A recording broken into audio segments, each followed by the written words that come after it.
Nah, you're good. I can hear you.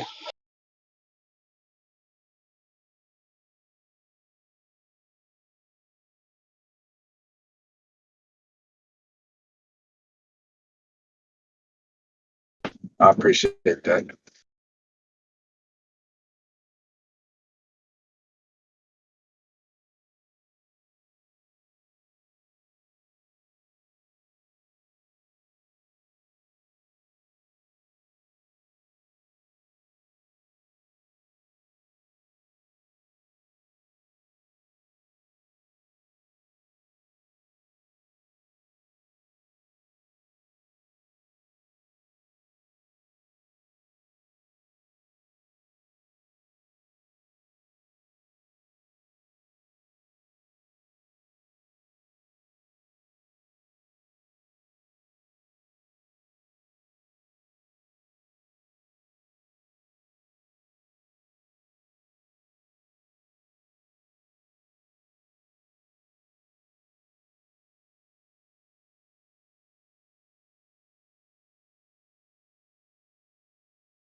Well, get excited. A deer just tried to commit suicide. What? Who? Wait, say that one more time. A deer just tried to commit suicide. A deer. Okay, I heard something totally different. And it may have succeeded. Is your car okay? Bro. I went right through that motherfucker. Bang! What the fuck? I've been dodging them on that same street, man, a couple times. Like, word is bond. There was a baby one last night, a baby, like a real baby. This one just hopped out the left, right into it. Pop, just bang. I said, what the actual? Oh, it had less than a second. No, but I'm in and not a car. I'm in a SUV thing. So like, jeez, I'm about to get killed, bro. They about to kill me. That's so cool, man. It was quiet silence, and then I'm like, yo, if I was talking distracted, I might have just like swerved on that shit. I just barreled straight through that bitch. Did it damage your car? I haven't stopped. I'm almost at destination. I heard that motherfucker went, and dude, I've had like this car, other cars, like hella dead cars, like in this past month. Like this is so crazy. Yeah, I guess one of their escape mechanisms is to like run towards the sun and dart back and forth to try to blind their opponent. So that's why they do that. They see the lights, they think it's the sun, and they just start darting into the car. That's why they like run right into cars. It's like they decided to cross the street at the last minute for some reason and just not be able to time it. It's like they're on a path across the street. They get started like, oh shit, I better hurry up and go that. Or like, but yeah, they also go into it. Like he did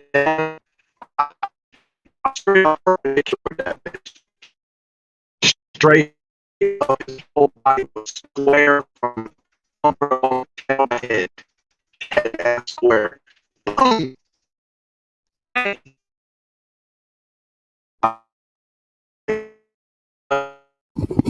Roboting, silence.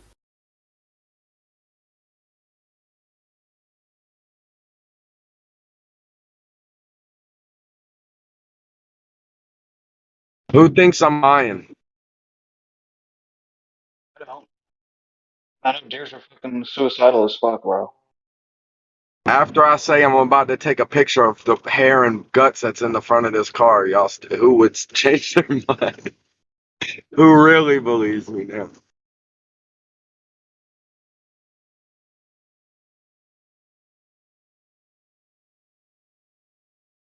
I'm just saying, I'm not even trying to put no personal shot there. Say it's dead ass sight. I'll kill the silence right there, bro.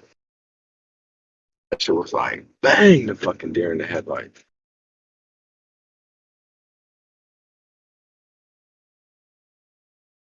It was a fatty, dude. It wasn't no small one.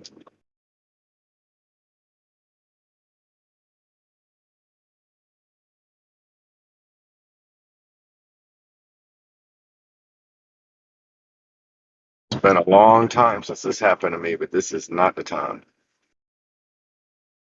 But we still rock. Shit.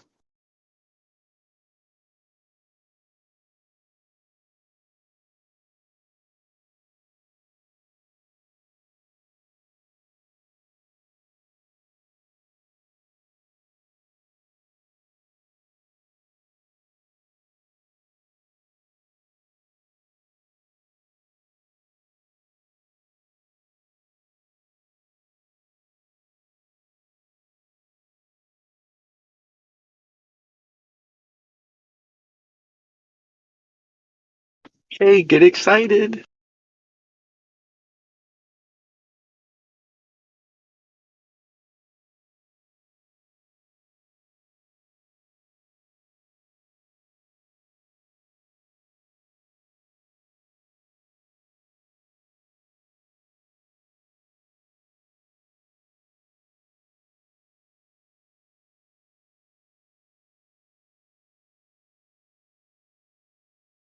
Oh, not bad.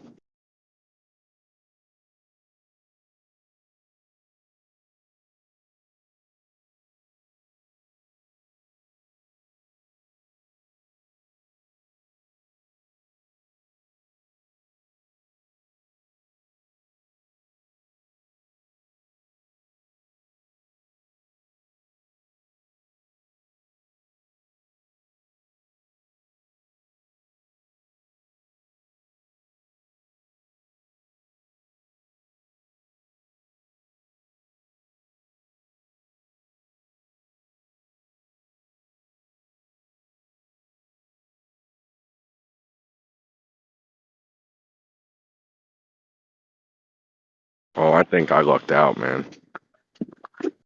For hitting this motherfucker square and that big boy. And it's not for, man, I hit him dead ass middle and it only like nicked the corner of my shit. It felt like I hit him in the middle. Or her.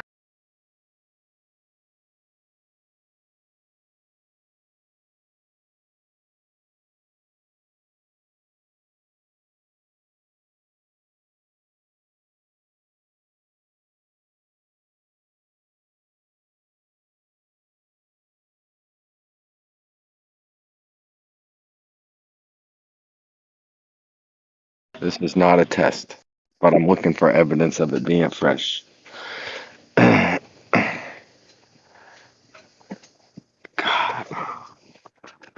How big was the deer? I'm gonna say like big, like full grown. Like pretty wide body. Did You you know what I mean? Like did you leave it medium, in the like a road? medium. Did it what? Did you leave it in the road? Yeah, it approached from it was hopping across the road from left to right. And it when I hit it, I mean, I did hit my left corner, and it didn't. It went back the way it was coming. It went back to the left. You know, it fell back that way. Nice. So I guess it did catch his corner, but it's kind of like his head was reached out like almost across the car. You know what I'm saying? But I guess I cornered him in the body. And then he fell back down, and I pushed him out of the way. But I kind of popped the quarter panel off. Shit's pushed in. One light, the light is cracked, but not busted. The bottom of it's just cracked. It looked like it's not too bad.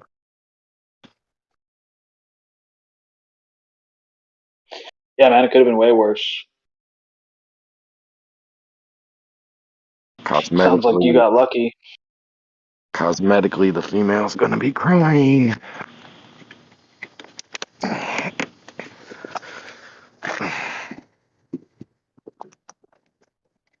I could give you. It definitely got. It could have pushed in the radiator, like everything. Like it could have really.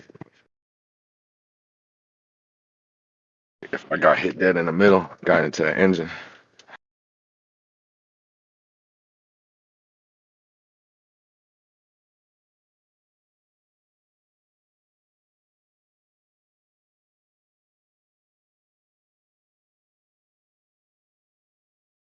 See, this is funny because I'd post pictures, but like as a skeptic myself, it's like I'm thinking there's nothing about this picture that proves that this just happened.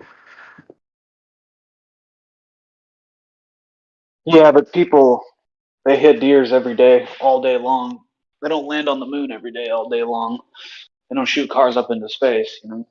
No, I'm with it. I mean, again, the fact of it happened or it happened right now, that's two different. Is it even possible? Is just a greater skeptical question. Right, right.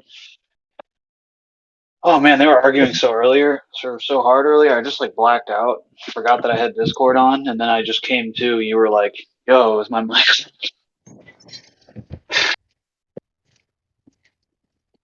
Oh man, I joined late, but they were going ass. so they were going And hard. I trying to make people laugh. I like to bring up that astronauts drink their pee whenever things get a little too serious. and At the end of the a day, lot of it. oh, they're kind of breaking up now, dude.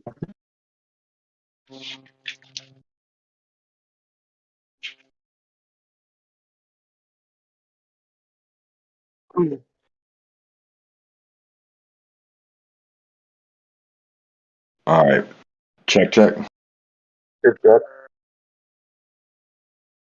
Yeah, I felt like I was rubbing on it earlier.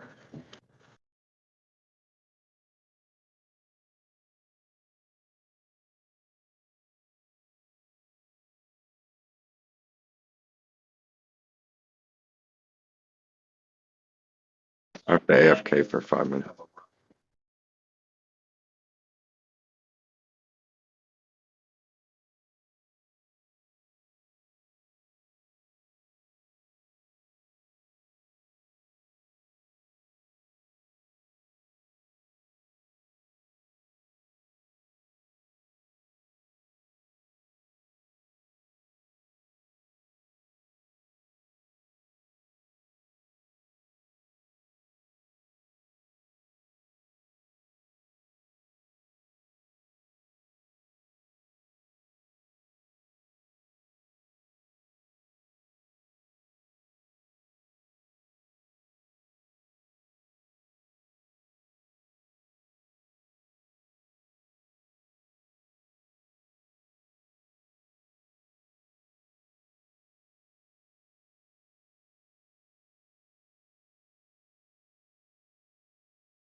What's it suddenly? Has it suddenly gone quiet? Dude, I'm watching my surfing videos on Instagram. Getting pumped right now. New phone, who this?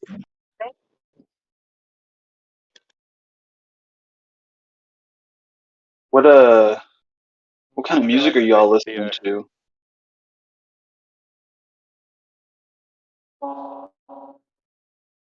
Oh, who's this? How goes that? Who this? That's you, Eggshells. That's not riding. Riding, where you at? Oh, there he is over there. No, where you at? Yeah, There he is. I'm here. You got a beard? I'm on a ferry. I'm on a ferry. Yeah, I'm rocking a beard. It's a travel beard, man. Anybody goes on a long distance motorbike trip, they grow a beard, don't they? So the lag, the feedback on the screen makes it look like you have a beard and braces.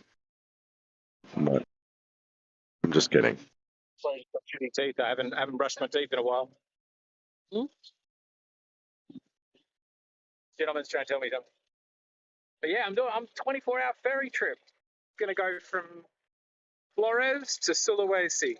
So if you've got any tests, now today's probably not the day for them. If something is overflowing on the roof, there is water just coming out of there and coming out there. Nice, dude. That's okay. Damn, it's I'm sure it'll daytime be right fine. there. Riding, did you hear what I said? What just happened? Say again? You said I look like I got braces on. No, before that, have you been listening for the past 15, 20 minutes? No, I had to disconnect because my girlfriend wanted my attention for a booking, and then the ferry got underway, so I came up to the top deck. So VC went quiet. I was feedbacking. I came back in and out. It was quiet. I said, mic check. Dude was like, yeah. It was just dead air. 3 minutes later, I'm driving down the street, banged into a freaking deer, killed that motherfucker probably. You okay though? Yeah. I was in a mid-size like car Gonna thing. learn to cross the road better, but are you okay? Yeah, it didn't freeze in the headlights. It tried to suicide itself. So headlights, those are my friends. Well, like, you know what I mean? Sometimes they be in the middle of the road and then they pause and look at you, you know? Yeah. Kangaroos and rabbits do the same. Yeah. What is that? This one was like trying to cross the street and just mistimed it or saw I was coming, jumped into the car. Oof. The car okay? Yeah, better than I thought it was gonna be. So aces. Nice. Okay, well that's a solution. I got picture. Fellow traveller. Yeah, put a photo of the damage in the chat. This looks pretty rad, actually. You see That's how beautiful. it's like rain has been coming in all afternoon, so there's still spots you can see. Got some crepuscular rays and all that good stuff. It looks foggy as well. Yeah, it's super foggy today. All right, I better turn off the video. So does it ever have are there wild kangaroos where they be crossing streets and getting hit by cars for real? Say again, do they not have cameras when you cross the street? No, kangaroos. Is there really like kangaroo crossings and like kangaroos getting slammed by car? Like there's that many wild kangaroos they're getting hit by cars? That's crazy. Oh my God, there's unbelievable amounts of them. There is somebody who obviously they looked and sounded like me, but obviously they had a permit to do so, and they went out one evening and shot 50 kangaroos in a single evening. Didn't even put a dent in their population. They are extraordinary numbers of roos. They're like apparently far more than when the white settlers first arrived. We turned all the land into farmland. So yeah, and during droughts they come out to feed on the grass near the road, and then they have a habit of either stopping and staring at the headlights like animals do, or they sometimes just like go for it and jump across the road, and those ones quite often end up going through windscreens. Oh yeah, Wait, you yeah. said the kangaroos My lady was there. eat grass? I didn't. Don't they eat grass? Are they ruminants? I don't think they have multiple bellies, but they definitely eat grass. Yeah.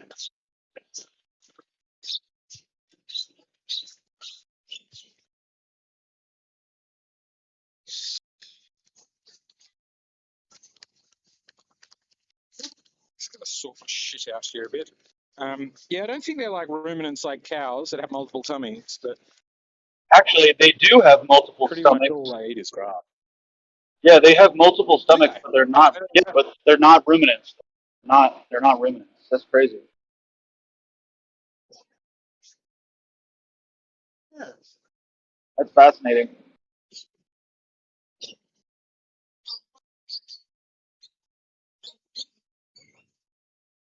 I've never seen a kangaroo in real life. I would love to someday. They're pretty cool. They're quite cool looking animal. Not a lot.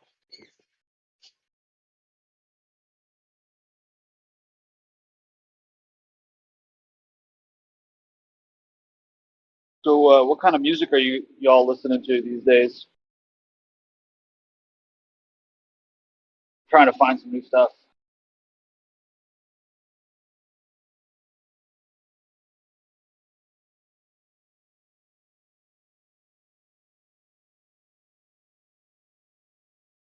What you like? What you like? I like everything except for like. Uh, no, I like everything. I like everything. Really. There's some genres where it's like only a couple of songs will do it. Like I can't listen to a whole lot of it. Actually, I don't really like jazz. So if you're gonna recommend any jazz, you keep it to yourself.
You like that Cradles? I don't know. Principles. I don't know.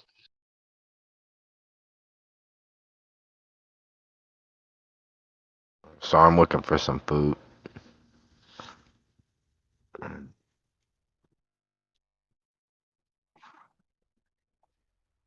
Memories.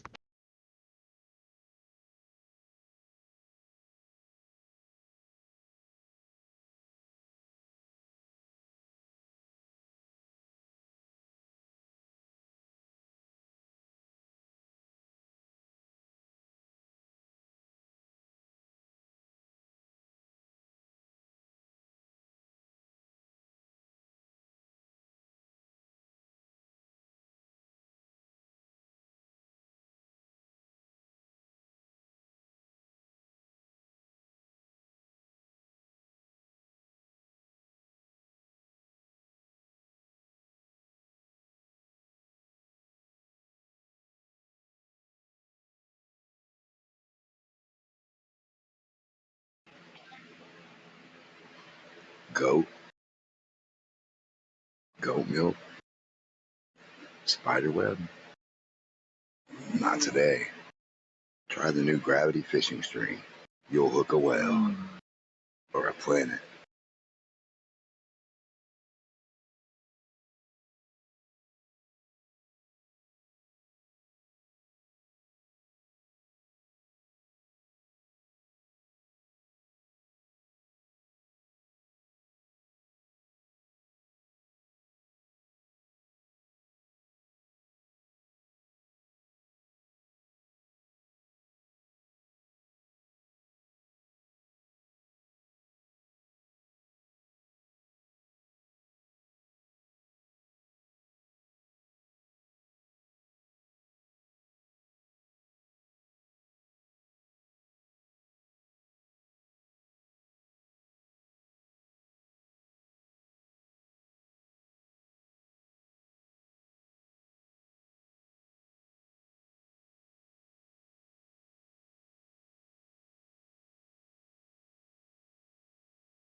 Get your 20-foot fishing pole with gravity string. Fish off the edge of the globe like never before. Stick your gravity string down into space.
I'll be talking to. She thinks we'll get in at 7, 6, 7. All right. 19. Yeah, they say 17 hours, like 8 to Dampier and 9 to.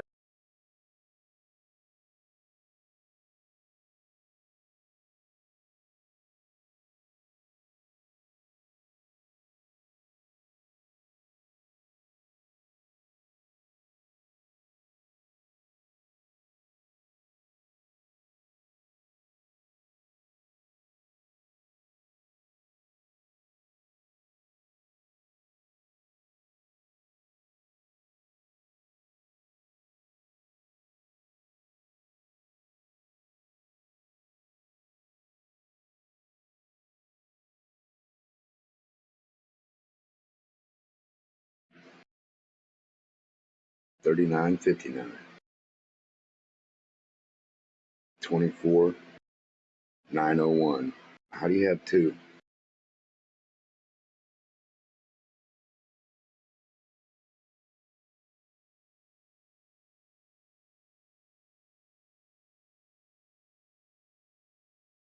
How do you have two numbers for one sphere?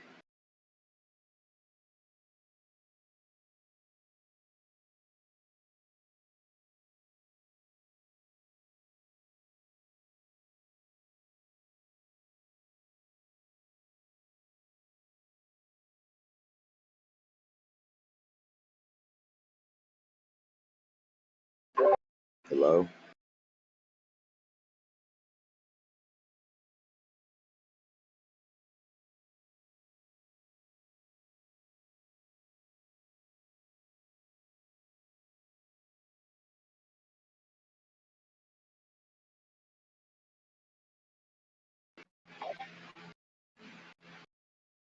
Why is everybody trying to do math for the curve when the math is 39.59 and 24,901 radius and circumference? How are they different? Say it again, the month. How are they different? The radius and the circumference. Like if I got like a paper plate, right, or a ball next to me that matches the exact the radius of this paper plate, like the circle portion, and it's a sphere and it fits like right there, like perfectly. Which ones like how are they different? So 3,959 kilometers is 24,901 miles. That's kind of odd. Doesn't make any sense, does it? That's never made any sense to me. Like if I can get a ring that's 39.59 and it can fit around the globe and fall off of it, or maybe a little hair bigger, not exactly the same size as the globe, but you understand what I'm saying, right? You mean a ring with that radius? A little bit bigger. Say we go 4,000. So 4,000 kilometers. A ring of 4,000 kilometers should fall off the ball or fit on it like your ring finger, right? Because like the tip of your finger. So the tip of your finger is 39.59 and your ring is 4,000. It should fit. Now how in the hell, if it fits that way and it fits the other way, where's 24,901 at? Oh, you're funny. No, You I'm gotta not. I'm times it. serious. Well, you gotta times it by about 6 because first you have to turn the radius into a diameter, which doubles No, it, and then you have no, you to don't. do. No, Well, you don't. Jamal, Because let me what I'm finish, saying man. is, no, I already know all that. All You're not telling right. me anything I don't know. But the reason I Okay. came to my point is because of what you're saying doesn't make any sense because I could just take that 39.59 or that 40 or that 4,000 kilometer and go right over it. But you're So not. regardless, I don't understand what you're saying. 39.59. What? Radius or circumference? a hula hoop, a 4,000 kilometer hula hoop. You mean around, all the way around? Yeah. Well, that's not what it is. That's not what they say. And they say the Earth is like a radius of that from the middle out to the surface. I think. I don't think they say around is no 39.59. So they're just saying this, just the fat portion's only 8,000. That sucks. Yeah, I don't know, man. I'm just saying, That's like, not. I'm trying to compare your hula hoop to your thing, but So it's just double that. So 8,000 kilometer hula Yeah, hoop. that's right. That's right. that's That's straight what it is. across You the see, the hula hoop. radius is That's from the not the. center to the outer edge is the radius there, and that's 39.59. That's giving you, if you double that, that's going to be 8,000. That gives you your So you get it. 8,000 Right, but diameter, that's doesn't it? straight Right. across. That's straight across the hula hoop through the middle. That's not all the way Right. So around the listen to hula. what I'm saying. Okay, No. listen. Okay, so if you double it, what is it? Well, that's going to be 8,000, isn't it? Obviously. Yeah. Roughly. Yeah. Yeah. And then you pi it, and then you get your 24. No. Listen to what I'm saying. You double, you get the 8,000, right? You make it a little bigger, so you do 9,000 kilometer hula hoop, and it fits around the ball and falls off. No, man. What do you mean no? 9,000 Well, a around hula hoop. 9,000 hula hoop is definitely going to A fit, isn't hula it? hoop, man. 9,000. From Yeah, top to 9,000 bottom. definitely going to what? fit. What the fuck are you talking about? Kilometers. That's going to be the Where? diameter of your ball, basically. That's what he's saying. 9,000 kilometer around, like the around the hula hoop. That's Yeah, not analogous, that's bro. The hula 9,000 hoop. miles, by the way. Stop being goofy. 9,000 miles from left to right and top to bottom. Yeah, No, yeah. that's That not. that You hula gotta hoop's going to times it fit. by 3, bro. Times it by 3, you need 18,000 kilometers? Well, either way, that would fit around the Miles. Earth. Either way, it would fit around the Earth. But if you're Which asking one? where Which one? Hold on, slow down a little bit. Which one? all Yeah, of them that you said, 9,000. all of them will. Yeah, 9,000. All of them. So the 3959 will. If you're 3959 No. radius, but that's what I'm saying. If you're thinking that where you're getting your 24 from is talking about turning that little radius into the circumference, Democ. You said you knew that. Yeah. That's, I'm saying, I'm asking you what size the hula hoop needs to be to fall off of it. Oh, you're already saying it. It'll be 9,000. 9,000, like you said. Okay, so what are 9,000. we arguing about? What's our argument? Right. You said you didn't You're, know where the 24,000 came No, from. I said I'm talking about a hula hoop. I'm not worried about that other part. I'm worried about the hula hoop falling off. I said I don't care about the other part. I understood that, but I don't care about it. Doesn't matter. Okay. yeah. The hula hoop I is what. just thought you Yeah. needed Yeah, a clarification where the 39.59 hula 24 hoop came from. I'm is trying going to to fit tell you right now, inside. man. You're not listening clearly. The hula hoop's all we're worried about. Right. We're good. Now you're hula hoop. Now you got the clue. Now you're there. Now we're all blue clued in. Do you have a hula Is hoop in Demo mind? I'm thinking the ISS is a hula hoop. is Demo Well, I having Yeah, mean, well, a the issues with crop radius and ISS. duster, circumference? a crop duster does the same as the ISS as long as it's got enough fuel, doesn't it? Goes around the Earth all the way and keeps going. Yeah, Yeah, but they'll never supposedly. I show it. mean, none of these things have been proven. I mean, the Earth hasn't been proven as a ball. No, I know, but I'm saying if we had a 9,000 kilometer, Yeah. 9,000, and you do it and make the hula hoop circle. Just draw the fucking circle. Doesn't have to do shit. Draw that circle that big, And top go to straight bottom, across. left to right. And if you can see dirt or touch dirt beyond that circle, you're not on that ball. Now, That Mark, think ball's about dead. what they did to us. They took the story, think about the story of Jesus Christ, and then bring it forward to the story of Amelia Earhart, Yeah, right? I like that. Think about it. Don't try to do all that. You don't be extra good. Don't try to save the world, Amelia. You're gonna get hung on the motherfucking cross just like Jesus, bruh. Don't Well, you try know to what? do it. Yeah, very true. Because what happened, she inadvertently said the Earth was flat because she was more renowned for getting lost than for her exploits in aviation and her success. But she was well Mm-hmm. renowned for getting lost, you see. And she said that the maps she used didn't match the reality of what she flew. She said They the Earth don't at seems all. flat to me. She said I was words going to to that point this effect. out to you guys. Listen, let's do this. Go over, Africa, 39 square kilometers of that. Russia, America, China, Europe, Britain, Japan, India. Australia, Asia, Argentina. Go over Mexico, America, United States. Go over all of them, right? And add them up. If You you might laugh. pretend like you don't know where that 24,000 is coming from, Demont, I'm gonna fucking laugh at you. Don't you do it? But I don't give a fuck about that 24,000. Why do you keep? Okay, Didn't you all hear right. me? Well, All no, right, so we're gonna add them all up. seriously We're gonna add speaking, them all up, and then what? Then yeah, what? yeah. Listen, the What? only thing I'm worried about saying Yeah, "fuck your globe," yeah, I just Is disproved he it. seriously having trouble with circles? yeah. Is No, that he's what I'm No, not. hearing? no. Are you having trouble? Denmark wouldn't give a shit about that 24,901 knows Not at all. because he knows it doesn't exist. You see, Denmark is Exactly. reverse engineering. You got to listen to him clearly. He's reverse engineering. That's what he's doing, That's basically. Well, To right. know So something, don't be afraid of a to know something doesn't 9,000 exist, you need kilometer to know hula what it is hoop. first. And if you Listen, Yeah, a can't 9,000 do mile, simple circle geometry, yeah, a simple 9,000 kilometer circle. Can you draw that for us with a chalk? I'll provide the chalk. so Jin, do you not think it's 24,901 or it could be 24,901 at the equator? at the equator, it's a possibility. Yeah, it could be, but I'm not saying that's the actual size. I think the Earth is obviously bigger than that in circumference. I think it's bigger than that in circumference. Okay, that's Me what I too. feel. That's Yeah, what I'm trying to point out. yeah, So the 24 doesn't matter. All we're trying to do is get a hula hoop big enough that as long as you make that circle pattern and the dirt goes beyond that, that's then what you claimed was a lie about your amount.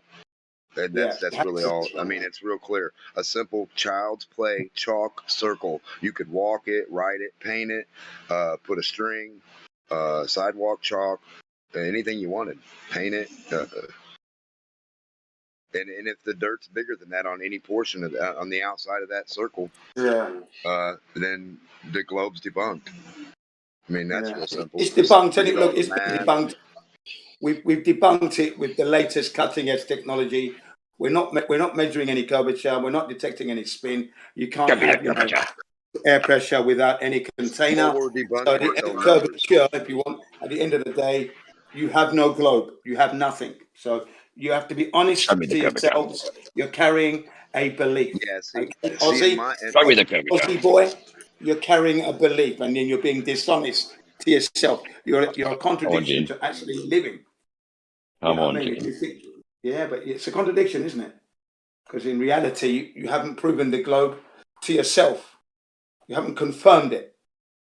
That's your honest position. It hasn't been confirmed 100% without doubt. You haven't done that. You don't even have 1%.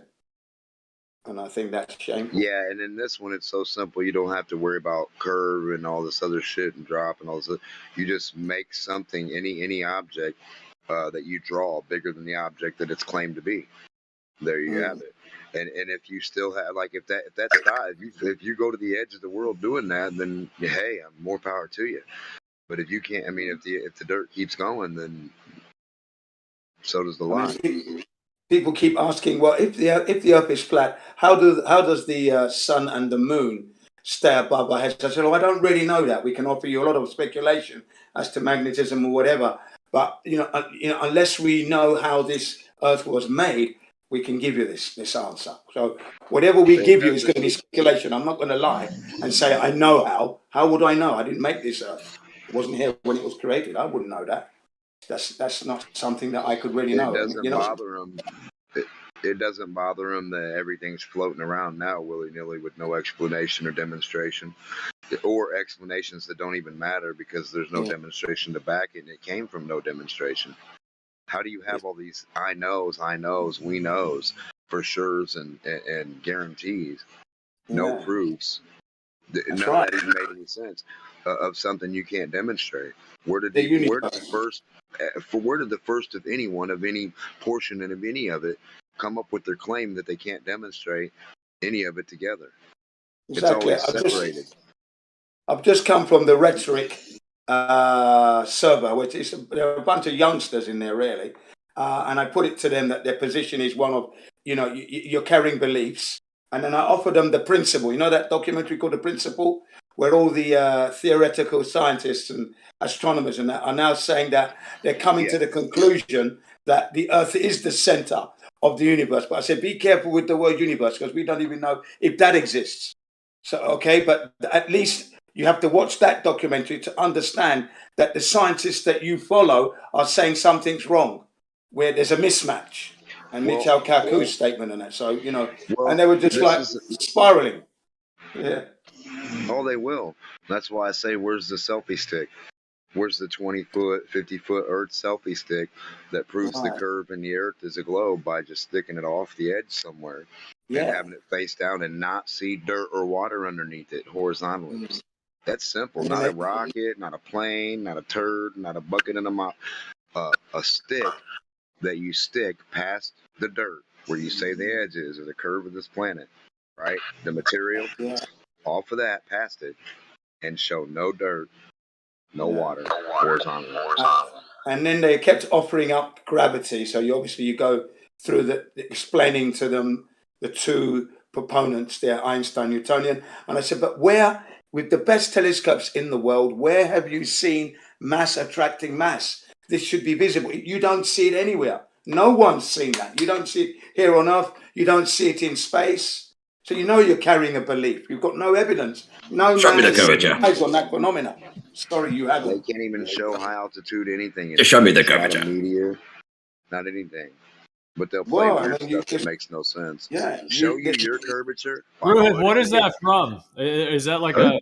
That's my impression of Jin, right? And then we show him the curvature. He goes, "Oh no, that's not curvature."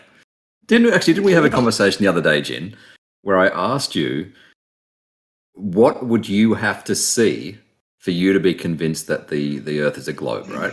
My And you And basically said the I only said, thing that bring your convinced you evidence. was the force the line at the thing, right? No, my No, fishing no, pole's no, off no, the no, edge. no, no. That's not going to convince me. I'm not into this false to line thing with Brian Mullins. It's a great idea, but I just think that with the latest cutting edge technology, it's already dead. You don't have to invest that much time and effort. It's not necessary. I'm not a proponent of that. I understand So where what? Brian Mullins come from, and it is a great idea, but it's going to be time consuming when technology's already done it. I'm not going to do that. No. Like I said to you, you bring me your proof that you would bet your family's life on. That's what I said. That was my answer. Right. Okay? So go 2 bring kilometers it. of Canada missing. The end. Please go bring it. Please go bring the proof that you would bet your family's life No. on that if they What? lose, they're all going to die. But you know you've got Right. the evidence that they're not going to die. Go bring No. that. What proof do you accept? It's not about what I accept, right? I That's know what I silly. accept. Stupid question. It's a stupid question. That is a coward's answer. What do you That's mean? a coward's answer, man. Come on. Go and get your proof. You're confident you know you're on a globe, without a doubt. I'm the idiot. I'm the retard. I'm the one that doesn't get it. So go bring No, me your you're the one that proof. just denies everything, right? Okay, You I'm said, denying show me the everything. curvature. Go bring me your proof that Yeah, you're and I'll going to give you bet your Canago, family right? on. Well, let me post you- Canago in the chat. Let me post it in the chat. There you go. Canago. Just for you, Jin, Canago. right? Canago. There you go. Canago. Canago doesn't prove. So this is prove what globe curvature Earth. looks Sorry. like. How does that prove Canago? How does Canago prove globe? Please. This is what explain. Canago looks like. Explain it, because Yeah, can you see the GIF that I posted? Because I'm looking at it now. Actually, yeah. Cool. It's not loaded yet. That's the problem. It's just Okay. loading. Anyway, there's But, about 2 to 2.5 kilometers of that mountain below the horizon. If that is not curvature to you, then what does curvature look like to you? It is not that you've posted there is not curvature really. And What does it look like to you then? It's not a realistic image, because you've got things going photo. on that, it would be nice if we could just go to this place and see this phenomenon, as you call You it. can go there. For real. Yeah, right. Why can't you As go I there? said, I'd have to go there. Well, why would I need to go there? I don't need to go there because I've got long distance observation from Japan, Africa to the Seychelles, to the Canary Islands. I've got so many long distance observations in Hawaii, the Isle of Man, England, the Isle of Man. Come on, what do I need to go there for? No, bring up one of those observations. Show me one of those. I mean, I haven't got it now in my collection. Right. These are all in my memories, of course. Okay. I haven't actually taken a picture of it. You know what I mean? I haven't actually stood there and gone, snap, there it is. I haven't done that yet. No need to. Okay. I have these observations, though. I've seen them with my own eyes. And these were happening before I was ever flat earther. The Africa going to England going to Africa on a ship called the Oriole in 1970-71, my dad pointed out the Canary Islands from the ship, and that was like, it would have been at least 30, 40 miles away. And my dad Only you had a pointing out measurement, as Jim, islands. or a photo that we At could sea verify. level, yeah, but you can do, if you want to do that, you can travel, go to, you're in England, get on a ship and travel to Africa, and you'll see it for I yourself. could, or we could just use a photo that we know where it was taken from. We know what we're pointed at. We can analyze it. Yeah, but what you offer here isn't really good. Like I said, Why not? you got too many things going on in it. Like Not what? really a clear enough image. The quality of the image is suspect. He's got fucking hundreds of these, Like Jim. I said, that would not be saving your family because you're not proving curvature there. Oh, no, not to your standard. Not to your standard, Jim. You have a ridiculously... Yeah, you have a ridiculous standard. At all. It must Okay, be so then what does visible. curvature look like It must to be- you? Hello. It must be clearly visible without doubt. That's curving. You know, like you see an apple, that's an apple. You see a banana, that's a banana. Yeah, without doubt. There can be no doubt at all. I've never had that image in 60 years of my life. I've never had it. So I asked you, right? Given that that's not curvature to you, then what does curvature look like to you?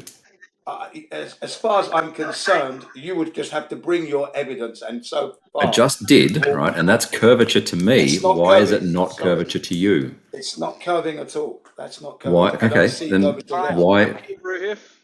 Hey, hello. Yeah, Oh yeah, sorry, Harry. What was it? Yeah, that thing that everyone's keep posting. Let me post this to you, Harry. One sec. Excuse me. So we're waiting. No. Oh, I've had 2 scotches today. All right. So this, actually, look at the second image first, right? So the one without my paint over it. All right. So it's a photo of St. Vincent's Island from Barbados. All right. And obviously the sun is, and there's about a kilometre of St. Vincent Island below the horizon, and the sun is setting behind the island as well, right? Terrible shots. Yeah. Okay. Yep. So the sun setting behind the island. I told you. No. Yeah, I did say to you, can you DM it to me, please? Because I've lost it. I did try to say that to you on the day you asked. Watch and look at with Ruth in the meantime. Yeah, do me a favour. DM it to me. You haven't DM'd it to me. DM it to me. I've been looking for it. I've been looking and waiting for you to DM it to me. Okay. So Dan the Waterman had a long conversation with him last night, and this photo, we went back and forth for half an hour, 45 minutes, and eventually it got to the point where I made that first image where I overlaid a half sun in front of the mountain, in front of the island, and said, "Is this what you expect to see if the Earth is a globe?" And he said yes. I'm not him, so that's what he. I'm talking to Harry. Yeah, right. Yeah, that'd be his standards. So that'd be his standards. So what's the? I don't understand either first part of it. So you're drawing just a semicircle, saying you would expect to see that without the sun behind the island. No. He expects to see the sun in front of the island. So why are people saying? Is anybody else present for the flat Earth side able to say Ruth saying something wrong here? Because everybody's being like, "Hey, Ruth, prove the globe." That just seems like just a standard conversation. No, I'll send you the video. It's like an hour long. Oh no, I don't. That's the whole reason I wanted to ask you. I do not want to watch an hour long video. I avoid chat from No, but it's recorded. Right. So this is something that has confused me though with a few chats with flat earthers. What is it they expect? The sun shouldn't set behind the object. Your audio's really bad. Well, I'm set on a ferry in the wind with Okay. increasing. Yeah. Right. Take a picture of the horizon, please. Take a picture of the horizon and send it into the server whilst you're there. You know, show us what you're looking at. At least we can get something going. If you're on a ferry, If you're on a ferry, give us a shot of the horizon, please. And the conditions and that. Let's see what you got. But anyway, Especially Harry, that. the short of it is that Dan, the waterman, expects the sun to be in front of the mountain that's 110 miles away. I'm not kidding. Well, I don't know. Anyway. Oh, here, this is interesting. So on land, here we go. On land, you would set your radar dish a particular direction, right? Yep. This guy is currently moving his radar satellite dishes. Why would Right. he be doing that? Because the boat's moving? Why? Exactly. It's almost like there's something up in the sky you're going to point these dishes at in order to get your service. Nah, man, that's some True. bullshit. That's Dude, some I'm just gonna bullshit. No, I'm gonna tell you this, okay? I don't know about your little satellites, bro, but the phones point at the freaking ground, dude. Yeah, the phones work Yeah, off sure. the freaking. Phone signals are terrestrial. I mean, I've got a device in my bag. I can get it out and photograph it for you that definitely works off the sky. Right. So if most of them work on the ground, just because you got some of them that work, you know that you can bounce shit off of up there, right? You mean moon bounce? You mean like a Man, you could have shit floating above you. You could have shit bouncing off the ionosphere and shit. Like, the point is, you don't get, like, you ain't getting no good fucking service out there, bro.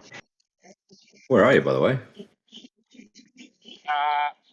Flores, where they dug up the remains of tiny little humans they call Homo florensis, island just west of Timor, and All right. to Sulawesi, which is Nice. Your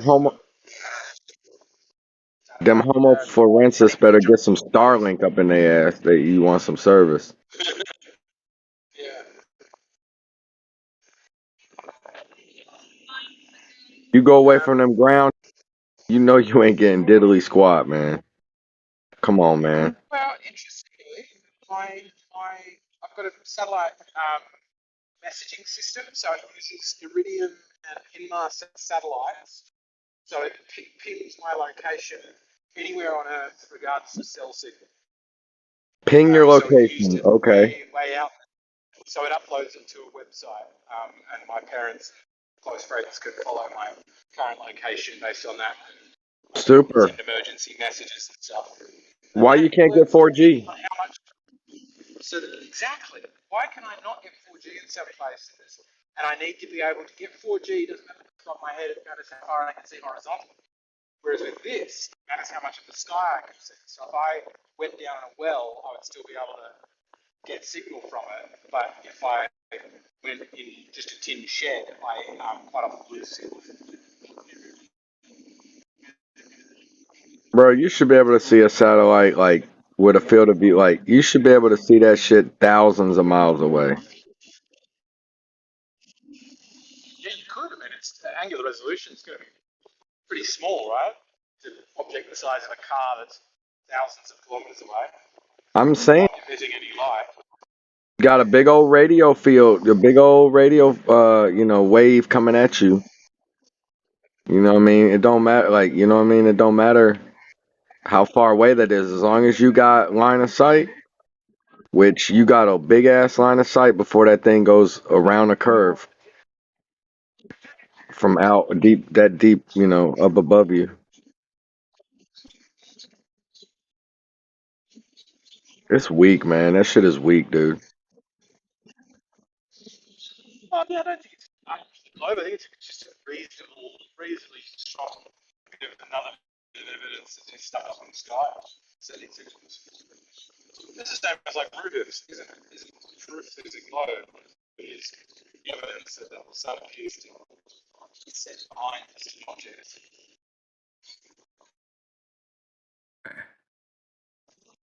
Yeah, I remember the Flat Earth T-Mobile commercial.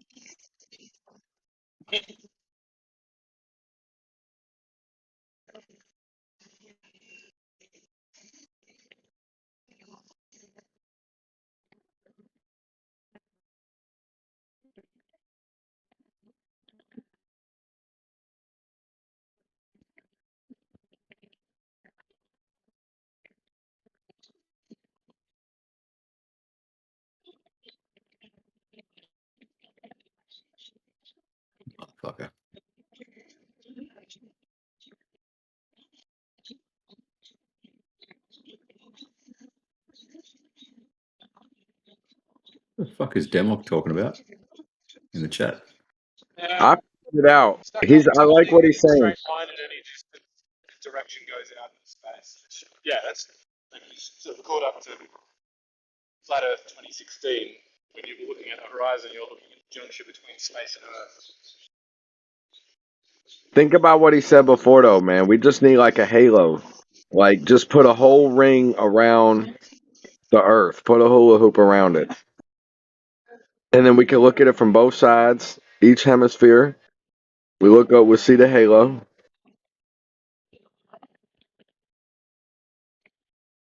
Oh, he's manually like moving it. The ISS would have no problem seeing the halo. We'll prove the circumference. Just put a hula hoop around the Earth. Yep, pretty simple. Yeah, just a hula hoop around the Earth. It's that easy. Hasn't anybody thought of it? You can hold on. I said you can draw it in the dirt too. So if your dirt goes beyond that, your circumference is bigger than that. Correct?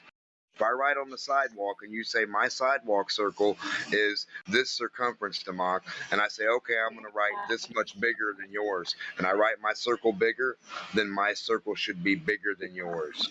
Right? Right. I've got to be honest, Democ, I've kind of given up trying to understand. Yeah, it's Yeah, impossible I to know, understand it's what real. you're talking about, dude. Sidewalk chalk's real complicated, guys. I know. So hard. You know, there's a chat in the back that I put all the videos in that I did, right? And made the little miniature hula hoop I made you a little ball for your Earth. Then I got the little hula hoop that slides on and off of it. It's real, I mean, can't be that complicated here. I got the videos to show you and demonstrate it. I don't see any globe videos to demonstrate anything to me about anything, and I put 100 million videos to demonstrate everything to you guys. So if you don't get a demonstration that's live video, I can't help you. All right, we're not interested in your help. Not interested. What did you say? Sorry, Gio? So we're not interested in his help. Live video, he said. He doesn't care about proof. Jesus, full house over full house. That's fucked. He doesn't comprehend that sliding a ring around the ball bigger than the ball is going to slide around the ball. That's too complex. It's like a comedy routine sometimes. Yeah, I know. So is a globe. But look at you now. I mean, Democ, do like, are you serious about everything you say, or is it purposefully a troll? Are Or you serious? You don't comprehend what a circle You'll is? get there soon, Gio. Yeah, you'll get there. You won't have to put up with his shit when you turn him down, Gio. You want me to go live and show you a circle bigger than a sphere? Get a sphere in my hand and say that's your Earth, and get a little circle that's bigger than that and slide it over it every single way, back and forth, and show you the concept? I mean, what the hell?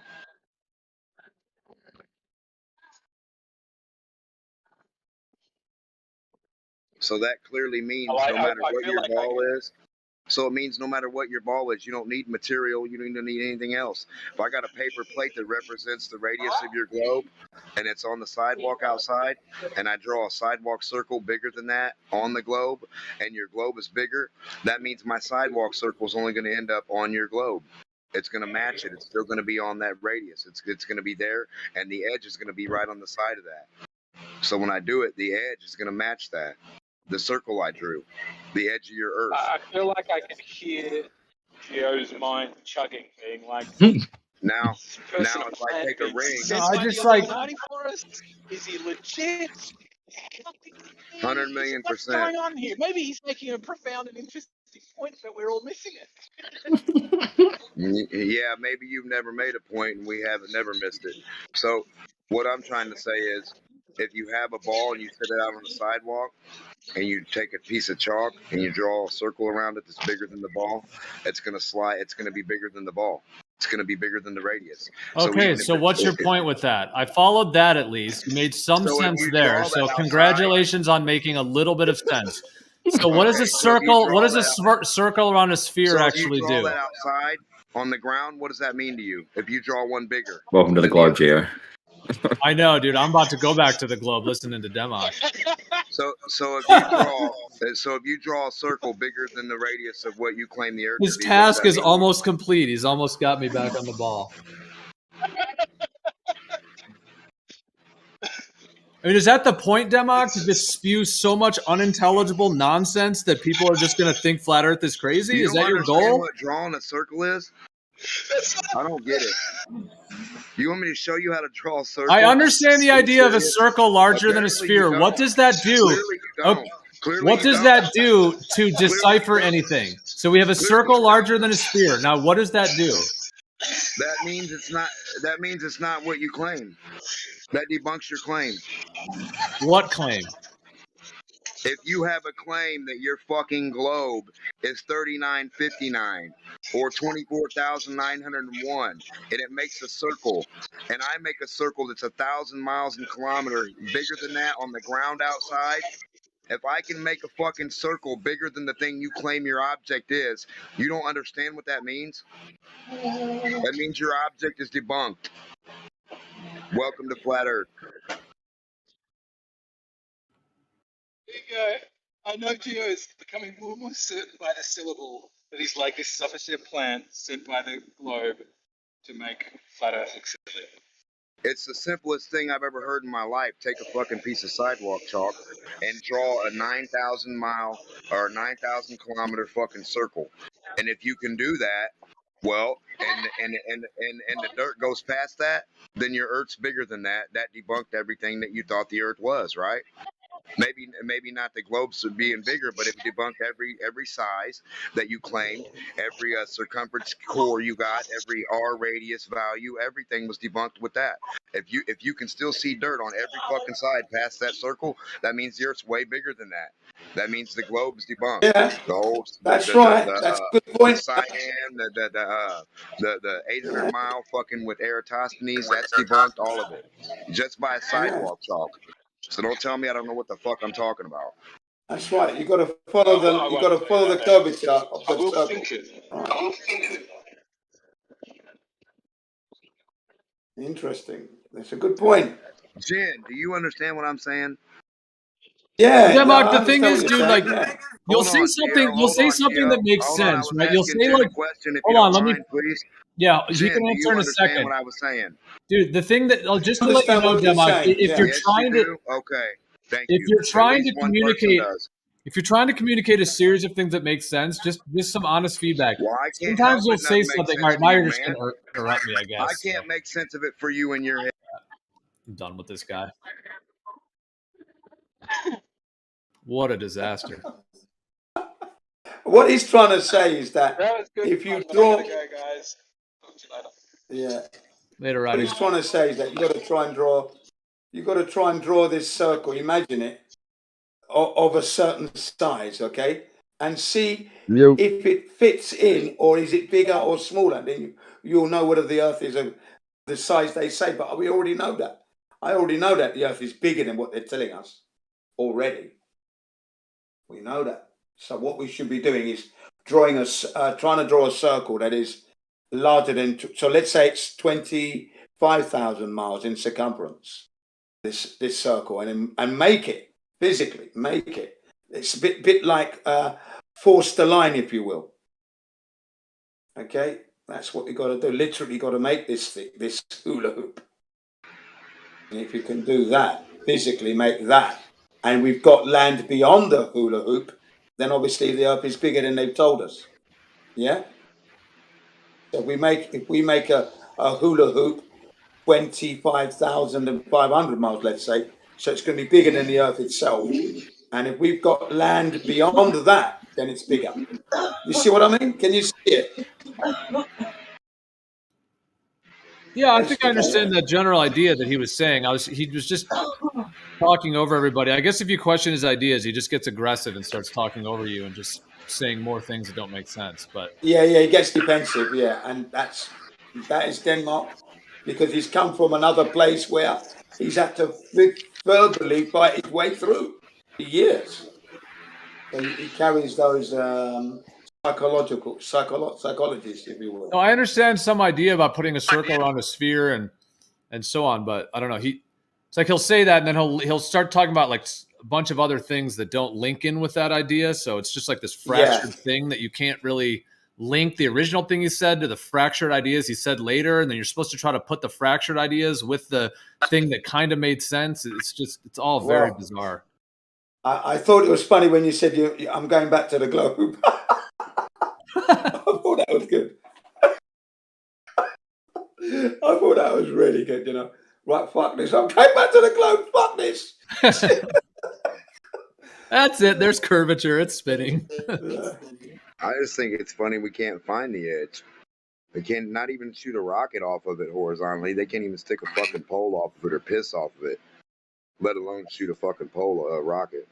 No, I mean, I know I've been a little bit critical, Demok, but I mean, you do have good ideas. Like, there are times where like a light bulb goes off in my head when you say an idea. I got to give you props. Sometimes you do have good ideas, but maybe just I don't know, just with just some friendly critique. It just seems like sometimes in your delivery, I get lost in what you're. It's like parts don't make sense. So it's like a fractured idea linked with a good idea, and then it's hard to link it together.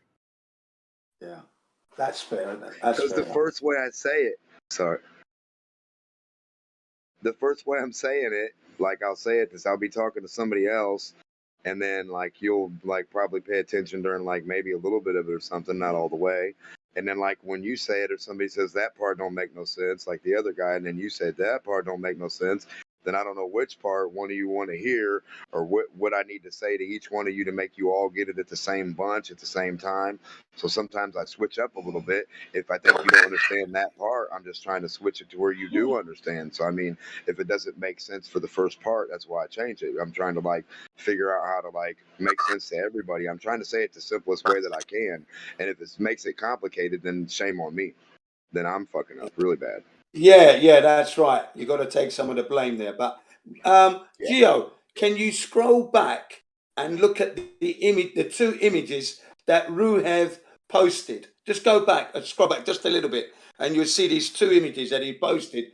Supposedly shows curvature, and I think by now his family's dead because I don't see curvature there. Do you? Please have a look at his images. Ruhev. Is this the St. Vincent Barbados one, or the?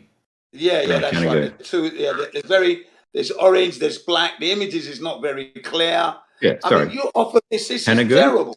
Canigou or the Canigou, I think it is. Yeah, I think it's Canigou. Okay, all right. Yeah, right. You posted these two images. They're terrible in quality. I mean, how am I supposed to see curvature here? I mean, there's 2.5 kilometers of the mountain below the horizon. If that's not curvature, then please tell me what is curvature to you. Not curvature at all. This is trouble for you. Trouble for me. I'm supposed to see curvature here. I see nothing but mayhem here. I'm trying to discern what I've got. A sun. We got two yellow balls almost. What am I looking at here? Shit. You look at the Canigou one or the two images?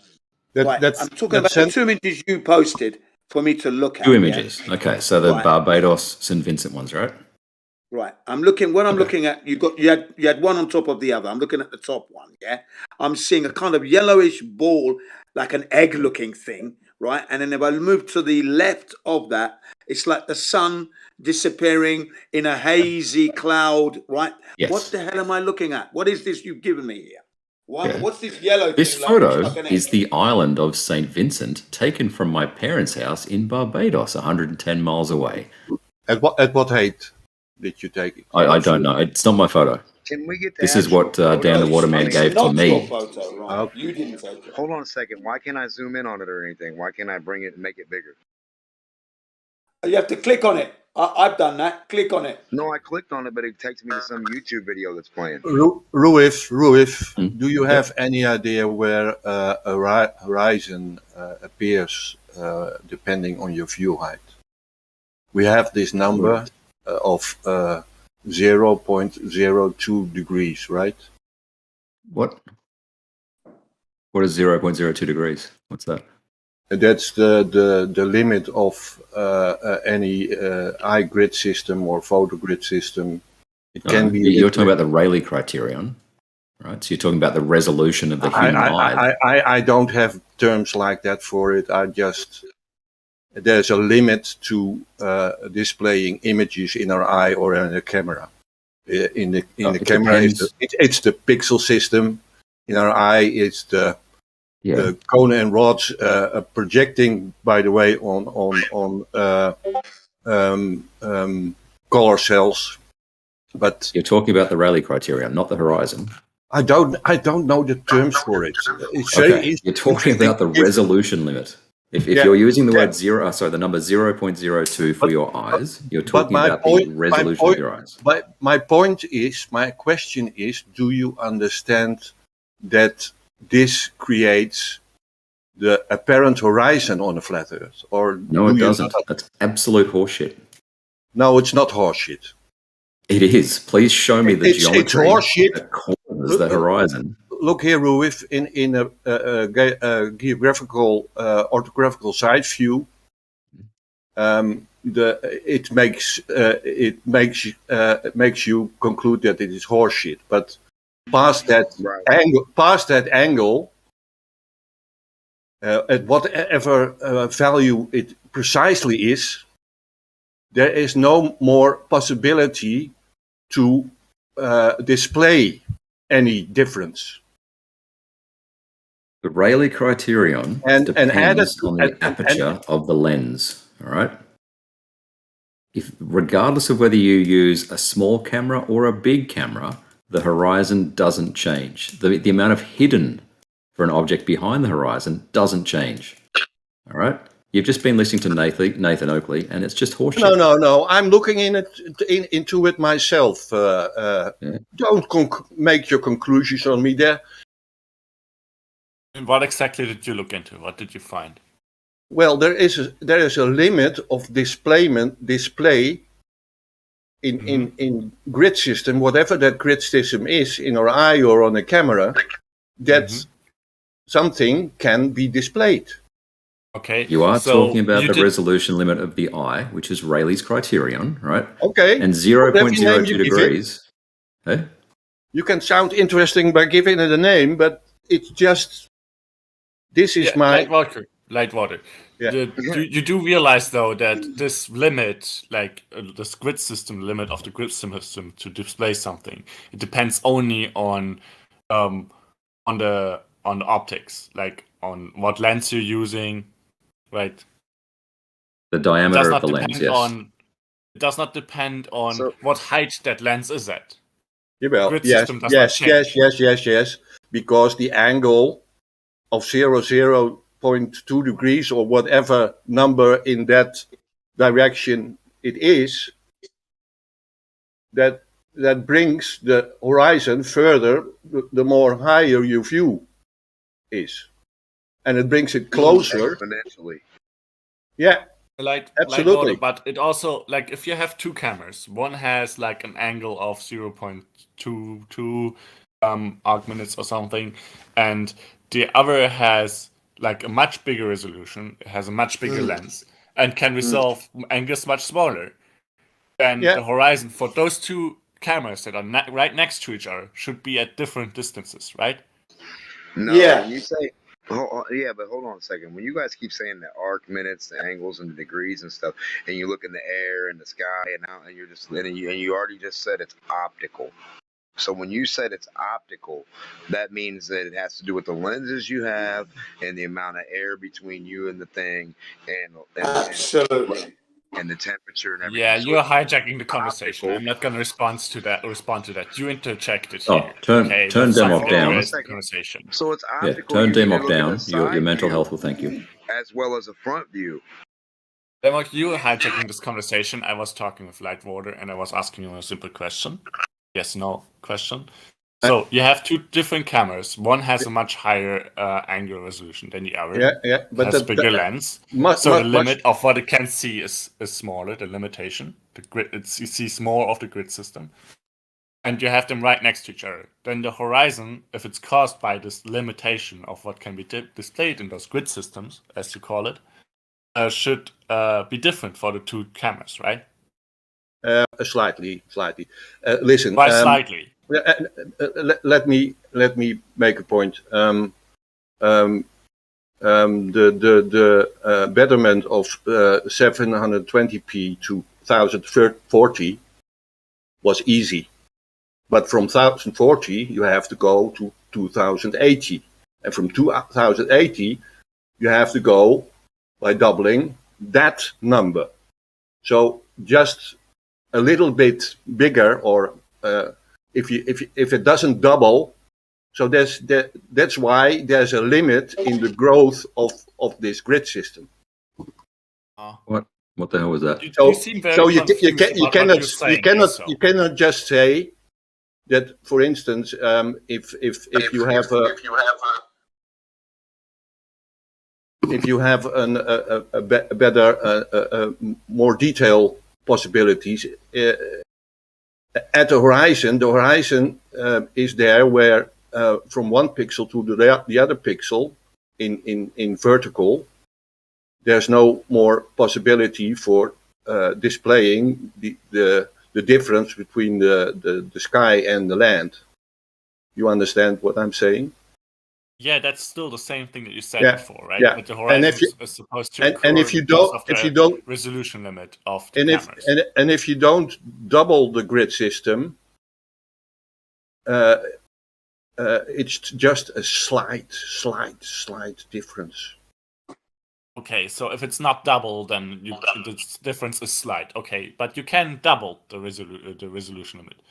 You can have one camera that has half the resolution. As I said, it was easy. It was technically easier to bring it from 720 to 1040. Lightwater, you do realize that I'm just asking you. Hey, we have two cameras. They have different resolution limits. Yeah. If we have them right next to each other, then the horizon for those two cameras should appear at different distances, right? It could be. It could bring a slight difference. Yeah. Why slight? Like you can have the one camera has 10 times the resolution of the other. Yeah, it happens in a very small band, which should display a great distance. Is it? Can you measure the difference between the two? Can you predict what the difference between the two? It's very difficult because side view. Why? Okay, what should the difference between one camera that has half the resolution of the other camera, or 5 times the resolution of another camera? Side view. What should the camera, like you have one camera that has an angular resolution, a limit, and what should the difference in the distance to the horizon be to a camera that has 5 times that resolution right next to the one camera? What should the difference be? They're all looking at the same image. The actual geometric, physical, water, dirt, lands, objects. That's not an answer, Demok, and I asked like what water. I'm saying. Yeah, turn Demok down, bro. Are you all right? You need a side I view. hear you and you're not answering the question. You don't understand English. And you're interjecting a conversation with Lightwater. Listen to me. A side view doesn't deal with your optics looking forward. What they do is give you a real side view. I asked what the difference in the distance to the horizon is expected to be for one camera that has 5 times the resolution of another camera. It doesn't do but anything. You're talking about things that nobody mentions, so you're derailing the conversation, and I'm not letting you. You're playing with the air. We're not going to let you do that. We need a side view so we can actually see the dirt, right? And then the objects, and then you, the observer. Then we get an actual image of what that looks like, and then we go to your side view live, and then we compare your side view to your other side view, which would be your front view that you would consider it. And we compare your front blurry view that doesn't make any sense to you and moves all around, and every day and every second it changes, to the actual side view that's not going to do that. So that's our baseline. The side view would be our baseline. You keep asking all these weird ass questions like what do we expect and what's it going to do. Without the side view, you don't know. It's not a weird ass question. That's exactly what we should be looking into. So shut the fuck up and don't disturb the conversation. Right, gentlemen, can I carry on from where I left off with Ruhev? Because I was talking about his image and I stepped back to allow you two to discuss your camera lenses. But I was trying to clarify something which should take about 2 minutes at the most. Hopefully, Ruhev stops messing around. Now, Ruhev, you posted 2 images, right? Let me describe the image I'm looking at, and then you know what you posted. Let's get it straight. Now I'm looking at an image that has like a golden egg in the clouds. I would imagine. I don't know what the hell I'm looking at here. That's why I'm trying to get clarification. And when I move away from the golden egg and cast my eyes leftwards, is the sun disappearing from my locale? Orange, little bit of an orange and cloudy haze. Do you know the image I'm talking about? Does the image say this is a photo of the island of St. Vincent at the top? Hang on a second, because I'm looking at the actual image and not the caption. This is the photo of the image in Barbados. It says yes. Okay. Barbados. Okay. Yep. The island of St. Vincent, 110 miles. Right. This is the image you sent me. Now, what I'm asking you, because I'm looking at it, I've enlarged the image. What I'm asking you, this is what I'm seeing. I'm seeing a golden egg. Okay, a golden egg, and then I'm seeing the sun on the horizon disappearing. What the fuck is this image? Okay, this is the image that Dan the Waterman sent to me, right? Now, the image you're looking at with the golden egg on the right-hand side is what I did in Microsoft Paint, right? That's meant to represent the sun in front of that island of St. Vincent. So you fucked up the image. Now, hang on a second. You fucked up the image. You're proving bugger all.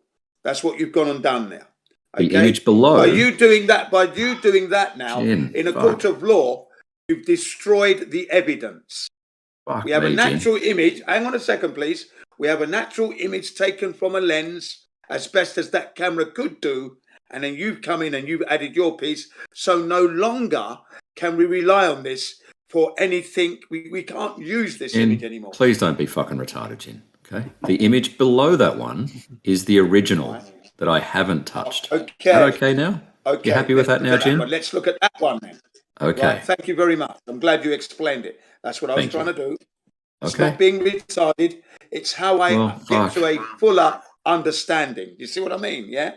Yeah? Yeah. Okay. Anyway, what do you want to talk about with this image? Right. So what were you doing with the image that you put the golden egg in? What was you trying to prove there? Okay. That is meant to represent the sun being in front of the St. Vincent Island. Okay. Well, I mean, and I asked that Dan what the we Waterman. observe in natural? Is No, that what we I asked. naturally observe? I asked Dan the Waterman, is this what you would expect on a globe? Would you expect to see the sun in front of that island? And he said yes. And I went, what the fuck? You're insane. Right. Well, if that's what Dan the Waterman says, yet I'm not Dan the Waterman. And I do have a high respect for the man because he's very intelligent in what he talks about. But I'll have to listen to him again and ask him why he would think that. But I've got the video. Yeah, I've got the. He clipped it out into a standalone video. I can give you the whole conversation. Yeah. But I'm not ready. I don't really want to go down that road. I just want to go with the original image now. Now, the original image, I don't see any curvature going on. Okay. Now we're looking at the original image. All right, go ahead. In your mind, in my mind, curvature looks like bottom-up obstruction. In your mind, apparently that doesn't look like curvature. Absolutely not. Absolutely not at all. Because I know that the sun is always in the sky above my head. Then there's God's law, I have to say this, of perspective. Anything we speak about, if you don't mention the creator, then it's man-made. Okay, so what we're observing is what has been created for us by God to observe. Right now, I know the sun is in the sky, and as it moves away from me, it will appear to be going downwards. That's an optical illusion, a real one. Beautiful optical illusion. Get smaller. Right. Correct. And sometimes it does get smaller because it doesn't. Please let me finish. It does not. Please let me get finish. smaller. You will let me finish because I will tsunami this server with videos that show you this. Okay, It doesn't get smaller, Jim. For this very argument, I have a nice file that when I put it in here, you're going to drown and you won't wake up for days. Okay, so don't push me there, please. Now, do these examples use a solar filter? Let me carry on with what I'm saying. It's that the sun is moving away from us. There are times when the medium magnifies, and there are other times when the sun appears to be shrinking, and that's life. that's live on the flat earth. I'm not witnessing curvature. So Ruheb, no, your family is dead. I've pushed the button. They've gone down to crocodile food because that's not Right. curvature what we see. Okay. Okay. I'm not The seeing sun, curvature in your original image. the sun does not change in angular size during the day. I would say that when I see the sun in the morning rising to the noon, it appears to be the same size, of course. And then when it moves across, heading west, there are times when it remains the same size. There are times when it's getting larger, and there are times when it gets smaller. This is the medium. The medium dictates that. Even when it's rising, supposedly, it's not rising because it's always up there. So no, The I think sun here we're measurably in the does realms not of trying change to split angular the atom. size during the day. Ruhif, I understand the idea with the solar Yeah. filter that you do, but let me ask you this: when there's a sunset, like some of these, like even in that one you're talking about here, the St. Vincent one with that massive sun, I mean, it's just huge. What do you telling mean me- massive? Are you telling me How that- big is massive, Geo? All right, please let me finish, and then you can respond. Okay. Okay, so it looks massive. It's huge. If you were to take a solar filter and put it over that, are you telling me that it would turn into a tiny little dot? I'm telling you it'd be half a degree wide. So you're telling me if you put a solar filter over that huge, massive, magnified sun that's setting, that it would Not turn magnified. it would turn into a tiny little circle. How are you determining that it's magnified? I'll tell you how I know it's half a degree. You tell me how it's magnified, and then I'll tell you how it's not. Well, because we know that the medium does this. No, we don't. It's observable because we see the sun. Oh, the medium at will different squash sizes. it vertically.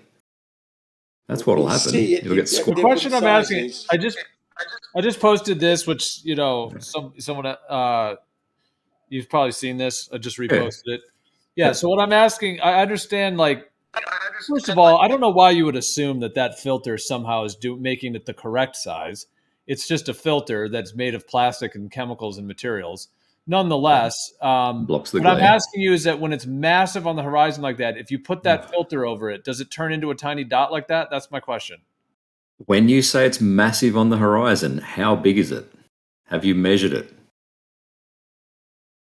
No one's been to the sun to measure it, so that No, answer. no. Angular size wise. We're not talking about if we measure actual how size. big it Angular appears size. in that picture. How big is it? You're just saying it's massive, and I'm like, is it? Why are you saying it's massive? Do you know the answer to the question, though? Do I know? I know why it's half a degree wide. Yes, I do know why. Geo I want to asked. hear Geo first. Look, no, the question that Geo asked. Why does it appear massive? No, I'm that's asking. a I'm loaded questioning. I'm Did you hear asking what him he- why is he saying it's massive? No, that's not what he asked. He asked if you put the filter over the sun when it's on the horizon, will it become small like that? This particular one, no. It's its actual size there now. This particular photo. There's no glare making the sun appear bigger in this photo. I mean, in that question I asked, like you're so in a debate mode that you think everything I'm saying is some big debate gotcha point, but it's really not. I'm just asking you the question, like just like that GIF I showed, where it removes the glare and shows a little tiny circle of the Yes. sun.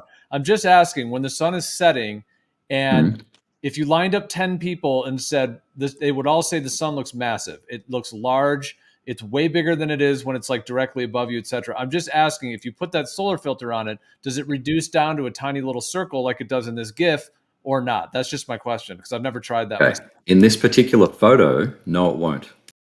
How can you say that, Ruhif? Well, do you want to know, DP?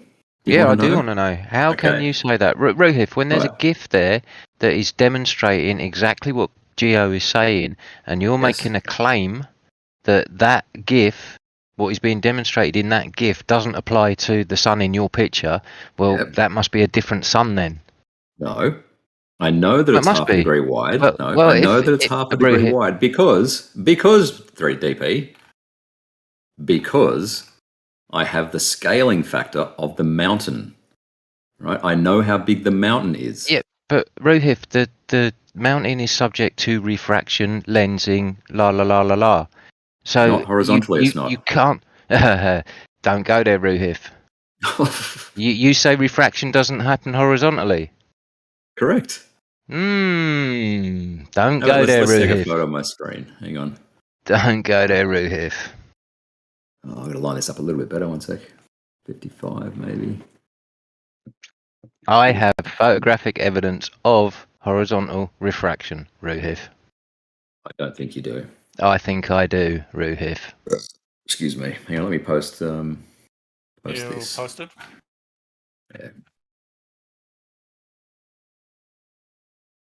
Well, let's get this cleared up and then we can move on. Yeah. But what I want to know, Ruhif, is why you think that filtering effect that's been demonstrated in that GIF doesn't apply to the sun in your picture. Because I know how wide the photo is. I know how that's big the nothing mountain to is. do. That is nothing to do with the filtering effect, which is the question that Gio's asked you. Yeah, because I know how big the sun is. But always in half that a degree, case, and it's half a degree in the photo. Okay, then, How hard is Ruhif. this? So the sun that in your picture isn't the same sun as in that GIF that is being filtered. Right. Because look at the size of the sun when it's filtered. Now bring that down to the horizon. I understand, BP. You don't understand. You don't understand. That's all you've got, I understand. Ruhif. I understand. I don't think you understand what I'm saying. Oh, The well, there we sun go. in I don't understand. that photo is half a degree wide, or it would be if you could see the whole of it. So the No, filtering how I know effect that? doesn't affect your sun in your picture. That's what you're saying? That is In this that is a picture, no, it doesn't. Yeah. That is a picture of the. It's not filtered in any way, is it? Correct. Right. So if that filter was applied to the camera before you took that picture, then you would still have the same size sun in that picture. Yeah. Correct. Yeah. Yep. Yeah. That's Sun would ridiculous. not change in this Ruhif. photo. That is an absolutely ridiculous claim. Why is that ridiculous, DP? Why is that ridiculous? To claim, look, you've asked me a question, now shut up while I answer it. To claim that filtering effect doesn't affect the sun that is in Ruhif's picture when it's the same sun, that is a fucking ridiculous claim. There is right, no and the glare original in this claim is that photo. the solar filter is showing you the that. sun. Right, because the original claim is saying that the solar filter is showing the real size. So why is it showing the real size when it's above you, and all of a sudden if you're claiming it's not, if you're claiming it's not magnified or it's not any larger, why wouldn't you be able to put the filter on it when it's setting and get the exact quote unquote real size? No, you can. Yeah, you do. It just won't change. It just won't change size. That's a claim, Ruhif. The difference is that's a claim, right? Make the same observation, Ruhif. Make the same observation. Have one picture with the filter, another picture without the filter, then come back and make that claim and have something to substantiate that claim, Ruhif. Stacks of people have done that. Well, where's your pictures, Ruhif? Where's your supporting evidence? All you've got here is words. Yeah, go and do it, Ruhif. Because at the moment, all you've got is words. I'll talk about why it won't change in size. Right? No, it's you can because talk. the image. You can talk and talk and talk, Ruhif. Yeah. And you can ignore it. I would, of course you do. DP, can I ask you a couple of questions? So, do you agree that we can, when we see a picture of a light source, do you think we can distinguish if there is a glare in the picture that we make or not? Do you think that's something that we can determine with our... The glare has got absolutely nothing to do with the filtered image. What? How so? The filtered image, the one the GIF, right? No, I'm just saying in general, right? I asked you simply yes or no question, and you did not give an answer. Well, if that's your takeaway, then that's your problem. No, it's not my takeaway. We are in the middle. We are in the middle of a discussion. And sorry, Gio, I didn't mean to hijack I your tried point here. I tried to find some common basis of knowledge to see what basic things we might not agree on. Right. Okay. So how do you know? How do you know that there is no glare on the sun in Ruhif's picture? If that's what you're claiming. I'm not claiming that. I'm asking if that's something we can distinguish, because I would say yes, we do. We absolutely can distinguish if there's a glare or not. But if there's a glare, then the border of the light source is not clearly visible. You can't distinguish it as okay, so this is the outline of the light source as it appears. And if you have no glare, then you can clearly see the outline of what's giving the light. But the only way to be 100% sure, emissions coming from. the only way to be 100% sure that there is no glare is to use a filter. Otherwise, So- you're just so you're spitballing. saying- Otherwise, so you're you saying- are just spitballing. So you're saying when we see a picture of, say, a light bulb, you cannot determine just from the picture if we see a glare from that or not on that picture. There would We be have glare. we have to first filter it to see if there's a glare. If you The want an sun- image without any glare, you have to filter it. Is what I'm saying. Lordy, lordy. So it doesn't matter if you can clearly see the outline of the light bulb. Well, there will still be some without glare anything. to some degree. It's just how much glare you can So deal with in the picture. So you're saying there's always going to be glare unless you Are you always looking How do at the you- light how source do you- through? And you ask me a question. Do me the courtesy of fucking shutting up while I answer it. I did not ask a question at this point. Yes, you did. No, I did not. You asked me if there is glare on a light bulb, and I am giving you the answer. You are always looking at No, I that did not light ask bulb you- through a I did medium, not ask you if there's a glare. or and that there's medium will always glare the light source. We'll get there soon. fucking God, you don't even know what glare is then. Oh, yeah, okay.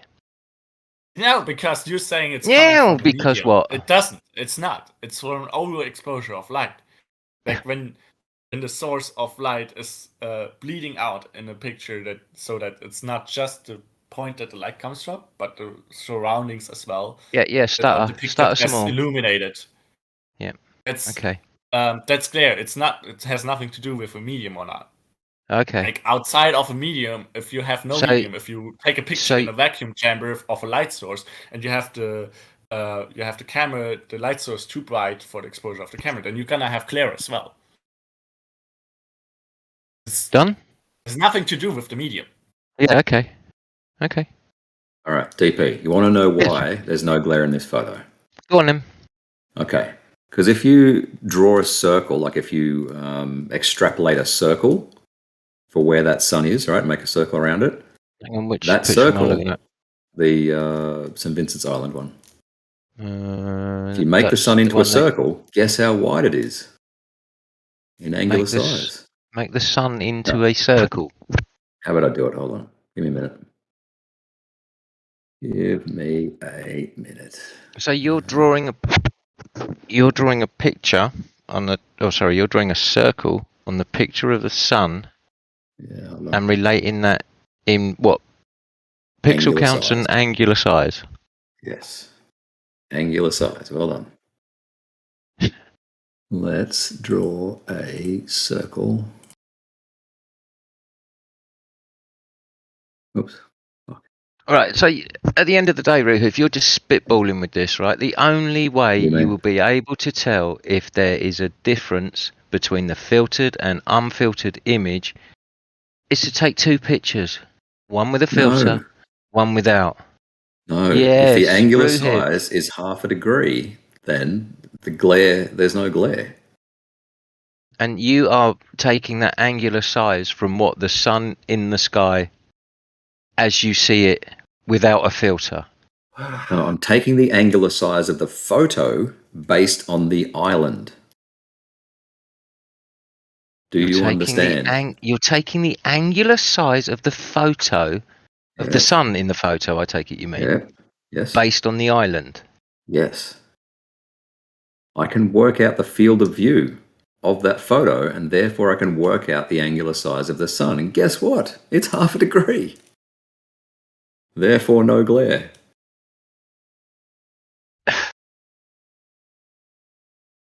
Rohith, you're just off. Jesus, You are DP. off in the weeds doing.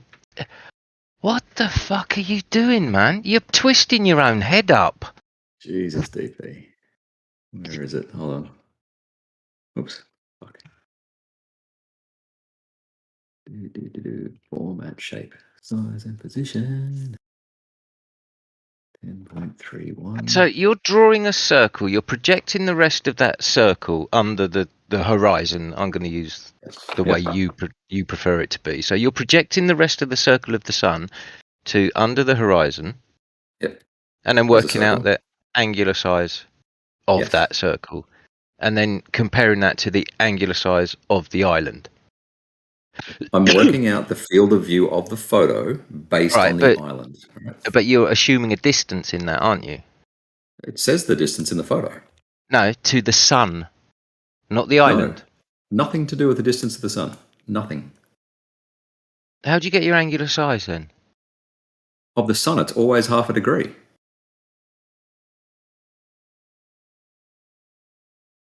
Ruhiv, right? I can't carry on with this. This is Ruhiv. You're just tying your head in knots, mate. The angular size of the sun, right, at sunrise, midday, and sunset with a solar filter is always half a degree. Okay, and Posted does posted some videos. the atmosphere have a lensing effect? Depends what you mean by lensing. Does stuff look bigger? No.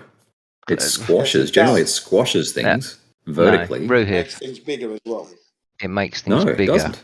It Show me does. measurements. It magnifies. It Oh. magnifies. It shrinks. Show me measurements. We know this. That's why you claim refraction.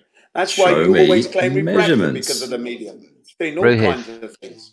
The atmosphere does I mean, all look. sorts of shit. It makes things taller, it makes things shorter, it makes things fatter, it makes things thinner, it makes things closer, it Yeah. makes things further away. Now, Show me you're your looking. measurements You of are. magnification. Oh, Ruhiv, show me your measurements. This is You a said known go out fact. and take the fucking measurements. No, it's not. This is No, it's not. the lensing effect of the atmosphere is known. It is When you say documented. lensing, what do you Ruhiv. mean magnification? If you say magnification, Have you you- are wrong.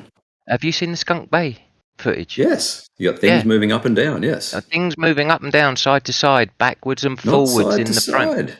Ruhiv. Everything moves up and down. Side to side refraction is nothing. Ruhiv. BP. Be honest.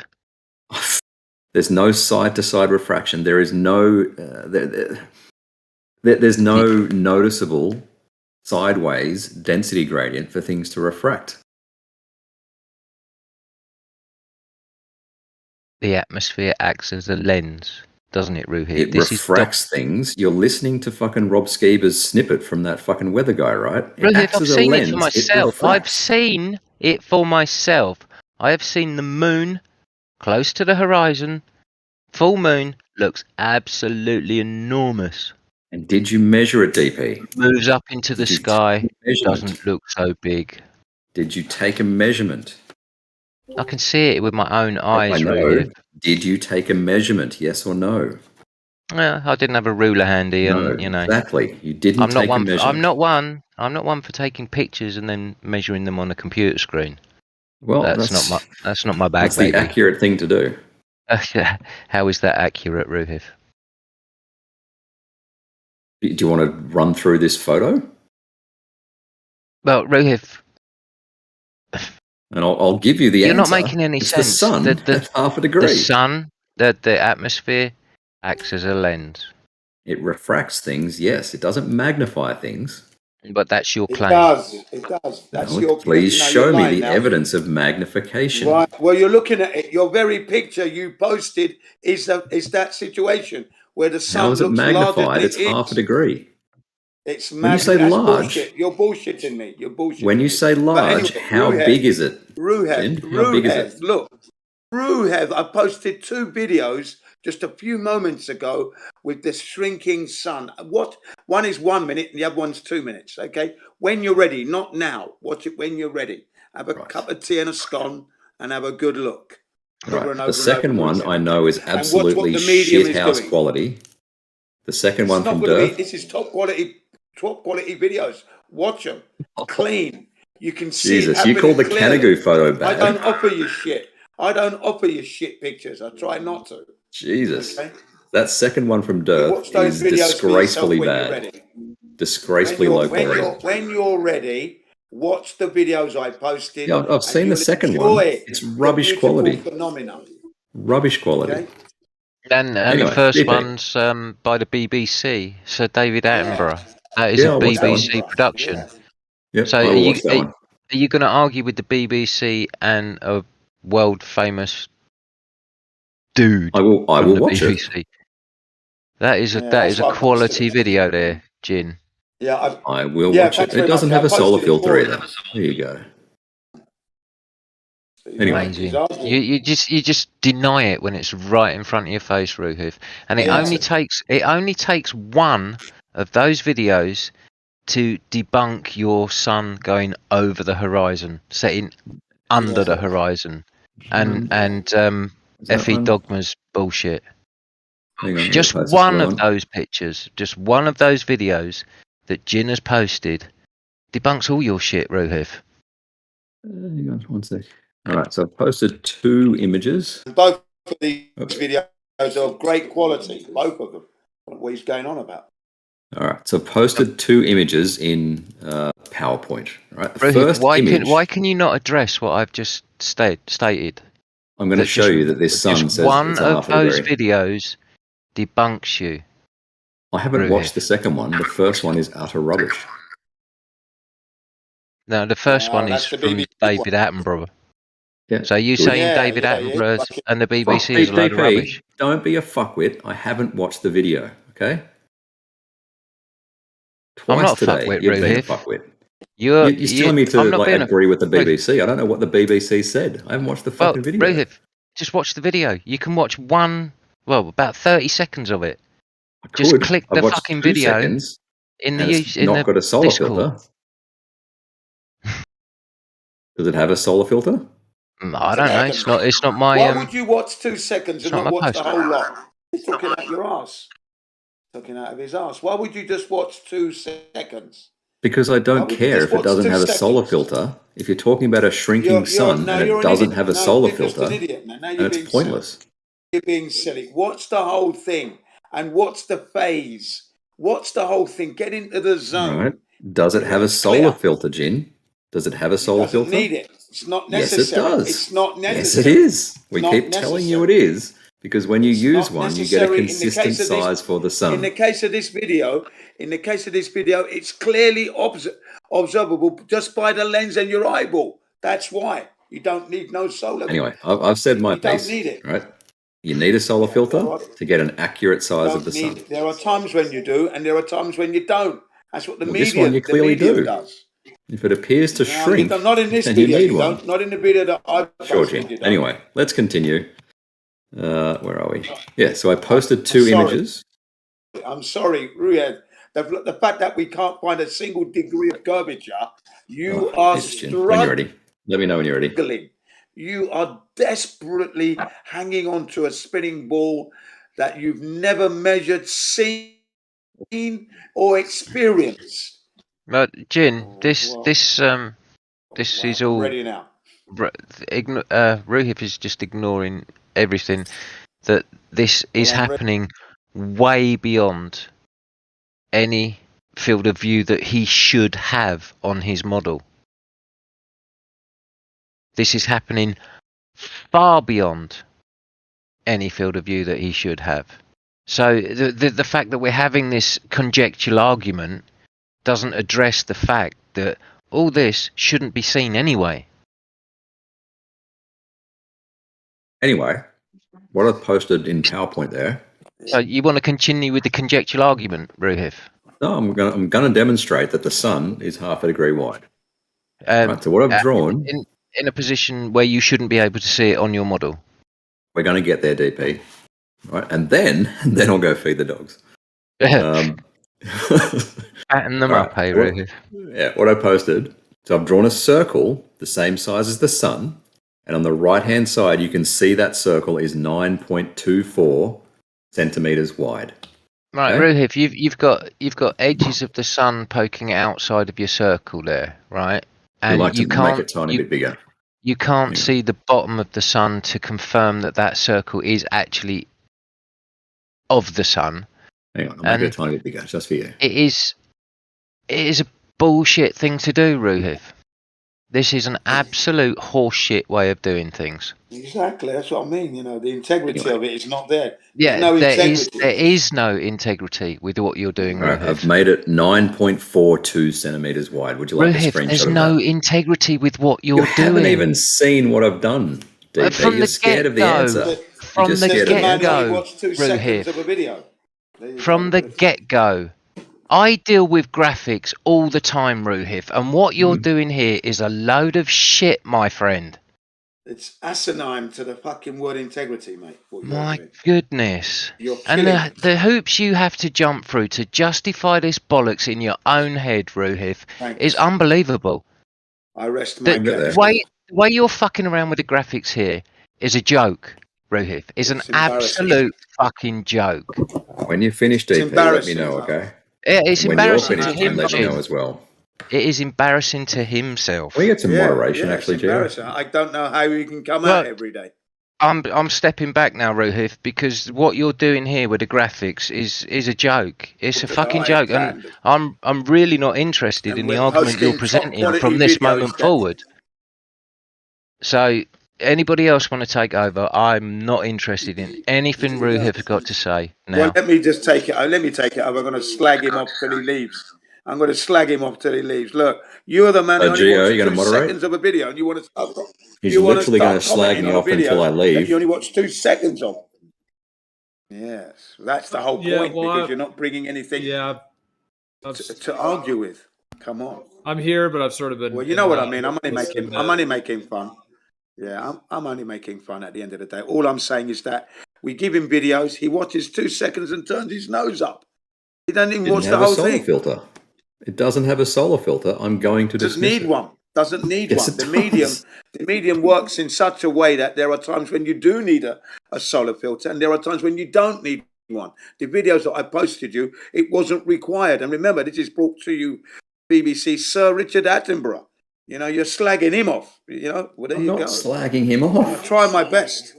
This is what DP did, right? He goes, "Are you calling fucking David Attenborough a liar, Richard Attenborough a liar?" I'm like, "No, David literally. Hang on, what's his name? You didn't even give him 2 seconds. You didn't give Sir David Attenborough 2 seconds. You only gave him that. Right, he doesn't. You're a It's not comedian. using a solar filter. You're a comedian. It's not going to Where's your give you an integrity, accurate man? size of the You want to sun. prove something. 60 seconds. Dude, You mate. insult me because I took the time to get it for you. Why Yeah, did you To bother? prove to you that the medium, as 3D DP was saying to you, the medium does many things, a myriad of things. You know, the medium is like our fingerprints on the human race. Everyone has a different fingerprint. It's the same with the medium. Every day it's different by the second, by the minute, by the hour, by the day. It's different by the years. Okay, that's the beauty of flat Earth. That is the beauty of the Earth. I'm not speaking verbal diarrhea. I'm in touch and at one with Earth. That's what I'm saying. I'm saying to you that your image that you posted was an optical illusion. What we're looking at here, where the sun is magnified, that's an optical illusion, a beautiful one at that.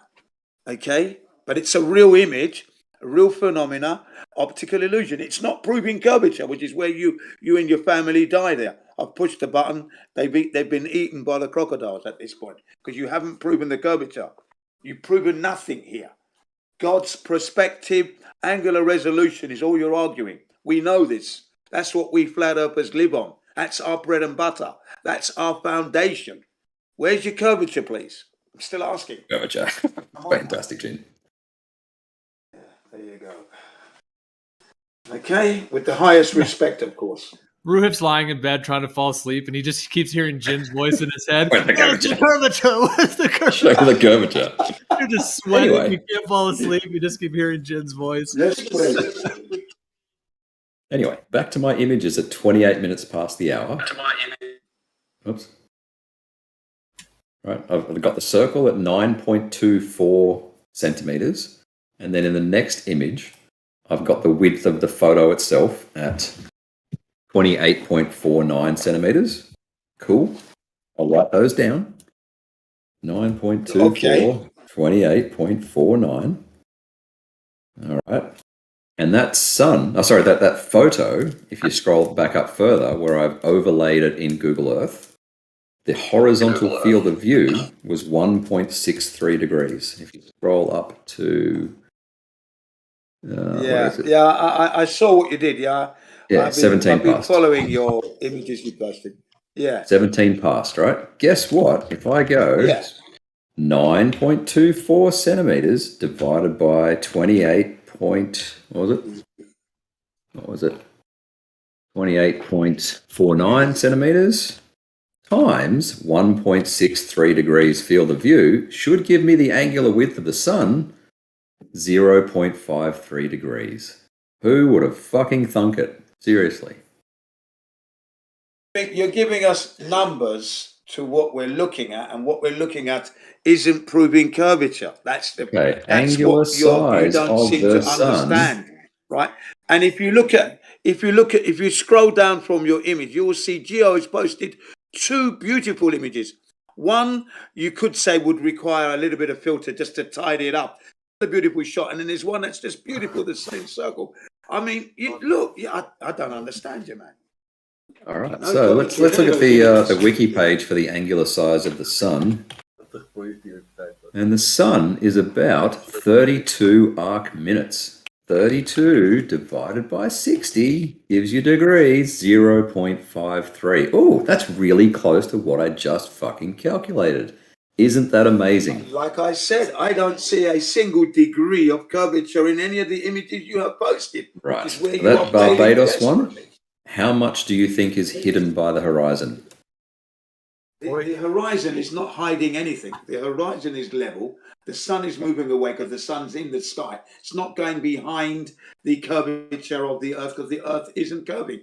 Or if But do you think you're seeing all hang on, if I was to sail in a speedboat towards the sun, nothing's going to change except for I'm going to say a little bit more as I get closer to it. You know, that's all.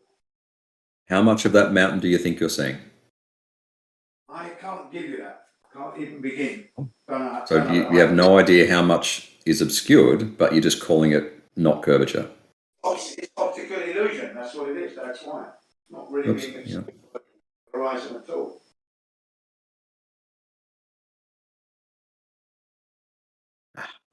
Hang on. Not any way, shape, or form. Level, the ocean. Level. Hang on. Other way. Whoops. And then you're trying to hide behind the numbers, but the numbers are going to be your downfall because your numbers you're hiding behind. You're hiding behind the numbers. I'm simply looking at the image. And I'm looking at the image as well. Okay, how much is hidden? Like I said, I can't tell you that just by looking at it. That what is hidden. I can. Because I know what I'm doing, Jen. No, you can't. You're not proving curvature, which is what That's we're a talking good about. joke, Ruhif. That's a really good joke. Have you ever thought about going on stage? Hang on. The fuck? 1,000 above absolute. There we go. That's better. Yeah, once you know your altitude, you can see how much is being blocked by the angular resolution. That's fine, you know. Once you know the altitude, you can get an idea. I don't know the altitude of the mountain. Ruhif, just a quick question for you. Have you ever seen Bev's Fata Morgana sunset pictures? Yeah, Fata Morgana. Not the pictures. It's a video, isn't it? And he's done like 4, maybe 5 of them now. Hang on. Let's try to line this up again. Just a yes or no question. No, he hasn't. He hasn't. He hasn't seen them. Otherwise, he would have said yeah by now. He obviously hasn't seen them. That's an obvious one. Now, let me take this photo. Chuck that in the chat. He's desperately trying to prove curvature, but it's not going to happen. There you go. No curvature again. There you go. Yep, there you go. There you go, lads, ladies and gentlemen. Have a good look. There you go. 0 degrees curvature. Lots of angular resolution from one's perspective is all we have, ladies and gents. Masterclass in self-delusion, Jin. Zero curvature at all. That's the thing. Lots of angular resolution. resolution. Jin should get up on stage. Ruhif, do you want to answer? Please put me on stage. Do you want to answer my question, Ruhif? Or again, have I seen those videos of Bev? No. Well, do you want to have a look at them and then come back and tell us all again that the atmosphere doesn't act as a lens. I agree. It refracts. That clip that Rob Skilby clipped out says the atmosphere acts like a lens. I agree. It refracts. It doesn't. It also magnify. magnifies. No, it doesn't. It does. Clearly does. You can see it in your image. The sun is clearly magnified there. How have you fucking measured it, Jin? Jesus Christ! How many times do I have to ask that? Let me tell you something, because I've seen the sun, and I posted the video where you see the sun smaller than that. Ruhiv, right? You hang on, Jin. Hang on, Jin. Ruhiv, you are basing everything you have said off of measurements, off of a shitty. What program are you even using there, Ruhiv? Is it a graphics manipulation program? Can you drop the levels out? Are you able to see exactly what it is you're looking at? Because hang on, I've got a photograph. I've got a phone call. Hang on, back soon. But the program you're using, Ruhiv, is not designed to do what you're doing with it. It's designed to draw circles. It's asinine, and it's an insult to us who carry the highest level of integrity. You insult us with your presentation. I am sorry. Disgusted to the core, and frankly, I don't know how you get up in the morning and step out your house with that kind of attitude. Yeah, right, Jin. I've got to wait until DP gets back, and then I've got to tell him I've got to feed the dogs. So wait until he gets to talk shit, Jin. You just talk shit. My disgust in your behaviour. Okay. Right. Anyway, I've demonstrated that the sun is half a degree wide at the sunset. Only took me half an hour to get there because you fuckers. I'm not doing that at all. That's not what you're doing. You're totally denying the fact that there's no curvature. You're unable to present it. And frankly, I'm disappointed, really. All right. It's not hurry up, DP. I'm like, yeah, hurry up. Jin's slashing me to pieces here. Help me, guys. Get me out of here. No. He's pummeling me to death. Yep. That's exactly what's happening. I'm telling you, I'm whipping you with the flat earth truth is what I'm whipping you with. Show me the curvature. Yeah, show me that curvature.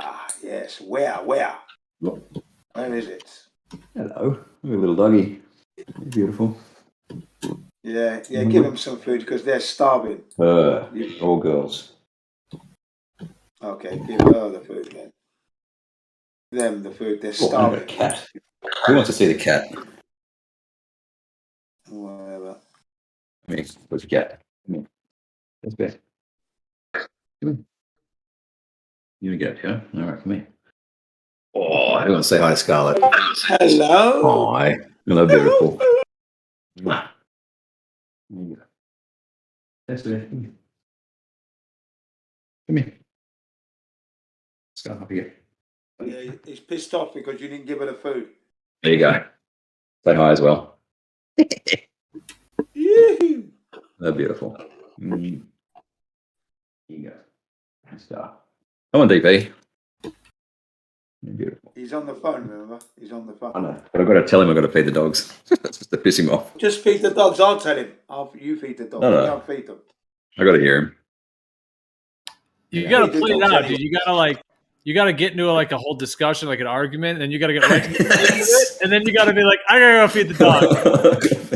Right in the peak. Yeah. I'm going to say, oh, DP, you're such a cunt. And then I go feed the dogs. Come on, DP. What are you doing? Yeah, we've got you on the ropes, Ruhiv. When you come to us, you should come with something more solid. Bring the truth with you, because if you don't, you get whipped every time you come. Not too sure why I don't turn you down, Jin. I don't know. It's interesting. Yeah, sometimes you turn me down, sometimes you don't. It just depends at what level I'm angry with you, with the stuff you do. Right. I've let Jeremy turn down for a while, haven't I? It's probably time I've turned him up. Yes, the reason you turn me down is because I'm angry with you and your presentations that don't prove anything. Exactly. Annoying. It's annoying, really. You know, and you ignore all the beautiful evidence we bring to you. You just disregard them totally. And the biggest clue, if you've ever flown, is that aeroplane is not following the curvature of the Earth at all. And you just ignore that. You know, aeroplanes. That's simple, man. Bending over backwards, numbers and, you know, proving nothing. Anyway, never mind. You'll get there in the end. The truth is coming out every day. Every day the flat earthers numbers increase. Every day. Every day people know that man didn't go to the moon, and that's great. And the more that happens, one day it's going to reach a tipping point. And Ruhed, if I ever see you, I feel sorry for you because I'll expose you. This is the guy that was jumping through hoops and numbers. Ignore the simplicity. Oops. You will never live it down. You will hold your head down in shame. And you will never be put in a position of trust. You can Travis, never what are be you put talking in a about? position of trust. For when you ignore the truth that's in front of your eyes and you lie like that, you can never be trusted. God's beauty is there all the time. Are you clipping your toenails, Jen, right now? Sorry, I'm clipping my fingernails. Yeah, they've just gone too long. If it's troubling, I shall. Oh, that's all right. I should go anyway. DP didn't make it back. All right. No, you're See you. just See you. the dogs, man. Yeah. Or how would I join on my phone? All right. Yeah, they're hungry, man. And leave us to slag you off when you're not there. Yeah, he's a right bastard, isn't he? He's a right cunt, isn't he? Yeah. He fucking lies all the way, right to the back of his fucking teeth, honestly.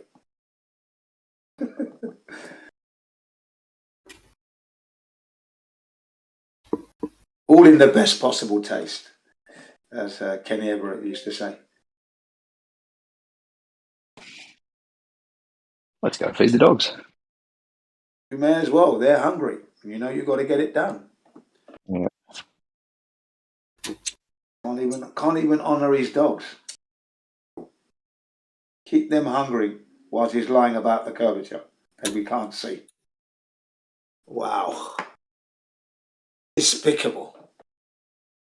You bring despicable to a new level. I think I don't turn you down, Jen, because I think you're a Poe. That's probably why. Whereas Demok really believes the shit. You don't turn me down because you know the truth I bring to you is pleasing to the ear. No, That's why Jin you can don't turn me actually down. be that delusional. It's not necessary that he's a Poe. It's pleasing to your ears. That's why you don't turn me down. Yeah, maybe. It doesn't even make sense, Jin. You do realize Beautiful. that, Come right? here. Over. Beautiful. Yes, you don't realise that. You don't realise that the truth is there. You've got no control. That's why you do that. The truth, I tell you, is pleasing. It's true. No, The earth is not a ball. remember that conversation we had probably a year ago now, where you're talking about centrifugal force, and I got you to say that 0.03 is a greater number than 9.8. Oh, of course, that's right, because we're talking about the speed of Yeah. the earth, and I said I run a reverse psychology on you. I remember that very well. Yeah. Or the acceleration. That's right. Yeah, that's correct. I was running a reverse psychology on you. That's how we roll. That's how I roll, anyway. Yeah. Yeah. Yeah, that's right. The fact is, nearly double the speed of sound can never be considered slow, even if the Earth is not moving at all. But you believe it's moving 15 degrees an hour, 24 hour. It's still moving at the speed of sound at the equator, and that cannot faster than the speed of sound, nearly double. Okay. 1.5 times the speed of sound, let's say, and that can never be considered slow, regardless. Depends. It's all relative, right? Day. All right. Daisy Boo.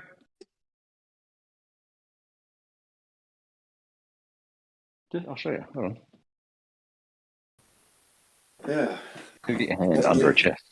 What I'll do, what I Yeah. do is I'm going to post a video to back myself up on this one. And under here.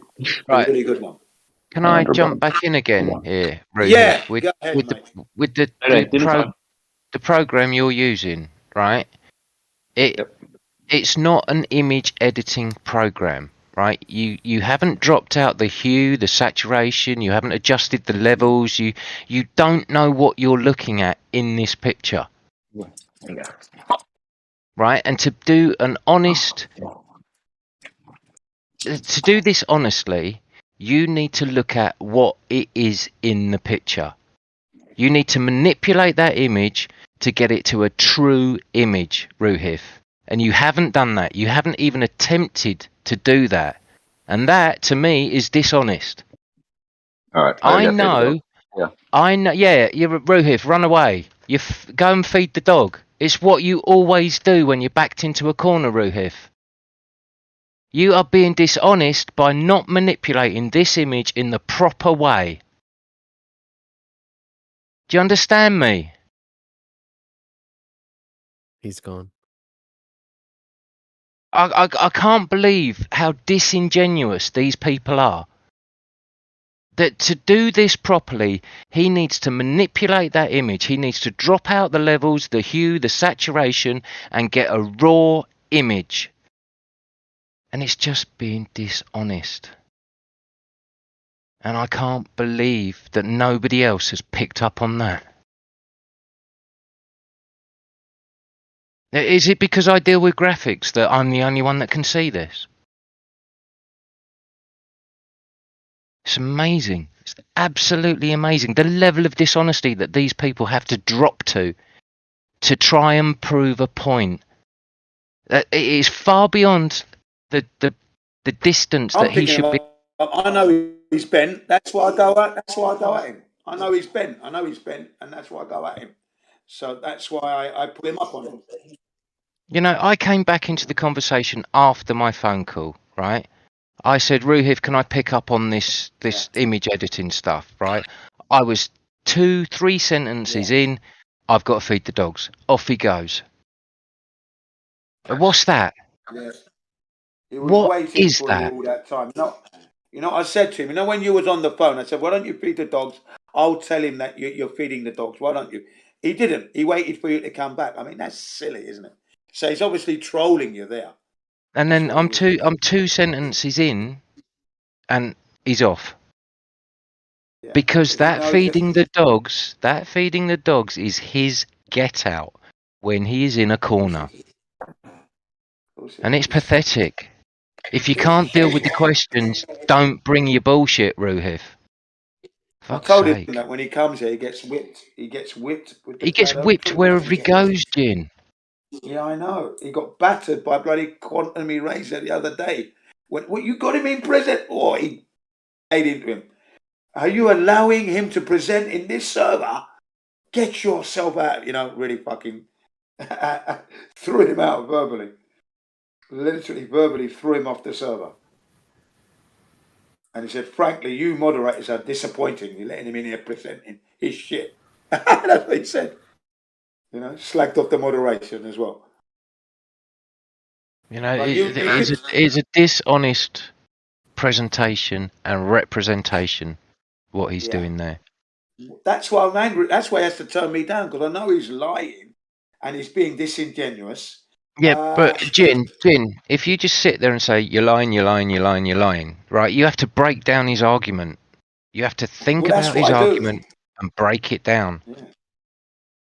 I do break it down. I offer him videos. I was just about to offer him one before he left, because he's on about, the 24-hour rotation of the Earth, right? Centrifugal forces. And I was just going to show him a video. It's only like 10 minutes long, but he's gone. Prove him I'm sorry. I'm sorry, Jin. But I only said 2 sentences to him and he was off. Yeah, that's right. Because he knew he was under pressure. That's the second time he's done that to me. The first one was with the Delta coordinate system on the printer. He had to duck out and feed the dogs then. And I've been asking him if he's been learning that Delta coordinate system because I want to have the conversation with him. But he won't do it. It's almost like he has a specific rhythm in his day, and that he comes online around the same day, time of day, and that he feeds his dogs at around the He same time of the waited day for or every me. time. He waited for me to come back from my phone call.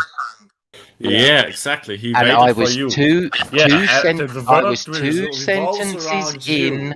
I and also then waited. he fucked off. Yeah, I also waited for you to speak again because nobody was speaking in here until you finished your phone call. The world revolves around you. I never said that, did I? Jin said that Well, he you're waited here implying for it. me. Jin said that he waited here for me to get back from my phone call. Okay. Is that Hey, true or is that Adrian. not? Is that true or is that not true? Did that happen or did that not happen? Because I don't know. I wasn't here. I don't I know was on a either. I phone wasn't call. listening. Yeah, Adrian, are exactly. you white knighting for Ruhif right now, man? He is. Absolutely fucking is. Yeah, no, that's true. That's true. He was waiting for you to So it's not a case of the server revolving around me, is it? Okay. Because So that was a start your true dogs, are you? statement, wasn't it? Yeah. Okay, fair enough.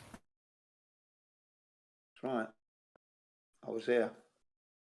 And then Gio commented on the feeding of the dogs as well, and that, there you go. So no, even Gio got in on it a little bit. And I'm 2 sentences into what I'm trying to get from him. I'm trying to glean information from Ruhif. Yeah, I mean, it's an honest conversation, and they can't even treat that conversation with dignity. It was the same thing yesterday, you know. The methods that he employs to try and Hang on, persuade Jin, us that we are wrong in what. Jin, Travis is talking.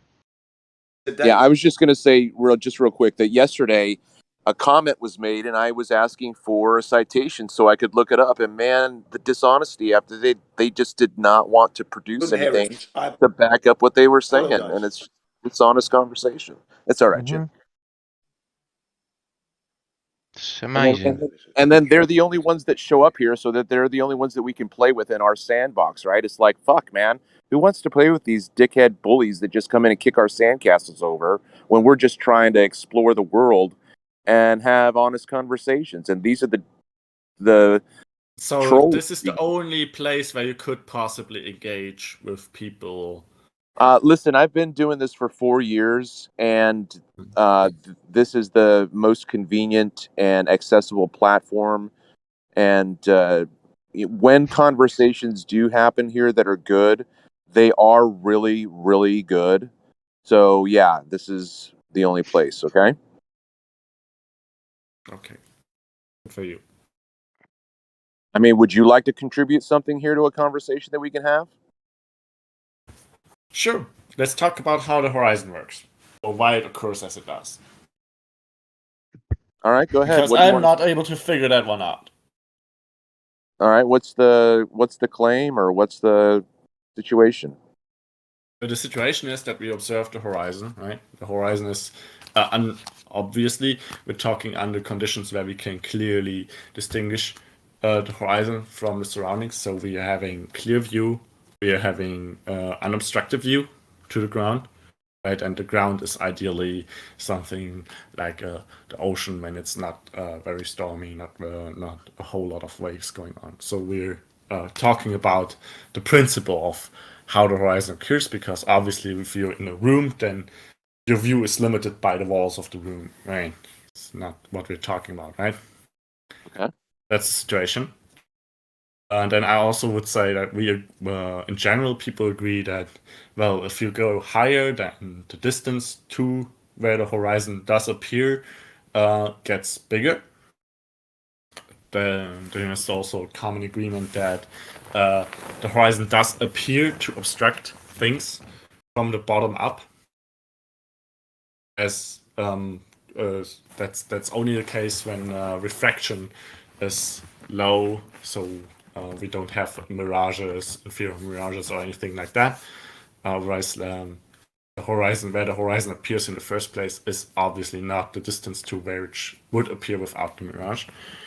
And then the situation that I also know is that celestial lights like the sun and the moon also appear to get obstructed and set and rise from set to and rise from that horizon, and that when I zoom into the horizon, when I have like an object that's appears partially obstructed from the bottom, and I can still see details of the top clearly. When I zoom into it, it does not change which part appears obstructed of it and which part does not appear obstructed.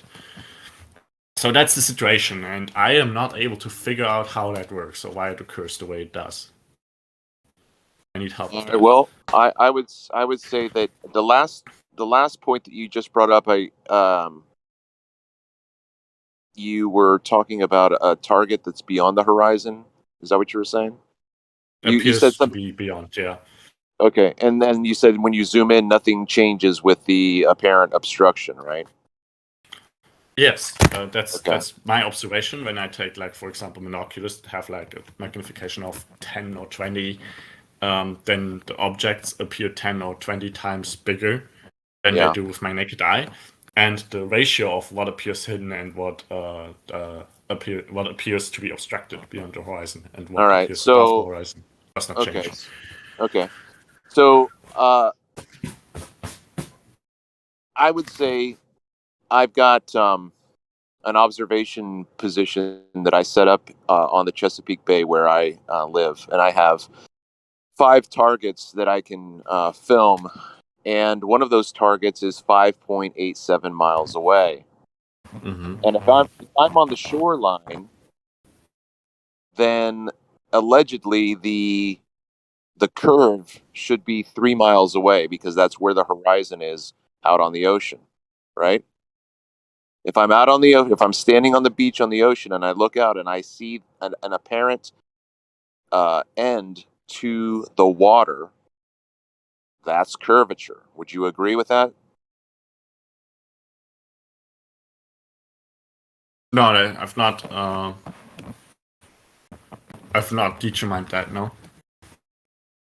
Okay, so when you're standing out on the beach and you're looking out and you see the horizon, how far away is that horizon?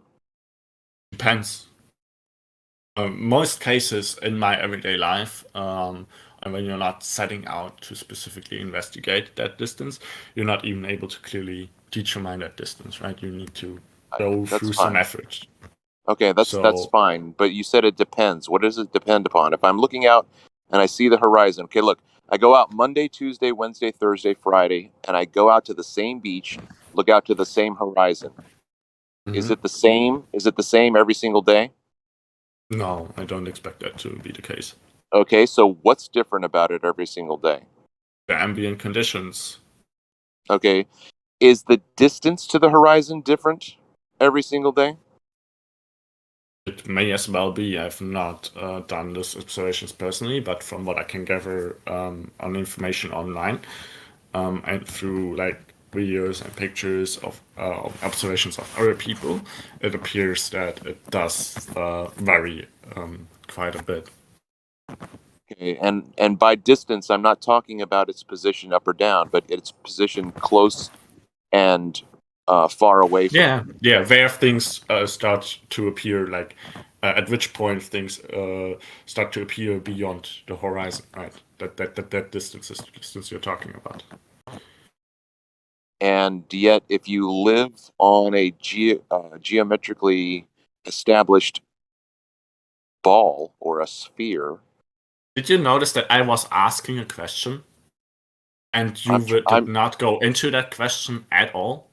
Yeah, I picked up. You gave like 5 or 6 different scenarios, and I did not give different scenarios. I gave 5 or I give like 4 different facts that we all agree are observable with how the the horizon occurs, like in what manner the horizon occurs, and I want to find an explanation for why that happens.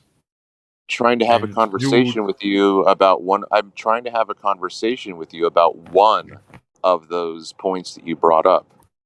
Which of the points? The last one where you were talking about the target being cut in half. Yeah, do you say that does not happen? No, I You didn't see, we say. do not I observe that. didn't. I did not. Bro, you got to take it back a bit, man. I did I'm not just say. like, I yeah, I mean, didn't. I don't see the point of like establishing that. Yes, we do observe that. Okay. So right now, this conversation is taking a nosedive. Okay. Yes, it is. I would appreciate it, right, if you would listen to what I have said, because if you had listened to what I have said, your question as to whether or not I deny something would have been evident because I did not say that. So I didn't Okay. say it. Yes. Okay, hold on. So since I didn't say it, you shouldn't be asking if I say it. I didn't say it yet. So are you gonna say it? No. Okay, so why are we talking about this? It's an established fact that we I'm both agree on established observation. I'm trying to take us through preliminary steps, man. Okay, we also agreed the distance to the horizon is not the same all day through every day. We also agreed to that. How does this help us? I'm just trying to understand a bit of what you're saying. That's why I'm asking you questions so I can let you say it and not put words into your mouth, okay? So, fine. Okay. We'll just skip that place where I was going to for a moment. So, I guess I'm surprised that you don't feel like you can generalize about the common accepted position of the horizon being roughly about 3 miles away from the observer. Do you mean generalize? Huh? Most people in this conversation are aware that a 6-foot observer standing on the beach looking out and seeing the horizon, that horizon is estimated to be roughly 3 miles away. Yeah, but you observed it further away than that, obviously, so I don't see how that brings us closer to an explanation of why we observe the horizon as it does occur. Okay, great. That's fine. So sometimes we see the horizon farther away. So when we see the horizon 3 miles away, there is a cutoff point. That cutoff point, in my opinion, is 100% due to refraction, with or without mirage. So let's say, your opinion. That's what I believe I said that. Yeah. So, but why are we talking about your opinion though? Wow, like, man. This is all dealing with I'm observable I'm reality, done, Adrian. right? I'm done, Adrian. Thank you for the conversation. Why are you done? I mean, I'm just trying to figure this out. So the way I understand existence, especially with topics like that, they are like regarding physics in the end, or how physics is defined, is that we assume that there is an existence, there is one reality that we share, and that reality follows logic. So if we observe something and we make the logic derivation from that, then the conclusion from that derivation is valid by the fact that we used logic to derive it. That's how I understand this conversations about observable reality, about this kind of stuff. An opinion does not help me to further the knowledge on observable reality, because opinions should not, under that understanding of existence, opinions should not be necessary. Things are either objectively verifiably true, or you can objectively verifiably say they are not true. They lead to a conflict with reality. Now, if you do not know, then that's then you can form an opinion and can have a reason for that opinion. That's not sufficient to say that opinion is correct. But and you can just say like, I don't know, but I think and you can just shorten the conversation down. Can I just stop you here a second and ask a question? Right? Why are you doing this analytic breakdown when you're not covering the topic that you wanted to cover anymore? All you're doing is breaking down analytically what's been said and the logic and an opinion and la-di-da-di-da. Get back on topic, my son. Okay. Thank If you. we deal with more than an opinion, then I'm glad to talk about why the horizon occurs as People it often does. give opinions in this arena. Travis said it Good. was in Great. his opinion. Now, either you accept that opinion or you don't.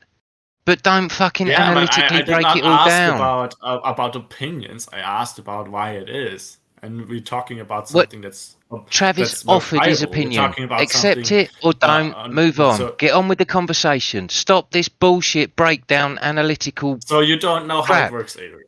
just to make yourself look big. No, Get on with the I subject. asked a simple question. I did not ask for opinions. I asked why it is. Why it does occur the way it does. I did not ask for opinions. I asked for like verifiable facts. I asked for an explanation that you can test. An opinion does not help me with that. So Adrian, did you notice that I didn't interrupt anything that you were saying, even though during some of the points you were making, I wanted to? You know, when I was talking, you got to the point of impatience and decided that you were done listening to me. I don't have any interest at this point in having a further conversation with you. great, then don't talk with me.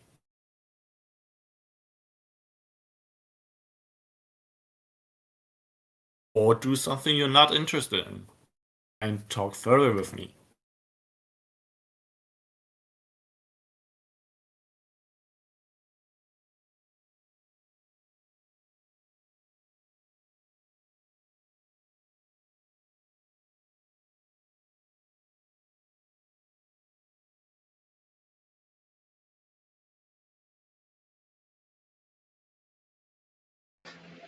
You know how when you're in the city and somebody looking from some other direction somewhere when it's going east to west, sun, and you're in the city looking like whatever, and you know damn well the city's huge and like long, and like right at the point you say, hey man, that's so many miles right there. That's where they said that sun's supposed to be coming down and smacking you on top of your head, Bill.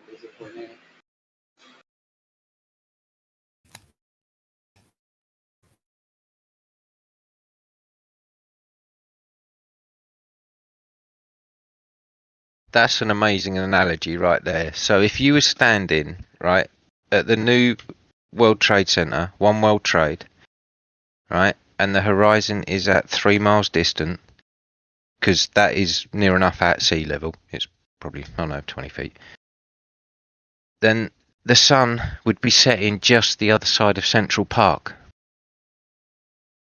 Yeah, it'd be going down into Central. Don't let the sun go down on me.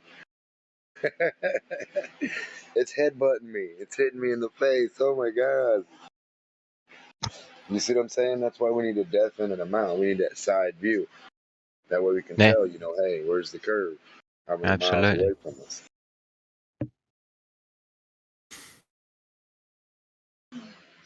Did you get that picture, new guy?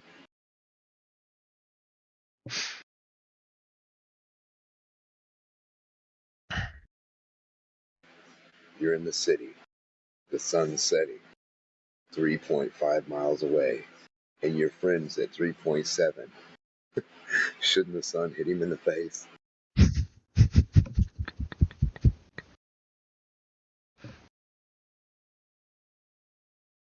I think there's a question on the table there for you, Adrian.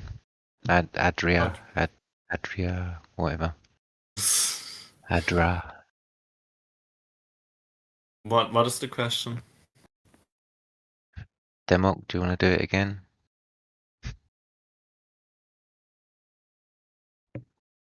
Yeah, if you're like in the city and your buddy's like, hey, I see the sun going down, and you're like, yeah, going down around whatever, and they're like, yeah, I think it's going down. And you're like, how far away is it going down? And they're like, it's going down to 3.5 miles. I see it right there beyond that building. And you're like, hey, I'm beyond that building. I'm about a mile beyond that building, or 80 foot. Now, do you see the sun drop between you two? How does that work? No. Why would you assume that? Well, if you're looking at the sun straight up in the air and it comes from straight up in the air towards you, and there's clearly no hill or curve or no drop, and your friend's saying it's dropping, and you're not seeing it drop or move from the position that you stared at it the whole time for hours, what's going on? Why would you say that it's dropping between you two? Why would he say that? Why would he say, hey, that's dropping down, when you're looking right at it and it's not? You stared at it, not drop anywhere. So how does So this you're work? saying one observer just sees the sun in the same location in the sky all the time, and the other one sees its elevation angle Both get of you lower. do. You're both looking at the sun up in the air. Both. He's Yeah, looking both at it look at at the his sun in the air. horizon. One says it's Yeah, dropping, and the other one says it's not. he's looking 3.5 miles, and he's saying, I see the sun. It appears to be dropping down. It's going out of my view. We know that horizontally. It's not dropping, but it appears to drop. Isn't that weird? So is it dropping or rising in your vision? And you're like, no, it stays right where it's at. It has for the last hour or two. It's right there, Yeah, just staying right up there, coming towards me, and the air way up there. It hasn't dropped. It hasn't went up. It hasn't went down. It hasn't went around anything. So how can you, within half a mile of the distance he says it's dropping, you not observe that It's same drop? highly unlikely to me that you're looking at the same thing. If one observer says it's not changing its position, and the other observer sees it's changing its position to change, and both observers don't change the location, it seems to me that you're talking about two different objects then. So if you're looking out over the horizon and there's a guy on the island, right?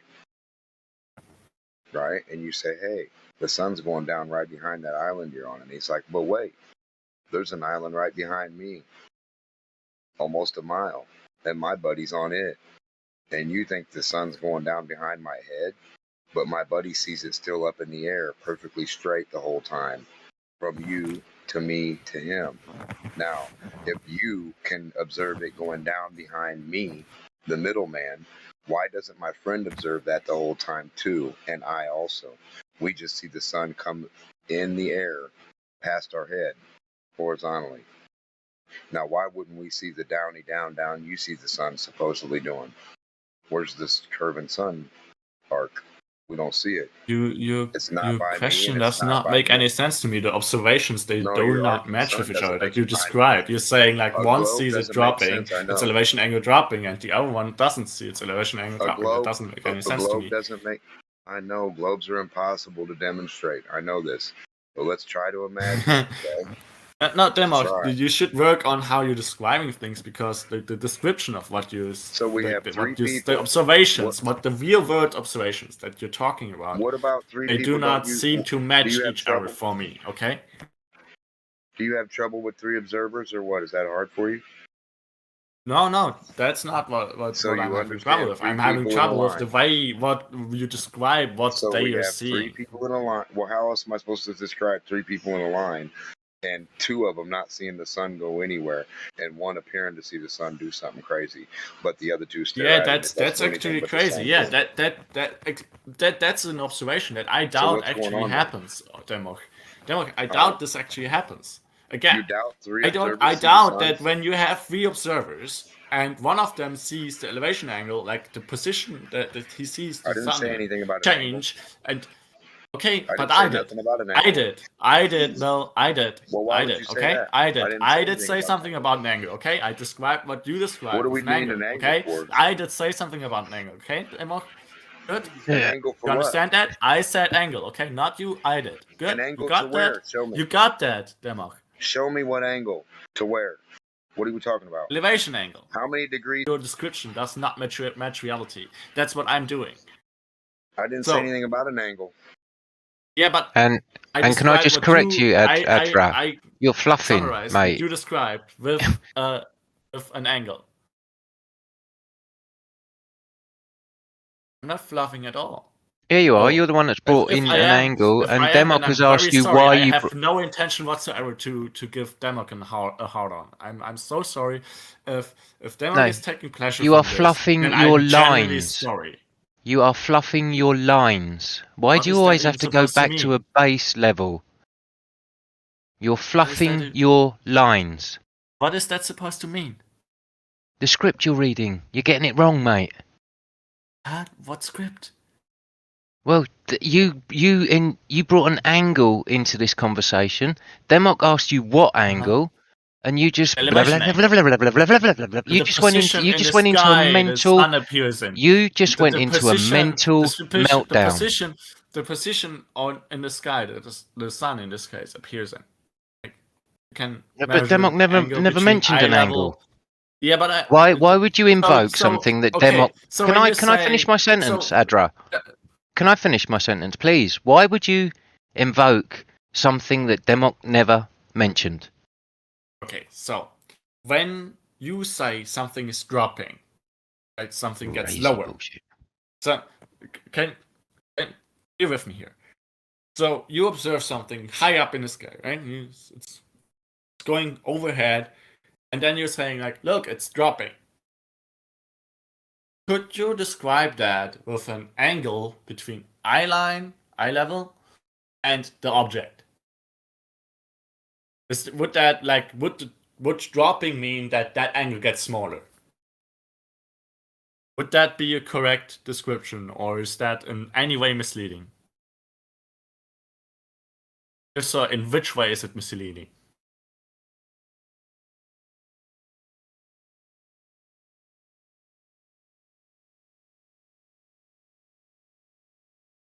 Great. So we saying that this I is was an in the angle. kitchen. Sorry, I didn't have a chance to. I had to come back from the kitchen to give you an answer. Right, this is your bullshit story, right?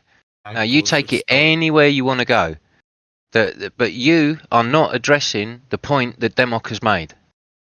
Okay, so you take your Demok angle. did not make You any take your point. angle anywhere you want to go, Adra, because this is your made-up bullshit story at the moment. Okay, we're just following along. I mean, I bet Travis and Chemo and Demok, I bet they're What well story are you entertained by talking you at the about moment. Your story, your angle story. What It's story? all yours. I did not. I asked you a question. No, you are telling a Yes, story. No, I asked you a Because question. you have evoked I asked an angle. I asked you DP. And I asked Demok you a question. never DP, mentioned DP, an angle. DP. So this is all on you, Adra. So off you go. DP. Off you go. I asked you a question. Continue your angle story. I don't care about your bullshit story. I'm not even part of it. Do you understand? Do you understand the fact that I asked you a question? Do you I understand don't that? care about your bullshit story. Do you your questions. understand the fact that I asked you a question? Do you understand that? Get on with your story. I'm going back Do in the you kitchen. understand the fact that I asked you a question? Adra, you are going on a spiral, dude. You are spiraling and spiraling. The fact that I He's definitely off script now. He's repeating it again. That dude's a robot. He's definitely on a spiral. Do you understand? The Listen, fact he's that I asked you a repeating it question, again. DP? He's repeating it again. Actually, I might. I'm going to keep my headphones open this time because you Too are fine. Too entertainment. Oh, you did not hear the question. Maybe Did repeat. you hear the question or not? Adra, it's your bullshit story about an angle. No, it's not bullshit at yes, all. it is. Demok It's not never bullshit even at mentioned all. an angle. You are the It's one that not has brought the bullshit at angle all. into the conversation. Okay, I'm gonna take this it out. this Is it gonna stop being bullshit if I don't mention the name angle? Is that like so Demok describes like he's saying, okay, hey, No, the it's sun gonna is, keep being bullshit if you're talking. Yeah. Yeah. You've been a absolutely troll is, for a Rakia. long time. So You're just a wait different sec, main Rakia. character under a different name. How do you know my name? You've been around a while, huh? Different name? You changed your name, What troll? are you talking about? You're a troll. You've been a troll for a long time. I recognize your voice. Just a different name. Not trolling. I do not intend. No, to trigger I didn't anyone say you were emotionally. trolling. Well, I kind of imply because you are a troll. You've been You around. said, yeah, you said I'm a troll, and I'm Yeah, denying you that are a troll. accusation. You've been That's here for slander. years with the same Yes, I script. have. All you've done No, is changed there's your name. there's no such thing. There's no such thing as a No, script. yeah, I've heard this before. That's how I recognized you. That's how I You recognized just you, said man. you recognize my voice, not what I'm Yeah, saying. and your script. And- Did you not hear? No, I'll do what you did. Did you not hear when I said script? Did you not hear when I said script? Did you not hear when I said script? Yeah. Once more, Ricky. Okay, here's the thing. When something is verifiably, objectively true, right, and people talk about verifiable, observed reality, tier 2 facts, then all the people that talk about what's objectively known will say the same things. Because You mean that's like the thing that's water objectively creating a true. horizontal under static conditions? You mean like water not curving? You mean like that? You want to talk about that? Yeah, so you're reading from the same script as other people then too, right? My same Because thought is coming other on. people are saying the same thing. You see my point? Yeah. Okay, That's so right. you see Hold a on, point hold that on. distinguishing Hold on a people second, I got something new for you. distinguishing if someone reads from a script or We can not put it to bed by right now. by what that person says matching with what another person says. It's not a good way to see if that is that's a script or So not. you're agreeing it's fundamentally true then? By that measure, you are reading No. from a script. By that measure, you agree that water is fundamental. That's No, I fundamentally did not true. agree to that. Well, then it's Mark. not a script then. You said if something's Why is it not a fundamentally script? true, because you said. Why is it not a script then? Yeah, Because you asked me. That's the second time you asked me. You're not. You're too. It's the second time you asked me. So you want me to answer? Because you said if it's fundamentally true and somebody repeats it, it's not scripted. So if people are repeating that, that's not what now I you said. interrupt. Rakia, See, that's this is not how I know what- you're a that's troll. not- You don't that's let not anybody what I- finish. Rakia, You don't let yeah, anybody but you're finish. saying Yeah, you're but saying- you're saying, but you're not letting anybody finish. Even if they're wrong, you're cutting them off. Why would you cut somebody off Not that's even wrong? if they're wrong. That's Because you're fundamentally saying something stupid. I did not. You're claiming I said something that I did not say, and then I'm interjecting. So you did cut me off. Yes, You're because you so- said I so did you say did cut something me that off. I did not say. Say it one more time. Just say yes. You cut Did me you off. notice? Did you Because notice the that's fact? what Did you trolls notice do. the fact? They No, can't let it's other not- people talk. no. Now I'm trolling you because I'm not going to let you talk and interrupt everyone because it's shit. You're here you've been here for years doing the same thing, cutting people off, spitting and sputtering when you get called out. Rakia, how do you know my name, man? Because it's standing right there. Like No, that's not why. That's a lie because you've been here for years. You just lied. Rakia, I do know that you're the one that's talking because when you I do talk know you've and- been here for years under many different names. Is that true? I do know that you're the one that's talking. I know you've because- been here for years under many different names. Is that a true statement I said? Yes, it is. Yes. Thank So, So that, yeah, with the same no, old actually, tired on this script and server, interrupt. I don't think. Actually, on this. Yeah, server, now I you're don't gonna think make I've been excuses before. because that's what y'all do. No, that's not an excuse at all. Seems I'm like just you're saying exposing that yourself. I've not- I don't even have to tell people much, or say Okay, much. good. You're just Yeah, exposing yeah, yourself. mhm. Right. Listen to you. Like he said, you're just spiraling down a spiral staircase. You don't know when to stop. Give it up, man. We don't need y'all anymore. Who said that you need me at all? Where was that coming from? Yeah, well, yeah, exactly. So now you're agreeing with me again. You're not needed. Yeah. Oh. You're not needed either. That's. Oh, well, man, that might be a true statement, but you're definitely not needed. Okay. And Ruhid keeps running away to feed the dogs. So? Same script when he gets called out. How many times does his dogs eat a day? How I mean, it's fat got to are be his dogs? almost. Yeah, it's got to be almost animal abuse. If he feeds them as many times a day as he runs away, it's animal abuse. You should not feed your dogs that many times. So, Rakia, what's going on with you? Have you not got Adra? Have you not got any dogs to feed? Maybe go Yeah. change your name again. Come back. Maybe with a voice changer, you can start interrupting again under a different voice and name. Where did I interrupt you right now? Yeah, yeah. You can't do anything to me, man. I'm exposing you. Just know that, right? We're laughing at you. Are you drunk? No, I don't drink, sir. You should know that after years of being here. I never was interested in your consumption of You or just non-consumption. brought up me drinking. You seem Yeah, interested. never before. Never before, though. So. Well, now you know. See how easy that was when you asked me a question? I answered very precisely and honestly. I don't drink. Wow, great. You should try it. You should try it. When someone asks you a question, you should answer precisely and honestly, and then shut up. Will do. Oh, Will you wow, answer another question? That was sure. How does the horizon work? The horizon works due to an object going away from you, and it gets to the perspective point, what I call the perspective point. Y'all call it the vanishing point, which is your horizon. And That conflicts with because observable reality. yeah, you asked me, I said one thing, and I was only in the very beginning of my explanation, and now Sorry, you're talking. My bad. Sorry. Yeah, and as that object goes away and the viewer stands still, the angle gets differently.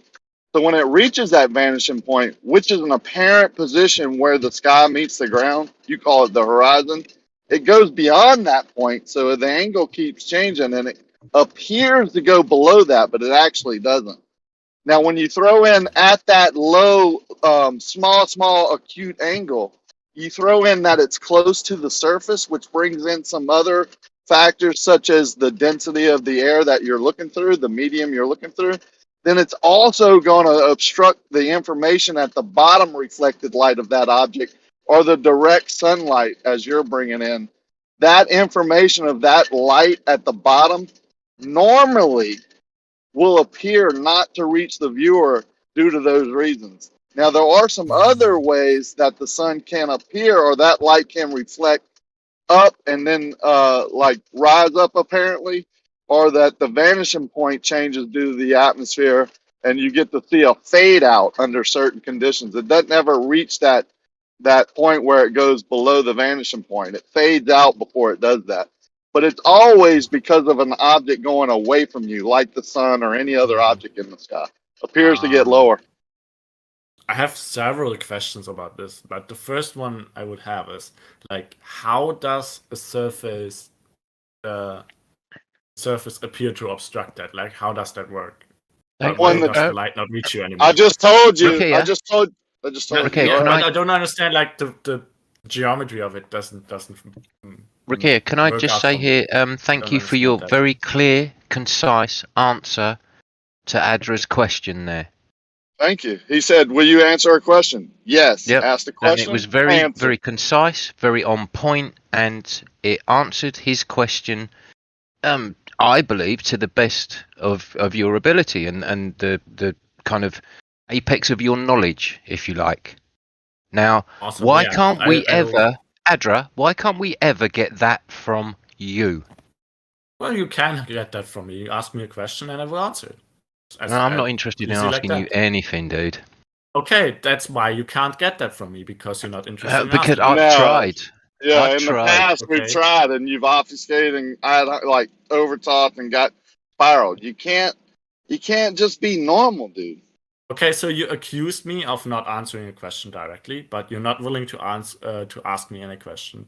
We're using past that I'm not willing, that I'm actually fully capable and willing to do that. So, great. Thanks for accusing me and not talking with me, I guess. Okay, see you later. Bye. Trolls can't leave, right? They can never leave. They only Well, switch you off. can leave, Makia. There's no problem with you leaving. Montreal, you don't even know who you're talking to. It says Rakia Live. Said Montreal, didn't he? It might be a You all robot, sound man. you all sound the same to me, Ricky. Yeah. So I know. Americans, People Canadians. call me Montreal all the time. And Yeah, I I thought heard we that the other day. I heard that the other day. I was like, there is no way you sound like a SC Montreal. I know. I was wondering if it was a Discord or a mic thing, if we sounded the same, because I don't think we do. But a lot of people switch us up. He's I got a think if big. they're just robots. He's got a big barrel voice. You got a little squeaky voice. Yeah, I got that little girl voice. But I can always talk like this too. You ought to hear me sing in the shower, bro. I'm not Ray Charles, dude. I can sing out tenor, bass. It's all about the bass, actually. No trouble. The bass, no trouble. trouble. Anyway, I that's think we can that's move some of on my from favourite this songs. known troll wasting our time. And the only reason I answered your question, guy, troll, is to show you how precisely I can do it and quickly and honestly to let the audience, whoever may be listening, know my honest, truthful opinion. And you know, if they ask me that tomorrow, that's what I'm going to say unless I find something that changes my mind. This is based on many observations, as you cut me off again. This is based on many observations, many listening to hours of this and getting other people's opinions and basing it on what I know about perspective and optics and how the atmosphere causes miraging. And I can back it up with my own pictures and observations. I don't need anyone else's. That's what we should be doing. And I don't Awesome, fully yeah. understand And I the would love mechanics of. to. I don't fully understand the mechanics of the Horizon, Rikia, and I was able to follow you every step of the way with what you were saying. So thank you very much for your clear, concise answer to his question. Thank you. Yeah, I will. I want to add on to that. Yeah, thank you so much for the answer so far.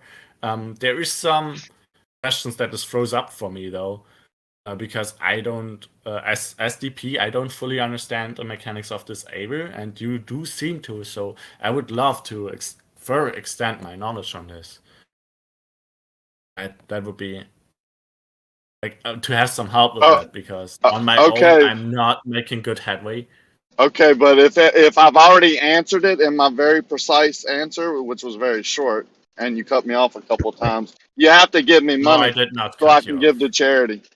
Because I probably already answered some of your BS questions that you now want to ask to try and get me in a gotcha based on your model. No, I'm not having a model at this point because I'm lacking the information to like work all this out on my own currently. That's the thing. Is that something that's understandable? Just be careful. A little bit of a heads up, Rakia. Don't give him your opinion. Okay. Yeah. Automatically, I don't know if I'm biased or not. I just think the way he said that, he's not telling the truth. If we were at a poker table, I would call you. Your story don't add up due to your past history of hands, because your hand history says that you do have a model, and that you often would just say that to put me in a position to answer your question. So I would say when you say all in right now, I would say call, because your story doesn't add up. Okay. So here's what I suspect happens. For one, maybe I was in a different position before, but I've been in this position that I'm currently in for quite some time already. So I doubt that this is what you're talking about. The second thing is I'm knowledgeable about what different people, different ideas are, but I have informed myself, or at least Okay, well, I've tried. let's test it. Let's test it, can we? Let me ask you one question. I haven't asked you anything. Do you You believe? did interrupt me, but okay. Okay, on a flat plane, do you think when an object above you goes away from you, it would appear to get lower? Yeah, obviously. Do you think the more dense atmosphere, as it reaches the acute angle of your horizon, would obstruct it bottom up? No, I cannot work out how that should happen. So at a different angle, as you're looking up at the top of an object, you're looking through a part of the atmosphere that's not as dense. And as that angle gets smaller, as you're looking to the base of the object, as it's closer to the ground due to perspective, you will be looking through a more dense atmosphere, which would mean less information would be reaching you as the viewer. And you don't see how that would, when you lose that information, that would be bottom up obstruction just due to that. No, I don't see that. Then there's no then there's no reason whatsoever to go on, because you're not going to understand any of my answers if you don't understand those two simple things. Hey, thanks for being honest. But yeah, can we have a conversation about what I think would happen and where I'm going wrong with it? You can do what you want, man. Yeah, but would you have that conversation with me? For a little bit. I'm almost at work, so. Okay, so for a little bit, let's try to cram it in there. So what you just described to me, like, okay, when the object appears to get lower, it goes the light travels through more dense air. That's fair, right? And that it would reduce the amount of light that would reach me. That's already a little bit of a stretch, because that's not necessarily directly dependent on the density of the air, and more about the what's the perturbivity of the air, like how transparent the air is. And the air is super transparent. The air is very, very transparent. We can see for hundreds, sometimes even 1,000 miles without not at ground level. Fade out. Not at ground level. Not. Yes. No, we can't. No. Yeah. Yes. No, I'm no, agreeing you with cannot. you. Yeah. Oh, okay. I'm agreeing with you. Yes, we well, cannot. That's the reason bottom up obstruction happens. Because when you're looking up, you're at the ground, you're looking up at something that's not at ground level. And when you look down to ground level, or even horizontally towards the ground, over the ground, you're looking through that more dense layer, which you don't get the reflected light information back to you. So it appears to be obstructed, but it's not. You're just not getting the information. You just agreed with it. Can I?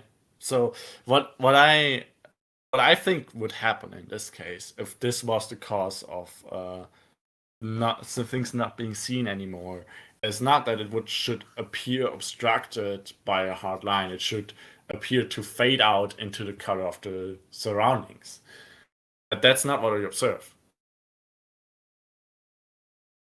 It is at certain times. Yeah, sometimes, but that's not how the horizon commonly occurs. But that's funny. That's exactly what we observe with the moon. No. The moon just rising and fades setting out. is also no. It does not. The moon just fades out into the background. It does not. When the moon is visible and you observe it setting, then it also appears to be obstructed by a hard line and does not fade out. It does not change. Not all the time, Adria, whatever you want to call your name. Yeah, but this is the explanation that Nokia gave. Can I just call you X-Troll? Obstructed bottom up. No, can I just call you X-Troll? You can call me Adrian. That's perfectly fine. I will not react to X-Troll. So yeah, Rakia. So where am I going wrong when from the description, the air getting denser and the reflected light from an object not reaching all the way to the observer anymore? Where am I going wrong when I say okay, that means that the object should fade out and I should not be able to make it out compared to its surroundings anymore, rather than appear obstructed? Is that incorrect? That's your idea, Why is though. that incorrect? Your assumption is that you should see things fade out at a long distance, is what you're saying. According to the explanation that Rakia gave for things apparently getting obstructed bottom up, that explanation would lead to things fading out. It sounded like to me that you just put that in there, that things should fade out. I'm just trying to follow. That's what I think should happen according to the explanation that he gave, that for things getting obstructed. Now I'm trying to find out how that prediction, in a sense, how that case is wrong, how that understanding is wrong. You're talking about obstruction, which is, in this case, air mass, right? Or are you presuming something else other than air mass? Okay, I started talking with Rakia about how the horizon works. Would you like to continue? I don't mean to interrupt. Rakia did No, say that Rakia he was. doesn't. Rakia did say that he was almost at work, so give him the benefit of the doubt on this one. He will probably get back to you when he's got opportunity. Maybe. No, I'm happy. definitely. There is no maybe about it. Rakia will be getting back to you, Adra. Okay. Sure. Your insertion of that maybe gives the impression that maybe Rakia's got something to be scared of. And believe, nobody in this room is scared of you. I hope not. I'm trying to learn here. If the people I'm trying to communicate with in order to learn are scared of me, that seems like a very Quit your snardy little remarks then, please. What remarks? The maybe that you inserted, because Rakia will definitely be getting back to you. You know that, I know that, and everybody in this room knows that. Let me jump in. I know that. You said giving the benefit of the doubt, and I agreed with that. Okay, I have a quick thought that I want to bring into the discussion because it just came to my mind and I want to make sense of it. I want to hear myself say it as well. So, Adrian, you're comfortable with this discussion that refraction can change the appearance of the distance. Are you okay? You are comfortable with the explanation that looming can often flatten out the surface so that, as Andrew Thomas Young puts it, the convexity of the Earth's surface seems to lessen. It diminishes so that it appears that you're looking over a flat surface. That's the way Andrew Thomas Young puts it.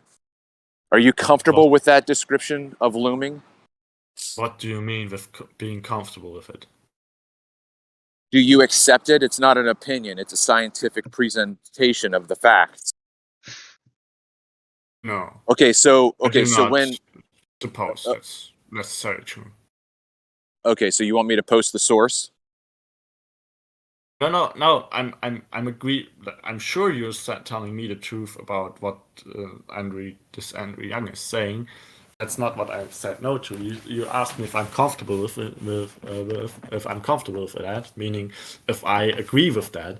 And no, I do not know if that's true or not, if what he's saying is true or not. Okay, that's fine. But do you understand the claim? Yeah, I do understand. Okay, so if you're comfortable with the fact that refraction can actually flatten out the surface so that it extends farther than you're used to seeing it, are you comfortable with considering that refraction can actually cut short the distance of the horizon so that it is at a closer proximity to you? Sure, why not? Okay. So if the refraction cuts off the horizon so that it's closer to you, and yet an object is past that horizon, the angular relationship between the refracted surface and that distant target will present itself as if that target's been cut in half. Mm-hmm. Okay, does that make sense? Mm-hmm. Okay, that's your explanation for your question about why an object can appear to be cut in half by the horizon. Mm-hmm. Okay, that's interesting. That is a different explanation than the one Rakia gave, though. Well, I don't know that it could be. I'm sure that there's going to be overlapping because he did talk about the limit of the light getting to you. So yes, that's going to right. So that's going to be in effect for the distant target because you're not seeing the bottom of the target. So that light is not getting to you. Now, this is where my idea just came to me. So I've seen multiple inferior mirages that are both obtuse and very, very, very acute. Mm-hmm. So the same effect happens with an inferior mirage and a sailboat. Mm-hmm. Now, the inferior mirage refraction treats the surface the way I described it. That is, it brings the limit of the surface closer to the observer, and it also apparently makes that surface look larger or closer to you, all due to refraction. But if there is an inferior mirage in the distance, you're going to have the physical target of the inferior mirage with its image reversed underneath it. Now, there's nothing tricky about that. That boat is still right there in front of you. You just cannot see the bottom. And the only reason why you can't see the bottom of that sailboat is refraction. Now, if the inferior mirage gets so acute that there's barely any discernible refraction or inferior mirage, but the rest of the dynamics are still there, you're going to get exclusively an image cut in half. But it's all still a result of refraction. Now, that just came to me because I've thought about this for 4 years. And I just watched a video of mine where I have a target that's 5.87 miles away. I have observable line of sight to the shoreline. Almost 6 miles away, I can see the other shore. And I have boats going across that field of view that are in full view. But I also have an inferior mirage where the boat is cut in half at that same distance. So it's not curvature because I've got full sailboats exposed at that same distance. Now, what I'm trying to say in a long way, and forgive me for being so long-winded, but I'm just processing this through again, that sailboat had a very, very acute reflection. I mean, it was very tight.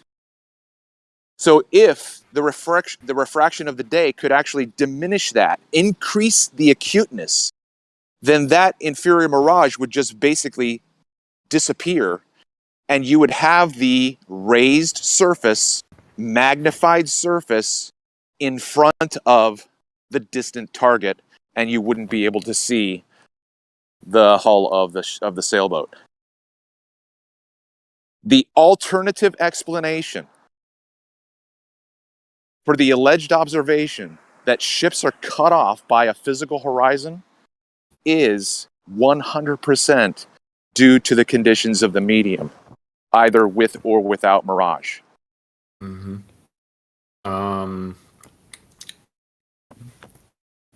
When we have given conditions, right? We do obviously over a large area, over a large distance like that. There's a big there's fluctuations, a lot of turbulence in the ambient conditions. Like you can't know the conditions at the observed target just from knowing the conditions over the observer, right? If the target is far away, a few miles away. That's a big challenge currently in refraction. But if we have given conditions, right, then we could predict what refraction would cause, right? What the refraction would be. Is that sensible? I'm sorry, can you say that last part one more time? Just that last part?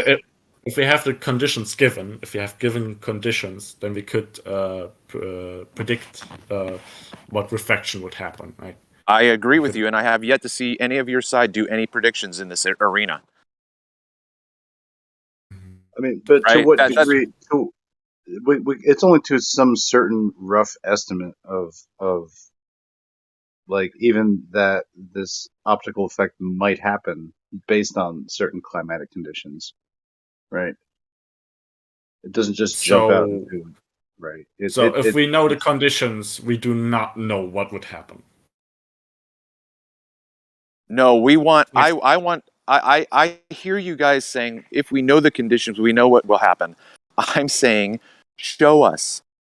No scientific paper I've read that discusses these issues. Right? They don't address what we're talking about because I want to know, like, what day I should go out to see looming.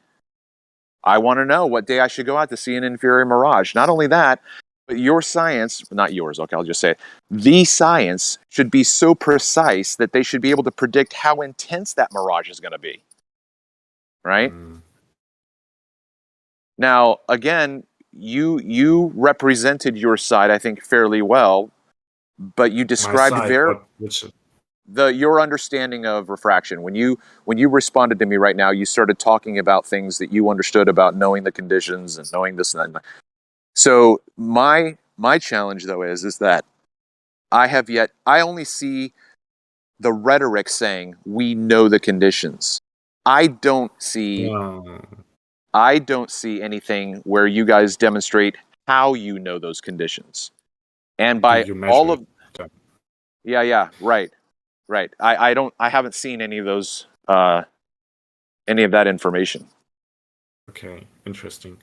How did you try to look? I've read papers. The Which papers did papers. you read? Okay, man, come on.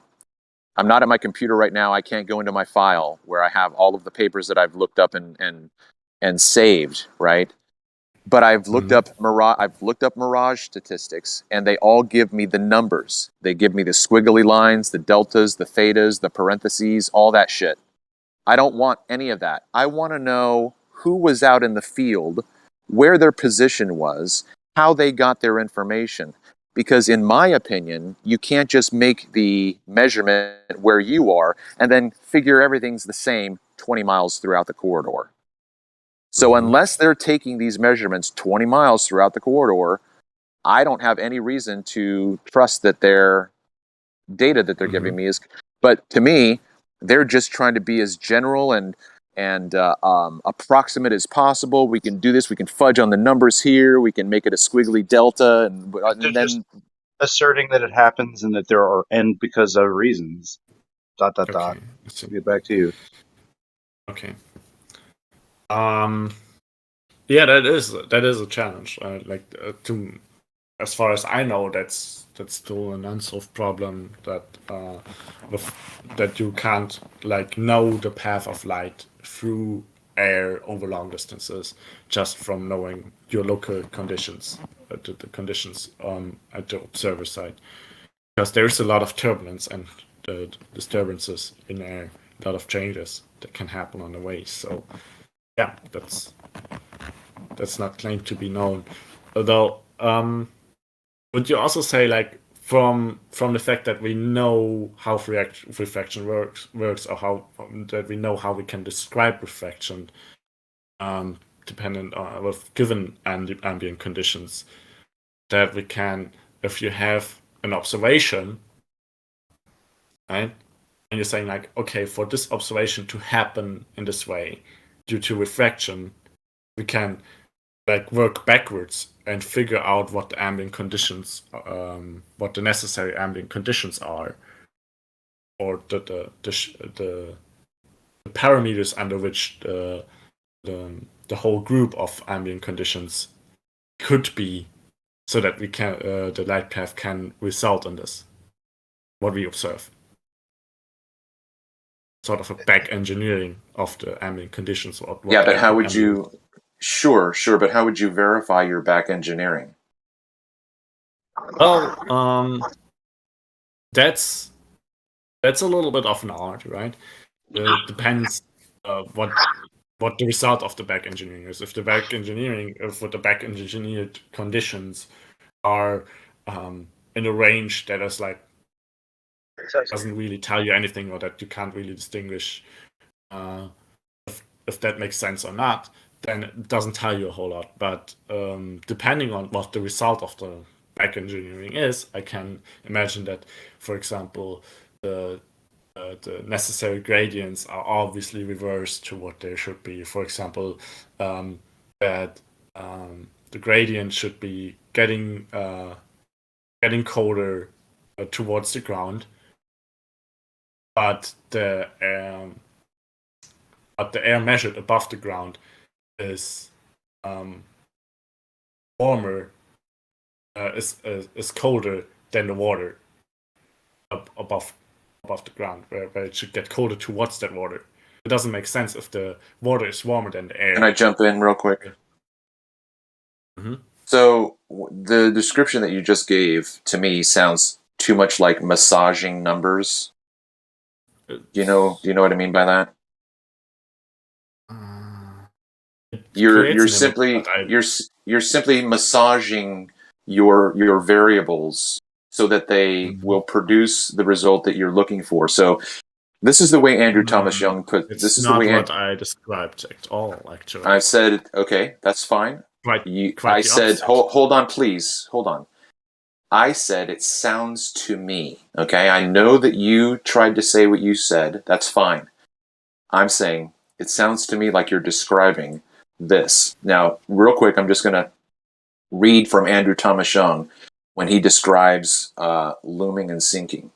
He says, to simulate this effect, it's convenient to choose a temperature gradient that makes the ray curvature about half the Earth. To me, I don't need to read any farther. He's choosing a convenient variable to produce what he's looking for. That is not science.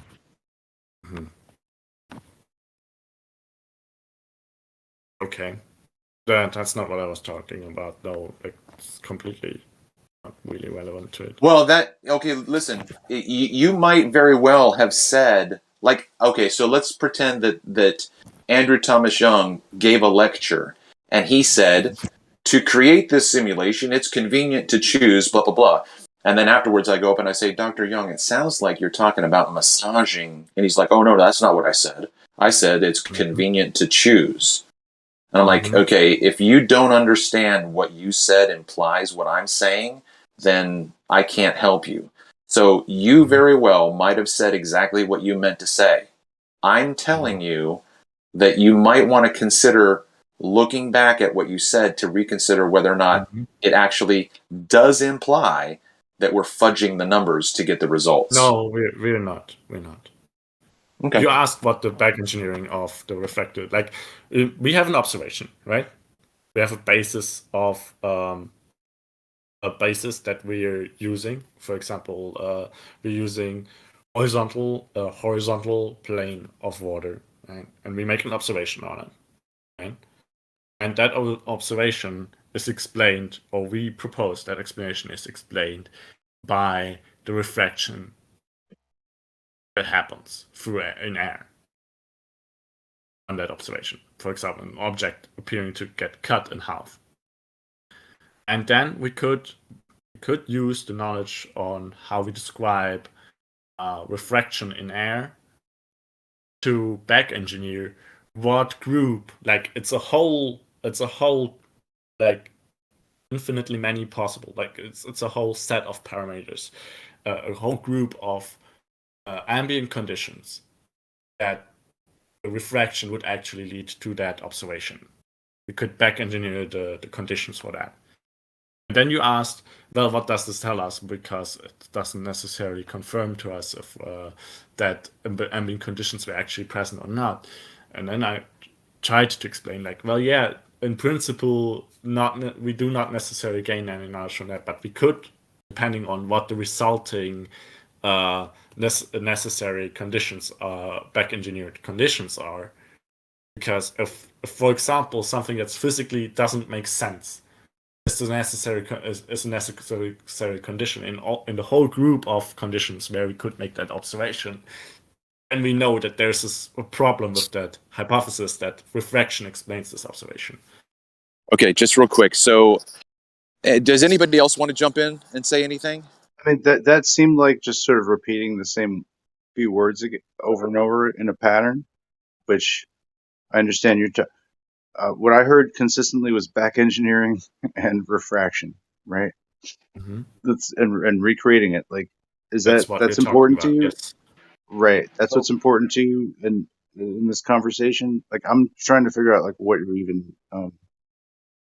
Okay, I'm trying to work out a way to test that hypothesis, the proposed explanation of of the observation that we're making. Like, so as to recreate the same optical effect which was observed by Travis, who observed something. You're trying to recreate that. Is that what you're saying?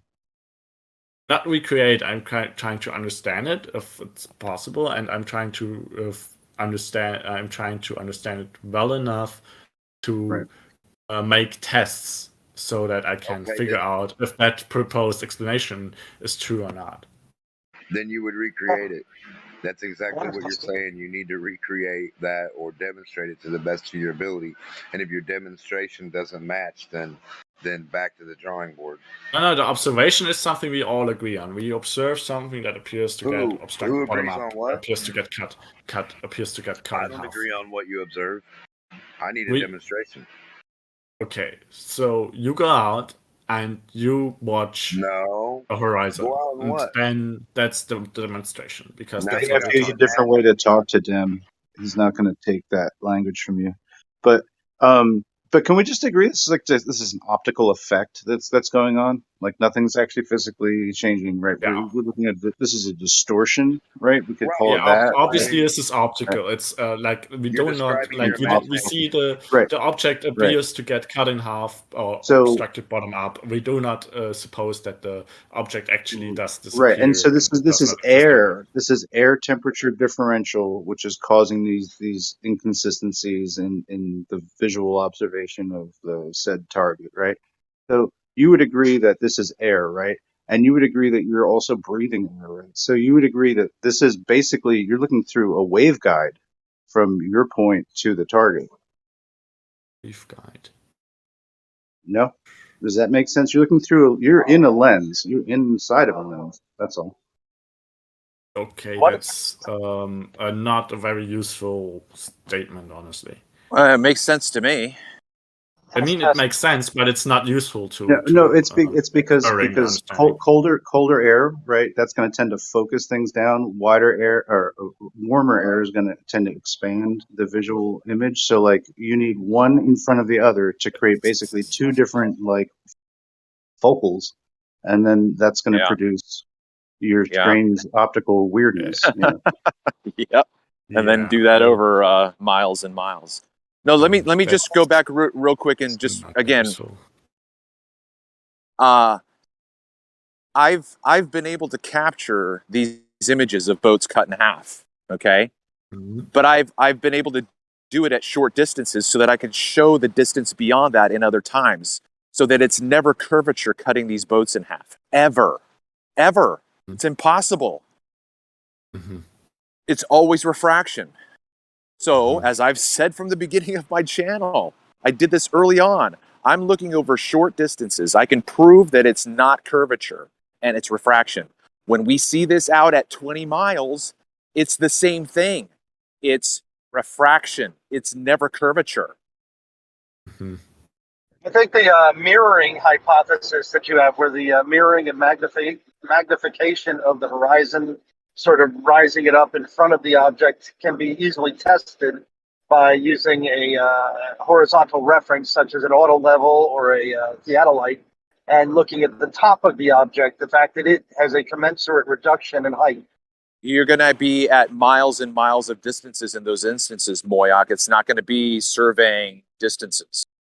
That is fine. The surveying equipment works absolutely 100% fine at distance.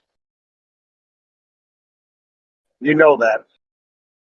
No, actually, I don't. I hear the rhetoric. I've never experienced it, so I'm not going to say that I know it. Don't tell me what I know, man. Accurately results at 100 miles. Can we get a side view? Yeah, but can a surveyor survey optical illusion? I don't know what you're talking about. The optical illusion Sorry, I we're was just talking trying to about the horizons. Is the horizon being magnified? We can tell that it's not being magnified because we can measure objects and see that they are still at the perspective size, angular size with regard to width. And we also can tell that the top of the object, which is moving down at a commensurate rate, that you say that the horizon is being magnified up. We have a reference that we can use to tell where the horizon is moving. We can look at the top of the mast on the sailboat, look at its approximate elevation, and see whether it has actually risen, stretched, or gotten shorter, and it gets shorter. Okay, so just real quick. So I think this truck's going to be too.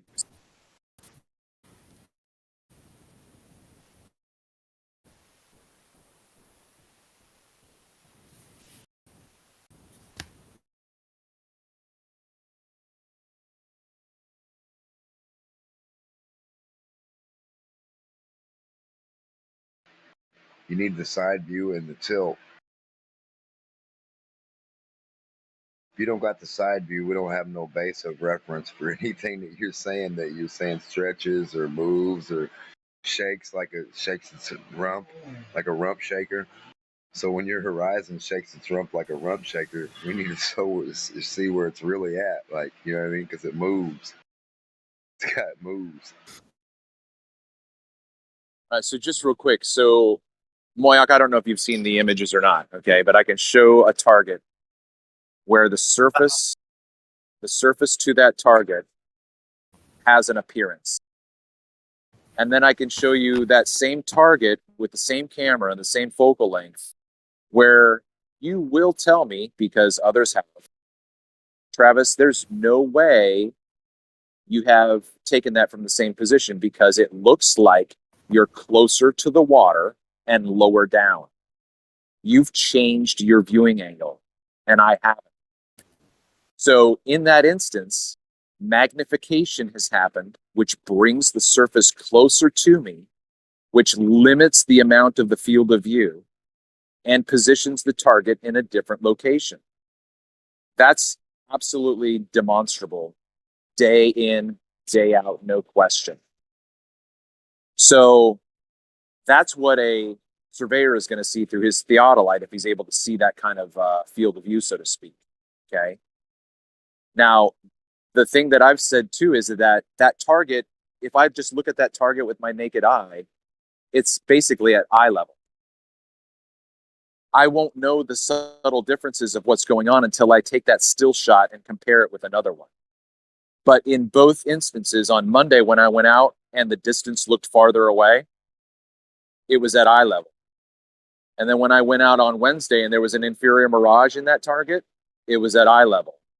But the still shots don't match up. Now, I don't have the explanations, finely tuned. I can describe what I think is happening, but it seems to me that you guys just simply want to pigeonhole this tact of using a theodolite, and to me, you guys aren't willing to suspend your disbelief and consider others' experiences and suggest.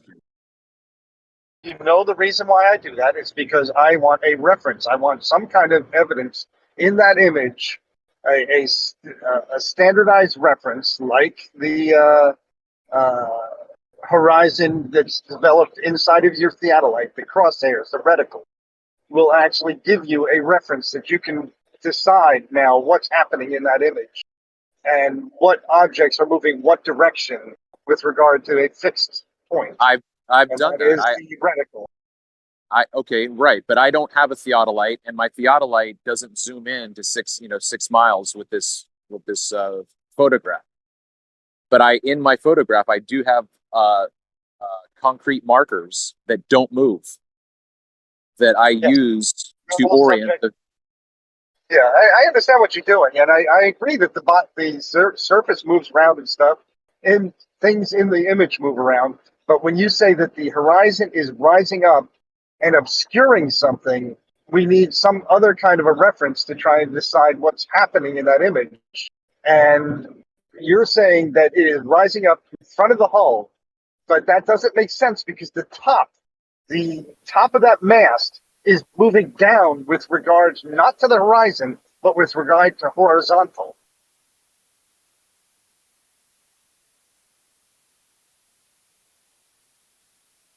I just showed George's theodolite, which was on a fixed position.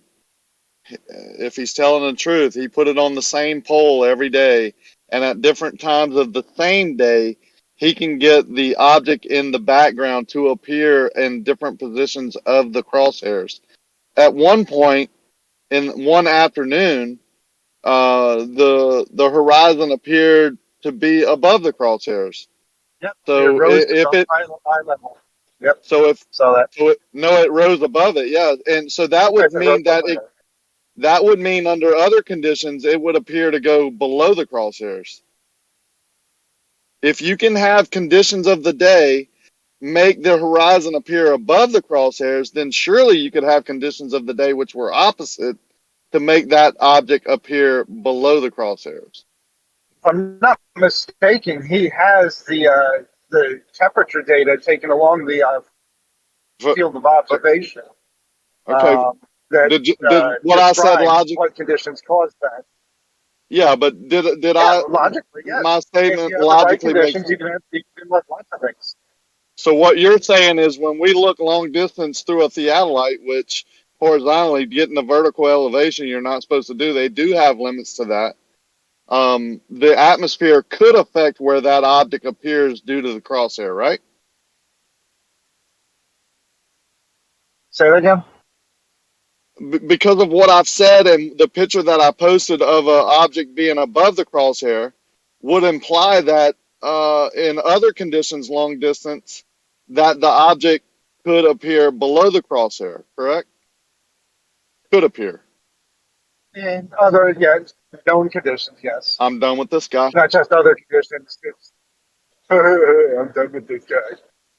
I am. I mean, Yeah, you don't want to have a it's not discussion. personal. It's just you're saying that the object appears below the crosshairs due to X, and I would be willing to bet your X is Earth curved, and I'm proving logically and with evidence pictures from your side that it could be due to X, which in my case would be atmospheric conditions, which we already know affect things in the distance. Thank you. I'll be here all week. Tip your waitress. Yeah, I need to save that picture. That picture blows Brian Leakey shit out of the water yesterday. Remember he was trying to say, "Oh, take the black swan at its highest point and then put a box in front of it and you'll never see the oil rig again." Well, if the horizon's fucking above level, that's concave Earth, and that's where you could put your box at that George's horizon there, and fucking you would see it. It would be geometrically blocked, the horizon, and then there would be a day where you'd see it.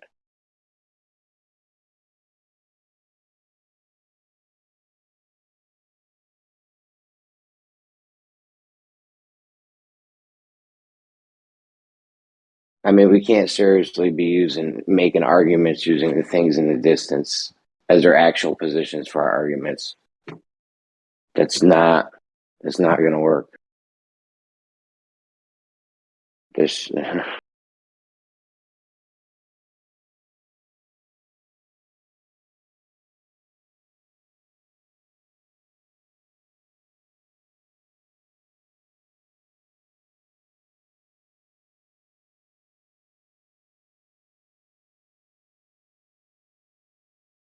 Someone killed the chat.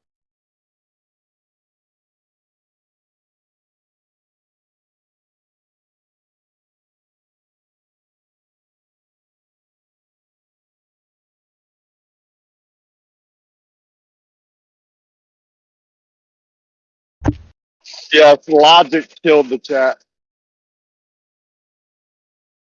Hey, what did you think about what I said, Rocky? Did you hear what I said about that cutting shifts off? That just came to me. You very all. Really? Okay. No, I'm just good. I really did. I'm piecing together some things because I'm working, but Well, the thing is that the inferior mirage creates a surface that appears to be closer to the viewer and larger. If you diminish that mirage so that it's really, really tight against the apparent horizon, you're going to have a ship that's cut in half. And so then reverse it. You've got an inferior mirage, but it's a really obtuse one, so that the horizon ends, and then you've got the mirage that's very large, and then the target. right? We know that the boat is on the water that we can't see. The water is directly in front of us. But if the refraction changes that mirage so much so that it lowers the angle so that it basically disappears into the horizon, you still have the condition of an inferior mirage without the mirage. And the same description of the surface of the water. It's raised the surface up. It's brought it closer to you. I mean, to me, I like I said, I just put that together this morning, thinking through it. I've seen it, I've thought about it, but that was the way that I was able to express it this morning. Well, we've talked about that before. You know, how the foreground appears to rise up, so the things in the background would, you know, either be in their original position or their right position, or even be rising up a little bit, or even sinking. You know, so it would, that angle change. You know, when that water appears to rise up, and you're trying to look over it or through it, whatever's behind that is going to be obstructed. I think it's foreground and background we have to consider. Who knows? I mean, I kind of wonder, you hey, know, Rocky, like, you know, I work with like, I work on like, well, as a hobbyist, like doing camera stuff. And I've got these like crazy projector lenses that I can just bring the camera body right up to, and I can see what through that lens. It's not an ideal like sensor size to lens, right? It's a lot of lens for a little bit of, like whatever, a postage stamp of sensor. But I find that when I like line it up, the sensor being dead center in the lens, it's not really giving me true like dead center optically. I have to actually like lower it or raise it to get that z-axis correct. well, So I don't know. That might just that's what I've been telling people. When I line something up dead center, or close to center as you can, and then I change my focal length, I zoom in and out, I have to adjust my camera up and down due to that with the P900. Now I don't know how other cameras work. I don't use them anymore, but the P900, I definitely have to do that. Okay. Yeah, I think it's just something, maybe, I don't know, it just could have something to do with just the way that light kind of works, like in this environment, like that it just sort of just I think it's the lens. or like it could be the light. Yeah. It's obviously, it's just an effect of the right. Now I think it's the lens. I have a video where when I'm at one focal length, there's a rock in my way, right? You can't see beyond that rock. And then when I zoom out, it starts getting blurrier. The rock gets blurrier and blurrier and blurrier. And then all of a sudden I can see what's behind the rock, which is the Lake Pontchartrain Bridge, and it's clear, right? There's no more rock in the way. So I think the top does it top actually of the, zoom? Does the thing actually zoom out a little bit? Camera aperture. Yeah, but I'm. What it is. What do you mean? That's what it is. I'm 4 feet or further behind the rock, and the rock, when I'm not zoomed out, is totally in my frame. Like, I'll post the video. I mean, I've posted it before, but the rock is in my way, and then if I move the lens a little bit out from its first position, like out forward or backward, it would be a little bit different. That's all I'm thinking. Yeah, but I'm not extending over the rock. I'm still behind the rock the whole time. No, I know that. I know your camera's not moving from the actual physical portion of the front of the camera, but like on the inside of that little lens, it has that like little millimeter or two it can go out or in, right? Does it do that? The P900 goes way out, like 6 inches. Oh, well then shit. Well then yeah. I mean that's what it. What do you mean? That doesn't. Yeah, that's gonna change it. That doesn't affect anything when you zoom out. I agree, it's changing it. It's the camera or the lens. I'm just saying, the light must be being received by the top of the lens. Like the very top of the lens must have been above the rock slightly. When I zoom out, it's receiving the information from the top of the lens so it can see beyond. I'll post the video. I mean, it's hard to explain. It's kind of like it's shadowed at first, but then add more light afterwards. I mean, it's clear as day. The rock is right there in the way, and then it gets, when you zoom out, it gets blurrier and blurrier and blurrier, like you're seeing through the rock. Oh, okay, okay. I see what you're saying now. Let me think about that. Yeah, that's cool. I'm gonna look at what you post.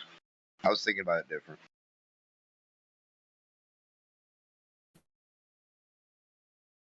Yeah, I mean, I've done that. Sorry, I've done that with the moon being behind trees, right? If I'm zoomed out like 50 millimeter, I can see the branches and they block the moon. But if I zoom in, the branches blur, disappear, and I've got a full shot of the moon.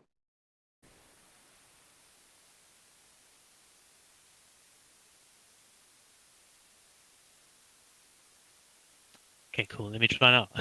I was saying, I was looking this morning as well, and I sent to Amir Copernicus because I see he's got some awesome footage there that shows his mirages and that, and I highly suggest you guys to go check it out. But in one of the comments I said to him is that it looks like you got the waterline going to a point, and then there's what we see now as that mirage. But it looks like both are there because of focus. They almost look like two separate images, but in one. That line of the waterline is way too clear. Yeah. So what I'm saying, what I'm thinking is that we seeing full there with the camera, but that camera is getting the atmosphere. Okay, I'm no scientist. You guys can figure that part out. But what I understand with the atmosphere, there's around us, and there's a certain amount of water molecules and that inside in our atmosphere, and I think that's creating a lens. And as soon as it gets to a certain focal point, depending on the thickness of the atmosphere, we're getting that physical focus point, and I think that's what the camera's picking up. So we're seeing the horizon at that focal point, and then at the moment the atmosphere's focal point is at that same distance, and then we're getting a zoomed in image in the mirage of what that focal point is seeing versus what we're seeing in our current conditions with our current eyes and equipment. I hope that makes sense. Right. Yeah, a little bit. You're looking through like a lensing event that's happening in the environment, and you're using a camera to detect this. The camera has its own glass. The glass has a different refractive index than you would have with the bare eye, right? Because your bare eye is just made out of water, not glass, unless you've got some kind of crazy bionic man eye implants. Yeah. Right. So it's like having a bionic eye, basically, if you like. That extension, obviously the P900 is like having a bionic eye. But the refractivity index is changing a little bit. So like something, is a little bit different about how that's translating to the camera and how it would translate to your eye. But yeah, we're still verifying that the effect happens on both. So I don't know. It's you're just going into like a phenomena of optical Kaleidoscopic. magic. It's fucking crazy magic. Yeah. Yep. It's a cool ass magnifying glass. But so what? That's what it is. It's a magnifying glass. But we're only noticing like certain kinds of things happen, certain optical effects. The cutting in half, right, is one of them. The raising up or lowering of the image, right? But we don't notice left to right skew, right? We don't notice something like tunneling or like mirrors, infinite tiling. We don't notice those kinds of things, right? There's a lot of things that we don't notice that happen out there. But it's right. Well, yeah, but think about two. And for reasons, right? So because those other effects are not happening, we can kind of deduce like or have a pretty good idea of the physics that are involved in making those distortions happen, and then maybe come up with reasons, all the reasons why they happen. That's it. I don't know. It seems like you certainly can't imply that it's a ball or a flat based on an optical illusion that only happens once in a while, right? So you wouldn't base the rule on the exception, right? Or would you? Yeah, but when you read Andrew Thomas Young, all of his descriptions are assuming that it's a ball. So you're going to massage those numbers that they have to represent what you think you're looking at. Everything is going to change. Everything is going to change. Like when you look at his ray tracing diagrams, just think about flattening out the surface that he's depicting, and then what are the rays going to do? Ray tracing, as in the GPU ray tracing, or as in Well, just, what do you just mean? tracing What do you mean by GPU? What do you mean? You're not okay. You don't mean like a simulated. Okay, sorry. I don't think you mean that. Okay. No, it's just a diagram that's a still image where he just creates what he thinks the rays are doing with the phenomenon. Okay. It's not something Yeah, that and you can. it's not good evidence in standalone. Obviously, yes, that's because the curvature of Earth is a presumption within that. It's taken as known in quotes. A presumption. Yeah. I like that word. But so like there's this like inverse square, I guess, going on of like light transmission over distance and through obstruction, through atmosphere, through conditions, whatever temperature differences, right? So light has got to be fucking figuring this out all the damn time. And sometimes it's going to look like it's curving away because of the gradient of light is going to be, you're going to be at an angle from the sun as it's like moving across the sky. At times you can achieve certain effects that might make it seem like, maybe more on the idea that you can imagine yourself on a ball. You could imagine yourself on a ball. Like in the Salton Sea, there are certain climatic conditions, certain particular, just for a few moments, and you'll just be like, oh, the light's just fading away the right way. There's like 7 layers of clouds I can see. It's like it's a crazy, weird area. But that's just a temporary effect, And if you, so I don't know. It's just like it would be just like you want to get a good average sampling of like an environment to make conclusions about it. I don't know why people freak out so much about the Fata Morgana and all that stuff. I'm not really sure what that. I mean, clearly the P900 just kind of cuts the mustard, right? It just says that you can see further than you think you can see. Okay, so whoever thought I was, are you done or? Yeah. Hey. All right. So whoever thought I was bugging yesterday with the shit can be loomed up over physical objects, right? Because I know a lot of us like to make that argument that shit can't loom up past the geometric position. You shouldn't be able to see that geometrically. If you take the picture Rocky had just posted of George's horizon, right? If you had put a box in front of you the day before or earlier in the day, right at the horizon, you wouldn't have been able to see the horizon. And then a little while later, when he took that picture, you would have been able to see the horizon over the box. It would have been over the box. It would have been geometrically blocked by the box at first, and we would have seen it over the box. And so you have something here. Like, is that a lake? Maybe. Do you understand that? What I said? Yeah, so it's you a lake. understand it. You get that there's a lake, and in your example that you gave, you never mentioned a lake. A lake, I think, is a big thing because it's part of like that lensing effect that makes that whole shit possible. So yeah, it's you need a possible. body of Good one water, at the same don't you? time. What's up?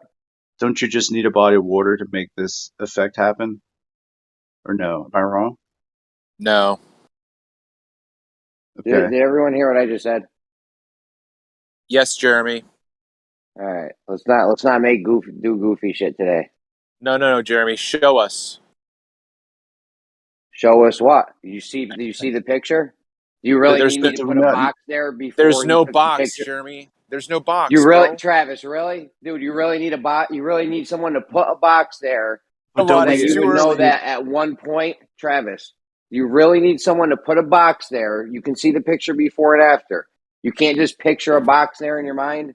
Somebody put it there before. Wow, bro. Wow. Can we agree that we need a lake involved in this discussion? Wow, Travis. The 800-pound lake in the room. Unbelievable with you Jeremy, guys. where is the box going to be placed? Okay, George is on the shoreline. He's like 12 to 15 feet off the surface of the water. So this theodolite's crosshairs is like 15 feet in the air. You're going to have to take this box. Where are you going to put the box? Halfway I'm through? going to go out in between. I'm going to go out in between the horizon and the theodolite. Okay, and I'm going to look through. I'm going to have someone look through the theodolite, and I'm going to say, "Yo, tell me when this box is just below level." Crosshairs, just below level, so it's blocking the water. I love you, but I disagree with what you're saying. I just do. You got yo. Where's in between? Shit like this worries me. Just Look, you guys know, this shit worries me. Okay. Where's in between that and the horizon? Where's that at? That's what I'm asking. I'm not even joking, guys. This goofy shit worries me.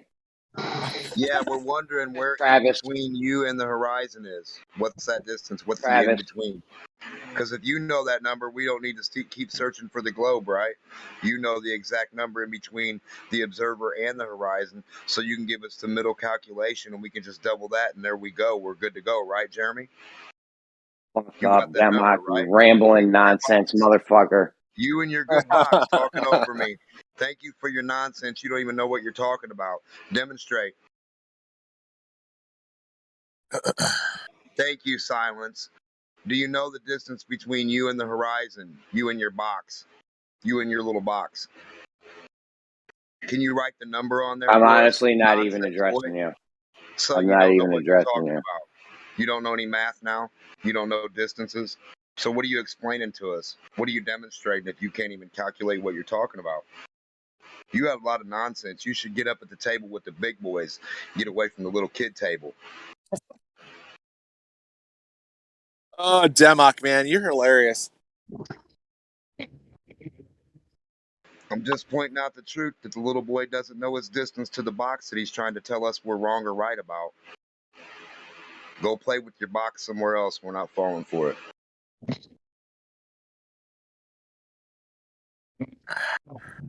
Anyone using their head, anyone that can use their head knows that you could go out when George took that picture where the horizon was below the level, you would be able to go out, take a box right in between you and the horizon, put it right below level. At that point, you wouldn't be able to see the horizon. Then a little while later, the horizon would be geometrically blocked by the box. Then a little while later, be able to see the horizon over the box. So we can go out. When George took his picture a long time ago, we can get in our time machine. We can go out during that day, is what your claim is. I'm going to get this straight. Then we can figure out your non number that we don't have to go by between you and some imaginary thing called the horizon that you don't know where the fuck it's at. Yeah, you're real grown up with your conversations, buddy. Do we got to imagine every step from A to B like ifs and buts? We're all going to have a Merry Christmas, huh, Jeremy? Not me. Hey, Jeremy, are you looking? My claim doesn't have anything to do with the time machine. Maybe we'll take a vote. Who wants to let Demok keep rambling nonsense? Well, I mean, I do. Anyone here? No, I think he's made his point. He doesn't need to keep putting on a show. His point was my argument is we're gonna go back in a time machine. Okay, Jeremy. Adjust position. Okay. For my argument. We can go back to George's picture day and take the picture on the day George did it. I don't know how the fuck we're gonna do that unless you got a time machine, buddy.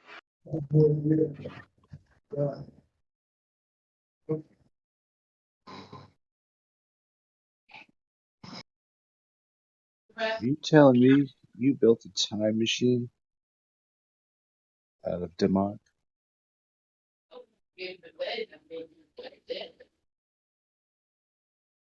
What's the point of that, though? What, you need the exact same day?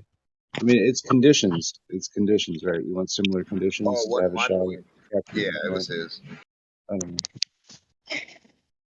Well, no, my point is don't ever get my point from Demok. Stupid. My point You don't is have a point. that things can be. My point is that things can be geometrically blocked at one point, and then another point you may be able to see them. And we're running around arguing that, oh, this should be geometrically blocked, impossible to see. Haha, we gotcha. What are you talking about? Cool story. Can we get a demonstration?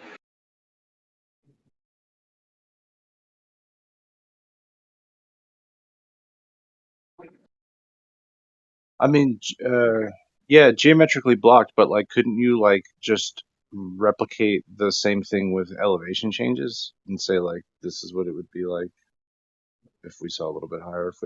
Isn't that kind of what's happening in a way? Yep. Or, Just like Oh, you don't have to or move. maybe it's not. Maybe it's completely It's a happening. different type of lensing effect. You know what I mean? But it's almost like you're It's either happening. No, but there's two static things out there. The guy, the camera's not moving, and the horizon's not moving. It's just land city or water or whatever. So buildings not moving.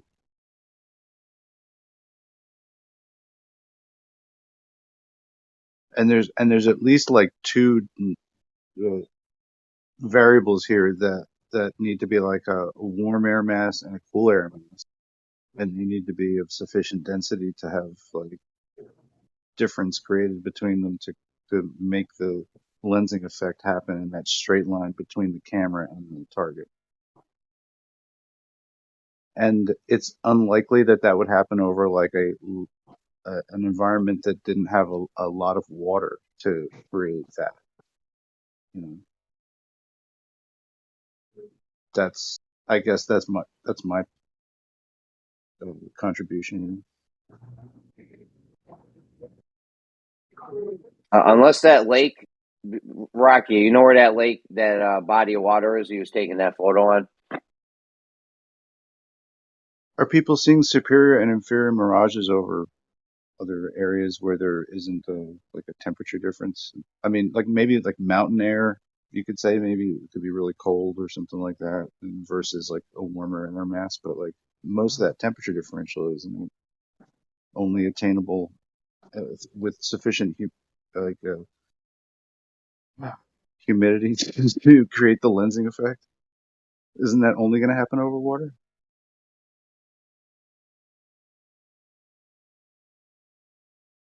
And somebody can clearly be on the other island watching the sun while a side view person's watching the sun, watching both observers, the sun, the water line.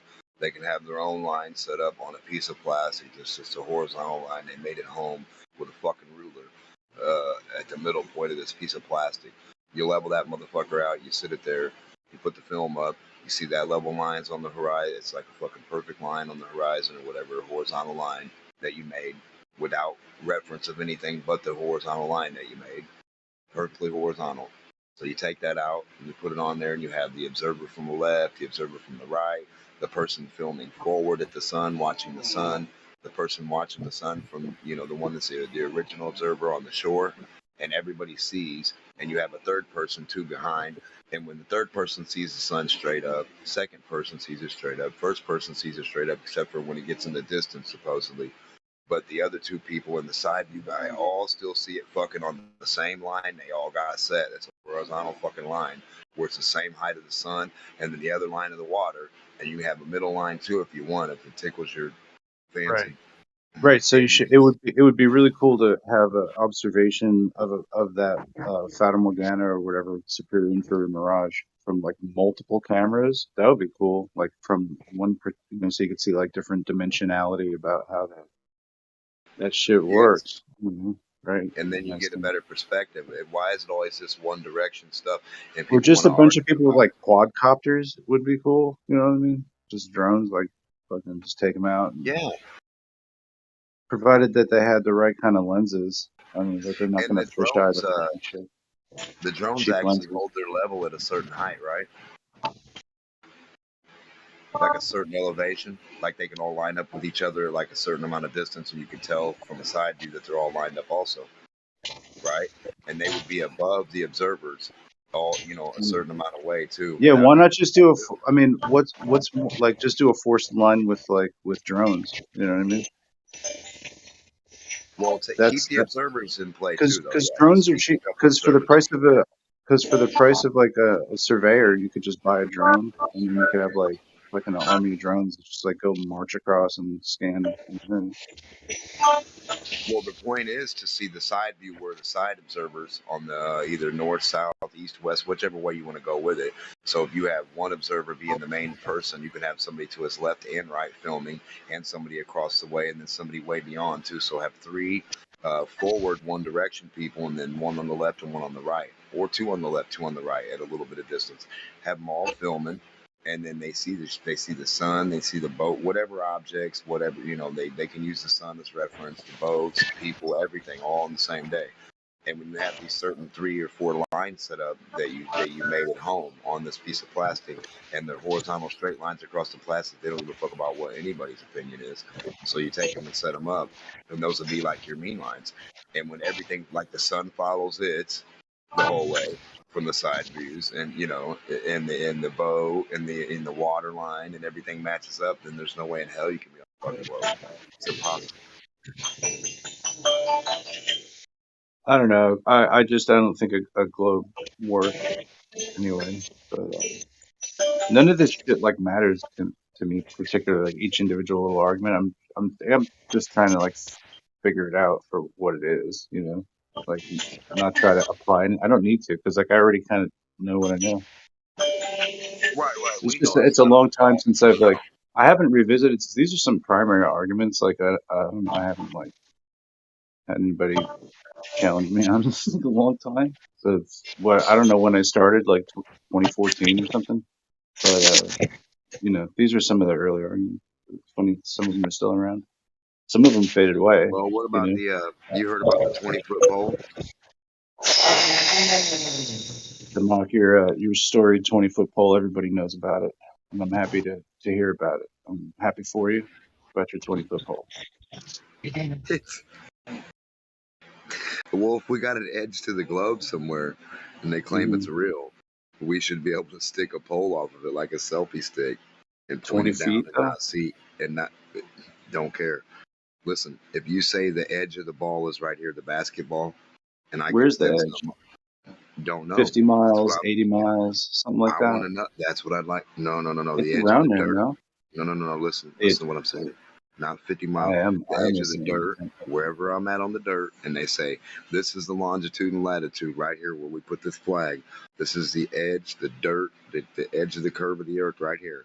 I should be able to literally stick a pole or an object off away from the dirt to where the dirt stops and my pole keeps going. It doesn't matter how many feet. It could be 2 feet, right?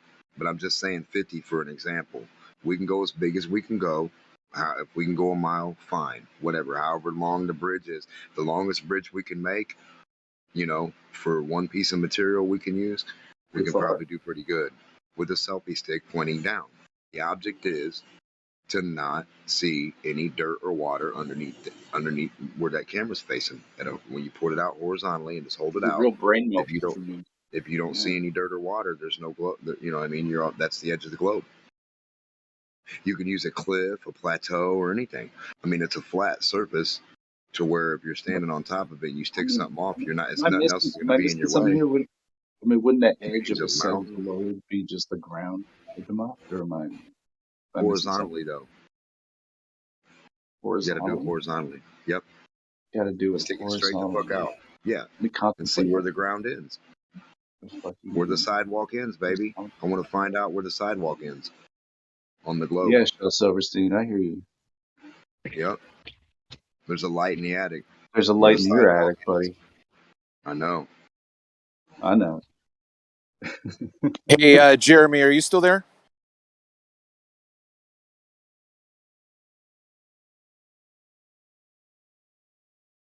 Yeah, what's up? Okay, so can you look at that photo? The one with No, I can't look at any photos right now. I'm busy. Whatever. All right. What's going on in the photo? Do you need to actually have the thing with the box there? Or can you not understand that you would be able to have put in a box there? I was. Listen, we can describe things in our heads all we want. I wanted you to be able to look at something, but I'm just going to have to wait. I know. I just want to just real quick. Do you understand that in George's pictures, there was a point where you could have walked in front of you, had someone put a box right at level, and it would have been geometrically blocked. The horizon would have been geometrically blocked. But then, obviously, in the last picture, you would have been able to see the horizon, right? Hey, dude. Do you understand that? I'm looking at Please the tell me you understand that. Please tell me you understand that, Travis. I've already answered your question, Jeremy. I understand what you're saying. I completely, thoroughly, 100% disagree with you. Which part? Okay, look, man. Which part do you disagree with? This isn't going to work unless you can look at the photo and talk about it. That's all. Give me like a half an hour. All right. I don't know what there is to disagree with. You agree you'd be able to put a box there, and one point you'd see it, one point you wouldn't. What's the problem? It's not going to work. You think you would be able to see it all times, or I don't understand. The variables of that day, who knows what the fuck it would do to the shape of the box. Unless you can see what I'm going to try to explain, I don't think it's going to make sense. So just wait for your half hour, man. All right. I'll try to work on something in a half an hour so I can show it to you.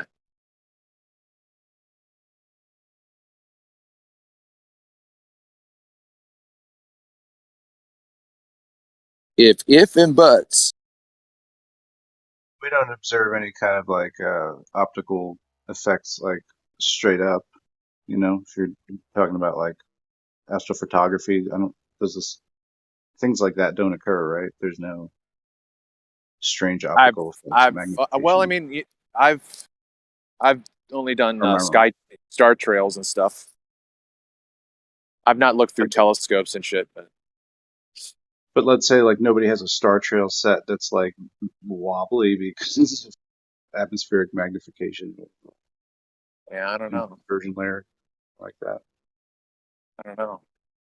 I think it only matters in the horizontal reference. Yeah, I mean, that's what everybody says. Everybody says 90 degrees over, there's zero refraction. And then paid NASA shill the other day said it's basically that way all the way down till the horizon. The horizon messes with the shit. Why don't they have like a laser just shooting off like a top mast in the center, like the stick in the center of the boat sticking up like as high as they can, and like a laser shooting forward and backward. That way, if something did tilt like any degree, you would fucking totally 100% like see it go shooting way off a fucking distance somewhere, like at a crazy amount because exponentially a laser, every amount in the distance it'll get further and further and further and further and further up away. Yeah, but the problem every time you would see it at any distance, it would always appear to be 90 degrees. Oh no, one at the top too. One at the top too. So three of them really basically. So one in the front of the boat pointing forward, one in the back of the boat pointing backward towards the observer in the back, or you got a side you can see all three, and one facing up to the sky. That way, like a little plus sign or like a cross moved out the bottom piece. That way you could see if it moved or tilted or on a plane also. The ISS would be the best thing to have the three lasers on the ISS. One facing forward, one facing backward, and then one facing downward, and then or up, and you could just see if the ISS tilts anyway. It'd be fucking a crazy ass amount of That'd be funny, like a sword just tilting in front of you.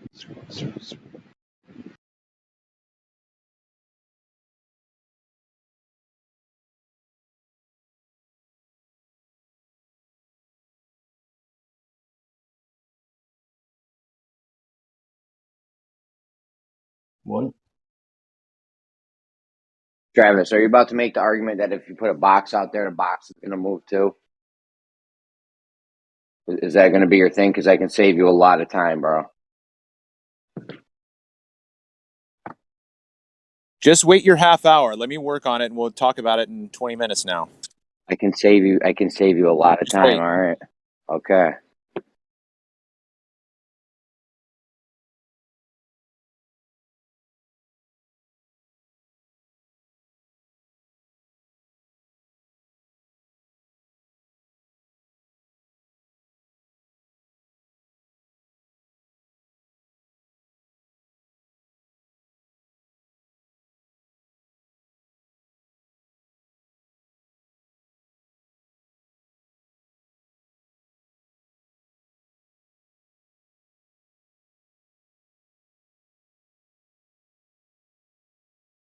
You realize you could put the box like 10 feet in front of you, right? So whatever kind of like mirages or whatever you think's gonna happen with the box, it ain't gonna happen. The box is just gonna be there. You don't talk about the lake or anything like that. That's not a component. What's that you up? think is necessary. You don't think the lake is necessary? The lake for what? Oh, like atmospheric magnification. You know the phenomena you're trying to capture. No, what I'm trying to capture is us blocking something geometrically, and You're then gonna have looming later on, without the. You're gonna you just don't capture know looming without the conditions. Is that what you want? what I'm trying to show is that we can have something blocked geometrically, and then later on, we'll be able to see it, even though it should be blocked geometrically. Well, then just like overlap over a photo or something. What's What'd you say? I don't know. It seems like a waste of time. Well, it's not a waste. It's not a waste of time because a lot of our people are around saying that this would be impossible because if something's blocked geometrically, you shouldn't be able to see it. But if you're not going to account for the phenomena of an optical illusion of some sort to occur, right? What do you think's going to happen? Like you don't notice this kind of stuff around you, do you? You don't just like go outside and say like, oh yeah, that the neighborhood over there, it looks like it's 10 feet higher today. You don't see stuff like that on the regular. You can measure it though. But do you see stuff like that on the regular? Yeah, you see it, but you can't tell until you measure it. Like you look over like Manhattan or something like that, you see like it's in the fucking air. I don't think so. I don't. No one's saying it's going to be I make floating observations avatar. I make observations from Sandy Hook to Manhattan all the time. It's never like dramatically so high in the air that I'm like, oh shit, Yeah, that's a no. crazy optical illusion. Let me capture that on a Bane camera. No one's You know what I mean? saying we're going to see a floating avatar city in the air of Manhattan or something. But you expect that the box is going to see around something, which there would be like no climatic conditions possible to observe that phenomenon. So it's like you're excluding. I don't think you know what I'm saying. I don't think you understand how the optics are working here. I think that's what I'm trying to say to you, is that it's a necessary part of this diagram. I posted 2 real pictures. There was no diagram. You understand how there's like a difference of air temperature at play here that creates this optical effect, or do you think it's purely of some other sort of magic? Yeah, I think it's the atmosphere, yes. Optical effect, yes. Right, and so to do this, we require some amount of humidity in the air to do this. Bro, the atmosphere affecting the way we see things, I'm arguing for that. Do you suppose that there's no temperature difference? The temperature difference has to play. It needs to be a high amount of humidity. You're only gonna capture this at certain places, you know. Yes, and I agree. New York isn't even one of them. New York isn't, as far as I understand it, that's probably not even a place that you can capture that. And it would seem like you should be able to, like, I should be able to see New York. Maybe some days it's like it's really cool there. No, it's like it's pretty warm there actually. Cities generally have warmer air masses around them. You know, I don't know. I don't. This is a lot to chew on, maybe for you. I don't know. I'll Dude. lay out. Like you just go ahead. Go ahead and Dude, the humidity, the temperature, the pressure, all that shit is going to affect how you see something in the far distance. I agree with you. So in a diagram that you might take, and then maybe you'll say like, oh, let's do an experiment. Maybe you could like framework it, whatever. But without including these other like circumstances in the diagram, I don't see how it's representing reality. You know, it's just like an I didn't draw a idealization. diagram, bro. I didn't draw a diagram. They're real pictures. Did you see them in the chat? I can't fuck with chat right now. But I posted real pictures. It was not a diagram. It was actual pictures. I'm just speaking to what you were saying extemporaneously yesterday about a box photo. After you spoke at length about 4 points or 5 points, or the difference between 4 or 5 points. Two triangles. So we talked about all that. Forget the triangles. Forget the triangles. We're on the box. The box blocking something. I posted 2 pictures in That's chat what a the little while ago. conversation has evolved to. The boxes is sort of the. It's 2 different conversations. It's 2 different. Two different conversations. Okay. Yeah. Okay. But equal amounts of time on either. I got you. Do you think we could maybe like frame something that has a chance of like being something you might actually be able to execute? This is executed. It's executed. You've executed There's the box. pictures of. You've executed the No, box. but if you can't, the box isn't in the photos. But if you can't envision that somebody could have possibly put a box there in between when the 2 photos were taken, there's no helping you. Okay. Well, then you should just say imagine it, because that's all that's being done here, right? That's all that you would need to do. That's all that's necessary for your point to be made. That's why I feel like this might be a waste of time, is just imagine if there were a box there. Because you're not going to put a box somewhere. You're not going to just pick up your backyard and say, okay, I'm just going to put the box there and I'll take a picture every day, every minute until I capture this phenomenon. You could be waiting forever. We already have it, but there's just no box there. From a specific location. So you're going to have to capture it from a location you think you can capture it from, right? Now, you're not just going to pick anywhere, is my point. And I don't know, like you're going to have a lake involved here at some point, man. Isn't that just the nature of the game here? So observations over water, you might be able to make like a more general conclusion from this, even based on your conclusions. You're not going to like measure this. You're not going to go do this yourself. So this is just like a thought. This is just in your head. We're in all of our collective heads. It's not just in my head. It's not just in my head, bro. We have a picture of the horizon. I'll imagine the box. You got it. It's not in my head. I will imagine the box and behave myself. Okay. Forget the box. Forget the box. We have a picture of the horizon underneath level, and then we have another picture later on in the day of the horizon over level. Right? That's not in your head or imaginary. Right? Are you able to look yet, Jeremy? I can't look at that right now. No. Okay. I'll let you know. So the only thing that we're going to be doing is looking at the 2 Rainy Lake photos for George, right? Because those are the 2 images that we have. We have one image where the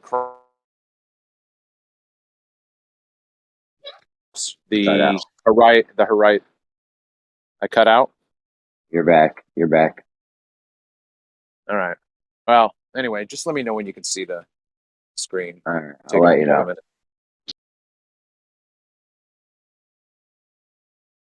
Does anybody know if there's a photo editing thing like Paint for your phone? I'm not sure. I'm not gonna lie though. Oh, go ahead. No, that's all right. I'm just talking out loud to myself. I'm not gonna lie though. I don't think there's anything you could show me, because I know that you could have walked in between the horizon and George's theodolite, put a box there to a point where it would have very close to you. In fact, very close, 10, 20 feet probably, to where you could have just had it just high enough to block the horizon when it was below level. You could have put the top of the box right under level. Would have been blocking the horizon. and then later on you would have seen the horizon. Like I don't know what you think you're going to say to me. I'll It's wait though. not. We can wait. Yeah, We'll it's not wait. a. It's a little bit of a combination of saying it and also trying to show you, because I think that you have to. I'm showing you though that you. I mean, what do you not understand? We could put a box there. Jeremy, I already told you I understand everything you're saying. All right, so you agree that if we have something geometrically blocked, that there could be another time where we could be able to see it.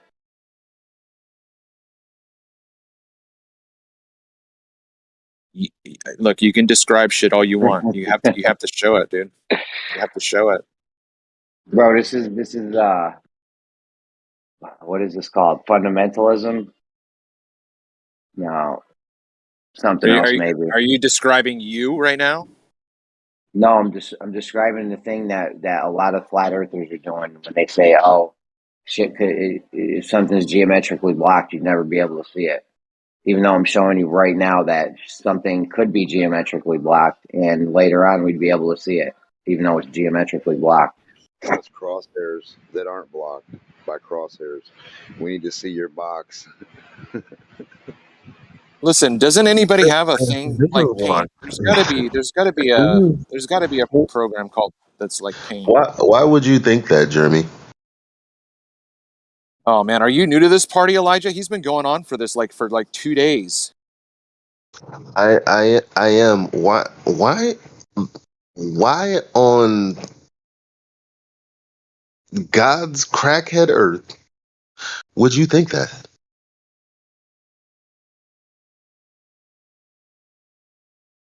You know what you know what geometric obstruction is, right?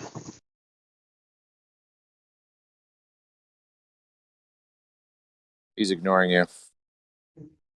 Let me let He you doesn't know. want to. He doesn't Let want me to let talk to you you. know. It's a domino in between you and point B. Oh my! It's a piece of paper between you. It's something in between you and point B. Either you have a line of sight to something, or you do not.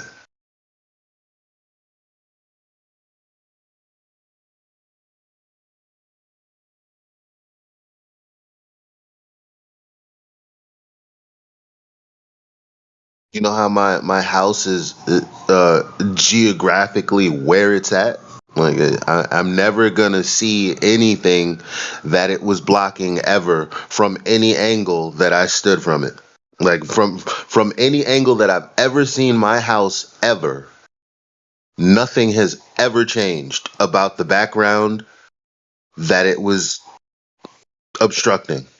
From any of those angles. That has never changed. For any object that was actually blocking anything in my entire life.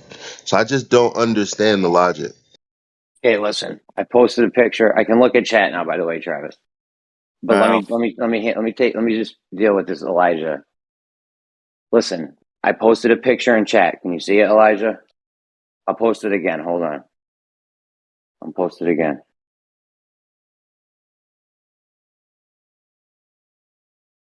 Okay. Here's two photos, one on the top, one on the bottom. See how the crosshairs, this theodolite didn't move. In one instance, the crosshairs are above the horizon. In another instance, they're below the horizon. Right? So do you see how you could have put a box? You take that top picture and then you go put a box 10 feet in front of you and you put it right below the crosshairs. Then a little while later, you can now, the box is in your way, right? It's being the horizon's being geometrically blocked by the box. But then a little while later, you'll be able to take that bottom picture and you'll now see the water.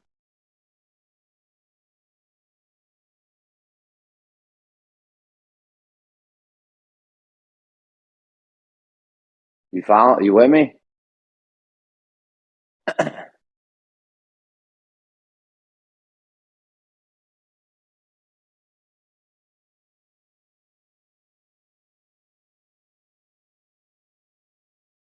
Hello.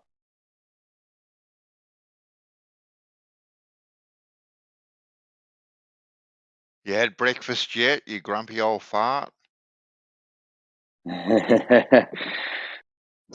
Hey, right back Jeremy. at it. Okay. All right, Jeremy. I just put my picture. I couldn't get on my computer. My battery was dead. So I put this little box, this little blue box. See it? Mm-hmm. Yep. Okay. All right. Now, George, from what I can remember, is like 7 miles away from this. How big do you think that box is? I don't know. I don't know why you attached the box to the crosshairs and you didn't put it in the right. Because I'm right on my fucking phone instead of my computer. I couldn't get on Paint, so you're just going to have to be a little bit loosey goosey with the graphics, okay? So this is 7 miles away. Imagine I'm at the theodolite and you want to prove your point, and you are out 7 miles away from me. Hold on, I'm getting my paperwork.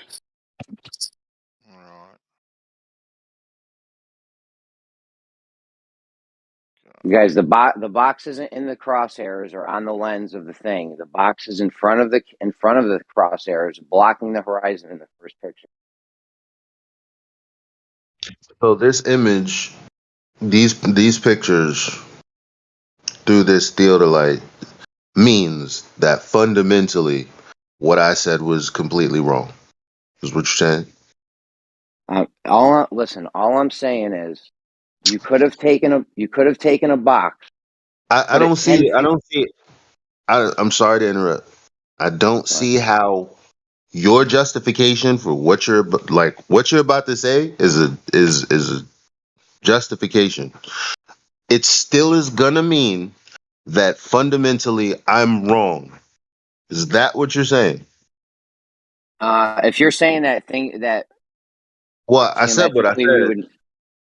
Yeah. Well, what do you say? I About said New what I York said. and my point is I don't know. So that something You have line of sight and you have point A and point B. Either you can see something or you can't.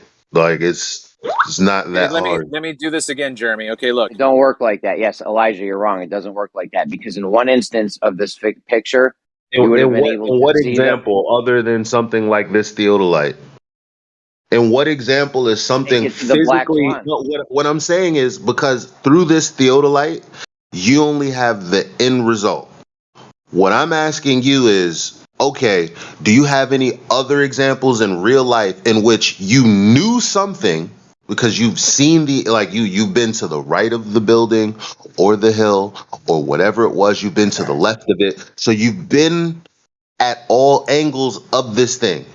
And Hey, at each of these angles, you can see its physicality, and you know that there's nothing that you can see beyond that. Has there ever been a time that you were at any of those angles and you're like, holy shit, I can see something beyond this hill or this building that I couldn't see before for some reason? Has that ever happened ever? Okay, hold on. Before you answer that, we could use a Jeremy, box. wait. Listen, I gotta do some stuff that I have to get rolling. So please let me do this, Jeremy. Let's go back. You are the one that's out there, and I'm telling you to put the box where it's supposed to be. Okay. Now, do you realize how small you're going to be at 7 miles? You realize We how can put the small that? box. We can put the box 10 feet in front of the theodolite. It's not going to. Oh, you want to just you want to create something that's that close to the theodolite, so you've got to raise it up to the glass of the viewfinder. Raise it up right under the crosshairs. Yes, you can put it anywhere close to you, underneath the crosshairs. And in the one instance, you won't be able to see the water, and in the next instance, you'll see the water, even though it's being blocked by the box. 10 feet in front of you. Okay, all right. I thought you wanted to go out to the distance and put the box out that far away from you.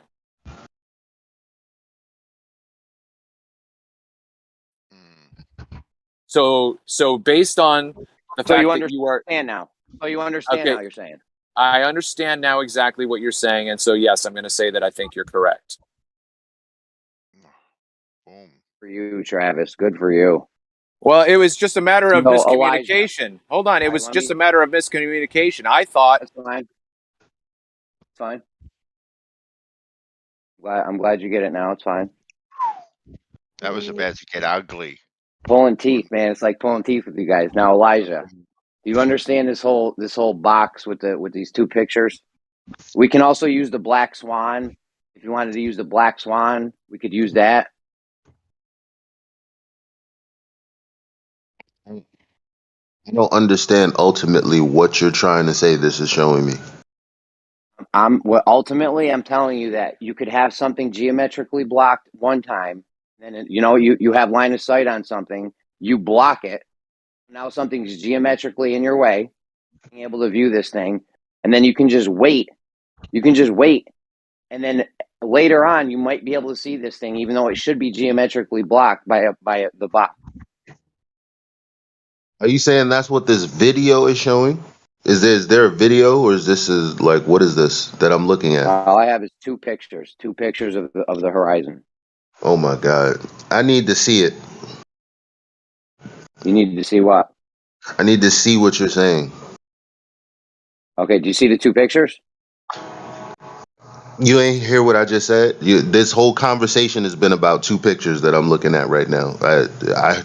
I need to see what you're saying is happening. You can see it in the pictures. In one instance, the crosshair is above the horizon. That's In other huge. instances, I'd below like it. to see it. Can you see the pictures? Of course I can see the pictures. I All would right. like to see the video, what you're saying. Well, I don't even know if there is video, but all you need is these pictures. You can see one instance it's above the horizon, other instance the crosshairs are below the horizon. I don't even know what this video is fucking it's not a video, so I don't know what this is. I don't know who video. I don't know who I don't know who took this. I don't know what I don't know what the angles are for real. Like I don't know what I'm looking at. I only know what it's being represented as. You think after all this time I'm just gonna take some shit off face value because someone said? I feel you. We could use the black swan if you wanted to, the oil rigs. How? So is there gonna be a time lapse video of it, or are you gonna take a still shot of two different videos? The picture shows what the picture shows. The picture shows that the horizon's all over the place, and you don't know where the fuck it's going to be at any particular time or any particular moment, under what conditions or anything. And everything is changing right before your eyes. George took it, bang, video, picture. It's all kind of the same thing. Everything is kind of non-determinable. You can't math it. You can only guess it. Like, bro, I ain't trying to fight with you guys over this. The whole point is that, at this picture George took, this theodolite thing came from a glober too. You think he's going to be, Rocky had to press him to even post this. You think they wanted to post this with the horizon above level? That don't help them guys. Anyways, you could take the Black Swan site and do it there. Just go put a box in front of you at one point where you can't see it, and then later on, next day, next week, you'll be able to see it because shit's moving up and down. It's all over the place.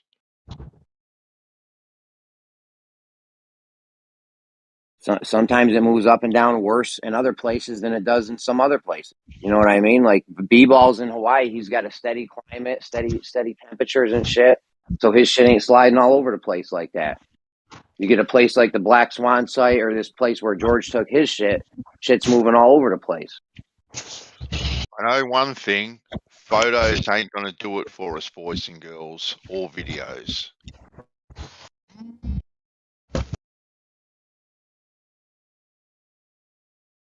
Yeah.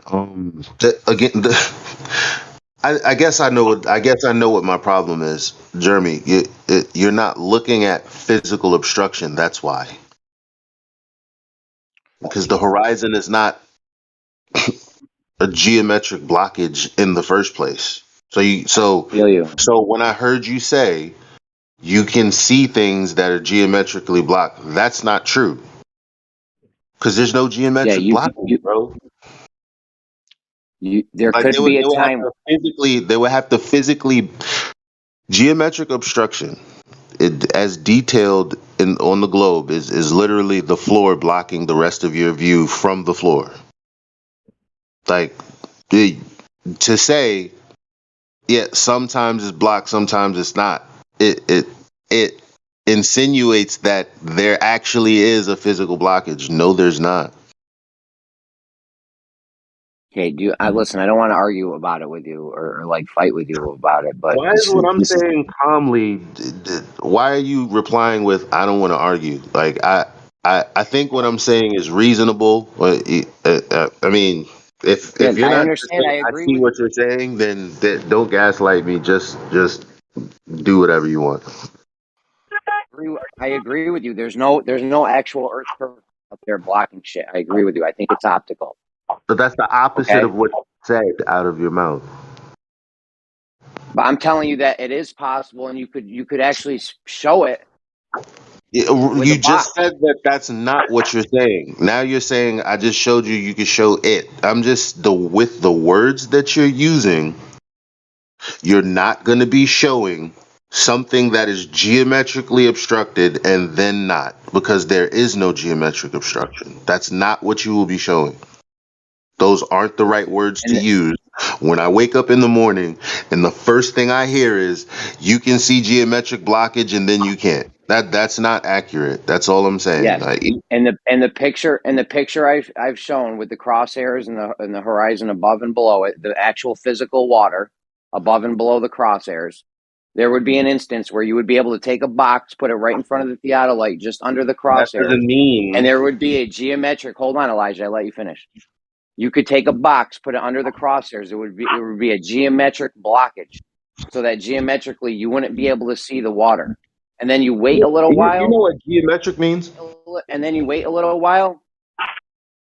Line of sight. I put something in front of it, geometrically blocked, right?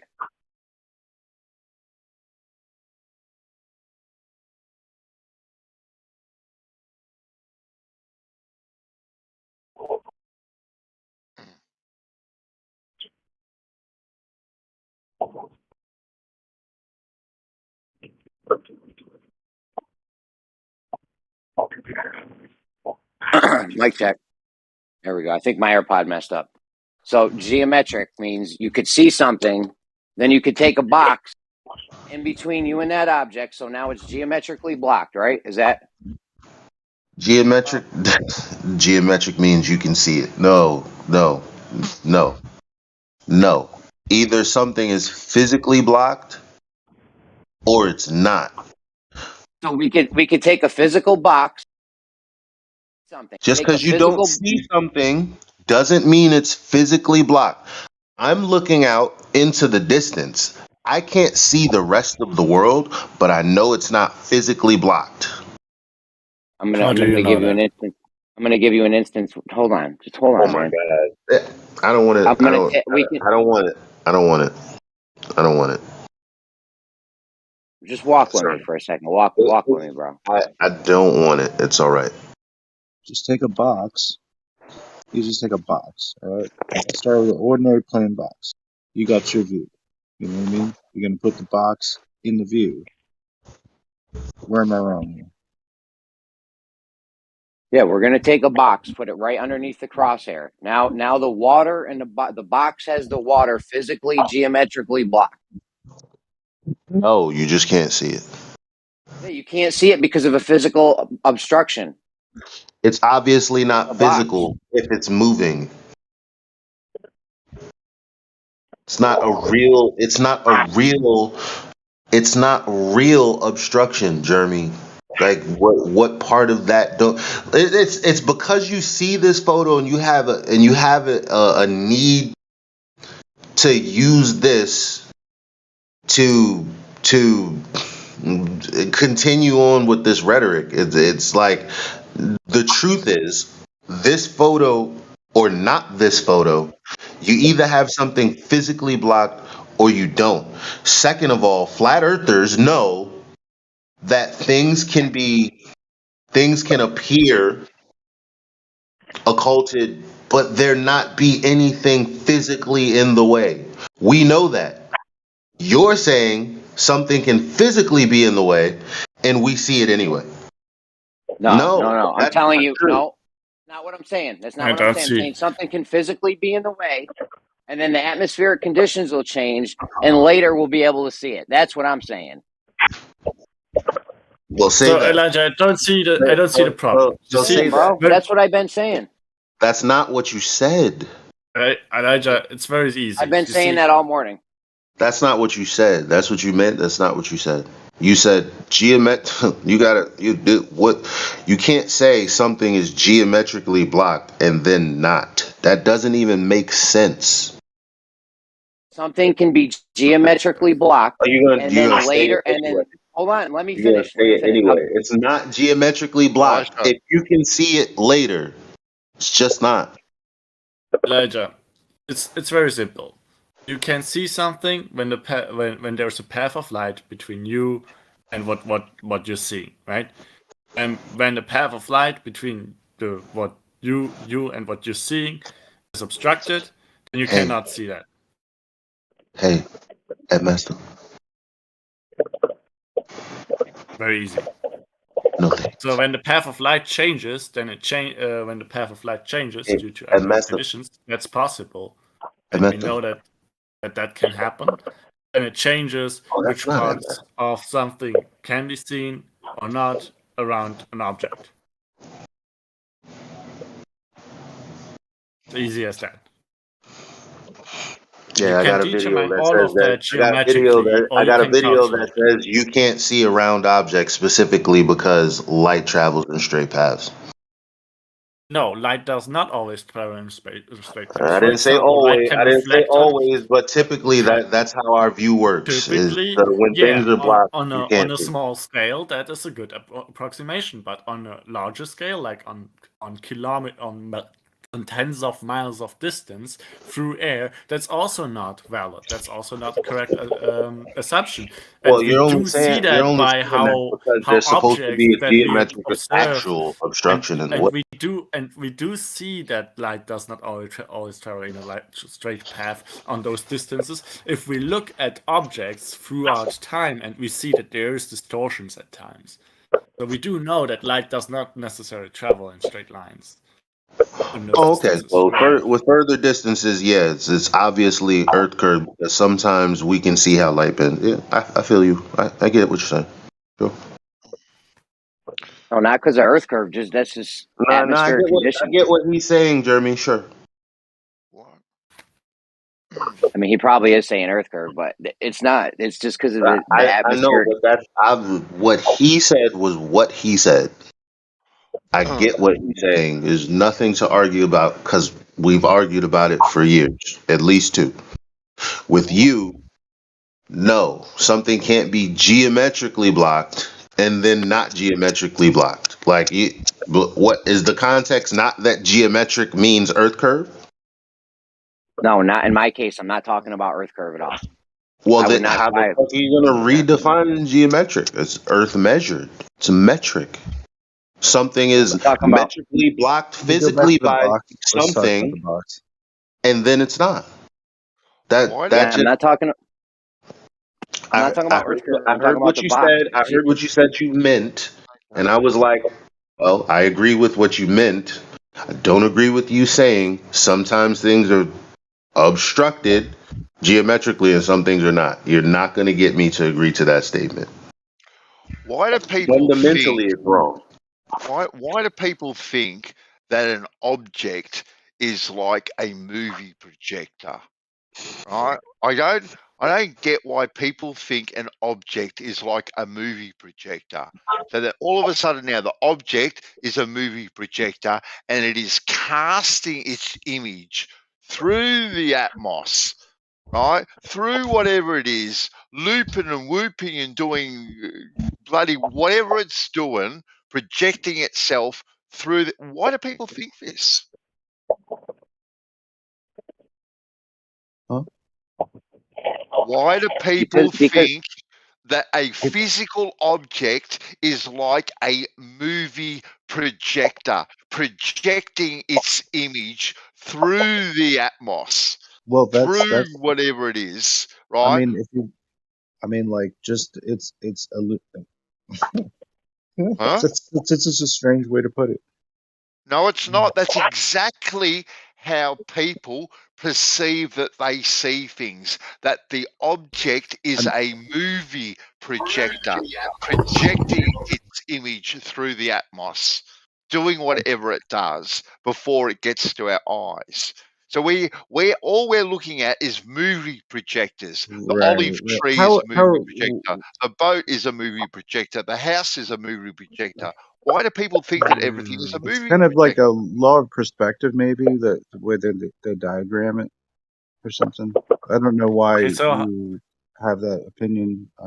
The more you say it, the less it makes me think that it's normal. I've never really heard too many people say that comment, so I'm just pondering Well, it. You know? well, that's exactly what they believe when you're like, oh, the math says that this should be blocked, but there's atmosphere, and so even though it's blocked, the light from beyond that, the physical object is beyond where you can see it. However, the light is traveling to you anyway.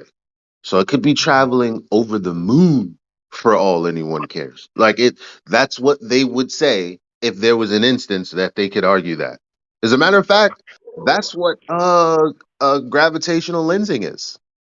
Yeah, but see, this whole notion that the light is traveling also gives the impression that things are traveling like a movie projector. And these what do you mean images with are traveling like a traveling. movie projector? Exactly that. We see things because there's trillions of little movie projectors in front of me projecting their image towards me. No, the image gets Yes. created on your retina I by mean, if how you your can't lens, detect how the your light, pupils work. Light comes in from like light that doesn't go through your pupils. You're not gonna see it, right? Only the light that travels in the direction of your eyes and lands in the part of your eye that actually focuses light onto your retina is the things that you actually see in the end, right? That can trigger your eye to give signals to the brain to process it, right? No. No. No. Okay, so you're saying we can see light that's not reaching your eye. No. No. What are you actually saying? Like, how does vision work then?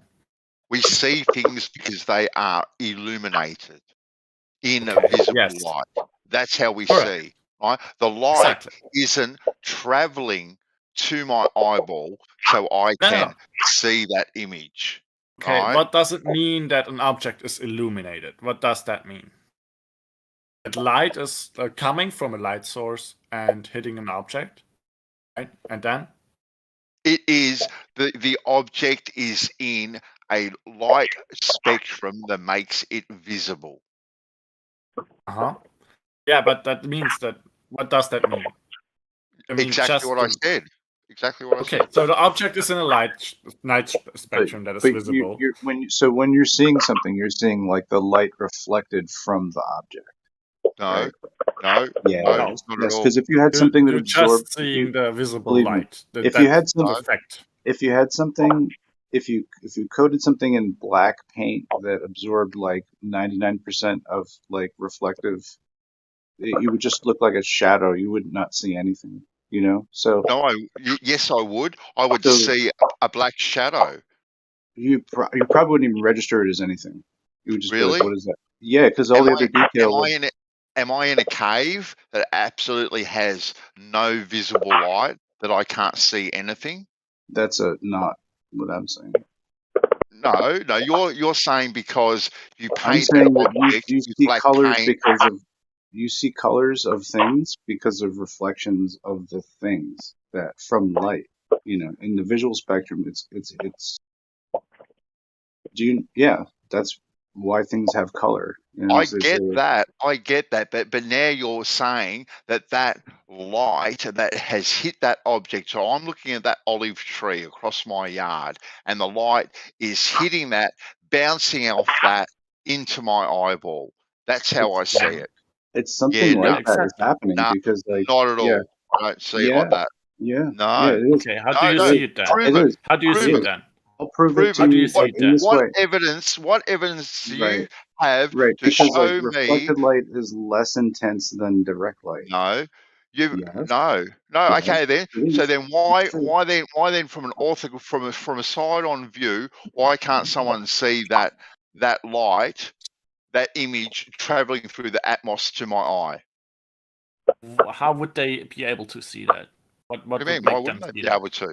Because how would that work?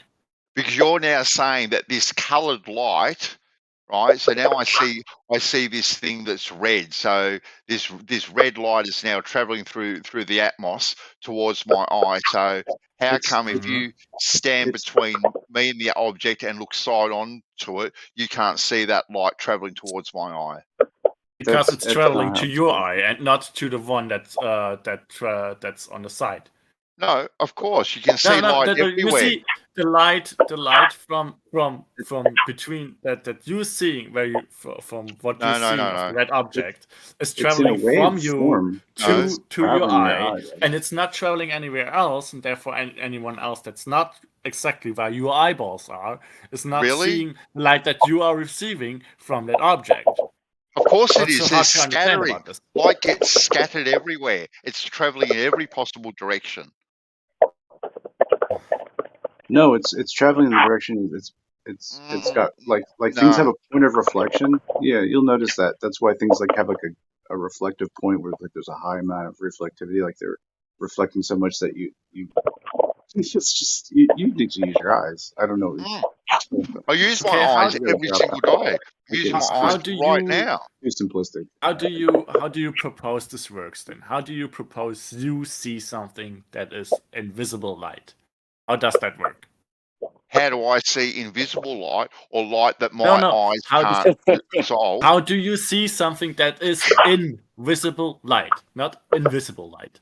How do you see the visible light? How does that work? Does seeing light work?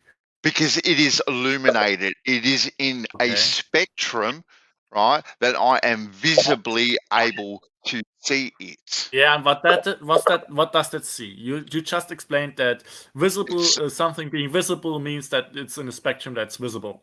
Yeah, what does that mean? How does that visibility work? It means it's illuminated. Okay, so what does in a that light mean? spectrum? What does illuminated mean? How do you differentiate between illuminated and not illuminated? Well, he's described everything in his experience. Just saying, how does that work? Well, he just described to you. Something is lit, something is illuminated. It's in your field of view. You can see it in your field of view because it's illuminated.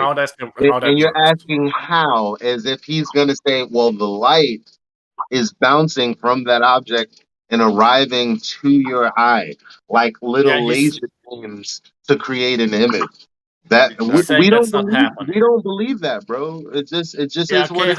How does it work then? How does it? Well, it's not what we're not saying how it works. We're just saying what it is. Yeah, but you're also claiming that an explanation of how it works is false. So you need some reason to state that. Really, it's false. You're saying that it's not. Provide evidence that it's false. Provide evidence when something is illuminated that I can't see it. Provide evidence that I can't do it, because I'm going to make a positive claim that when things are illuminated that I can see them. That is my positive claim.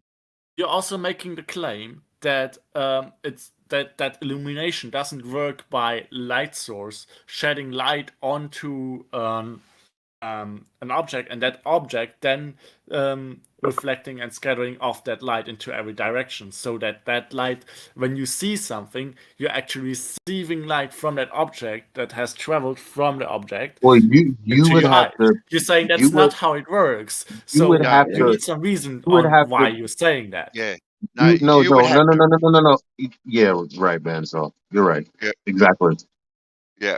Yeah. You are making the claim that that's how I see. You are making the claim that positively I see that object because the light is hitting it, bouncing off that object into my eyeball. It is your job, not mine, to provide that evidence, right? And And he said it show was traveling. and traveling through the I don't atmosphere. I don't really Because you understand want what me the to believe, and I'm going to state it again, you want me to believe that when I look at that olive tree, right, across my yard, that that olive tree is now a movie projector projecting its image through the atmos, right, to my eyeball in light. I don't see that I see that that's way. not. I see that I see things because they are illuminated, point blank, But those period. are the And same things. That's like no, it's all not. you've got is diagrams, right, and words. You've got No, no. you can prove that That's all light does not you interfere with each can't. other, that you I can know. cross I light know. beams and that they don't hit each other. Like you can shoot one laser into one direction, and you can shoot another laser and right through the laser beam of the first laser, and that will not change the second laser. The second laser will just go into another direction and hit the wall at a Okay, different then. point. And So so, how has that then proved that light is bouncing off an object and into my eyeball as that image as I see it? How is that proving any of that shooting lasers around that willy-nilly like Luke Skywalker? That shows that the concept of like light being something that manifests. No, it hasn't shown anything. You're just saying no, dude. You're not actually listening for him to explain it. I've heard the explanation 100 million times. What explanation? I mean, what was I about to say then, Benson? Right, and I've never seen any evidence to actually back up. What was I about to say? You interrupted me saying no. Evidence. Hold on, guys. Hold What on. was I about to say? Because you did not deem it necessary to listen before you say no. What was I about to say, Benson? Say what you were going to say. Are you gonna listen through it, or are you gonna just start saying no? Say what you're gonna say, man. Well, So, the bottom line is you weren't going to say anything other than prove that what you've already supposed is not the case. You're not saying anything other than that, and we've already said no thanks. Mm-hmm. Huh? What are you talking about? So you know, Elijah, you now know what I was about to say. No, but I know what your premise You were is. saying what I was not gonna say. No, but I know you what must know what I was gonna say. No, but I know what your premise was. What was my premise? That light travels to your eyeball like a projected image, which is the thing that we're like, I don't think so. So,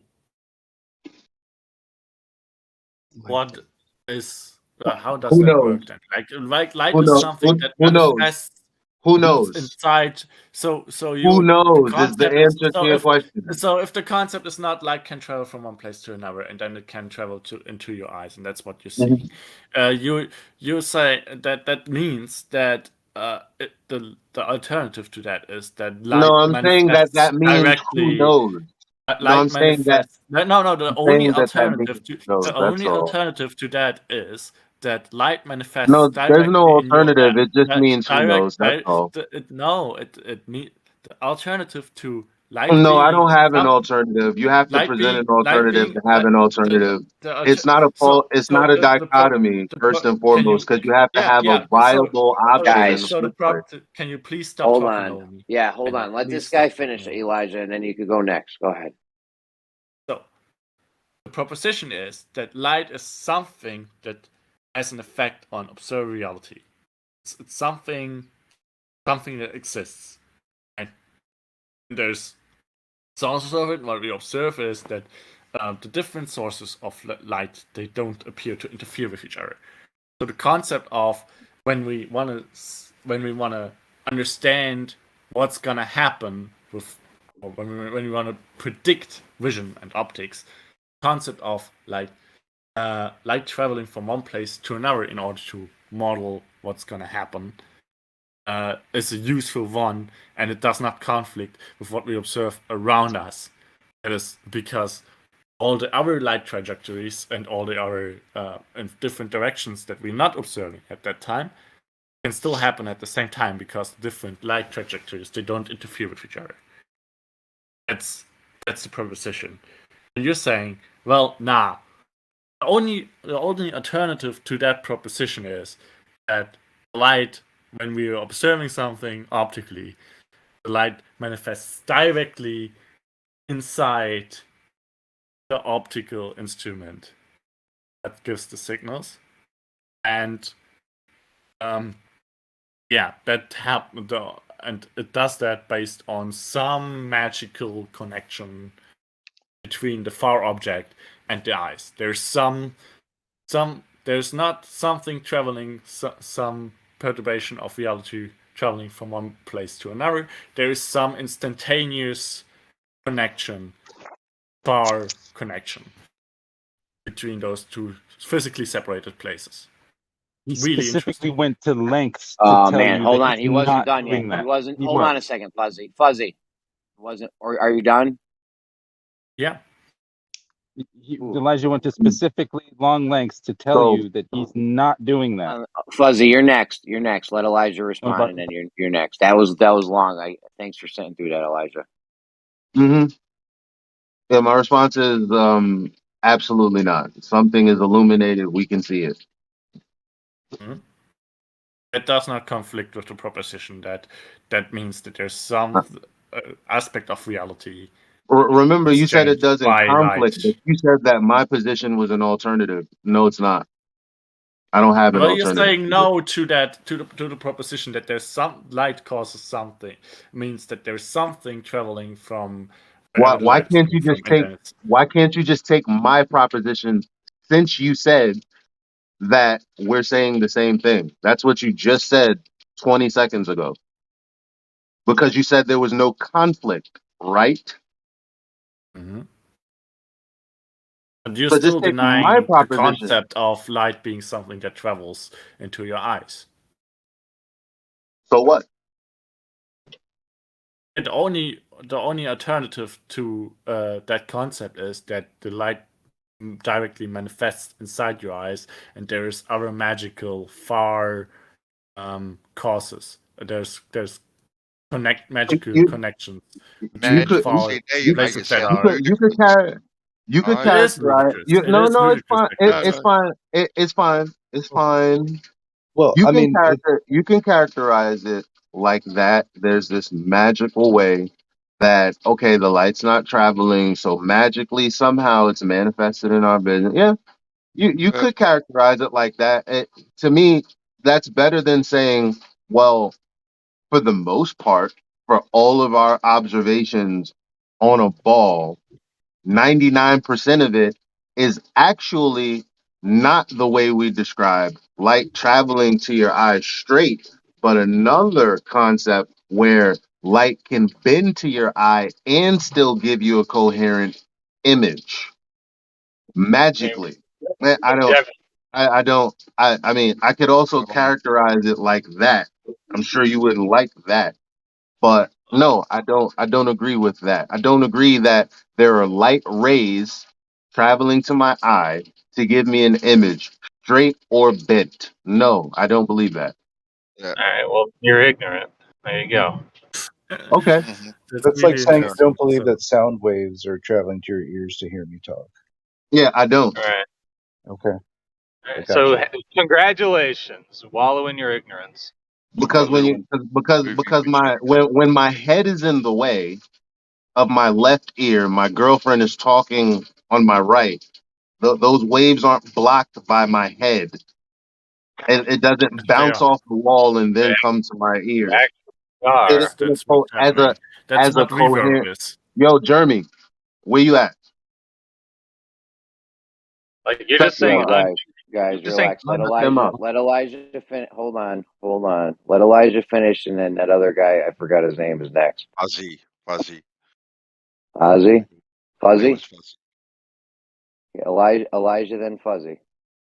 Yeah, so no, I don't believe that there's sound waves that, regardless of its propagation, somehow that wave form of a message gets to your ear coherently, regardless of what angle, regardless of what obstruction. No, I don't believe that either. So You don't whatever. believe acoustics.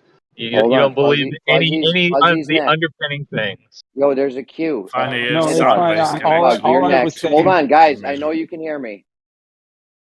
Fuzzy, all then I was Nidhogg. saying, all I was saying before was that to address the point that what he was saying is that Elijah wasn't.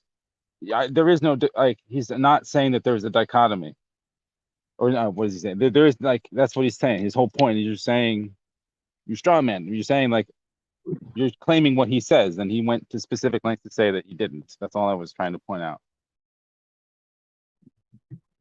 Saying that light is not Nidhogg. something that travels from the objects into your eyes.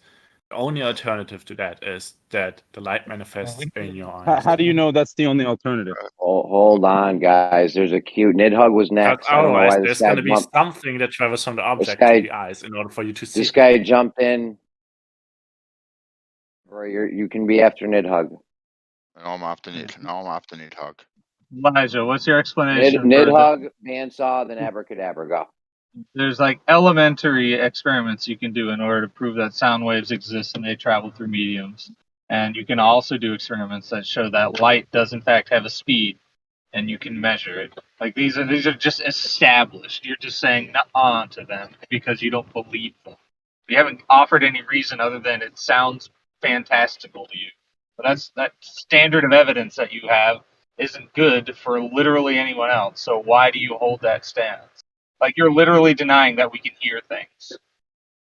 No, I just don't care about the convention because it's unnecessary. Like when you have to go into debate, right?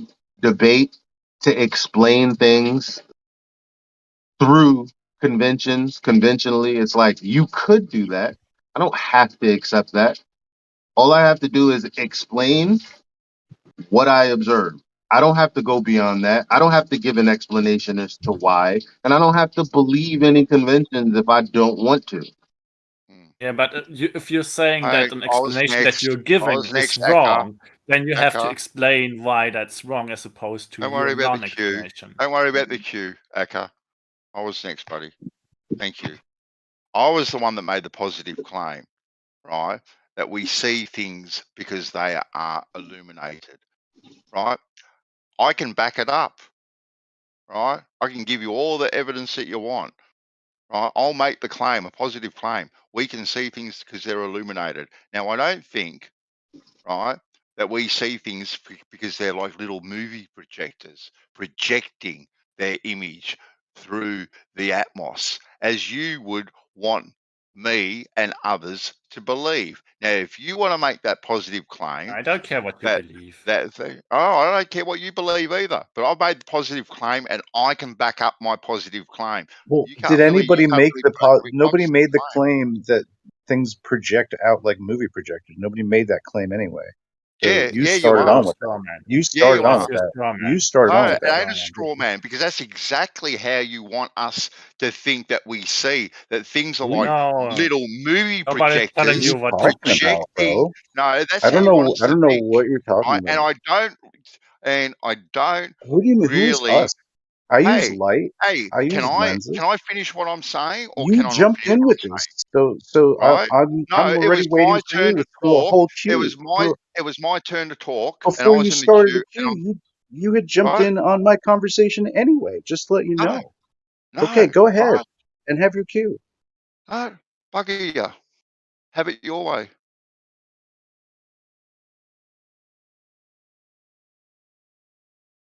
Nobody's telling you what to think.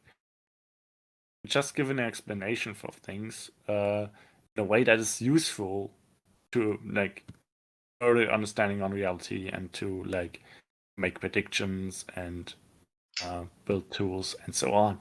And you're Predictions like saying, what? nah, this way of thinking Predictions is like what? wrong. Predictions like what?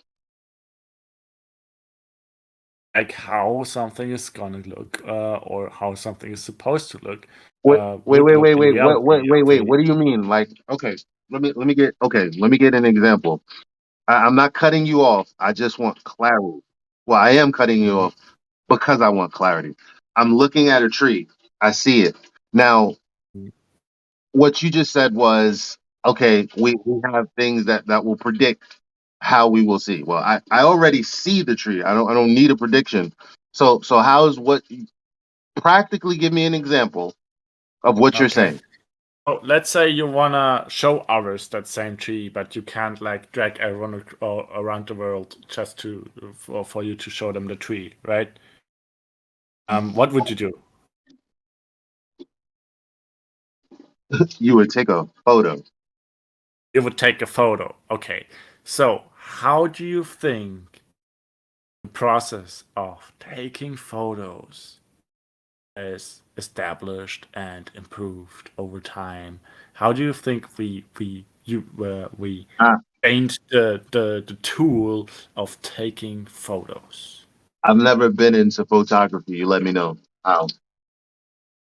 So it's by assuming that okay, we have light, we can see things, assuming that this is an aspect of reality that exists. Light exists as a thing, and that we can capture that on other materials. Then we found materials where that's possible, like where we found that okay, if light hit it, if there was light there, then or if under the concept of light traveling from the observed object to the observer, the light would have hit that part of the film and that part it didn't. We saw different in coloration of the film, and that's how we gained the ability to like capture the structure of light that was the film was hit with. And that was then improved further and further by like finding out what this depended on and so on. And now you have cameras and you can just set you can also like the light being something that exists and being increasing, for example, the size of a lens. We know that the amount of light that hits the sensor would be bigger under that concept, and when we decrease it, it would be less big. And knowing all those things enables us to, for example, to set cameras so that your pictures are not just bright. You can actually see something on the pictures, or that they are, or that they are not too dark. That you can actually make something out on the pictures, and all the details are not lost in too low of a contrast. And all those things are based on the concept of light being something that exists in reality and it travels from one place to another in order to be perceived.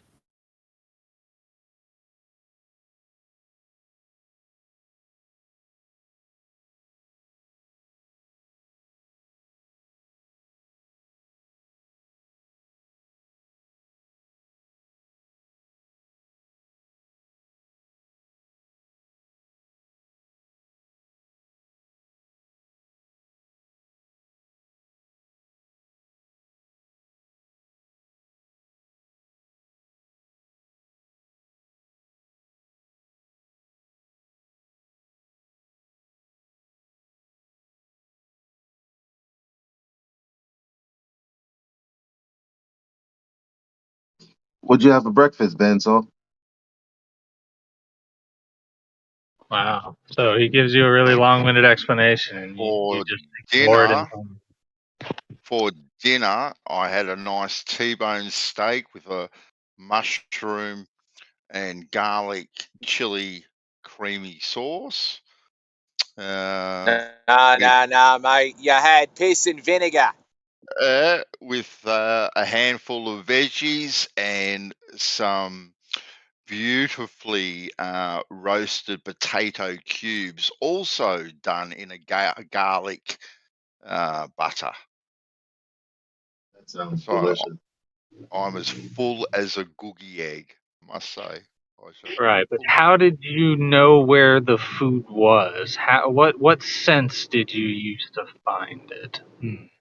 My nose. You used your nose. It smelled beautiful. I can assure you of that. Oh God, it was good. But the camera again is just sort of it's just copying what the eyeball does, essentially, right?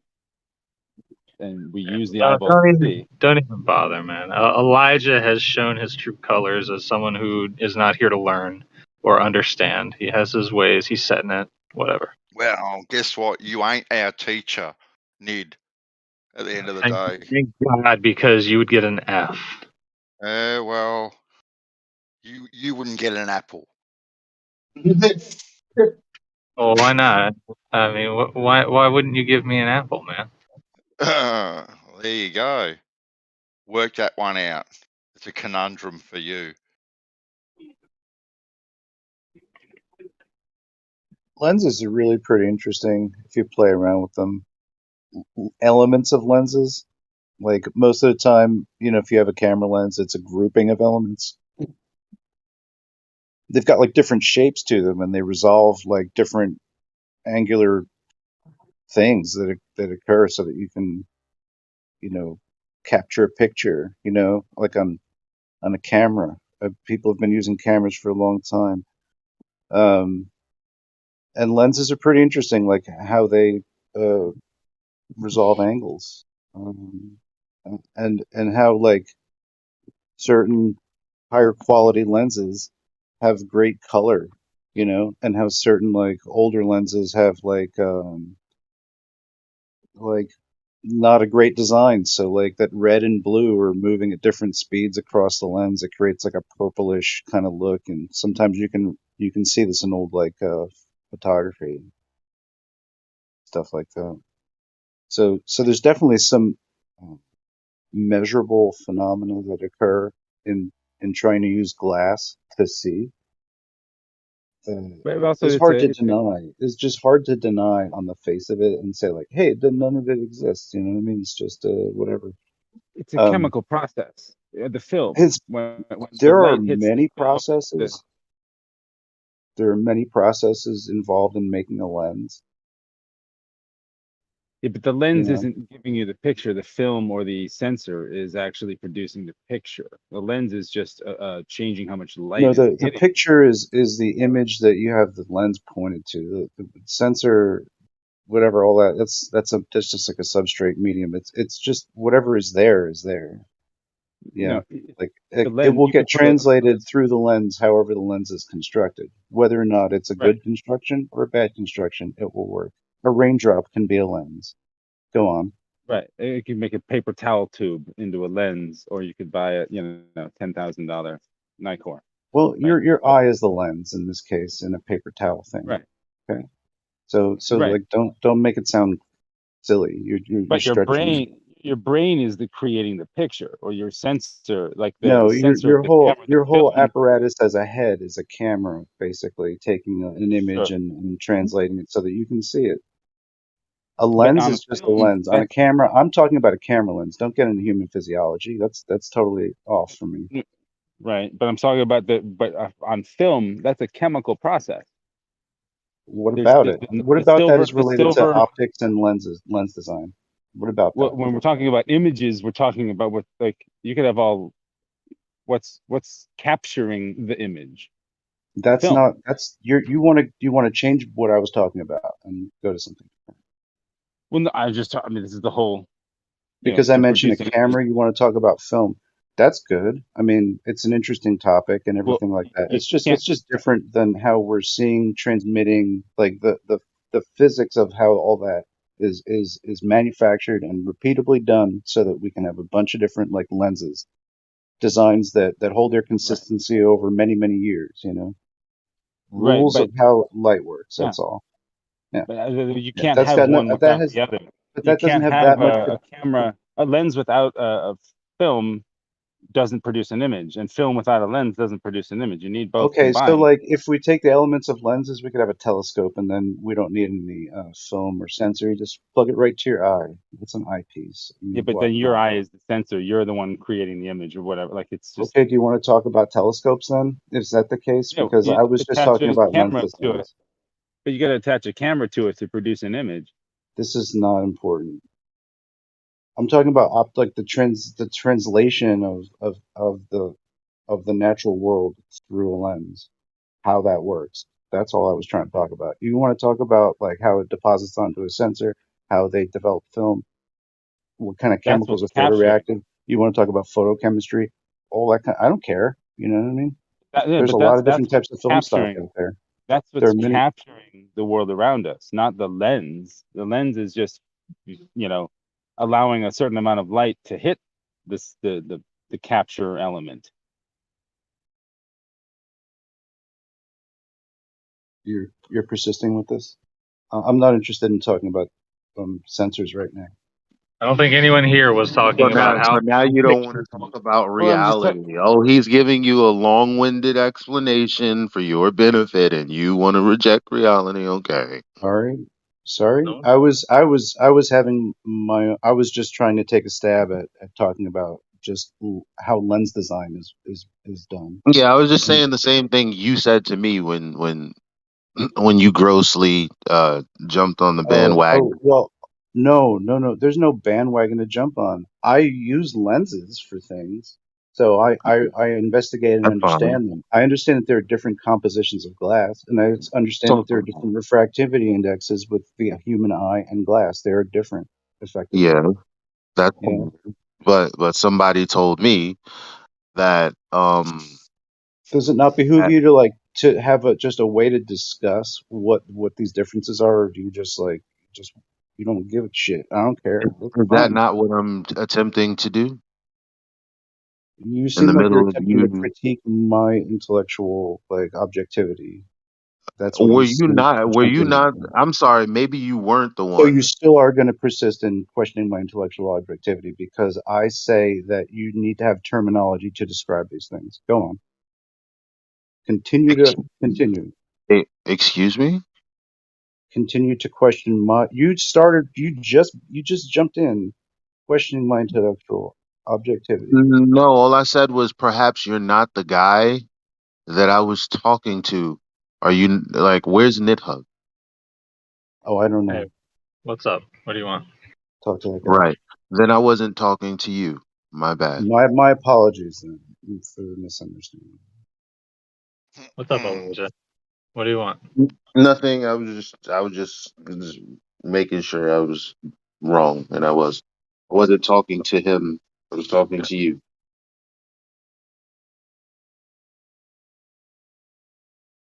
You talking to me about how wrong you were? Okay.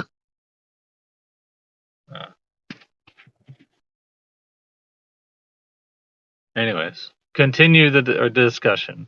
Oh Continue no, there's the convex talking. lenses, right?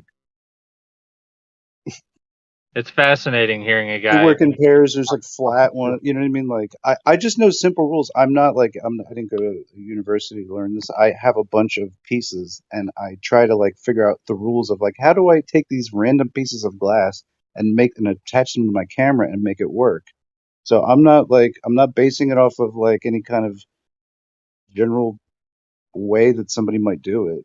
It's right. Not that Isn't there's that any. kind of how a flat earther would do things, right? That's how I'm doing things here. Okay, I'm anyway, I thinking think that's just right. It's just like I don't know what's going on here. How do these lenses go together? How do I make them work with the sensor? And so I've taken like a bunch of different pieces, many different mid pieces of lens elements from projectors, from cameras, tried to make So them work. so And you know, like you begin to have a concept of how light is transitioning through these curved and flat optical elements to project a correct image to your eye that is not warped or distorted. And I just think it's interesting to think about. But it's like, you know, if yeah. anything, I critiqued Elijah a little bit more than anything about just like having some kind of language to discuss what that is and like, you know, what effect is going on. Bandsaw believes that I was making an argument that light was projecting from everything, but like, you know, that's kind of like a law of perspective, just the way that the things work with light. I mean, you know, a lot of it's diagrammatic, you know, trying to like say like point source light, radial light, directional light. There's many different types of, you know, a level line, you know, things through prisms. There's all different types of ways that light works, you know. So just to throw it all out to, you know, to have a more general definition of it. I mean, No, I guess. I never What do you said use for the? snacks that you said. Yeah. I was never targeting anything at you directly at all. What I Okay. said was, why do you, the royal you, right, think that we see things as if they are movie projectors, right? Right. So that little olive tree is now a Mhm. movie projector, projecting its light through the atmosphere, warping, torting, twisting, doing loop-de-loops, all these other sorts of bits and pieces before it gets to my eye, and that's how I see it as an image. That was the point that I was making, right? I never said that you said it or anything like that. It was the royal you that I was talking about. So if you Right. took it as you, I apologize for that, but it wasn't directed at I you mean, it's just personally, right? Because I've heard the argument a million times. That's how we see that but like, light is bouncing off that but object into like, my eyeball. right. But it's a combination of flat and curved surfaces that kind of shape the light so that you can see. Because if your eyes were just flat, you would have a fucked up experience seeing things. You know what I'm saying? If your lenses were just like If I flat, may, that would be fucked up. You know, you Yeah. need because light is actually working as you see it. It's kind of like a cone that kind of comes to you, or you know what I mean. Yeah. There's a dimension because you're talking about a very small point that your eye is, and the Yeah. very big world. You know, has to get in there somehow, right? Right. So And like, I right, get that our and lives it is that. and just to say, it's not like everything's not digitally coming at you, right? It's coming at you as a field, as a wave, right? As the visual field that you see. Just like everything you hear is not individual. You can't take out you can't listen specifically. Like I'm only listening to 680 hertz. You know what I mean? Just like you can't eliminate from your visual field and say like I'm only going to see blue. We have no choice about that. They're just mixed into the fields of visual and audio stuff. So like that's and I'm a flat earther, right? So like the Glover guys, what are they objective? But Okay. you just like if without any kind of common like agreement on that, it's like I don't know what we're talking about. We're talking real about quick. marshmallows. What did you have for Real, breakfast? I'm curious. I bet you're a nice Can guy. I? You probably had an awesome breakfast. Can You anyone know, else get a word in? Right. I'm I gonna. know that our eyes have lenses in them, and I know that they can be affected. I know you can have bad vision. I know you can put glasses on. I know it can change what you see. I know you can have laser eye surgery to fix you and correct your vision, but we can't see any of those things unless the things are illuminated. That's how I see that we see things, because they are illuminated. Now you get that same camera that you're talking about there. You can put all these different lenses in and muck around with them and do all these wonderful things. I tell you what, you put me in a dark cave, right, with no visible light that I can't see anything. Bring your same camera with the same lenses and see what sort of picture you can take. You'll be able to take no picture. It'll come out exactly the same. Blank, Right. dark, And, nothing, nada. You but won't be able to I would, register and anything I have, whatsoever. may I just say this real really quick? quick. Like, Well, you've got human-sized eyes, right? But if I put like giant squid's eyeballs on your eyes, you probably wouldn't need light bulbs as much as I do. You Oh know, my because god. they're just taking in more light. That's all that's It's doing. like when All I that's use doing is controlling the amount That's of why light. he said no, visible. no. That's why he said It's visible equatable. light, because he's I'll tell talking you about why the it's equatable. parameters of a human eyeball It's in it's our Hold on, real experience. quick. Snacks, I'm just snacks, really saying. quick, really quick. Snacks. Do Okay, you all right. know? Have you ever heard of a pinhole camera or shoebox camera? Sure. Yeah. Just yeah. Okay. Sure. All right. Real quick. So you can take a picture, and how many lenses are in that pinhole camera? You don't need a lens. It's just a hole. Well, that's exactly the point. light is required to take the photo. You can take a photo without even using a lens. Light is required. So the iris, the aperture, is more important than the lenses you're using. That's a very important thing to talk about too. Yes. Yeah. So when I ask what Do you're you have having a for pinhole breakfast, camera? when Nobody I ask uses what a you're pinhole having for breakfast, it's because actually, outside of the conversation that we're having right now, there's a positive claim on the other side that projected images of things that are actually there is what we actually see. That's why, in some instances, around the curve of the earth, these images are still projected into our eyeballs. That's the entire point. And we're like, well, I don't know if I accept that as true in the first place. This whole the whole fundamental claim uh, of what you're describing, Are there you to be speaking like about gravitational lensing? these light rays or whatever they are, right? Um, creating these, not even creating these images, projecting these images directly into our eyeball, like, mm, Right. So like mm, you have is it dark where you are? Maybe it is. And you have a light bulb. Maybe you use it. It's got a certain shape, and you're not using like a laser pen to like light your room, right? Like there's just different qualities that like a light bulb is meant to designed to have, or something that emits light. exactly. So there's like a radial light, which works in this particular kind of way. We might say it works like natural lights that we might see up above, like they're radial in nature, but we're only seeing them on like one particular axis. Anyway, from our vantage point, whatever. In theory, they're, I guess, three-dimensional lights of some sort. They're emissive from 360. They're not just projected down or laser pointers down. You know what I mean? I I know. don't know, like Look, what I your know. concept is. You know what I mean? But I know. Like. I know. Like the there's whole a reason that this conversation started is because the the it's just about again transmit. the ridiculousness of the like the globe necessitates that majority of what you see is because light is bending and projecting to your eye because there's no possible way on the sphere that majority of what you see can be seen because it's a sphere.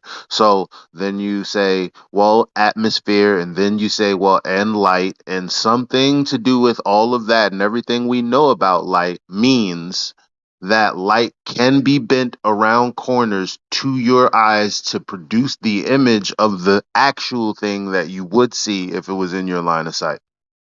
But Okay, actually, even if it was in your line of sight, technically, it would actually still be an image under those parameters. And it's like, but like so like a periscope. You know how just like you move in light at like a right angle with a mirror.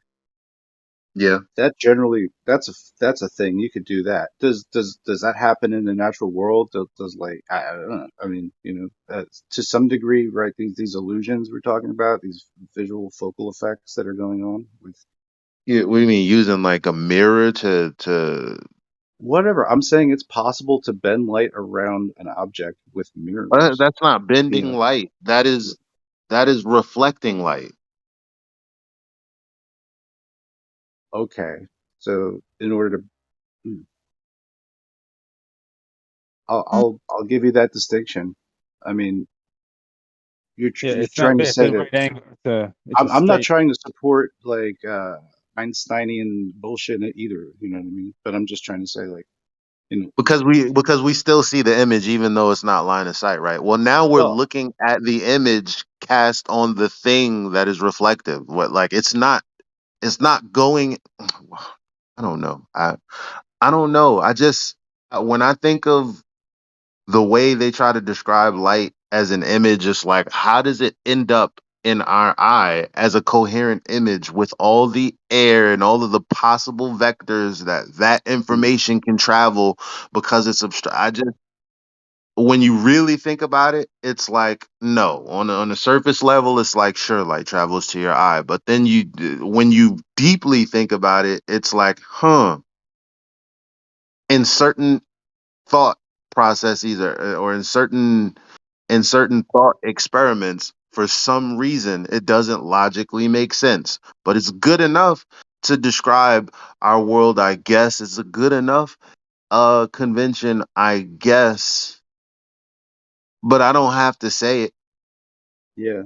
I can't, I mean, the more you get into the physiology of the eye, the substructures of the eye, what the fuck are rods and cones? Why do rods and cones know what colors are? You know what I mean? Like, once you start getting all into that stuff, it's weird. It's weird. And the more you get into biology, we're weird too. Fucking living things are weird, Jeez. I Your just blood take it for runs granted. cold, I take it doesn't for it? granted that I don't understand the physical mechanisms involved in me seeing, right? You don't understand it, and I don't understand it really. We could say it's That's don't. literally Well, was our I was just position. thinking. That was literally our position. Is I don't know. For some reason, it's crazy to say I don't know. I wish I knew. I want to know. I'm down for discovery if it's possible. But Right. right now, I don't know. But people out there do know, right? Like just because you don't know a thing doesn't mean other people don't know a thing. That is true. Just Citation? because I don't know a thing doesn't mean that other people don't know a thing. That's true. It's Cool. just I just take it for granted that I can see it. I mean, I'm not going to question it past a certain point. And so whatever our observations might be, we just have to understand it from there. I mean, that's just my general point, which really isn't a big point to make. I'm sorry. I'll stop talking. Well, that's a good point because it's like you're saying if you see something, you see it. Now, when the Globers say when you see something, it isn't you see it. It's It's because you the Ursa see it. ball. Yeah. It's you see it because it's not what you said is. Oh, it's there. I see it. It's I can see this because no thanks to that. I mean, Um, there's a certain preferential understanding that we have to have here about like objectivity and stuff. And there's different places you can come from with like how much acuity you need to bring, how much rigor is important to you to test something and know something, right? And everyone wants to just say it's all science, but no, I mean, like science is a product of observations. If you just want to be really like long form about how you observe the world around you, like go ahead, that's your life to live, right? But like, right, so that's fine. That's just one way of doing it. That would be like more of like maybe a Eastern way of doing it. You know what I mean? And so that's direct. And Western science is totally the opposite way. And it's like it's full speed ahead. You know what I mean? Science is like an industry. So trying to argue irreconcilable things almost. You know what I mean? Like one is just for your As own long as you're mental making a enrichment to know distinction better. The between. other thing is built in a business that could be a multi-million-dollar corporation that has vested interest in certain things. Like you can't put that objectivity. Yeah. I mean, so go ahead, don't have definitions. But I mean, I'm just saying, I'm not. That doesn't make me a shill because I use cameras and I know that like there's certain optical coatings or that like certain Whoa, types I of didn't glass are reject better. any definition. Nobody defined anything. I'm just saying. I'm new here, Right. so I don't know. I'm just Right. No, but yeah, I didn't hear a definition anywhere.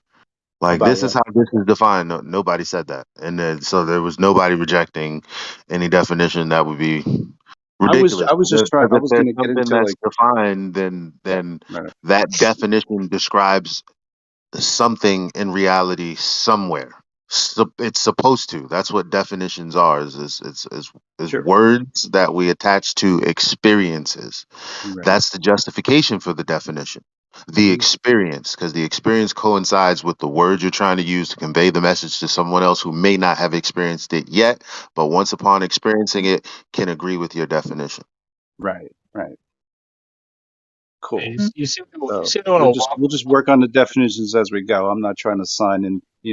Say you gotta agree to this whole appendix of stuff. You know what I mean? But just for what I was just trying to discuss, just like you know, the transmission of light is directional to some greater or lesser degree. Like in very exacting ways we can figure that out. But like, Yeah. because if I need to like try and use like certain lenses in a dark room, you know what I mean? Like it won't work. But a lens with a larger lens will let in more light, and then therefore it can detect something in the sensor. An aperture. You need an iris to let in more or less light, not a different lens, bro. No, it's about surface area and collection. Yeah, no, it's a pinhole. We already agreed. All you need is a little pinhole of light. Do you know about like speed of transmission, or do you just like assume that you know? I get Because that you're talking about a no. pinhole camera, which would only have the refractivity index of the air, and we know that that's not as good as glass or something like a thoriated. I know. So you understand that, right? No, I know. I'm not saying the quality of the picture. I'm saying the ability to Not the resolve quality a of the picture. I'm talking about the speed of the transmission of light, right? You don't need any lens in order to create a picture. What you're talking about, letting more or less light in. Yes, a lens can let more or less light in, but you're using an iris to do that on a camera. You're using the aperture, not I'm the talking lenses. about fully open on a lens, right? Is like if I have a little 28 millimeter, right? It's not the same as me using like a 4-inch projector lens. It's just not the same. Like I can see it almost in the dark with it. I'm like, holy shit, why is it? That's crazy how much light that lets in. So whatever. But they're fully open versus fully open. Am I wrong? Yeah, like you're at 1.4, Yeah, I'm not. 1.2.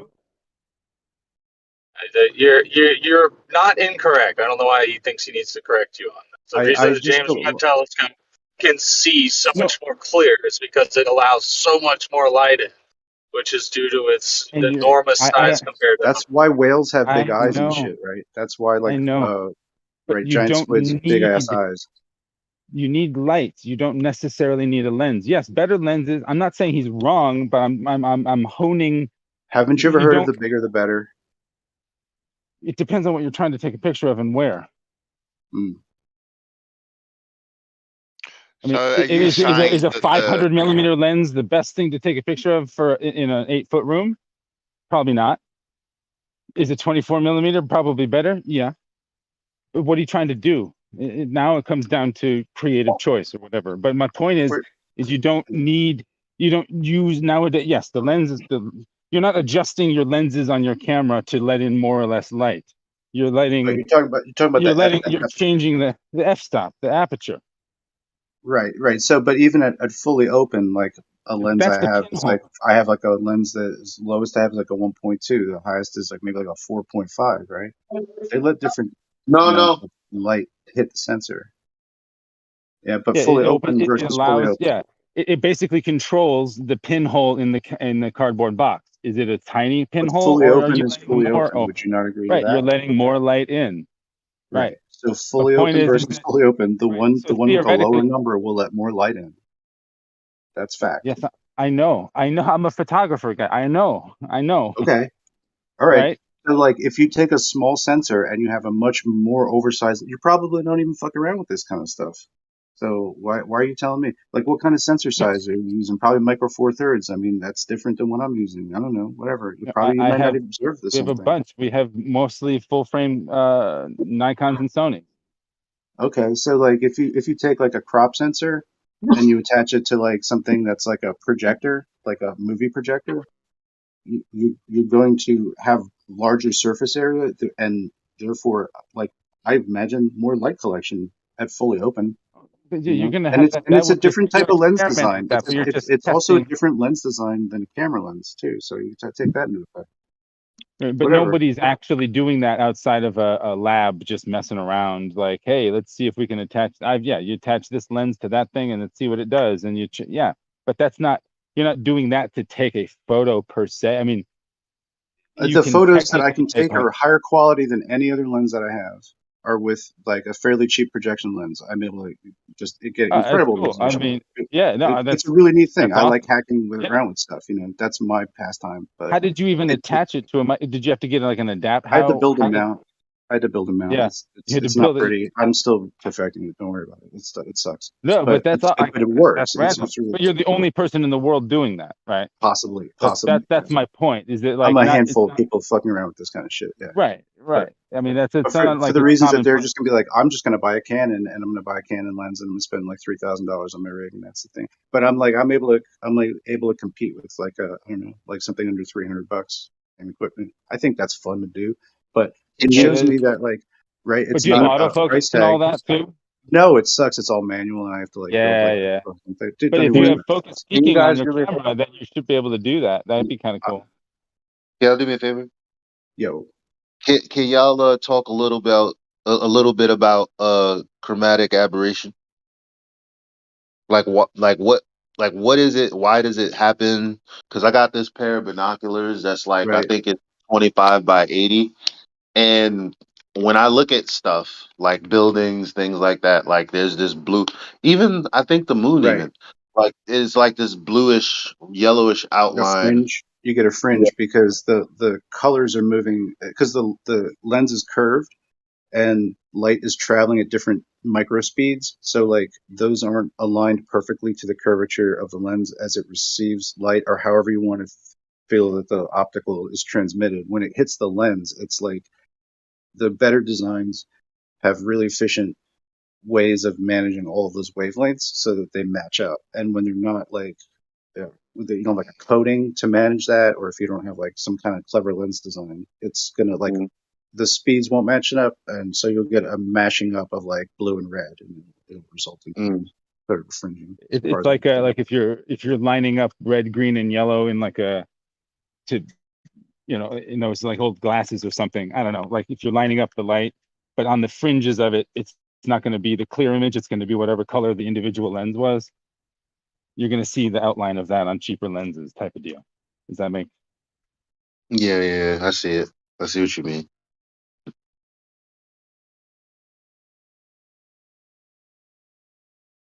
Yeah, the outside edges just don't get, they don't care about the precision enough, or whatever you mean. It's the difference. It's the difference between a $500 lens and a $3,500 lens. I see. I see. And so, do you use anything called hot glass? Are you familiar with hot glass, there, buddy? Hot glass. The name rings a bell, but I don't know. I don't use It's any. just a generic term to describe radioactive radioactive lenses. Okay. Yeah. No. No. And so I just find that generally they fucking kick ass because of reasons. I don't know why, but in theory they say that it collimates the light better, and so they generally result in a sharper image, able to wrangle colors and do good color management. Like that it replicates the color correctly. I do remember this now. There was a bunch of memes going around about hot glass many moons ago or whatever it was, and I remember And hearing. then if you're Yeah. like me and you have like I would just buy like lots of lenses. I'd buy like 20 lens lots or something like that and just fuck around and be like, oh, what is this? This kind of lens, this company. Some of them will be broken. Whatever. I'd try to fix them. I'd make usable like short range macro lenses out of them and do all kinds of fucked up shit like that. But like after a while, it hurts your eyes, bro. Like your eyes feel like they're burnt, man. Like I don't know what it is. Like, and I get like lens stoned or something. Like I get like disoriented from like just looking through lenses. So, and then I watch a Ken Wheeler video and he goes, "Light's a coaxial circuit," and I'm like, yeah, that's what it feels like. A micro voltage is hitting my fucking eye every time I look through this giant lens, and it's like, well, you know what I mean? Just it does that shit. So, there's something about this. That is an electric phenomenology. You know what I mean? To understand it that way, and then to think about light from that kind of, I don't know, like it's an interesting thing to just mess around with. I think more flat earthers should just buy a random box of lenses and fuck around with them and see what happens. The more I broken, the would if better. I had time. If I had time, my God, I'm behind on all of my projects. You do like work in the field professionally? Oh yeah, we shoot weddings, corporate stuff, whatever, photo, video, Oh, all of that's it. cool. Yeah, I'm looking at getting like an EOS M because it's pretty fun with the magic lantern hats and stuff. Some of these old, like these cameras really can overperform way past what they were designed for if you just hack the firmwares out and kind of Oh yeah, take people off the overheat them. covers. You can attach. Oh yeah. Yeah, So, but it voids the warranty and all that. But yeah, absolutely, you can yeah, mess with stuff. yeah. Oh yeah. I'm interested in avoiding the warranty to like take a $200 camera and make it compete with something like a $6,000 camera. I'm good. I'm good for that kind of thing. That's fun. Yeah. I find all that really interesting and like a Yeah, no, fucking mystery to get through, you know, and lots and lots of videos. And I'm still like in the beginning, like I'm like maybe intermediate in my knowledge, but it's like, there's a lot to know about how it works. And I didn't know it before, and I like it's cool. It's cool to like add that to my knowledge base because like you know whatever. It's not. It doesn't impede any kind of flat Earth thing I do. You know, it doesn't really change anything. It's just understanding how people design cameras and shit. But like the older cameras, the you know if you think go all the way back to like what Galileo was using, like what kind of glass was he using, right? That would be a pain in the ass, right? No coatings, no nothing. Do there coatings for telescopes? I don't know. The the the curvature of the glass would have had to, just think about early spyglass design. They just man, it's a miracle we got this far. You know what I mean? So,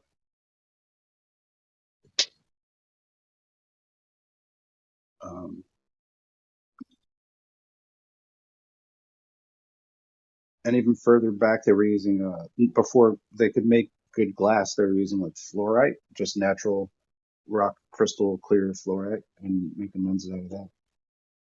And it's actually better than glass. It performs better than any kind of glass we can create. Is this stuff? Wasn't all they were doing with those long scopes was just focusing the light into a central point, right? Like when you put your hands around your eyes and you focus the light, you can see more, you know, better. Basically, with the eyeglass, you know, that they extended, that's all they were doing, right? Focusing It's like that a point yeah. source. It brings it down to like a cone, and then that cone expands back out to your eye. So like wherever that lens position begins, then like you need some kind of however that curvature of that lens expresses that light is going to be lens. Right. And but that wouldn't really. I don't think that would one lens wouldn't really do much for you. I think you need them in sort of pairs, or else it's just But like a in, magnifying glass kind of. instead of trying to focus your whole vision, like your whole width, what do you call that? The width of what you're seeing, you're only focusing on one portion, like a Right. small round portion. So you can interpret much more in depth of that information. So it looks clearer, right? Like, you act like it's magnified or seeing further, but you're just magnifying the information into a point. Yeah, it's like That's the way the focal, like it's like the distance from the sensor to the Yep. optical plane. I'm sorry, this is so jargony. Of Well, where we're the speaking in image. layman. I mean, just talking. Yeah, It's just yeah, focusing right on one position instead of the wide, your whole spectrum of right. vision, which may So be to some 180 degree, or whatever. just analog wise, you could like zoom it, like bring it closer to it or move it further away. But I think in these more developed cameras like the P900, it's doing a computerized sensor crop, like it's cropping further into its lens, is what I think is happening. Something like that is possible to do, like where you just like shrink down the sensor to just like a certain amount of Well, like middle. binoculars, right? They're taking your two eyeballs that are separated and joining them into a focal point, like a round circle that you're focusing on that target. There's only a small area that you're looking at, so it focuses all that information back into your eyeballs instead of your eyeballs having to interpret everything around you, right? So it's magnifying in that way, focus.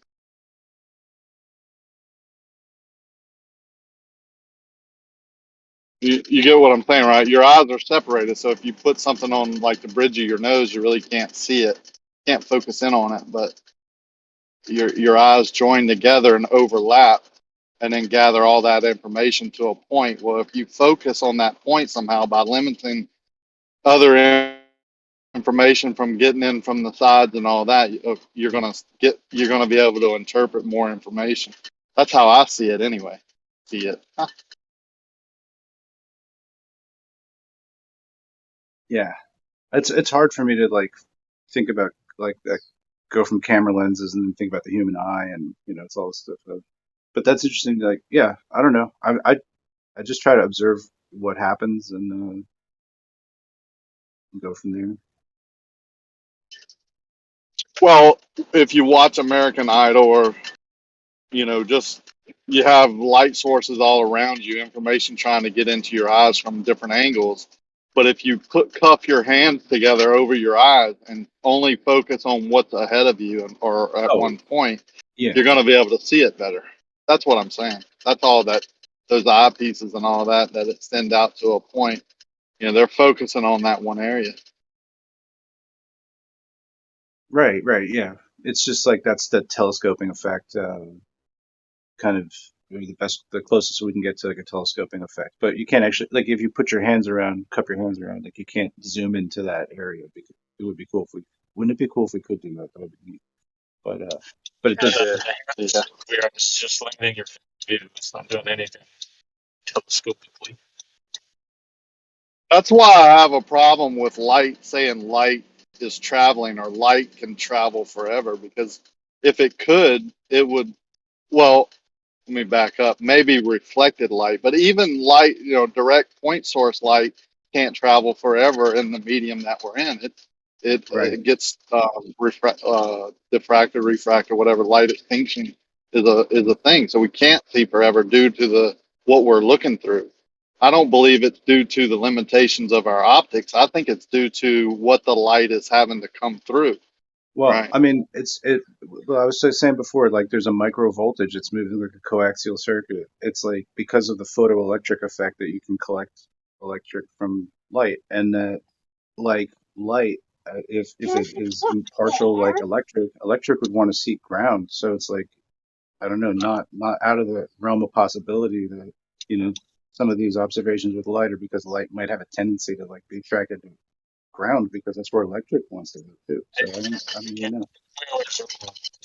It's hard to separate like somebody else's observations from somebody else's argument, somebody else's like, conjecture.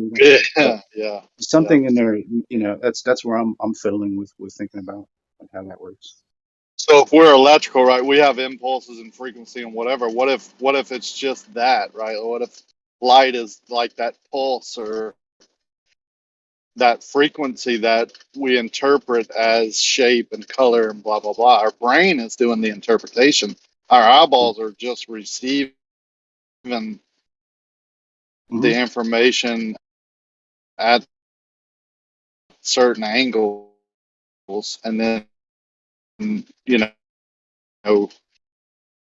it receives it upside down actually, and then our brain is electrical. Cord, everything is based on nature. Some type. I call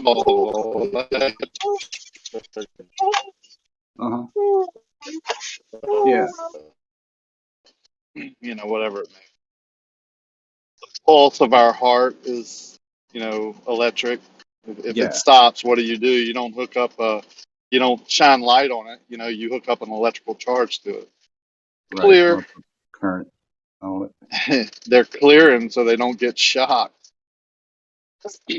And then the So whole other, the bit of just, it seems like, we need some amount of gaseous oxygen in our bloodstream, but it's, to me, it's, what is it?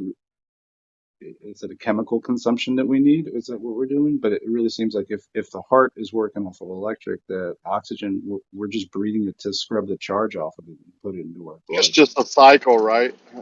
You need resistance. You need that, that panel to control like that ground. You need to be grounded for one. So if you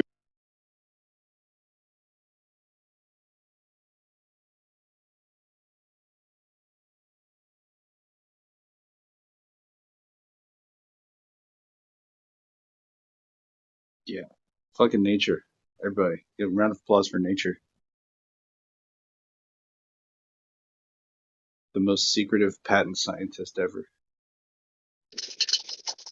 Even your muscles, right? You have a problem with your muscles. You can go get hooked up to a TENS unit, which is electrical pulses, and it'll make them, expand and contract, work your muscles, your soreness out, or whatever. It helps in that area. And then magnetically, you can increase blood flow. So it has something to do with the magnetic field that we're in too, I believe, because you put a magnet pad on your ankle or your wrist or your lower back, it increases blood flow to that area, and then whatever the blood is doing to heal the body, will help loosen you up or make you more limber or relieve the pain or whatever it may do.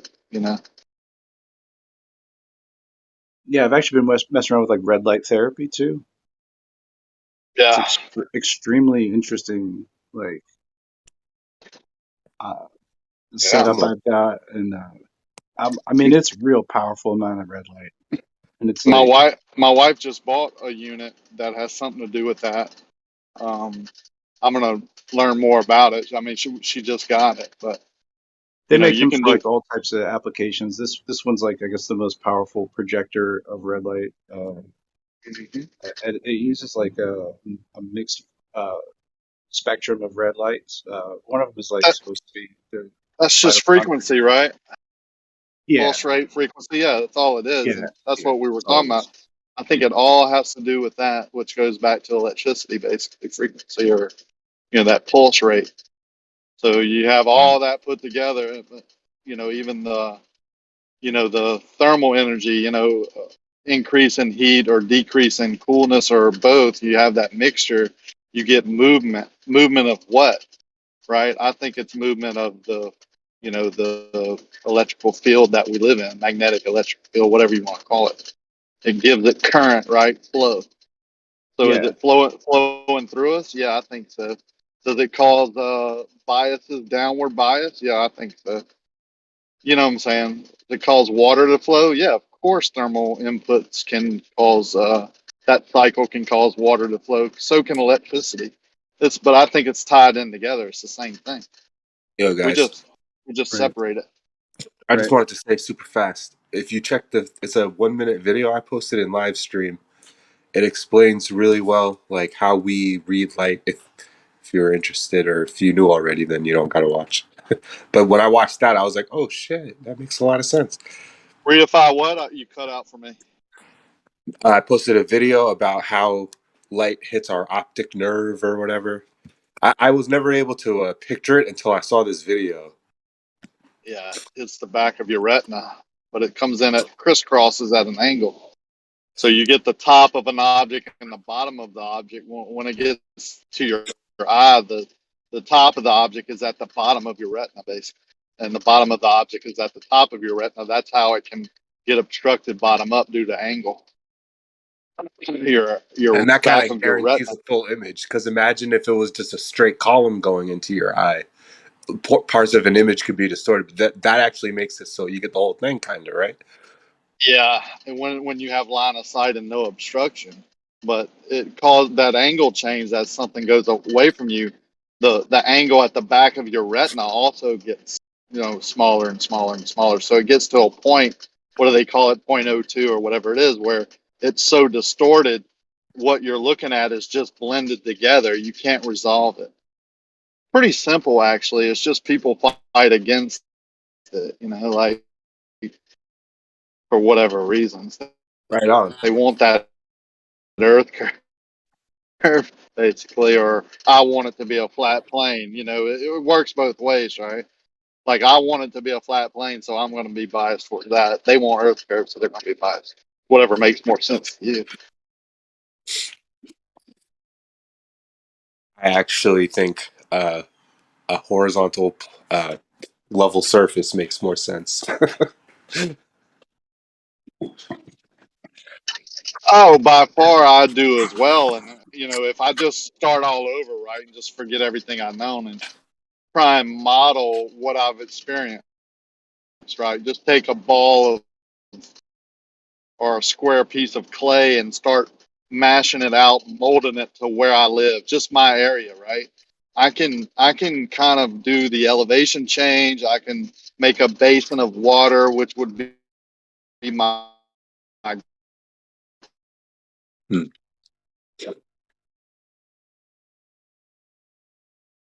Gulf region. I can make Florida and Texas jet out, and I can do all of that, right? And just give Oh, you're roboting. me a pump. Sorry, hard to hear that last part.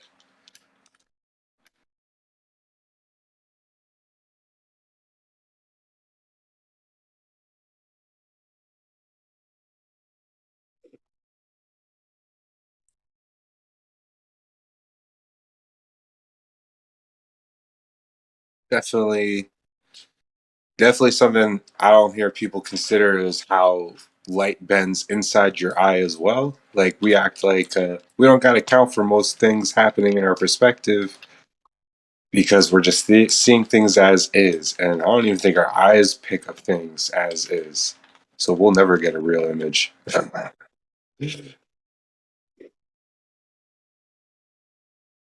Short distances, I'm pretty sure my visual acuity is really good. But if we're going to consider our eyes' vision the ultimate, greatest, this is how things are, this is the best representation of what things are, is due to our eyes, then I don't know. You can't really say that because things move from far away, and you can put things through a certain density gradient, and it'll change the direction it's going in. I don't know. Is my eye a density gradient? Like as light travels through my eye, is it changing? Right. It's going from air to water, basically. Like your lens is effectively the refractivity index of water. Some people might just want to say, like, no, that's too complicated. Your eyes are doing just fine.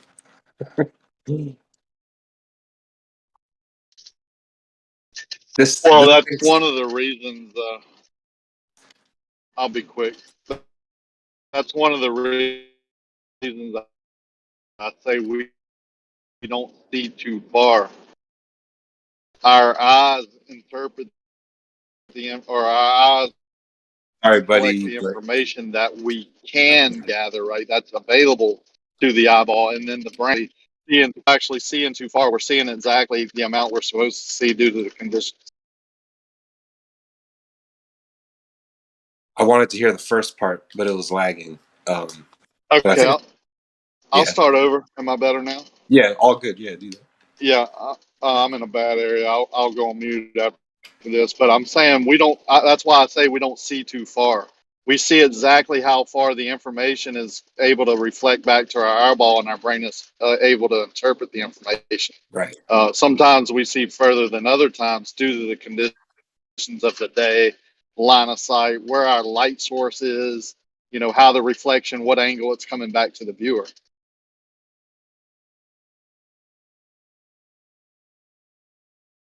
Yeah, I could totally picture that being the case. Makes more sense.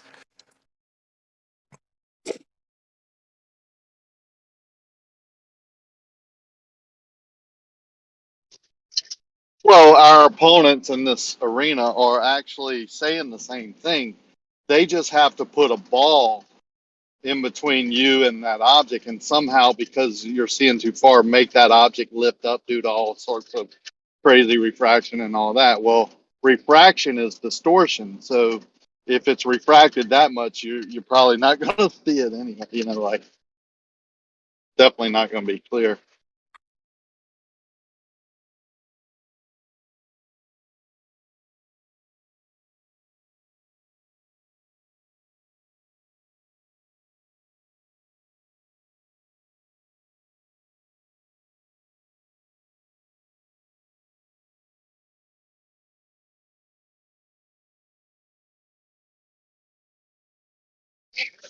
And I'll be honest, I wasn't able to understand all of this until I went out and got my own cameras and went out and did my own observations where I saw it for myself and started of trying to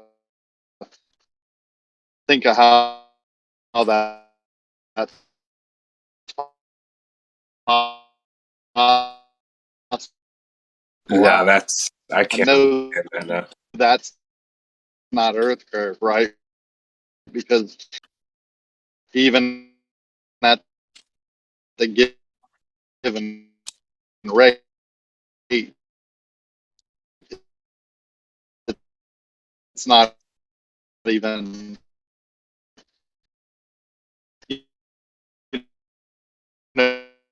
It needs to be 12 miles, and it's only 3 Sorry, miles, right? buddy. At my view Your right mic to is the doing the building. worst to you. Ugh, I wish I heard that. You got a bad signal, Rocky. Oh, I actually maybe tried I to hear what you misunderstood were him. saying. It was really difficult, though. Maybe I It was. misunderstood him. It But as almost far made as I no sense as understood, Morse code. Go No, ahead. we all tried to hear what you were saying, though, I feel like. Yeah, true. But I would like for him to repeat that once he got service. Yeah, I'm not gonna have good service, but this right here, this robot improves my point. The information of the frequency trying to come from the towers is obstructed, right? It's being distorted, so my voice can't be heard. That's exactly how light is doing it, I believe. Too. Oh, good shit. Yeah, I feel you. That's a good way to put it.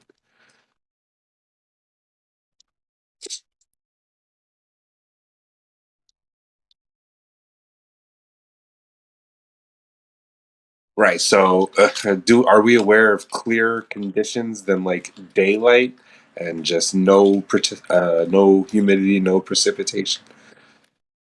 Like, what if there were a condition that we just haven't considered it being a better condition?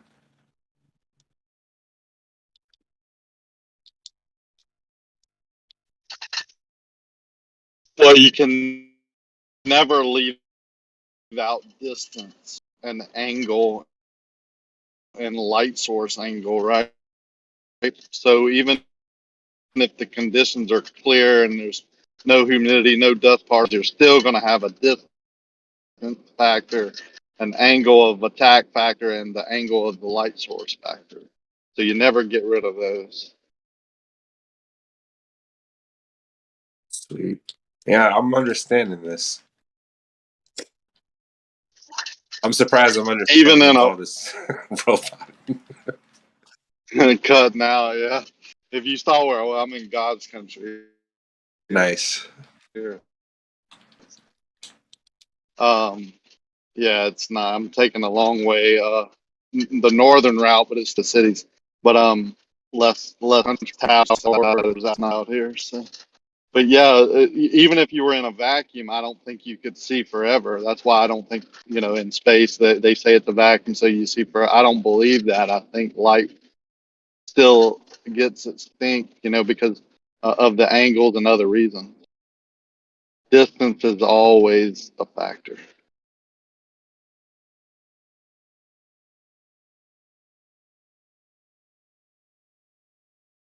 You know how they say that bees can see like more on the UV spectrum?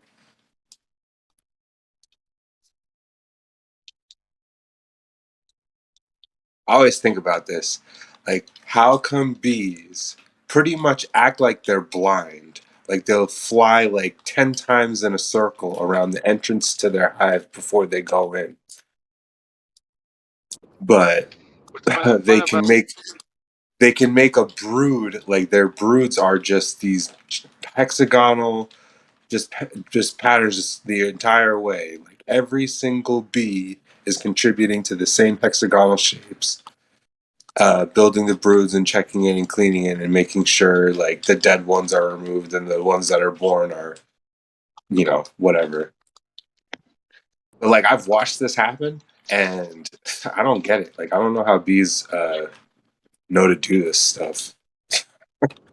I love how they vibrate. They use frequency. Whatever they're doing, they when they flap their wings, they're hovering. They're not flying. It's crazy. Yeah, you're back to frequency, right? Frequency, pressure, and water, I think, is all that's basically happening. Like, are bees even using their The eyes? water and Oh, sorry. different stages.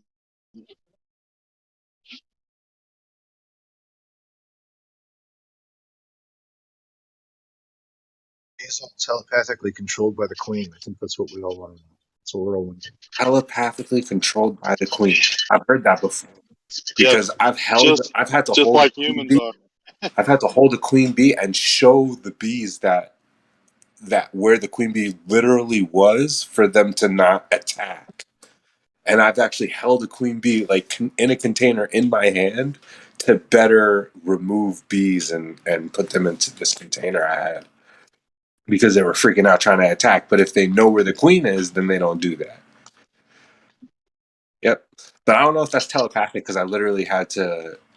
When I took the queen, they didn't know where it was right away. But once they saw where the queen was and the queen wasn't moving, then they were kind of like being more docile and I could transport them. There's also probably a certain amount of pheromones going on there too. Yeah. Yeah, Just that's what wondering. I was gonna say. No, But they're so good just with like humans, vibration. right? Yeah, sure. I may have a slight lag. Go I know ahead, you're brother. about to kill it with the bees. Wait, what do you know about bees, right? I have beehives on my land, so Nice. I've done the same thing. But just in theory, just in logic, right? I take it back to like a human, like you and I. We walk into a room, right, and we're attracted to certain females just automatically, or in some cases, people are attracted to certain males, whatever. But that attraction is there, right? It's the scent, it's the frequency, the vibe being sent out that I think is in all living creatures. Some of them are more enhanced, so bees might use this frequency more than they do smell or line of sight or whatever. But I think it's in everything.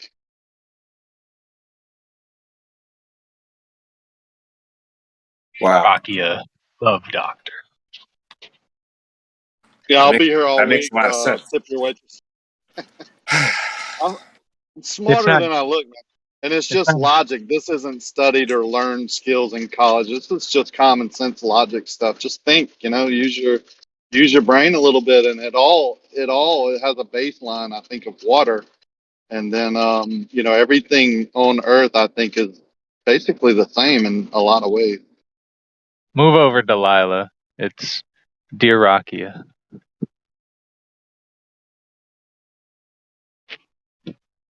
Well, yeah, We gotta work. dude. We gotta work on your radio voice, though. Yeah, we What's gotta it called? So, play some Hall and Oates for us. Cheer us up. It's a rainy day. No, that's the Delilah show. Man. I'll use voice changers and special mics and all that too. I could do that.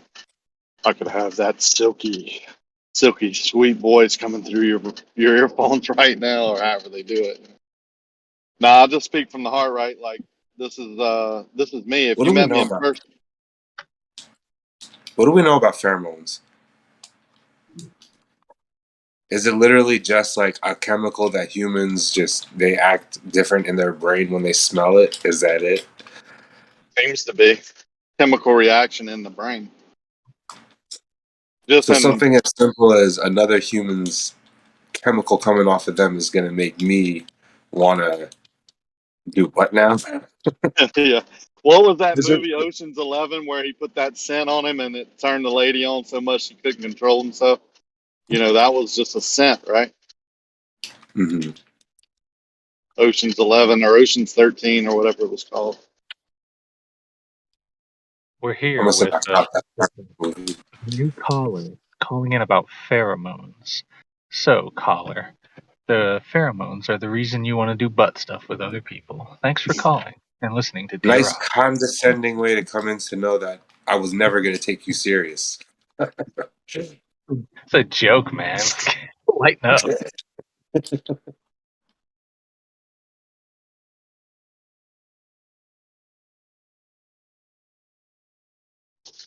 Well, I think that brings up another interesting topic, like how words, right? The frequency that comes out of our mouth can trigger something, like another human, or break a glass or whatever. You see what I'm saying? So when you talk, when like Pete Shea, or like when someone comes on here and their voice just like my voice might shriek your ears, right? I think that's the frequency that our brain interprets. Some frequencies we like, some we don't. Just like a dog's ear, they can hear whistles from far away, but other sounds hurt their ears, right? The But frequency, there, it goes back to frequency. yeah.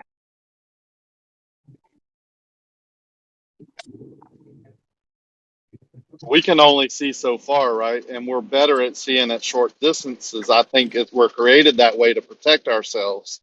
Other animals need to see longer distances to survive, so they have their sensory organs and the way their brain interprets the information. They can focus in on small objects from a long way away. Humans can't do that. We're better at short distance. Depth perception is another one. I'll tell you a little funny story.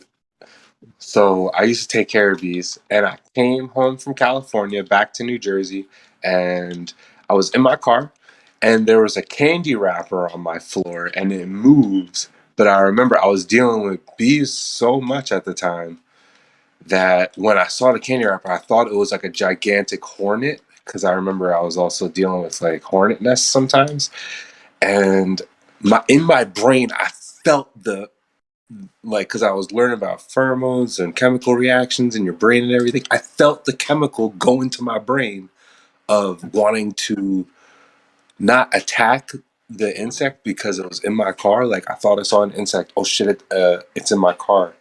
Felt the chemical, but it wasn't to attack. It was the chemical to fucking relax myself and not fucking let off pheromones of attacking the bug so I wouldn't get stung, because I was taught so much to relax and not go into attack mode around these bees. We Hey, were taught. Go ahead. did That's anybody it. watch that Netflix movie Spiderhead? Nope. It's basically a research facility that feeds chemicals into your system, fear, lust, happiness, and things like that. So they do all of these tests. It wasn't a very good movie at all, but just what you're talking about in terms of feeling that chemical rush and whatnot. All of these different receptors that we have for fight or flight or love or fondness or embarrassment, happiness, and all of those kinds of things. Because I actually just got chills right now thinking about this. I remember camping one time, and I was camping by myself, and so I heard this crack, just like this twig crack, and my entire body just activated in fear because I was just like, fuck, man, I'm alone out here. What the fuck is that? You know what I mean? But my whole body was just electric. And that's the worst thing to do, because most animals can observe that, can feel that. We're taught in scuba diving, when you're being approached by a shark, don't tense up and freak out and all that. Relax, because their sensory organs can sense that, like a dog. A dog seems to be able to sense when you fear them or when you have that anxiety, and they're more apt to bite you. If you're chill and you're comfortable around them, they seem more docile.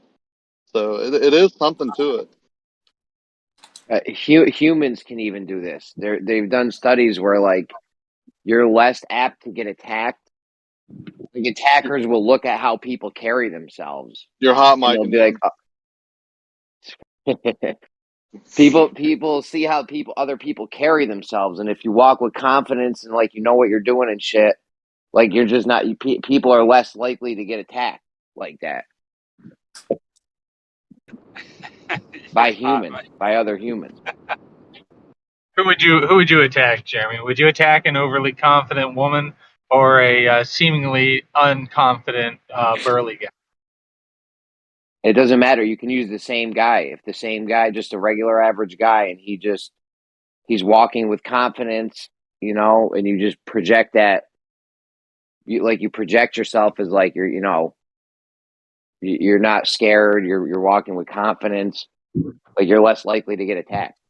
All right, but which That one would you? reminds me of that scene in Spider-Man 3 with Tobey Maguire walking super smug with the emo haircut. Remember that? Nidhogg, I would attack you. All right, at this point.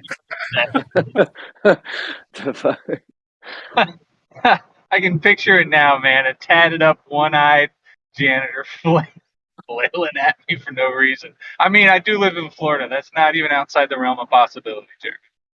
I did. I was wearing an eye patch yesterday. You always see in the news, Florida man followed by something crazy. Yeah. I'd pay to see that. Obnoxious Glover idiot thrashed and beaten up by a one-eyed janitor. I can see the headline. How do you know the janitor would win? The homeless people, man, here they're pretty randy. I mean, they're pretty overt in what they want. They'll beat you up to take your wallet. Yeah, it takes one to know one. Well, Florida's fucked up, man. All right, I was in Florida few weeks ago, and I don't know, man. That place is fucking wild, dude. Just the driving alone was nuts. Fucking nuts, man. You live in New York and you're complaining about Florida drivers? Yeah, well, I was driving all over Florida. He doesn't live in New York City. Okay. Yeah, I'm upstate. And we know, you know. My state, Jeremy, and you didn't let me know. Dude, I don't have time to meet no one. I had all the kids. We went to Disneyland. You know what I'm saying? We went to the beaches a couple times. Disneyland? That's like 30 minutes. Come on. Kissing me. Yeah, we were all up in Kissimmee. Kissimmee? You mean Kissimmee? I don't know how to fucking pronounce that. Whatever. Yeah, Kissimmee. He's not a native Floridian. No, it's all good. A lot of the Indian names for things here are just fucking whack. But yeah, Kissimmee. But no, that said, did you go to Disney Springs? No. We went to the little kids. We went to like the little kids Disney one because there's a whole bunch of parks, and we went for the one for the little kid. What about the beach? Yeah, we went to Daytona. You know, there's a shit ton of parks up in the Poconos. Why didn't you just stay close, dude? Bro, we go because we had to bring the kids. I have kids that have never seen the beach. Okay, now they've all seen the beach. Secondly, if I go to the Poconos, I'm going to the fucking Cove Haven or something. Me and my wife go there every year. Yeah. I mean, you ever take your kids to the Great Wolf Lodge? There, we took them there. We've been to every water park around. One of them was really fucking really good. I'm trying to think if it was the one in Pennsylvania or the one in because we went to a couple different ones. Do you guys like camping? No, we don't really go. We're probably gonna go camping next summer. I'll send you a link for an amusement park in Pennsylvania. They've got a campground too, called Cano. It's pretty fun. I can't hide my disappointment enough to. You come visit my state. You come visit my theme park. You go on the wrong coast to go to the beach. I mean, come on. The east coast of Florida is shit, man. There's so much erosion. Yeah, you can't go to a beach without a jetty being there or some kind of erosion block set up. I mean, the west coast beaches are where it's at, man. You got to do it over. In the Gulf? You think the Gulf's better than the Atlantic? Oh, or the other side? Beautiful, man. Clearwater is like the #1 ranked beach in like the entire U.S. Yeah, we were Clearwater is beautiful. Stayed in that marina for weeks and weeks. We were debating on going west or east. I'm like, because you're right in the middle in Kissimmee. So I'm like, well, I heard of Daytona, right? Everyone's heard of Daytona. I never heard of Clearwater. I was like, fuck it, let's just go to Daytona since I heard of it. Like that was the whole basis of which way we went. Clearwater's way better. Yeah, you missed out, buddy. You should have asked. Yeah. Daytona's cheaper though. The obvious question is, did you use GPS? Because you know the GPS proves the globe Earth. Well, I can't believe people still say stuff like that out loud. He's taunting us. He's just taunting us. Don't fall for it.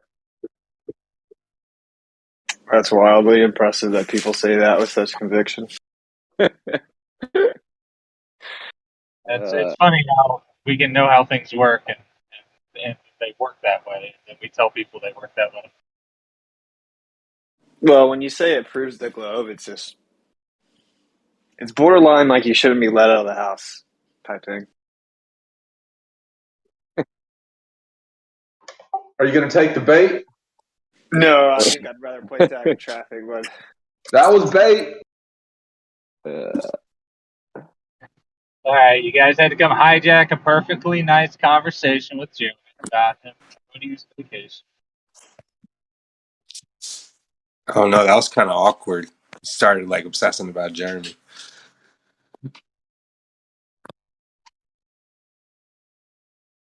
Daytona's cool though, and you can drive on that beach. Oh, I had to rent a car in the ocean. I mean, the waves were on the tide.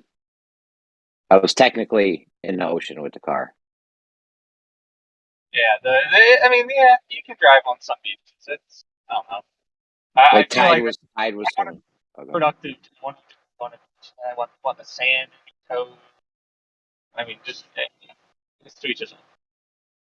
Nah, the Clearwater's way better, but we drove our Jeep on Daytona Beach. It was actually pretty dope. Yeah, when we were leaving, the tide was coming in and like driving like kind of like in the water a little bit, like you had to. Yeah, it was like $20. What even our tides are? Jeremy? What's up? I said, what even are tides? Am I right? I mean, flat water. How does it work? Yeah, I mean, what are tides? The moon pulls the entire Earth towards it. Yeah, I mean, that's legit. Crazy talk. Bro, think about that. It's like they say the moon pulls the water and it pulls the Earth towards it as well. So it displaces the water on the other side.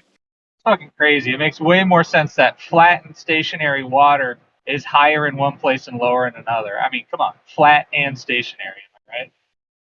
And changes with the tides. Yeah, like no one said the water is stationary. One place and lower in another, but flat, right? Well, it's in the process of seeking its level. Yeah, clearly fluid dynamics. Yeah. I mean, flat. How does the moon, being a smaller mass, pull the Earth towards it? That's what I'm trying to figure out. Wait, what? Well, yeah. There's a way to test this theory out somehow.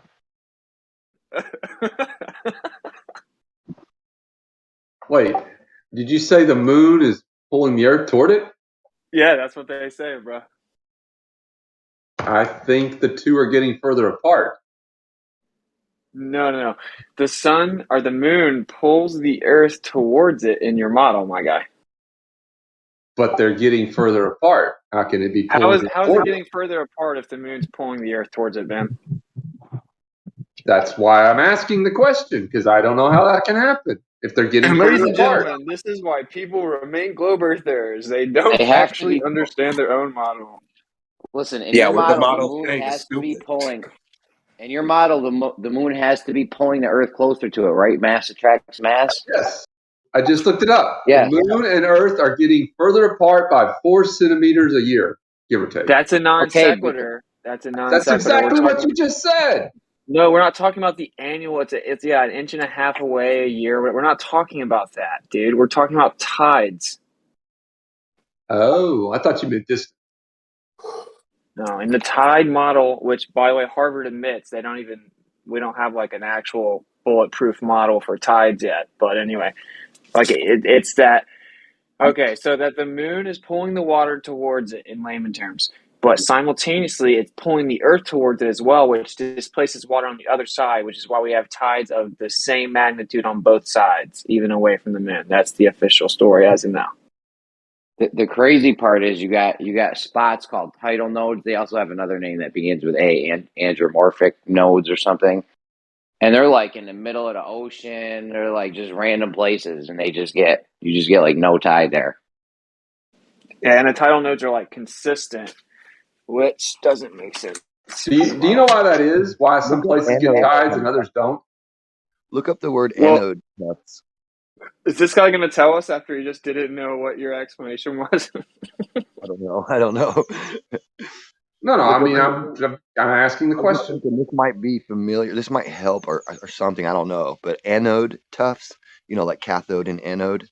Look up anode tufts. Right. This just popped into my head, so But what you'll see, like on an anode, you'll see like the Anodes are flat. I guess it would be basically in a partially ionized system or whatever. But then we have salt water, so hello. So anode tufts would be where in a plasma system, right, or a partially ionized system, where the electrons would ball up on the surface, kind of in a mound, right? Because of the the electric system, something in it. It's very complicated, but it's a real thing, and it might have something to do with the electric system on the planet causing what we think as tides. They might be like anode tufts, basically. I'll have to look into that. You guys ever like if you had a drift, a vortex drift within a field of energy over top of the Earth, then you would have the water swaying back and forth. It's like it's not even complicated. You can also look up a solenoid magnet. So whatever. Who needs logic and like the ability to replicate things? We'll just make up stories about the moon pulling the Earth and stuff. That'll work.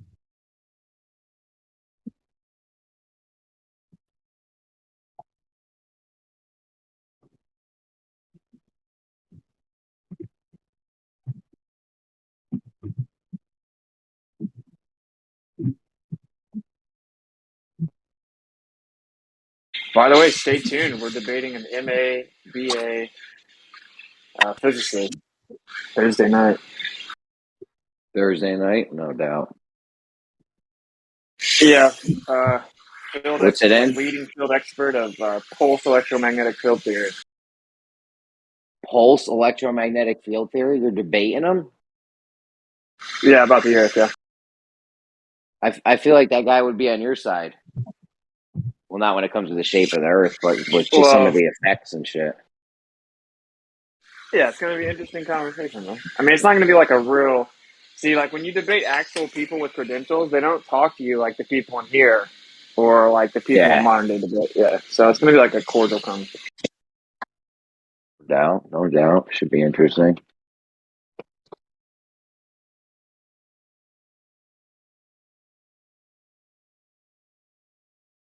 Be streamed on Jaren. What'd you say? It's streamed on Jaren's channel. You're on Jaren, no doubt. Bro, where them people be at? Like Jaren and Bob and all them? Like, what them guys do? They don't hang out and shit and chat? What do you mean? Like I don't like we do. Like, we're here chatting all day. Like, them guys don't like tell them to come through or something. I'd love to talk to Jaren. Bob's all right. I've talked to Bob before. It didn't go too well, but Jaren makes tons of videos constantly, so it's pretty busy. Yeah, well, I love Jaren. I came up off Jaren, right? I just used to just watch Jaren because I didn't even know there wasn't a lot of content back then, and it was like I would just watch Jaren, and I love what he says. It's just like I'm feeling what he's putting down.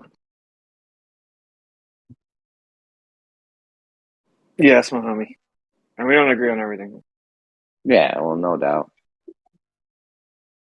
Hey, Jeremy, do you think Jaren could put a box and hide an object and to be able to see that object? No. What? No, you can, once you put the box there, see, you're phrasing it all crazy. People are getting it all crazy. You put a box there, you got line of sight to something. You put a box so it's geometrically blocking your line of sight. You can't see the thing anymore. Then you just wait. And then eventually you may be able to see that thing if atmospheric conditions change. So you've got something that was geometrically blocking you, but you can now see it. What do you think Jaren would think about that? I don't know if I explained it to him and showed him the pictures and shit, he might. I mean, this is like simple. Jared doesn't have to lie about it. It's really cool being a flat earther. You know, you don't have to constantly lie. It's crazy how that works. Yeah, like the box is a geometric shape that's blocking something else. I wonder where I've heard that argument before. With me earlier. What are you talking about? What's your point? This proves that when we see too far, there is the ball still. Is that what's going on here? No, and make sure you say it correctly, Jeremy. So look, Jeremy, whenever you describe this to somebody, you have to say that the box is set up right in front of the theodolite, right in front of it. Yes, geometrically blocking something, yes. So I was making the point earlier that you could put something in front of you and have it be geometrically blocking something, and then you can just wait and atmospheric conditions will change, and you might be able to see that thing later, even though it was geometrically blocked. With a physical object.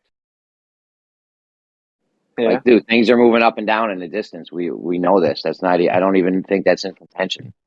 Oh yeah, we're far beyond that. The 2022 flat Earth globe Earth debate can be summarized by we never see the actual curvature of the Earth, like the actual position, because we always have atmosphere. And then the flat earther says, okay, well, if we never see the actual curve, how do we know it's there? And they've now come up with, if it wasn't there, you couldn't have a horizon. So that's the flat Earth debate summarized in 2022.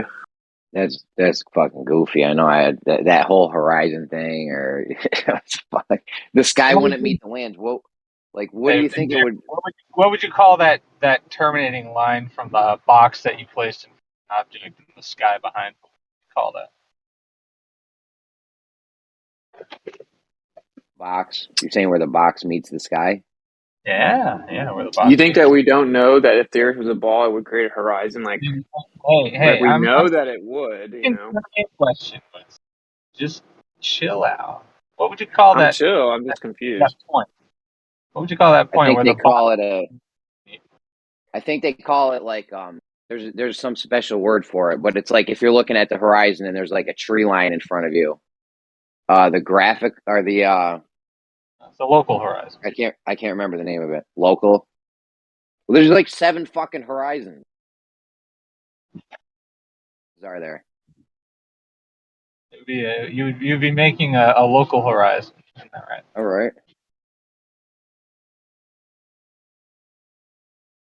So it stands to reason that something geometric could make a horizon that blocks something behind it, but you might be able to see that thing depending on atmospheric conditions. Seems like that's what you just set up. Well, I don't think anyone disputes that it's possible that you can have a geometric horizon, or that it's even possible that you would have like a refracted version of what's behind it, occasionally visible. What we dispute is that we can see things hundreds of miles away, literal miles too high, and it never changes. Like using infrared or whatever, it's exactly like we see it. And then again, the question is actually, if we never see it, like the actual position of the Earth curvature, like how do we know for sure it's there? But I never get an answer. And all I ever get now is you wouldn't have a horizon if you didn't have the curve of the Earth. That's literally the best that anyone's got now. So, I mean, not only that, but when you have. Okay. I don't know if I was breaking up. it's not just a simple appeal to, let's say, looming. Looming is not just simply seeing something beyond the horizon that's not usually visible. There are more dynamics going on than just simply that. In looming, in my opinion, there's also compression of the targets in the distance. So I've yet to see any scientific documentation of actual images of what looming looks like. Like, I don't know. I just go out in the real world. Like, this is from my perspective. I just actually go out in the world and look at it. And like most clippers don't do that. When you do that, you're like, you know that you're seeing what's actually there. Like, it's abundantly clear. You're seeing what's actually there exactly as it is. So it's like it's just an intellectual honesty thing. Yeah, it's like if you go in real life and you go look, you're like, I know for a fact I'm literally seeing those mountains. You know what I mean? But if you're just on the internet, you have predetermined that no matter what someone posts in here, for example, it's not really what it is, because you have to say that because we know there's a ball, which means that has to be happening. So it's just like a huge disconnect. But those mountains and shit, you're not seeing them in their. Yes, you're seeing mountains, and there are mountains there, but you're not seeing the mountains in their actual position. Here we go. Right. I literally see the mountains, and I know for a fact that they're not being distorted and stretched and inverted or anything like that. They are as they are. But do you think they're in their? Do you think they're in their actual position though? Yeah, something as big as a mountain doesn't really move much. I go look at them all the time. So it's like it's going to be compressed. I know, but what do you think your angle would be? What are you saying? The Canagoo thing? That's an example. I haven't seen Canagoo myself, but I've seen like what's it called, Mount Rainier in Seattle. So that was called road trip. Did you stand on top of the one mountain and then look at the other mountain? You can see it from the freaking ground. Yeah, no doubt. Go up to. The problem with Mount Rainier is if you think you see things in their actual position, if you go up there and if you go up to the other mountain and look at Mount Rainier, it's supposed to be taller than another mountain. It changes angular size though. Yeah, but if you were to make a horizontal, if you were to like get a theodolite or something with crosshairs and auto level, it's going to be below higher. That. No, because it's taller. It shrinks though, Jeremy. Like if I look down the street, I see the street lights shrink. So the top of them come down, the bottom of them come up. Are we in 2015 again? That's what I'm having the time. Dude, all I'm trying to make a point is if you go out in the real world and actually look at stuff, you know you're seeing what's actually there. It's abundantly clear. Just like I saw a lighthouse in Key West from so far away that I knew I was seeing the actual lighthouse. You know what I mean? It's like only in this weird little fantasy world do people just say that we're not actually seeing it, because it is so clear and obvious when you actually go look at stuff. Like you are seeing it. It changes angular size. Right, that's it. It's not like an entire illusion, like a hologram projected into the sky of the mountain. That's not what's ever happening. It's very obvious. I feel you, but if something's horizontal, something's at your horizontal, right?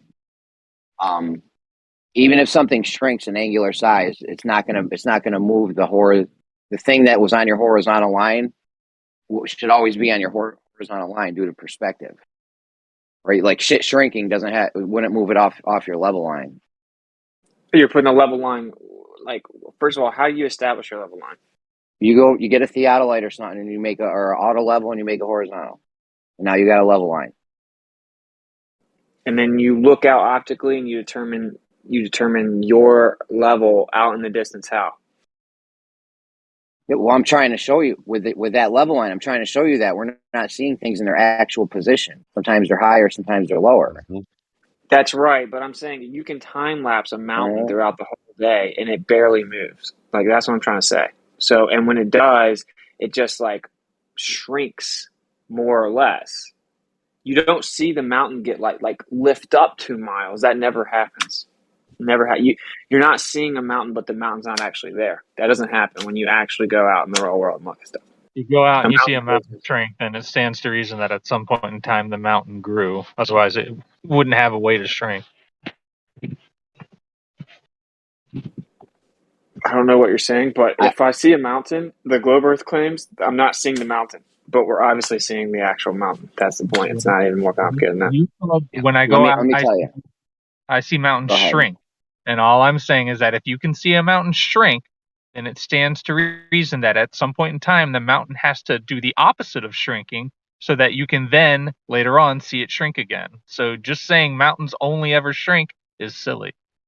I'm not saying that they only shrink, right? Like if we're looking to the most dense part of the atmosphere, we have a magnification effect.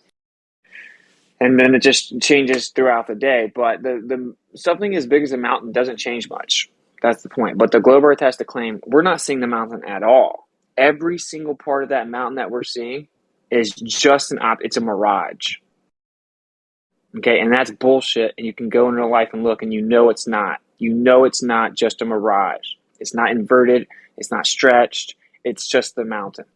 Yeah, I think you're looking at the mischaracterizing mountain. it, because if you look at the mountain and you watch it shrink and can no longer see the mountain, that's literally what they're describing as. But you're saying, oh, but you're not actually looking at the mountain. Well, I mean, yeah, because it's not there anymore, but you were looking at it, but it's still only optical. Otherwise, how else did it shrink out of your field of view? Yeah, someone showed me a time lapse where we see a mountain and then it shrinks to where we can't see it anymore. I would love to see it. That doesn't happen in real life. People are just making stuff up. That's why to be a glober, you have to never go look at actual observations.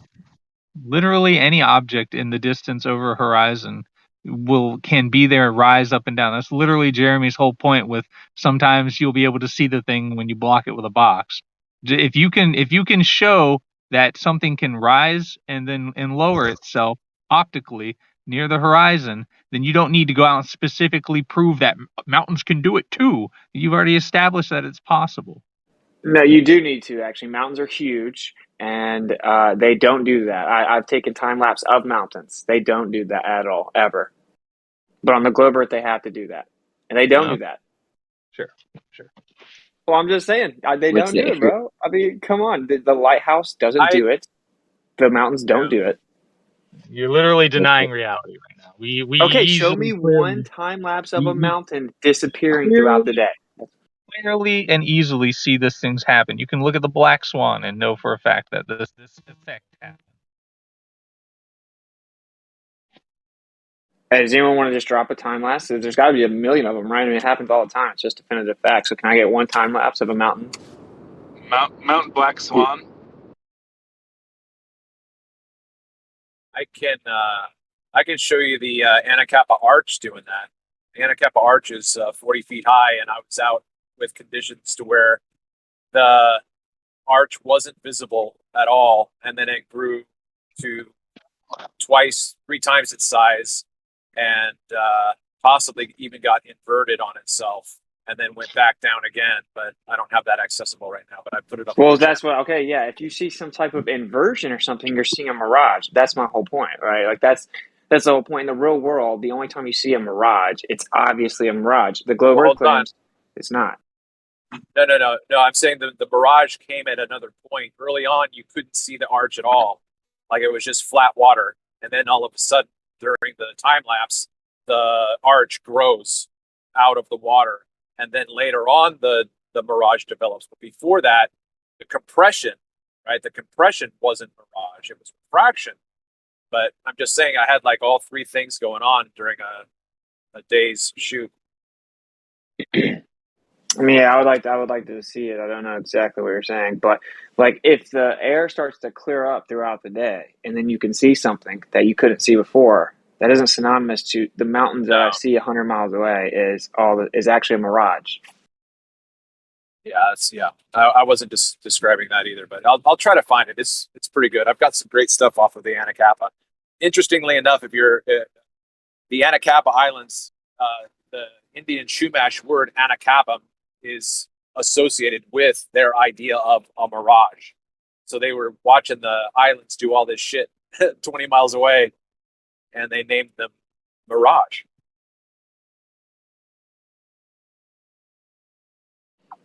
No, that's pretty cool. I'd like to see it.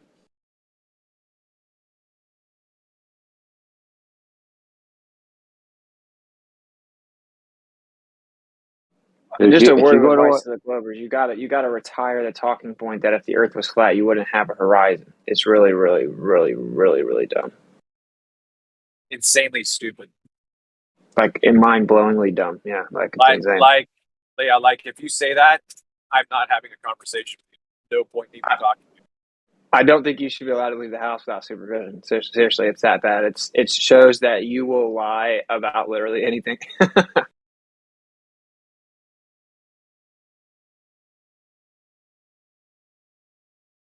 mean, that's really got to be the only conclusion when you look up professional arguments for the globe Earth, and they appeal to boats going over the horizon, that they are intentionally lying to their audience. Yep.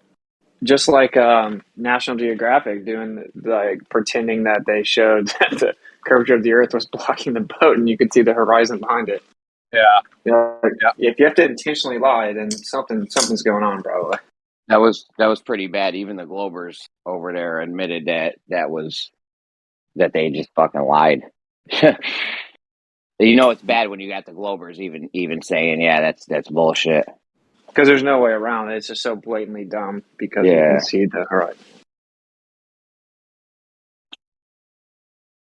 Trust me, if they could lie their way out of it, they would.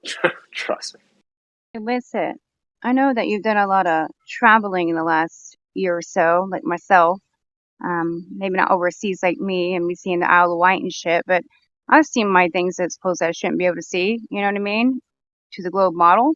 Have you seen a lot more in the last year or so than, you grew up seeing? Or this last year kind of changed things for you in a, I don't know, more positive way or negative way for the observations that you've seen? Yeah, I never really paid attention to it, but when I traveled, I did it everywhere. Like, the Earth is provably flat everywhere. Mm-hmm. Even in Texas, I was like, holy shit, the stuff I was seeing from where I was living and stuff. It's crazy. But no, I get your point. I'm glad that you've had that opportunity, and observations, going out and seeing these things for ourselves is the key to, I think, really understanding what we're talking about, or even believing what we're saying. Sometimes a lot of people just say it to say it. If you've never observed it, you don't really understand. It's a different feeling.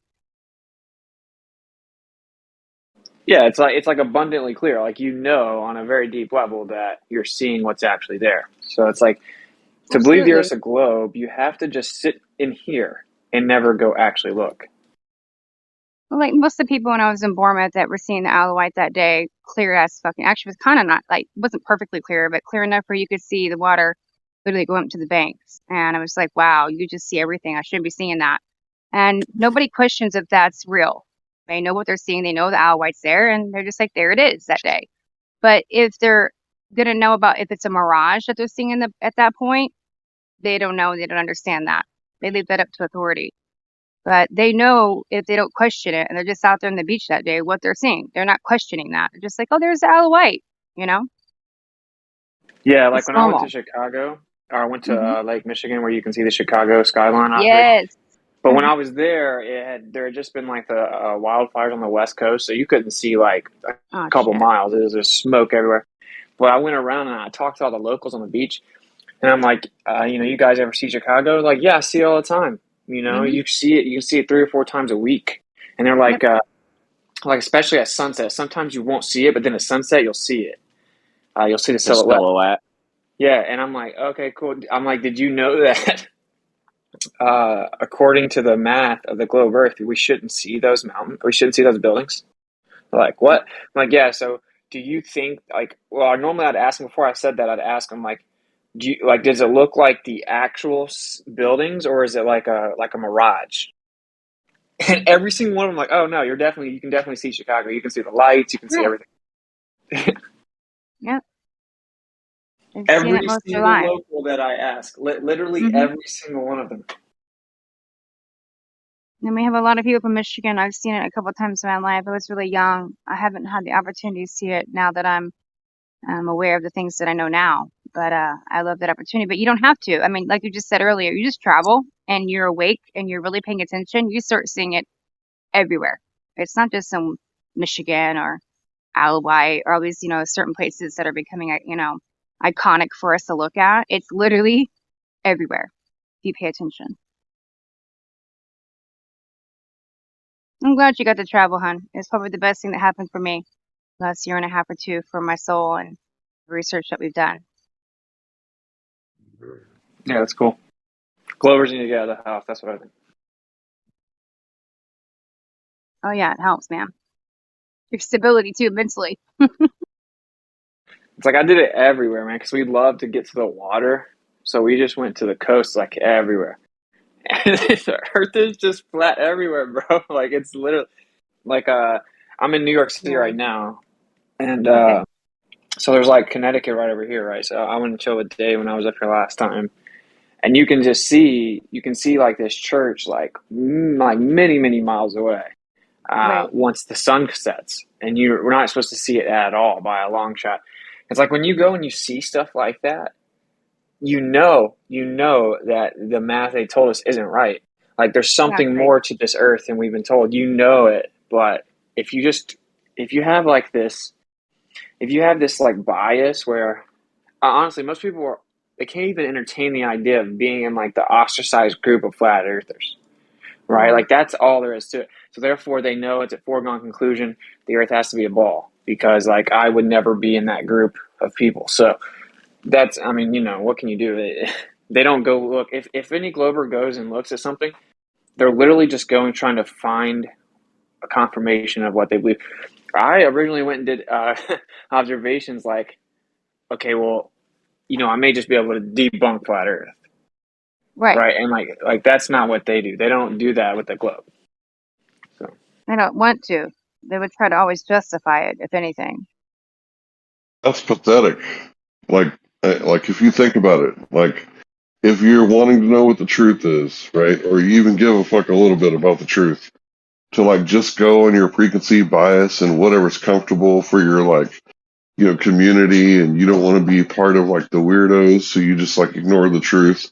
Like that's how when good men do nothing, right?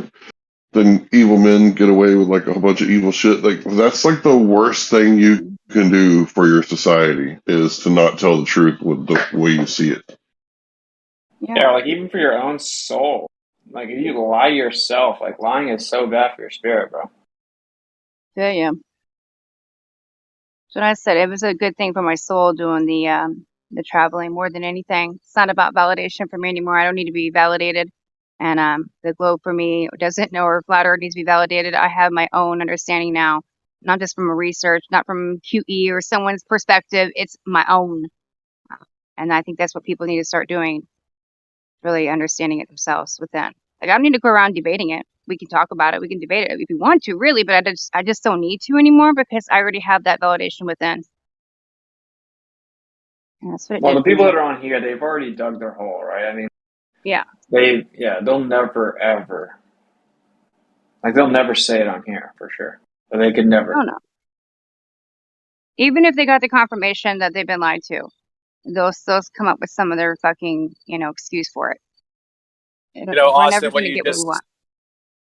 Austin, what you just said made me think of, like in war, you've got the soldiers that are peeking their heads up above their foxholes with their guns and stuff. So like we're the ones out on the field with our maps looking around at the world, and these guys are all like lobbing hand grenades and shooting at us. And we're like trying to fight for them. Like we're for you. Right. We're on your side. That's funny.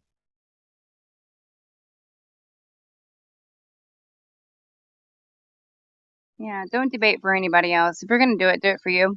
Do it because it makes you feel good, if anything. But I think at one point I was searching for validation without even realizing it. Like, listen to me, and want to shake somebody. You're not understanding or getting it. And then I just realized you're never going to, or they don't want to, or maybe it's just not their time. But yeah, I don't need that validation anymore. Mm-hmm. Well, this is all you need to know about it. Like this really summarizes the whole thing for me. Whether the Earth's a ball or not, whether they believe the Earth's a ball or not, just the history of space travel and all the stuff the government did, All the lies that NASA told us, all the lies bringing over the Nazis, all the different lies historically and all the documentation historically, they don't tell the truth about that either. Exactly. Right? Like if the Earth was really a globe and flat Earth was just stupid, you would have no motivation to lie and play defense attorney for all the other lies from the government in this subject. Right? Because either way, there's an interesting historical revelation of truth when you look into it. The story's crazy, and what all the government did is crazy. And they went and looked in Antarctica, then they said you can't go there, and they said, oh wait, look up in space, and at the least you would admit all this stuff. You'd be like, it is crazy that Werner von Braun wrote a science fiction novel that says Elon found a civilization on Mars, right? You would admit these things. The people in here, they don't admit any of those things. And so that's really all you need to know, that you're not going to attain any type of truth, any type of actual value in the conversation with them, because they won't even tell the truth about that stuff, which they could tell the truth about that and the Earth still be a globe, right? That shows that they're not being honest. I mean, dude, I've heard, to be honest though, I've heard Zanuck admit a couple of times that NASA, that he smells NASA as a little bit funny.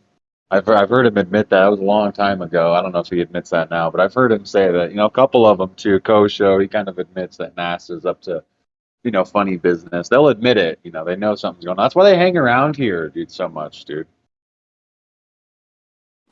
Yeah, but it's crazy because once you bring up anything specific and you start talking about it, I've asked them specifically that question. I asked both of them that question actually. And then they came up. Kosho says that so he can create an illusion, but when you ask him specifically, he comes up with some BS that they lied about, that NASA publicly admitted, and they fired the people that lied, right? So they fired a few people that misrepresented some study or something, and so he brings that up. So that doesn't really count. Yeah. You know what I'm saying? That. Yeah, I think you're right. I think the greater point is right. They have a hard time admitting anything or coughing up any sort of truth or admittance, But I think that is a very small thing to say. What Winston talks about is specifically has to do with the Challenger disaster, where they knew that the O-rings were damaged and they launched anyway. Those engineers got fired because they didn't scrub the mission. Yeah, see that right there. They'll talk about that, but it's because they've come out and admitted that. So they won't. You talk to them about the Werner von Braun novel. That's a perfect example. Okay, the odds of this dude that took us to space, a Nazi, an SS officer of the Nazi regime, head of space exploration. He's the one that was in charge of taking us to space. He wrote a science fiction book in the 50s where the main character's title is Elon, and he found a civilization on Mars. Any honest, normal human being would be like, that is insane. That's kind of sketchy. That's not normal, But they're like, oh, no, you don't believe in coincidence? It's like, no, that's not a coincidence, dude. Just do the math statistically. That's a crazy coincidence. I never even heard that before. He really wrote a book and said Elon's going to take us to Mars. And now there's this guy Elon running around saying he's going to take us to Mars. Yeah. Oh, yeah. That's more than just a little coincidence right there. That's. Yeah. I mean, this is the thing that doesn't prove something, but it's a good litmus test, right? If someone lies about that, then it's like, okay, I don't need to talk to you, bro. There's nothing that can possibly come from this conversation. I mean, what are the chances? Left lane. Does that seem a little suspicious right there, or is that just you think that's just a coincidence? Yeah, it has a little burr you might attach to on it. You might put an asterisk near this one. Yeah. Okay, I'll take it. I'll definitely take it. I like that. I would take that as a win. Nobody really talks about Werner von Braun. Wasn't he running like rocket camps and for the Nazis, and basically a lot of people died of just exhaust fumes from rockets in tunnels. Basically, they were testing them in tunnels. There's he ran a whole documentary about it basically. Yeah, Nazi slave camps. Yeah, that's exactly what he treated his fucking camps like garbage. He was running that shit for rocket research. Man. Dude, they'll defend it. They'll be like, no, he was just an engineer. And it was like, if he didn't go along with it, then he would have died himself. You know, like they defend it. And then it's like also he provably released fake videos to the German people about the rockets. Like he claimed the rockets Yo, could go Hitler. higher than they could. Like he literally lied about the rockets to the German people, provably. But no, he came over here and was just like transparently honest, you know. What they used to do is Hitler's logistics were a mess, and he used to just fund people by what he thought how good it would help or whatever with the war. So they used to show Hitler fake rocket video of you know shit they couldn't do, but they would just fake it and show Hitler, and Hitler would be like, "Ooh, that's good. I'm going to give you more funding." And then they would show And the people. They would show the people the videos, like propaganda films. and then we get those people. We're showing the world rocket technology, so NASA can get like. What makes you think they stopped doing that? It's ridiculous. It's so stupid. This same dude wrote a science fiction book about Elon Musk, bro. It's such a joke. And then he has Psalms 19:1 on his tombstone. I have to go right now, but do you happen to have any links to those fake Werner von Braun videos? I've seen them before. I couldn't. Yo, if you find them, give them to me too, because I saw them years and years ago, and I don't know if YouTube scrubbed it. I don't know if YouTube scrubbed it or what, but I can't even find them. I think Jaren or Iru definitely has them saved, so I can get them, but I'll have to get to my computer. So I'll be back. You know I'll be who back else might tomorrow. have it? No, yeah, Paul I love it. And whatever, that's awesome. But anyway, I gotta go. Yeah, get them shits with it, please. Later. Bye, Stacy. Paul on the plane might have some. They're stupid looking too. They're like noticeably fake. Don't forget, Witsit. It probably looked good back then, though. Don't forget, Witsit, that his caretaker came out and said that everything that was going to come forth was fake, and she detailed all the stuff that he was rambling about in his older days. Correct, yes. And said they were going to fake asteroids and aliens. Well, good morning, Riggs. Morning. It's wild, bro. Like, I think this is the move. This is my opinion. Like, when you talk to the anti-flat earthers, don't get into, like, the geometric horizon, you know? Like, don't get into the bending and warping of space-time. They're not worthy of that conversation, bro. Like, talk to them about this stuff. Because, you know, if they're going to lie and play defense attorney about this stuff, they're proving to you they have no intentions of having an honest exchange. And so it's like, it's pointless. It's futile, dude, to go beyond that. A normal person, when I traveled the United States, I told people this, they assumed I was lying. They're like, there's no way that happened. There's no way that guy wrote a science fiction that says that. There's no way. How'd I never hear so this? This is the first time I'm ever hearing of this book that Von Braun wrote. Yeah, it's called Project Mars. Oh, shit. Available now on Amazon Prime. We're just going to put an asterisk. It's like the main character's title. Like the title, so it's kind of like their president was called Elon. And then the main character's title, Elon, he founds the first civilization on Mars.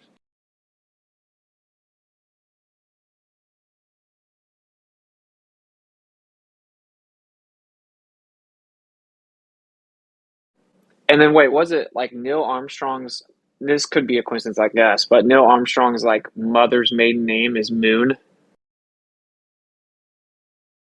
It's just so much stuff where they're clearly just like trolling almost. They're trolling it. They're laughing at us, right? Yo, it's so weird. It's so weird that people would ever defend that. What do you have personally invested in that? They knew the power of meme magic back in the day too. Yeah, bro. Freaking words will get you, bro.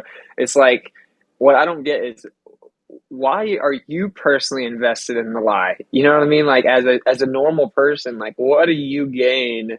Like, what, they didn't hire you. Like, you're not making money on it. They're very powerful. right? But you're not getting anything out of it. So why are you so like emotionally invested in defending the lie? I genuinely don't understand. I mean, I do.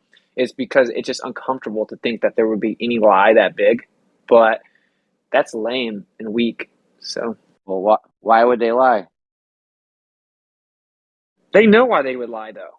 Like they know that if they lied about the Earth, that it makes it. Like they know. Like the average person on the street doesn't know because they never thought about it. The people in here know. If they lied about the Earth, they know why they would lie, right? Like all you have to do is go watch the Hunger Games. Like there's a circle drawn around you. You're not allowed to leave it, bro. What do you mean? Like why would they lie? They drew a circle around you, bro. What are you talking about? What was your experience when you traveled this past year or so with people actually giving two diddly squats about it? I mean, there's some people that listen and go, yeah, you're right. That's fucking weird. And then they'll go to, it doesn't really fucking matter. I mean, because all the shit that's happened in the last 2 years, I'm not trying to get into that, has really kind of taken people's mindset to another place and they don't actually care about truth right now. You can barely survive. Yeah, they seem like they've been broken down in a way, Mm-hmm. but the average person just doesn't know the stuff. And so if they hung Yeah. around long enough to hear it, they were like, wow, either this guy's lying about all this or this is insane. It's like just covering the history for the average person is insane. You know, like they've never heard of Operation High Jump. So Operation Paperclip, and then next year Operation High Jump. And then him coming out and the guy that led that coming out and saying there was more land, and then him dying and his son dying, and then them founding NASA, and then signing the Antarctic Treaty, like all in this order, and then doing Operation Fishbowl. They don't know any of this stuff, right? And so they're like, this guy has to have his history wrong, right? Yo, we should make a That's what time. they You do. should make a timeline and put like all the shit on it, just so heads can see how it unfolded. That'd be dope. Mm-hmm. And so Yeah, I we actually talk do about all want the to time, do but make a big timeline of every single thing that we know that we can verify that is all bullshit along the way.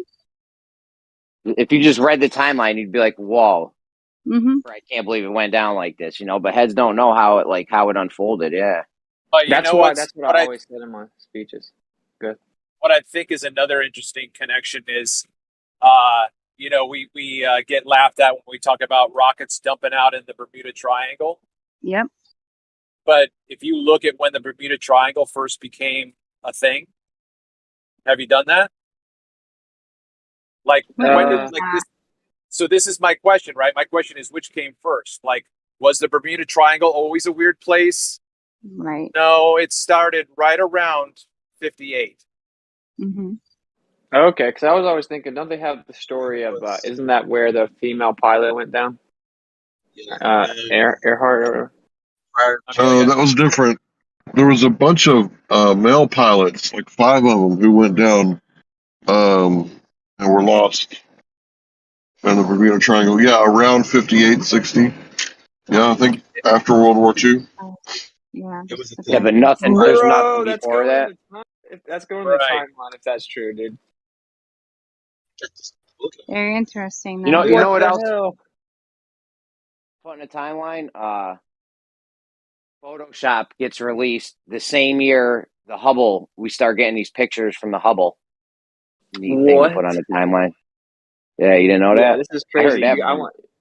Dude. I need to get all the Timeline fighters guys. to help me make a timeline, and I'm gonna make a timeline video, and I'm gonna drop Yeah, the bro. link to a PowerPoint presentation that has like the actual timeline labeled. That'll be a long To show and the a good Protestant. one. Sorry, honey. Sorry, you go to the Protestant Reformation. There's going to be a beautiful timeline there of back and forth, right? Because it's the largest redistribution of wealth when the Protestants recaptured those churches and looted them. Like it was huge how much wealth was redistributed just for questioning perceived authority. What's at a timeline would be fire, bro. Because people, then you could have something you could go out and show people and like, look at how history happened. Look what happened right here. You know? Yeah, like that's what I did in my speeches, but I think like a visual aid is way better because like I do it really fast.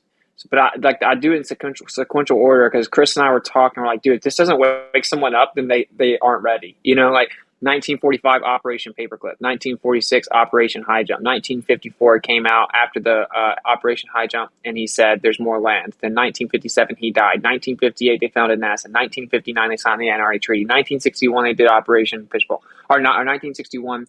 JFK said we're going to the moon. 1962 Operation Fishbowl of Dominique, so Fishbowl of the Lord, right? And then 1968 Space Odyssey 2001 came out.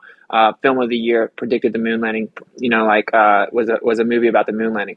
And then the same year Gus Gustrom said we can't go. Then he got taken out. Then 1969 they claimed they went to the moon. Like when you just lay it all out, it's like, and I'm like, Yeah, we need a it doesn't visual. register with them.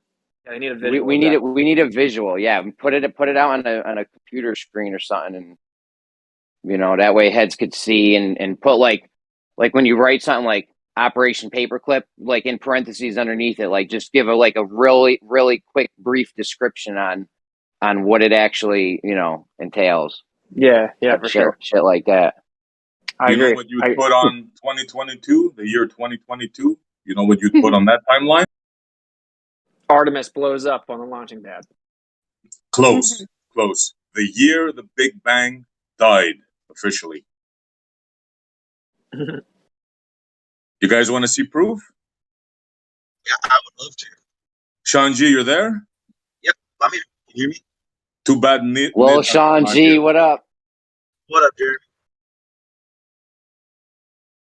But I would definitely like to talk about the claim that was made, where it was that there is no expansion. Because I did look up what you guys were talking about, and yes, there's definite issues with how expansion is explained currently.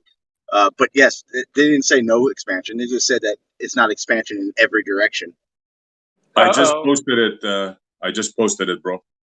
How can part of it be expanding but the other part not be? It be expanding in a certain rate in one way and not at the same rate in another. How? I don't know. Not at the same rate would mean that it's all still expanding, though. Say again? If it's just the different rate, then that would mean it's all expanding still. No, okay. That when I looked at the link about James Webb and what they had found when it comes to the Big Bang and expansion, what it said is that they now know that everything is not expanding at the same rate in all directions, which would be what I would think is a clue to a single event if it wasn't all one direction or same rate, right? So I can see I can see how doubts on how the Big Bang happened being one thing, but when someone says that there is no expansion, which someone said in the chat, that's not true. That's what I was bringing up, and that's what I was talking about. The fact that someone said there is no expansion. Well, Sean G, did you see what I posted? In all directions simultaneously. Yeah, the James Webb. You see what I posted? Yeah, I'm looking right now. Yes. Go to number 3, surface brightness. And that's only one. I just found 10 things to kill the Big Bang. Today is the day the Big Bang dies. Right here. Are we killing? Wait, are we killing Big Bang, or am I saying that expansion is happening when someone said expansion isn't happening? Because it's not happening. The Big Bang expansion is not happening. Yes, they observed galaxies and stuff, and they noticed no redshift. The brightness has not changed. Read what I just number 3, surface brightness. So I'm sure you guys have heard me talk about LPP Fusion, the YouTube channel. Eric Lerner, Dr. Eric Lerner, he wrote a book back in the 90s about the Big Bang is incorrect, and he talked about the helium problem. So when you look at the amount of gas, right, helium is way too high for there ever to be a point in time where all this helium was in one spot.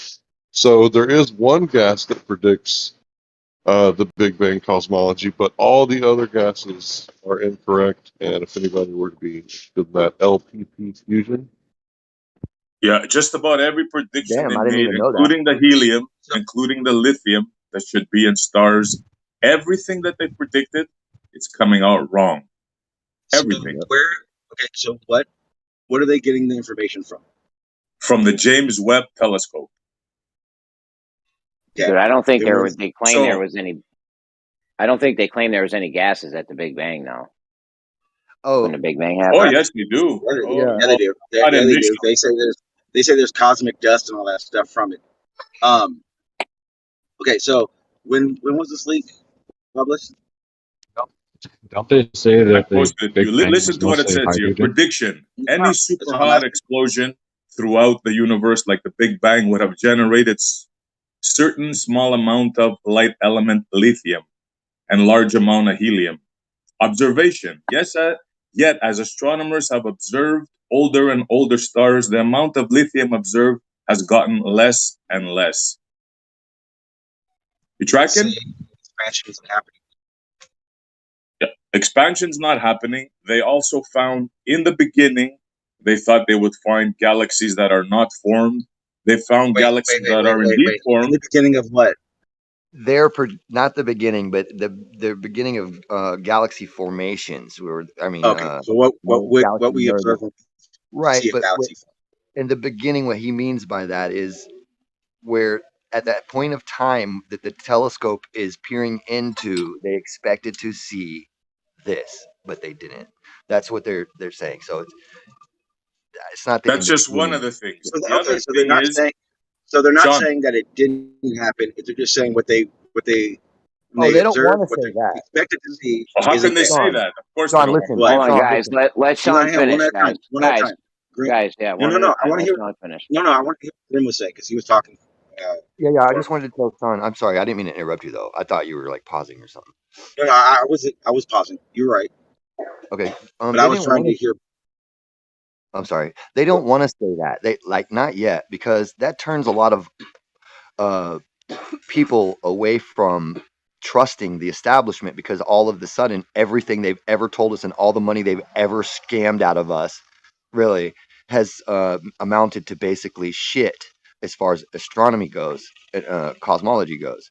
So they don't want to do that yet. They want to be able to try to ad hoc it into their model so they can save face. So they're not going to come right out and say, hey, look, we're idiots, because you don't expect anybody to ever do that, especially a business with a business model and money to make and all that kind of stuff. They just don't do that kind of thing, right? They So don't. Wait, Grim, no, they're not going to. No, have you ever don't they known governments to finance do that? agencies that are doing No, it work would on be a string matter of theory? national security, my man. It would be a matter of national security to keep that on the lid so that we could Okay, keep so the then American if it's people national and security, how do you know listen, can you not? that Big Bang is proven I'm doing fake? my best here to be cool with you, man. I don't know why you're doing that. I'm I'm not. No, almost I'm done. not being disrespectful. I'm asking. I know you get what I'm saying, and but I'm almost done saying it. It's just a little bit of respect thing. No, I understand what you're saying, but then at the same note, you're saying that this is something that no one could know because it's not under national security. All right, But you're dude, saying he's in the middle of talking, Sean. Yeah, but I'm not saying no one can know it. I'm saying that they're not who going was to in the come middle right of out talking? I was immediately in the middle of Oh talking. boy. And All someone right. interrupted me. Yo, Sean, What are you let why are talking you about? let running? I Grim waited go. for this Hold thing. on, guys. I started talking, so someone pipes in Grim to tell go. me I'm over Sean. talking. All right, Graham was in the middle of talking. Just You can't just jump in the middle of him. He was patient with you. He did it 4 times in a Wait, row. what are you talking about? He stopped talking and I started talking. What are you talking No, about? that's not what happened, man. He was trying Grim, to. did I just cut you off? a little He was, bit, but I'm not really mad about it. Let's just chill. Let's chill, guys. let's move We on don't need to correct each one at other a anymore. time. Let's let Grim finish it up, and then Sean, you're next. So, Sean, let Sean respond to what I was saying, so I don't gish gallop and go through points after point. You know what I mean? Sean. Well, that's why I wasn't trying to say you're full of shit. I'm asking you. That's why I was asking you before when I asked for the information that says that the Big Bang Theory did happen. I understand what you're saying, but then at the same token, you said that it's under national security. So I mean, at what point is it different? What's Well, I funded? didn't say it is. There are I things didn't that say are it funded is. by there are things that are funded in science that go Yeah. against the Big Bang Theory. Okay, so I didn't say it is a matter. I said it could be. Like if I were in control of it, I would make it a matter of national security so that I didn't lose faith, right? And that I didn't lose the faith in the public so that they could keep on paying that tax to my scientific endeavors that pays my bills. So I don't want them to stop giving me that money. So I'm not going to let them know that immediately that we've been completely wrong about absolutely fucking everything. So I think that seems reasonable. Doesn't that seem reasonable? They have their own motives. Right. And it just might be a matter of national security. I'm not sure, but it could be. So I'm just saying. But and I would imagine it would be, especially at this big of a deal, you know, if it's true that they were absolutely wrong about all of this. But wouldn't it be? But wouldn't it be not? They're absolutely wrong. It'd be more the advance in technology has given them more accurate answers. Are you serious? Did you read what I posted, they're Sean? wrong. Wait, Hold time on, out. Wait, hold wait, on. wait. Hang Sean, on, Essie. Hang on, no, Essie, hang on. What did I say that was wrong just now? Because that's exactly how it works. Advancing technology gives us more answers, right? Dude, but here's the deal. If you have an idea, you propose an idea. Advancing technology is what's backing what you're saying right now. Okay, so but what I here's said isn't wrong. Do you mind, Sean? Can I respond to that? Thank you. Okay, so what I would say to that, Sean, is that the technology that we've already had for the past 4 decades has been showing this. Okay, it's now that that they have this unrefutable, that everybody has seen it at the same time, evidence that they're having a hard time trying to explain it away because it's happened to it all at once. See, when we find Birkeland currents connecting planets to the sun and blah blah blah blah, that's all evidence of the electric universe, except for not everybody's paying attention to it all at once. Right, so it doesn't get any traction. And then we've got Alpine waves discovered in low Earth's atmosphere. That's Hannes Alpine. That's the guy, one of the fathers of the electric universe. His proponent, his mechanisms that they laughed at and would not publish him in the U.S. journals, right, were right. He was published in Sweden, but not here in the U.S. because he was so fucking wrong, even though he was absolutely right. And that's the problem. There's been for 4 or 5 decades now, there's been this argument going on that expansion isn't real, that this Hubble constant is out of whack, that the distances are fucking wonky. You just conflated two things. No, I know. I'm conflating 5 things, actually. I was going to finish the other 3. You know, Do you think it's possible the guy that brought this up, me, can get a word in here? Absolutely. Go for it, SC. All right, thanks. So today is the end of the Big Bang. I just want to read out the 10 things that destroy it. I just need 1 minute, okay? Nobody interrupt him, please. Thank you. Light elements, lithium and helium. They got that wrong. I can go into detail after, but I just want to read this stuff out. Antimatter, matter, annihilation. They can't explain why there's more matter than antimatter. Number 3, surface brightness. On that last one, Montreal. So you're saying that because they don't know what dark matter is, it doesn't exist. How would you just say? Stop interrupting. That's not what he just said. Be quiet. Let's let him read the list. I'm not going to be quiet because I want to understand what he's saying rather than just let him go through a list. And then 1 through 6, I don't understand because I don't remember. Sean, you have no respect. You will be quiet. You will be quiet, and it will not be nice. Later, Sean. Later, Sean. Sean, I said matter, antimatter. I didn't say dark matter, bro. But that's what they're talking about, right? No, it's not. Everyone stop. No, everyone stop. Hey, thank you. Hey, Grim. That's why I asked. That's why I stop. asked, because I didn't understand what he said. Anyone who's talking, I'm muting you. Calm down, please. Listen to anyone who's if talking. I don't understand something, what's the point of him saying it? Okay, here's the deal. He's just going to read off the list, okay? And then we can discuss. I'm not going to remember all of them. Okay, Sean, can you stop interrupting every person that talks, please, man? Okay? I don't care if you're a Glober or not. It's just, I'm modding everyone in here. You're doing it again. Okay? He says he's just going to read it off. Let him read it, and then we can discuss it afterwards. Please. I won't remember. I'm not writing them down, and I'm not looking at a list. What's it? I can explain. Here, I'll write it down for you, Sean. And we can get when it he's done reading the whole list, well, he can read them one at a time, and then you could say stop, and we'll go over that one. Okay, it doesn't Sean, make sense for me to ask go on mute. You guys could have muted him 5 minutes ago. Just fucking get it over with.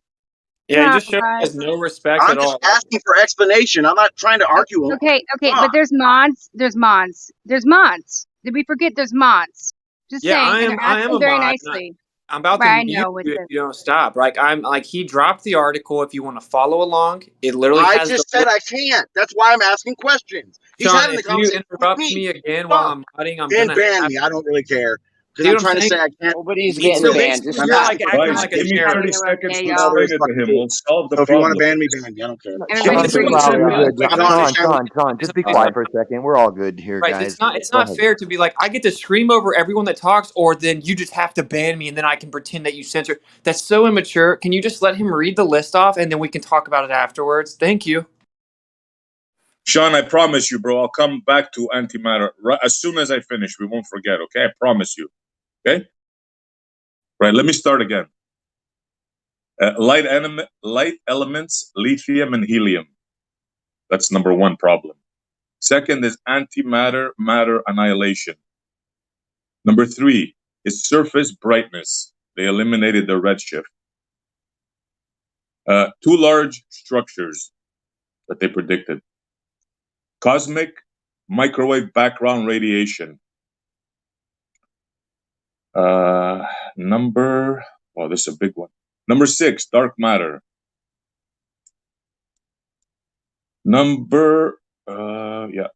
it. Number 6, dark matter. Well, there's dark energy and all the other stuff. But now, Sean, I could explain to you what matter, antimatter annihilation is. And if you like, I can give you the Glober rebuttal, Sean. Go ahead. No, there's a Glober here. He'll let the Glober give the rebuttal.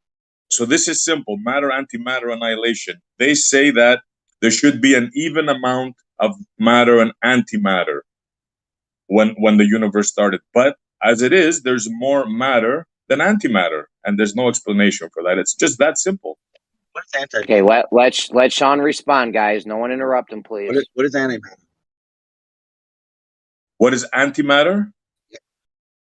Well, that's a good question. I mean, they say it's the opposite of the matter. Like each particle has an anti. I don't think that's how they would explain it. I have a rough definition. It's a highly volatile matter that has to be suspended in a vacuum magnetically so that it doesn't come in contact with any actual matter, because if it did, it would go off like a bomb.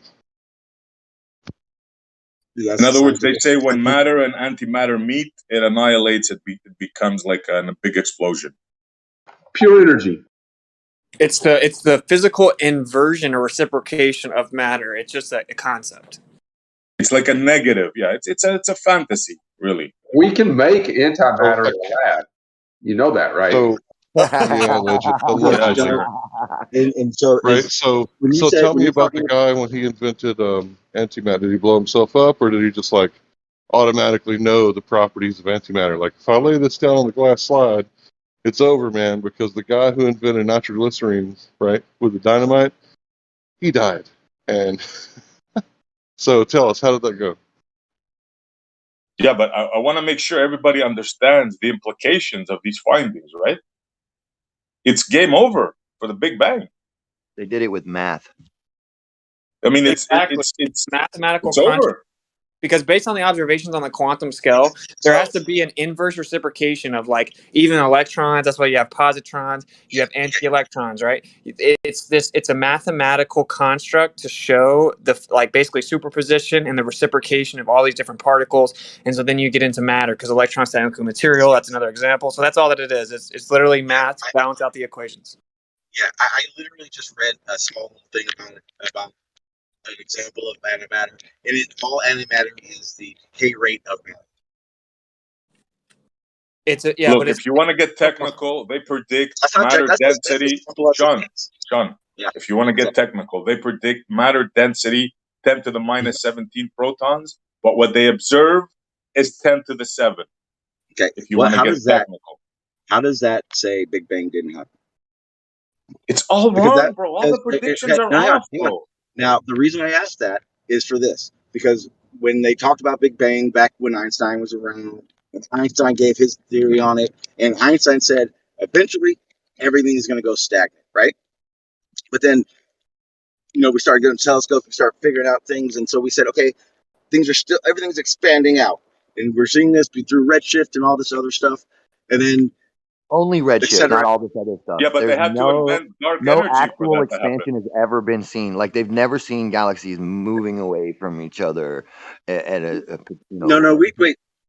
We see them moving away from each other, just not in a direction or not anymore. Oh, okay, no, Grim, you're talking about the help. I don't know what you're talking about right now, but do you know how long it takes for a galaxy to move away from another galaxy? Well, that's what I'm saying. You're talking way about longer than one lifetime could ever, or 10, 20, 30 lifetimes could ever see any movement at all. Therefore, we've never seen any actual expansion. The only thing that we've ever saw, stop saying okay in the middle of every fucking sentence I make, bro. You're an interruptive fucker, dude. I don't like that. Grim, I'm gaining control of the room. This is why I muted you earlier. When there's a mod trying to gain control of the room, No one else needs to start talking for any reason at all, please. Let Grim finish, and Sean, you're next. Right. The only thing that ever indicated anything to do with expansion ever is redshift. And now that they know that fucking plasma densities and electron densities and plasmas redshift the light, they haven't changed their ideas at all. Now James Webb came along and showed them that there was no expansion. Correct, but Grim, Doesn't it's worse than that. I It's shared a worse. link. Okay, can you look at the link I shared that explains the same thing you guys are talking about? But when they explain it, they don't explain it as there is no expansion. They explain that the way we observe expansion is not this as we expected. It doesn't say there is no expansion though, and that's Right, what I because share. It's a link that bias. comes Those from are big. James Webb That's a big Telescope. bang bias. Sorry, dude. It's a big Say bang again? bias. It's a big So you bang didn't bias. read what I posted, right, Okay, Sean? You asked me to post James, something and you did not read it. Their explanation yeah, I for it did. is, So listen, hold on, Sean, 1 second. I wasn't done They talking. tell you there is no Yeah, big bang. you guys Jeremy, got where you at, Sean, buddy? to Because be I wasn't fair, I done. got you, Sean. Hold on, I got you. To be fair, Sean, I don't think Sean was done earlier. You guys clipped him and cut him off. Just let him finish. Grim, you could go next. In the link that I shared, it explicitly talks about the redshift. It talks about what James Webb Telescope is seeing and what the issues are. And it explicitly says there's a big issue with the theory we have about expansion. And when it says that, it says what we observe, not even saying with redshift, with what we observe, things are expanding, but they are not expanding at equal rates as we expected, or as is said with the way the Big Bang and expansion works. So when you first started, because now I got to backtrack because I wasn't able to say any of this before. But when you sat there and said before that technology that they're stifling this stuff, and for decades they've known these type of things, my question was going to be, then why did they launch George Webb Telescope? Why would they have done it? Why would they have allowed it if they're trying to stifle it? Everything we know about science is based on the advance of technology. So Nobody you're saying said they're they're trying to hide stifling things. it, John. Where did you get that from? Nobody said Grim. they're stifling. Grim, I just Hold merely on, showed Sean. you. Hold on. Right. Sean done? Sean, were you done? Well, Montreal just asked me a question. Grim said it. Grim said for the past 4 decades, they've been getting bits and pieces of information and they don't want it to get out, and that scientists have their own agendas. I agree with that 100%. What But does that that's actually true. say, Yeah. though, Sean? Yeah, Sean, Sean, okay, if you're go gonna quote me, you need to do it correctly, right? You can't just Yeah. say it. Yeah, I fast paced over it. I do apologize. But basically, that's what you said. No, it's not. All right. Okay, go ahead. The whole world wasn't looking at one time at these observations from the electric universe, like the Birkeland currents and things. Therefore, it didn't gain traction because the whole world wasn't looking. I didn't say anything about them hiding it. You're You making said all for that 4 shit up. decades. What were you saying No, about the 4 for 4 decades? decades, we've had information that has been leading us to the electric universe, showing us there's no expansion and all this other stuff. But these little discoveries, they come out very small. They don't come out where the whole world saw them at once like they did with the James Webb Telescope. It had a lot of marketing behind it. A lot of people were prepared to look Can we at it at the discuss same the time. substance instead of who said what? Listen, Come on, guys, if it man. came on national TV, right, like it did for the James Webb Telescope, the Birkeland currents were discovered, and Christian I see Birkeland, you're next. right, and all of that, then the whole world would be talking about it then, but it wasn't. It was just popped up on a little YouTube video or this or that, and it was never like national news like this is. So the whole world is looking at this right now. That's why it's gaining so much traction. Otherwise, if it was just the same discovery could have been marginalized, swept under the rug had it only been on a YouTube video without the whole world looking. That's my point. So you're nobody, saying that all this information. So to sum up what That's a I'm saying, conversation. We can't have 3 people talking about 3 different things. right? To sum up what I I'm don't know. What do you want me to do? saying, to sum up what I'm saying, Let them Sean, go at it for a couple of minutes. I guess they gotta get out of the system. You guys got 5, Can I 10 sum minutes, it up? whatever it takes. Go ahead. Do you mind if I Just sum do it up one real at a quick? time, please. One at a time, guys. Can you hear me, Jeremy? I don't even know if I can be heard right now. Hello? Yeah, go ahead. Clear. Oh, okay. Yeah. So basically, Sean, you put a false premise on my explanation that it wasn't that they're stifling it and trying on purpose and all that. It's that the whole world didn't see it. So it gives them the opportunity not to focus on it. Because When we you didn't say know. the whole world, do you mean you and I, or are you talking about the science community? I'm talking about how the Birkeland current discoveries weren't on national news like the James Webb discovery. But we're That's not. why. Okay, That's why you so didn't hear if about those. can I go back and can I go into archives and look on the internet and find information about Berkeley currents and anything besides EU sources? Are you saying that they're not there? No, of course you can. Of course you can. So there is a definite difference between us and science, right? There's a clear distinction between information given between the two, because information for us that we didn't have for the past 4 decades, you were saying, is based on us looking it up. But the information is still there. It's not like science didn't know it or science wasn't talking about it, because for decades we can look back, and I guarantee any major university with a science department, I can find papers and links on Berkeley currents, right?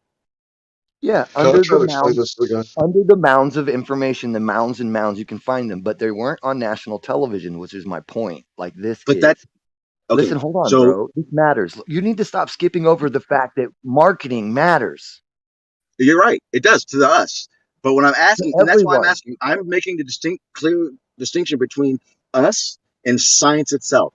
Because if that's the case, in science itself, any one of us, like for instance yourself, you can go find everything you're saying that hasn't been put on national TV, right?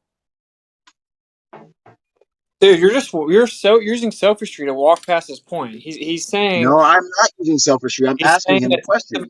Wasn't brought to it like it is with the James Webb. So now this is being thrown into the spotlight where people are actually addressing it, where as opposed to just, oh, we don't get it, but it's kind of getting lost in the water. Exactly. Right. Perfect. Exactly. A lot of people are exactly, but the information's still out there, right?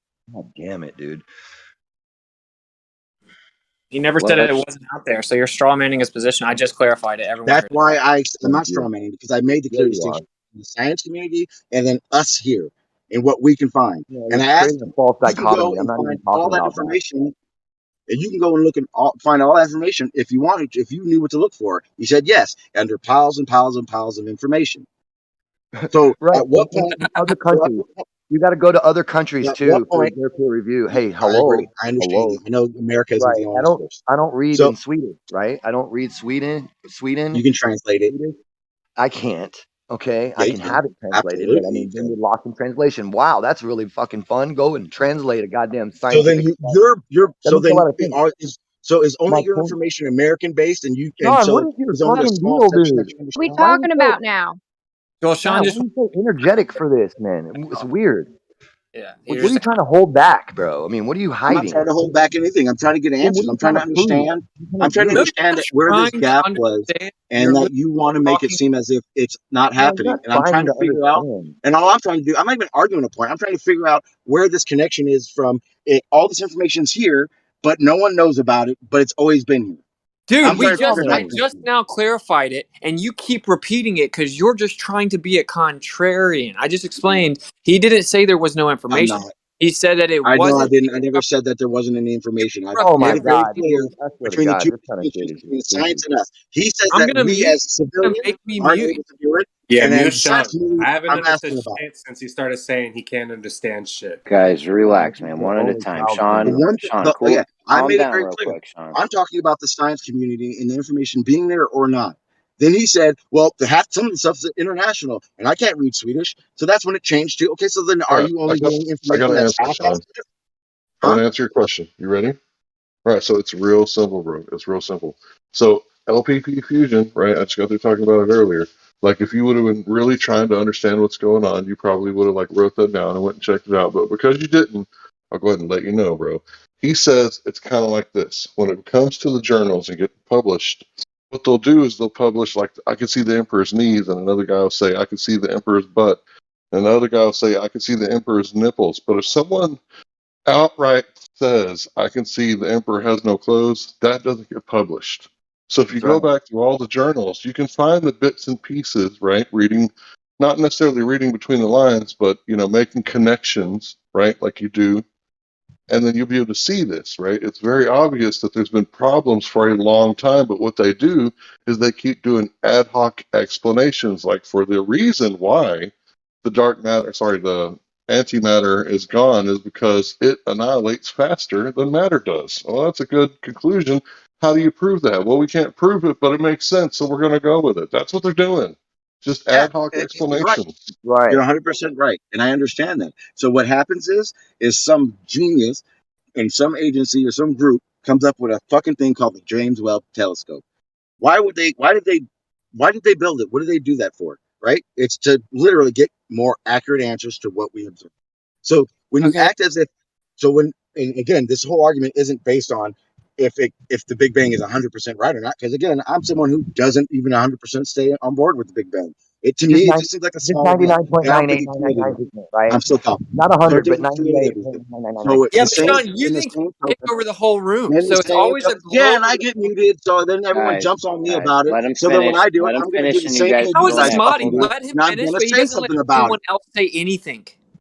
You just said something. What are you talking about? I started No, talking and you Sean, jumped in. In the I jumped same in way as a you mod. guys come at me for doing it, I'm going to go Guys, at you we gotta for it. let each other finish. This Hold shouldn't on. be here, Sean. This Just isn't 5 for minutes Oh you. ago, man. I jumped in for the first time in 30 minutes to say something, and I was 3 words in, and Sean interrupted me. He interrupts every No, I single didn't. person. It's No, always actually, a you went globe. through everything you said. You explained what you said, and then Grim started You talking, and I jumped in.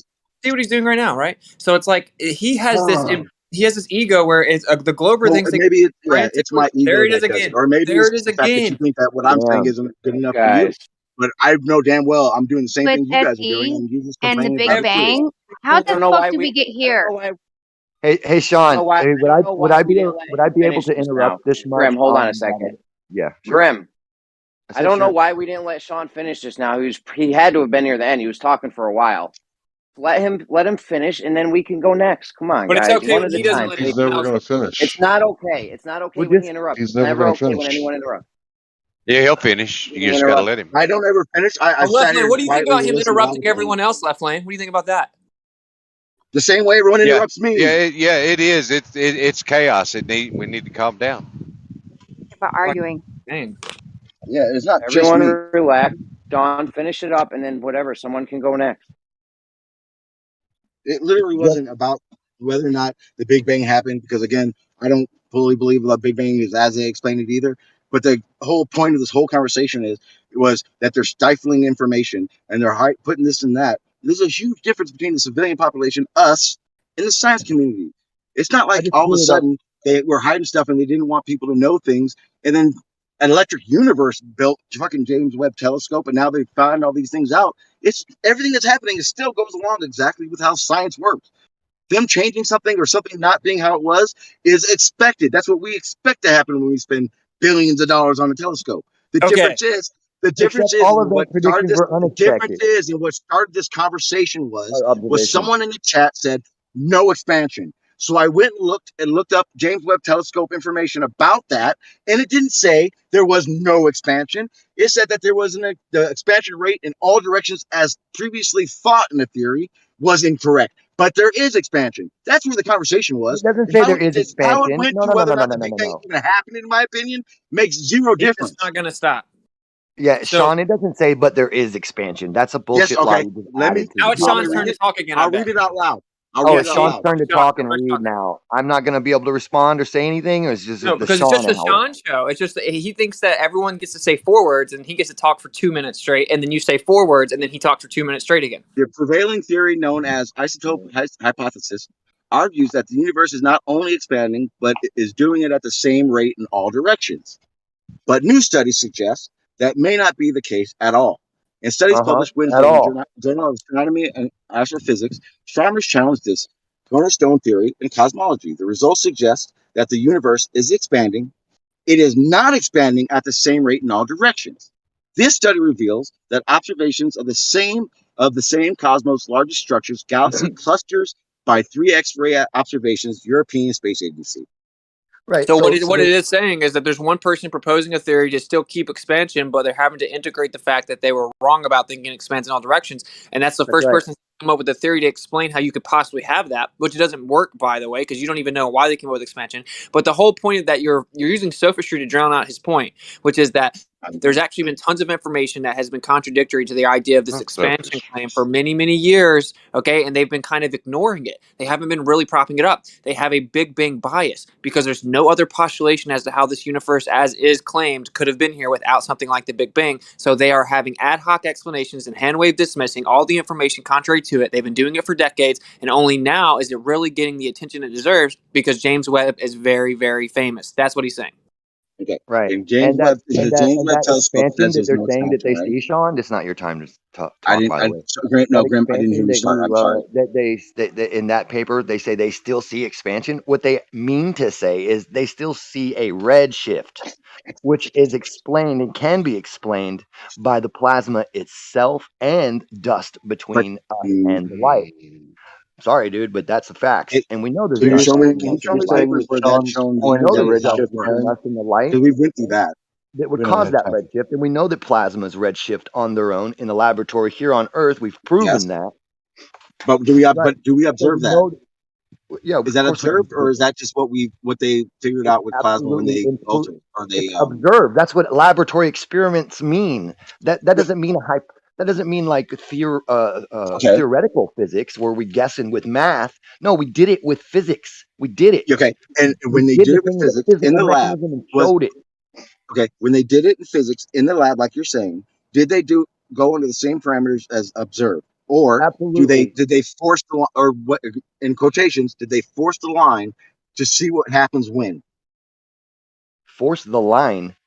Yeah. So basically, when you're doing this and you're trying to figure out how much plasma could be interfering with the way light shifts, do they push it and see what happens when they do this, or they go, okay, we see this in an observation, so let's match the criteria in this lab and see what happens.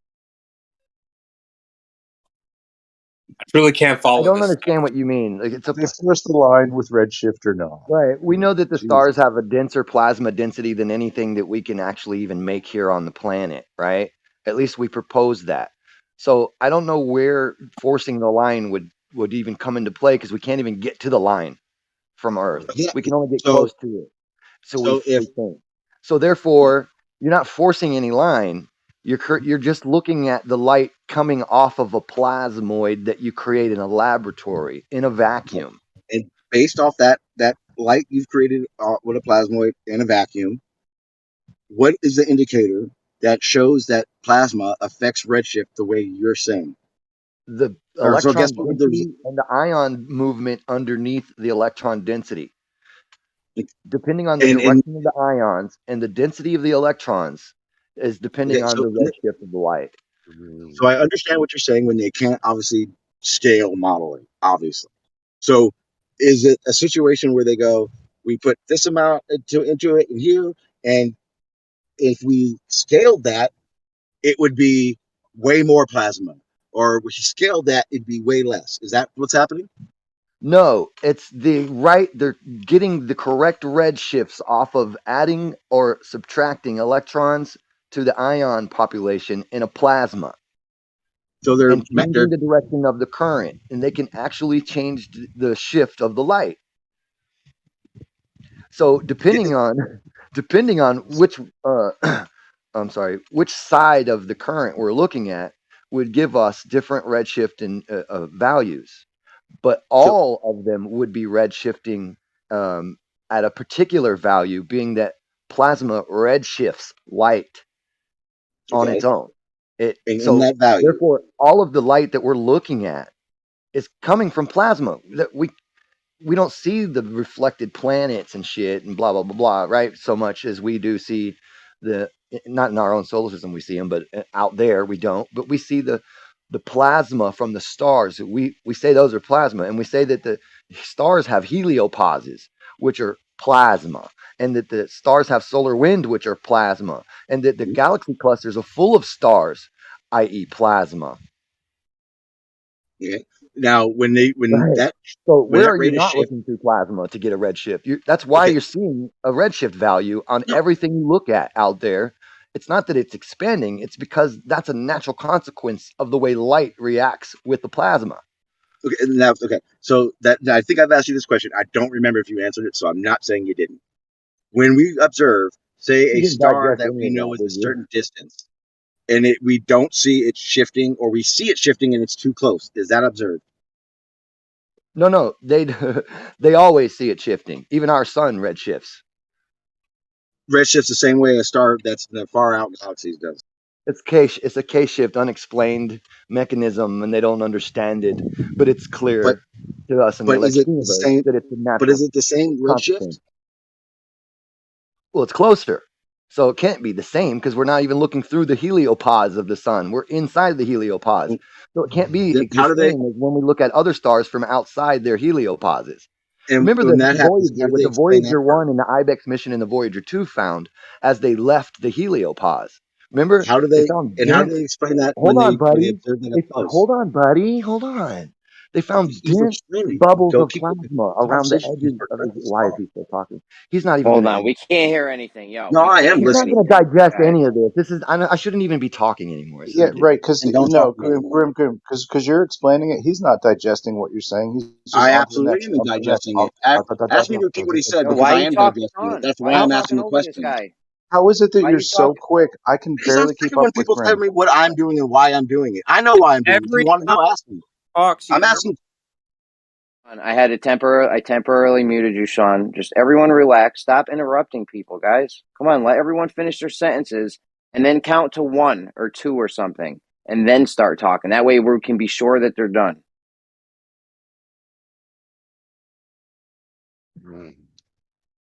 One.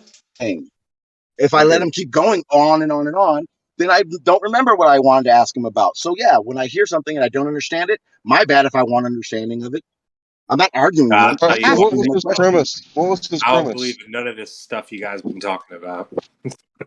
Yeah, I don't believe in it Well, either. But 90% of the what was people in his here don't. premise? But you Can want to you at argue with least him? tell me his premise, Sean? His premise is that that plasma is what's making us believe that there's redshift and that planets are expanding. When in reality, the amounts of plasma that are around these stars are what's making the redshift happen and making us have a false idea that it's expanding when it's just a high volume of plasma in that area. Grim, So am I why are the wrong? planets Am I wrong? expanding? Am I wrong in your premise? Yeah, you said planets. Why are the planets expanding? I said stars. I'm pretty And sure you when said planets. and so you understand, Even no one else, either no one way, yeah. here, not Grim, not me, no one has ever said when we look at planets expansion. You Nobody. actually said planets, guy. No, I said stars. You might have misspoke. You said planets, but it's not a big deal. Okay, I well then understood you we meant all know stars. I meant stars. I know you Planets have meant nothing stars. to do with expansion. That's why I didn't say anything. I know what you meant. But So I'm not trying to okay, be that but guy to no, but catch you Grim. with every mistake. And it's Hold on, nonsense. Okay, so are I you guys misspoke talking on about the that. internal But it expansion? was stars. But did I misrepresent your premise? Not really, no. Are you But guys you did Okay, talking kind of. about so the whoever said I wasn't listening, fuck off, because I listen to who? everything. That's why Right, I we jump know in to you're ask listening. questions. You're listening. We know. Are you guys talking about the internal expansion of a galaxy from star to star? No. Well, all expansion, but no. Well, yeah, we're talking. He's talking mainly about the wide theory of expansion of the universe. When we talk about like Hubble, that's us looking at outside our galaxy and thinking the same shit. We were just having What? such a chill, productive Because exchange. I agree. I think Hubble makes no sense. How does everything expanding from everything at the same in all directions? That doesn't make sense. Do you know No, why it they? doesn't. Do you know why they said that? Because we have a reference frame. No, because Because plasma actually redshifts the light. observations necessitated that they claim that things are expanding in all directions. You know that, right? It's not like we went and saw actual expansion. It's like what we did see was like, okay, there has to be expanding in all directions. That's the only way we can keep our model. So that's what actually happened. It's not like they saw the expansion. That never happened. Even Hubble will tell you that if we're misinterpreting the redshift, everything we think's going on could be drastically wrong. It could be much more dense, much more local, much younger.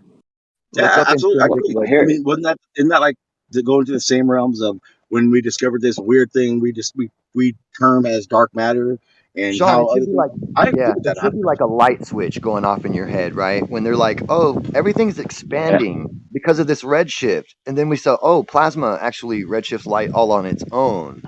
Right here, we can see that. So Yeah, why don't and we Graham, you're incorporate 100% that to right. why don't I we do. incorporate that to what we're looking at in the cosmos since that's all plasma? I don't know I why have a we don't. question for you guys. What Well, and happens that's to dark Like a light energy? switch, bro. one What second. happens to We're going to dark get into that energy? right now. We're going to get into that right now, Essie. So That's a if we really look good out, question. Mm-hmm. when we look at these galaxies and the farther away they get, the faster they're expanding, right? So if a galaxy's close to us, it's only expanding a certain amount. Galaxies way far, way away, thousands of light years, they're expanding more rapid rate. What if we were to go onto one of those galaxies and look back at Earth, our galaxy? I wish we could see it. We would see the reverse. Hey, Grim, You'd I see have the a question same about thing. about You would see plasma the and same exact observation. thing. It would look the same from where you are on the other The same galaxy. though, if it's not actually, it would have to actually be expanding faster. You would look like you were in the center from the other Yeah. galaxy because of It the would just look like redshifting. Okay, listen, Because maybe you of the guys didn't intrinsic catch it. The redshift. galaxies that are hundreds of thousands of Maybe light you years can't hear me. away, they're expanding. The I was telling you. galaxy, they're saying the galaxies. Mike Are you fucked waiting up. for me? Are you waiting for me to jump in or what? I was trying to get this out, but maybe my mic's fucked up. Hold on a second, because this is a good point, and I want to. No, before cut out. while he's doing that, hey, Grim, when Just to they clear- observe the plasma on stars, is it a consistent redshift, or like when we observe our sun, is it a consistent? I don't know how to ask the question. Is when we observe distant stars and they say it's redshifting, is it a consistent redshift compared to when you said our sun goes into redshift? Is that consistent, or is it like a high rate, low rate type thing? It's variable. Is my mic better now? Yeah, Yeah. it's better. And it's variable, Sean. Did I even ask that correctly? All right, good. But there's a baseline. Okay. So here's the thing: we're seeing these galaxies that are thousands of light years away, and they're expanding. They're supposed to be expanding from each other at a rapid rate, right? So they're getting farther and farther apart at this more rapid rate than we are from our closest galaxy. Now, if you were to go back and look at other galaxies that's far, far away, we see the same thing. Same thing, but obviously then that can't be happening. This actual expansion can't actually be happening. Well, in those guides, do you understand what I just said? Yeah. In those guides, we're expanding too. So again, this isn't my argument because I don't. So we're on Earth doing these observations. We're expanding just like those galaxies are in their explanation. So if we went to another galaxy, we would just see this galaxy expanding the same way. But we wouldn't see it. So we would get farther away, galaxy thousands of light years away, and we would only see our galaxy expansion would get slower. We got farther away from. Check this out. What we would so see. this expansion thing. So this expansion thing is purely optical. So this expansion thing is purely optical, and it's not even actually happening. That's right. That's right. So from the other galaxy. From the other galaxy, Jeremy, we would see the exact same thing that we see from this galaxy. We would say, we're in the center. That means it's not. And everything is redshifting away from us. Yeah, exactly. Yeah, Jeremy. That means it's not actually. Jeremy, you'd have to be like to get what you're saying. I was almost done, Sean. Sean. Figure out a way to have a stationary reference point that isn't part of the expansion. So you see a primary difference here. Like Jeremy, whenever he gets interrupted, he stops talking. Even though he has the right to try to talk through you guys, he always stops talking because he knows that it's chaos to have people talking at the same time. So if we could just let everyone should just try to be as concise as possible and not gish gallop and make tons of points. And everyone should respect each other and let them talk. Jeremy's trying to talk just because his mic is a little lower sometimes doesn't mean you get to just rumpus him. I fucked up. Jeremy, are you talking about the actual galaxy expanding, or it's moving away from another galaxy? Is that what you're referring to? Okay, so listen, we're on Earth. We see these other galaxies redshifting crazy. We say the universe is expanding, and these galaxies are actually getting that much farther apart than each other at this rate, at this faster rate as we look at these farther away galaxies. Right? Right. Now we go to the other one of those very, very far away galaxies that's expanding crazy fast and look back at our galaxy. And we'd be redshifted as well, yes. What you're saying would only happen if we were stationary, if we weren't expanding as well. In those guides. But you'd have to have something that wasn't to notice. If he was on another galaxy, he would see our galaxy redshifted away from them as well, yes. Yeah. I know, but that's just a cool story, bro. No. Would it look like? It's just a thought. You know, I mean, it's kind of a thought experiment, but it's actually very logical. Why would you think that we go to another galaxy? If we're seeing all galaxies redshifted away from us, why would you think going to another galaxy that we wouldn't see every other galaxy redshifted? I wouldn't presuppose that redshift means things are physically expanding away from each. I'm Jeremy, trying to go get ahead. there. I'm trying to Why get to not? that point. Which yes, Jeremy's I'm trying to get to that talk. point. We I see just asked the these. question. Can you answer it, Jeremy? What was your It's question? simple. It's really a simple one. It's not going to take more than. Zanik, can we let Jeremy finish his point he's been trying to He make for already like 20 spoke, minutes? and I asked him if he didn't think, why wasn't it logical to think the other galaxies would be I expanded? think you meant to say, yes, we're going to let Jeremy finish. I think that's what you meant to say.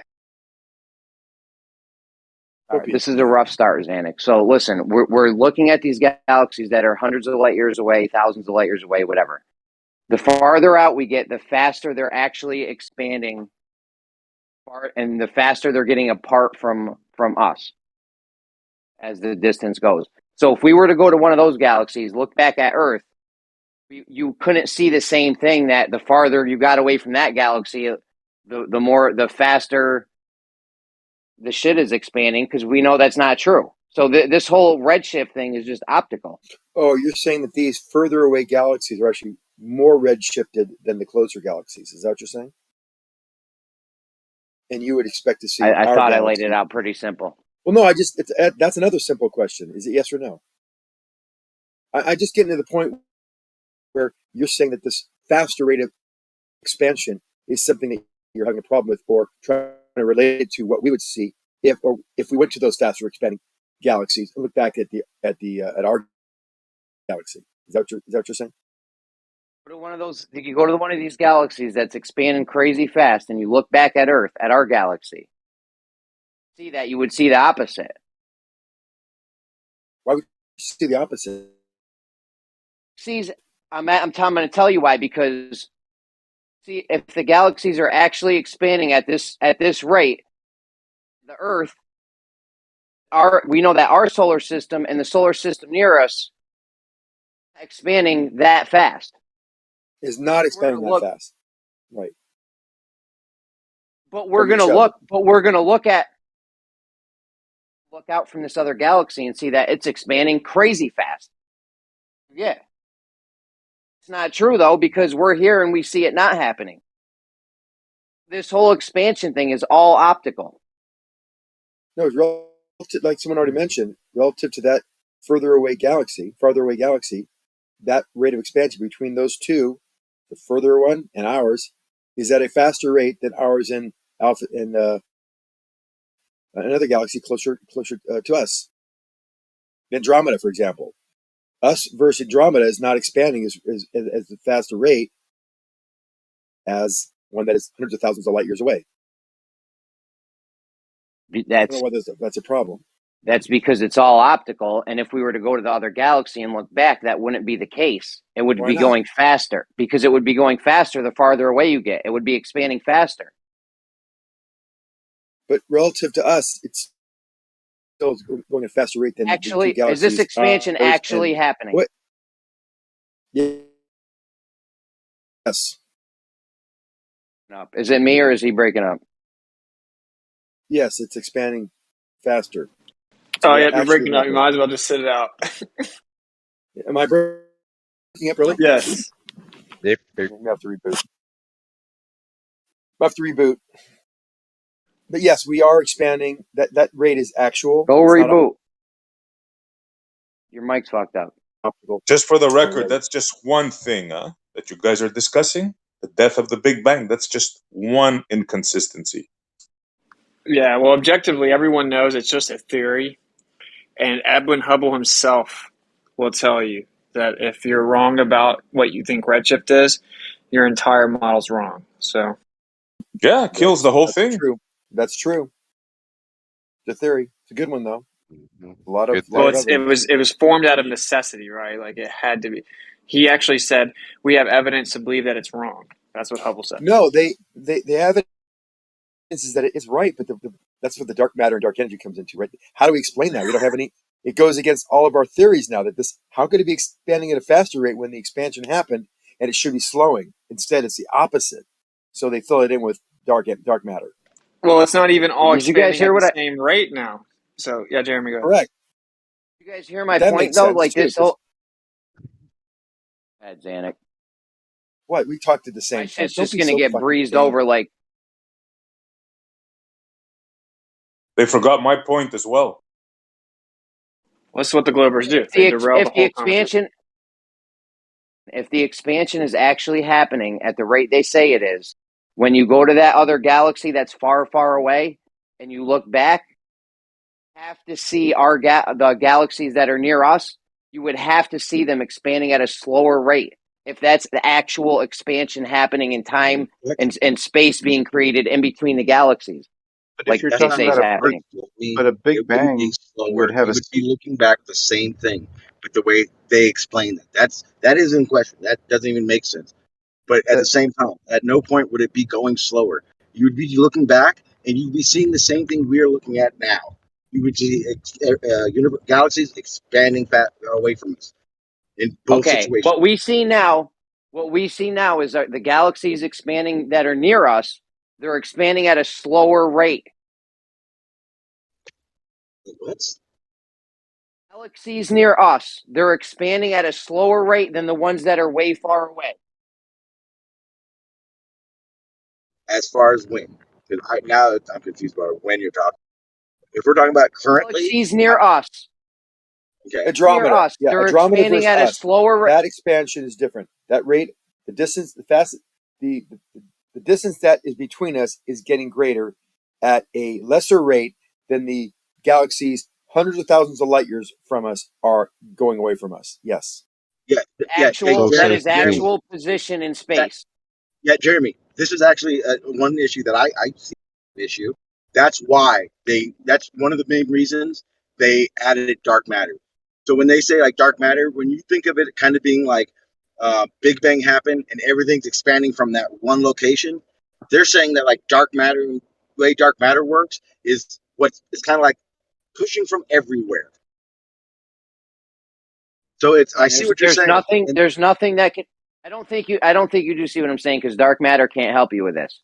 If we that's see the galaxies that are far away expanding at a higher rate than the ones that are near us, and that's actual position in space, we would have to go to those galaxies and see it getting slower if that's what's actually happening. Well, then here's a thought. Where are we? Does everyone acknowledge what I just said? Do you guys understand? Yes. So therefore, hold on, I'm almost done. Therefore, we can conclude that this is an optical thing and that it's not actually expansion, or might not be actual expansion, because we know it's optical, and depending on where we look at it, it's going to be different, and it's not actual positions in space, right? It is actual. So, but here's a question for you. This might add some color to what you just said. Where do you think we are with respect to where the original Big Bang actually occurred? I ain't even talking about the edge? Big Bang.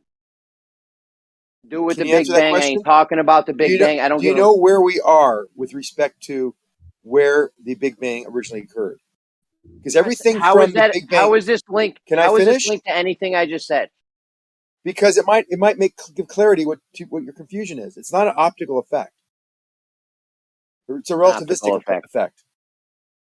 I'm not confused. If things are in actual space expanding from each other, meaning the distance is getting farther apart actually, okay? We see that happen at these galaxies light years away. When we looked back, see it going slower, we would have to, if that's what's actually happening, what we're seeing is actually happening, you would have to go to that faraway galaxy, look back, and see it getting slower as it went away from you. Because that's what's actually happening, right? What about the galaxies that are closer to the original Big Bang than we were? Bro, what about what I just said? Well, because you're not. I'm just trying to frame it so you can understand, because it sounds like you're confusing. No, it's all actual, and if you can imagine a firecracker exploding, that's what happened. Now, normally, as it explodes, Nope, that's not what things start happened. slowing down. Inflationary theory is not described like a firecracker going off. Please don't be dishonest.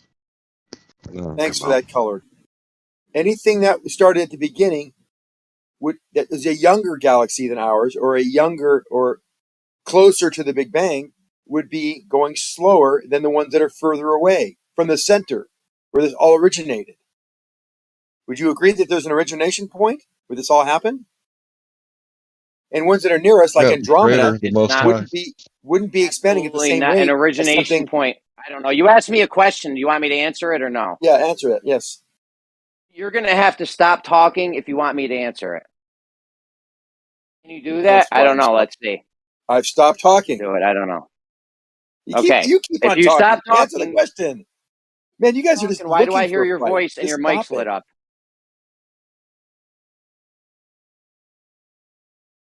An origination point or the Big Bang has nothing to do with what I'm talking about. I'm just talking about what we see with this redshift thing in the galaxies. Keep trying to obfuscate it onto the Big Bang or something. I don't care about the Big Bang or an origin point or the center of the universe. None of that shit matters. I'm talking about we see these galaxies getting farther away at a rapid rate the farther out they get. If you went to one of those galaxies and looked back at us, you would have to see it happening in reverse if that's what's actually happening. Why is this so hard to comprehend? Anyone else understand what I'm saying? Anyone in this room that Yeah, they understands haven't me? been observing it long enough, and they would not have been able to see what you're talking about yet. So they're making this claim without seeing that it hasn't sped up or slowed down or anything like that. They're just saying that this is what we think is going on without really enough like hard evidence.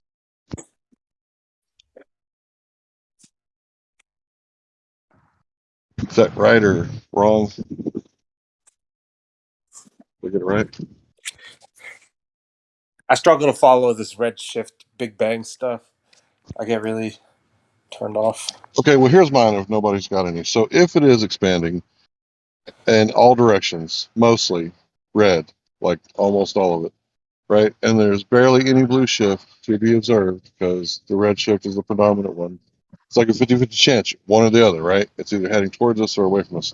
So hypothetically, if you could rewind time, that means instead of seeing a red shift in all directions, the bodies would be moving towards us. You see blue shift in all directions, and that would put us at the center of creation.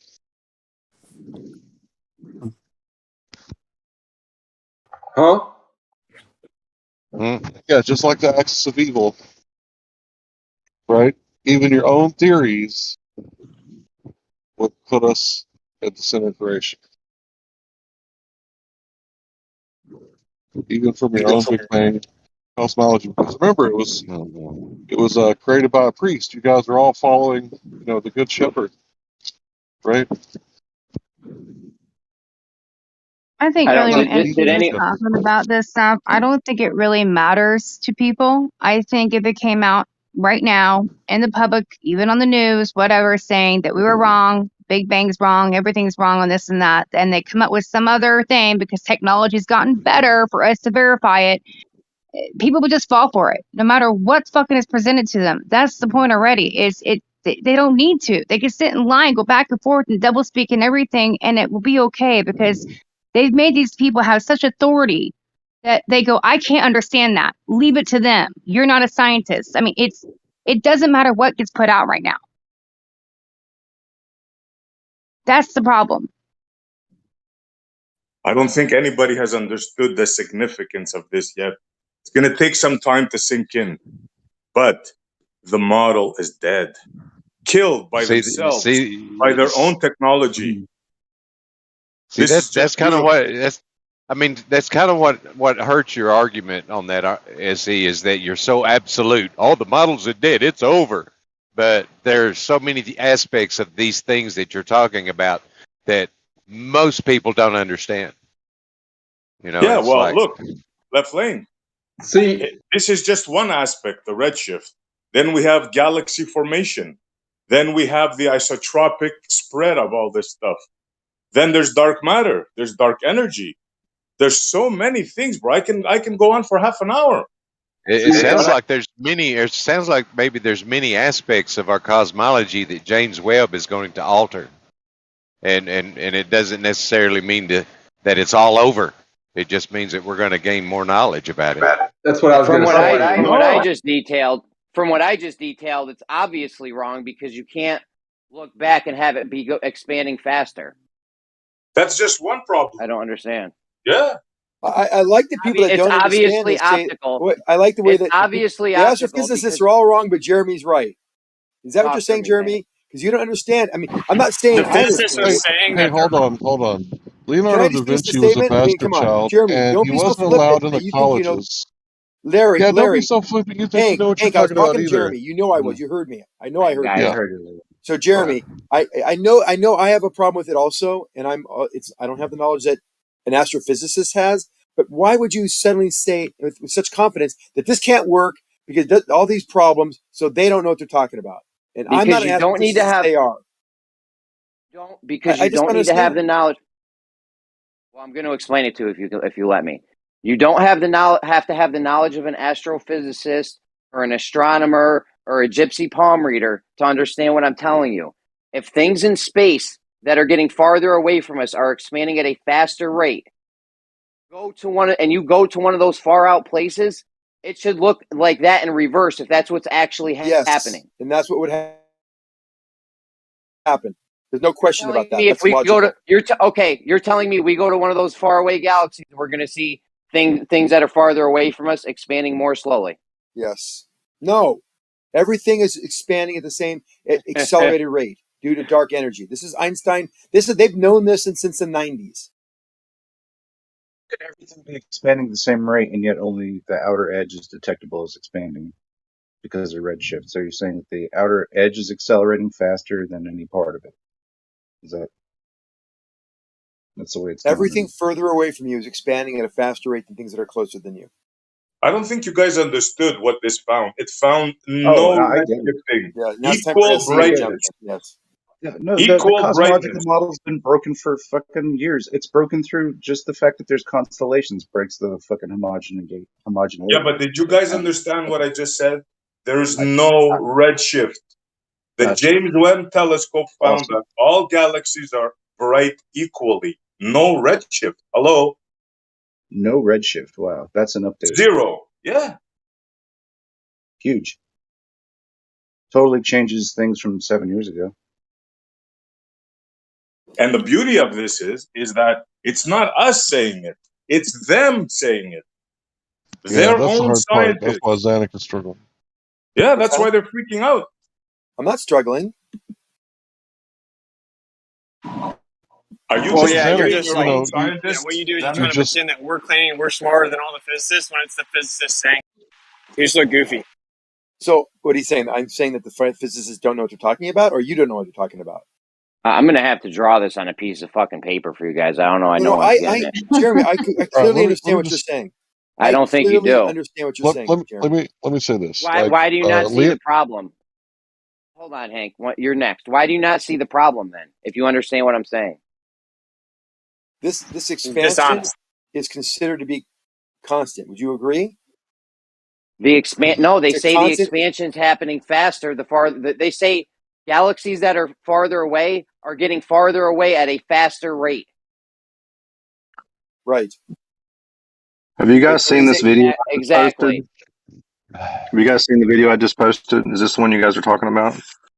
James Webb Telescope finally proves the Big Bang Theory is wrong. Have you seen that? Yeah, they're freaking out. They're freaking out Okay, about it. so I want to say this. So the first 3D images that we have of human anatomy came from Leonardo da Vinci. And what did he do? He was like, yeah, it's illegal to dig up like bodies or whatever, and they definitely wouldn't let me do this in the colleges. Well, first because I'm a bastard child and my parents were married, so I didn't get to go to college. So I'm out here like doing things on my own and doing my own research and self-taught and all that stuff. And then, people like Zanuck, who's like the orthodoxy, right? Like, you can't do this outside of the colleges. Like, you can't learn stuff. I paid all this money and you're out here for I never free. said that, Hank. Oh, okay. People So always test me with fringe.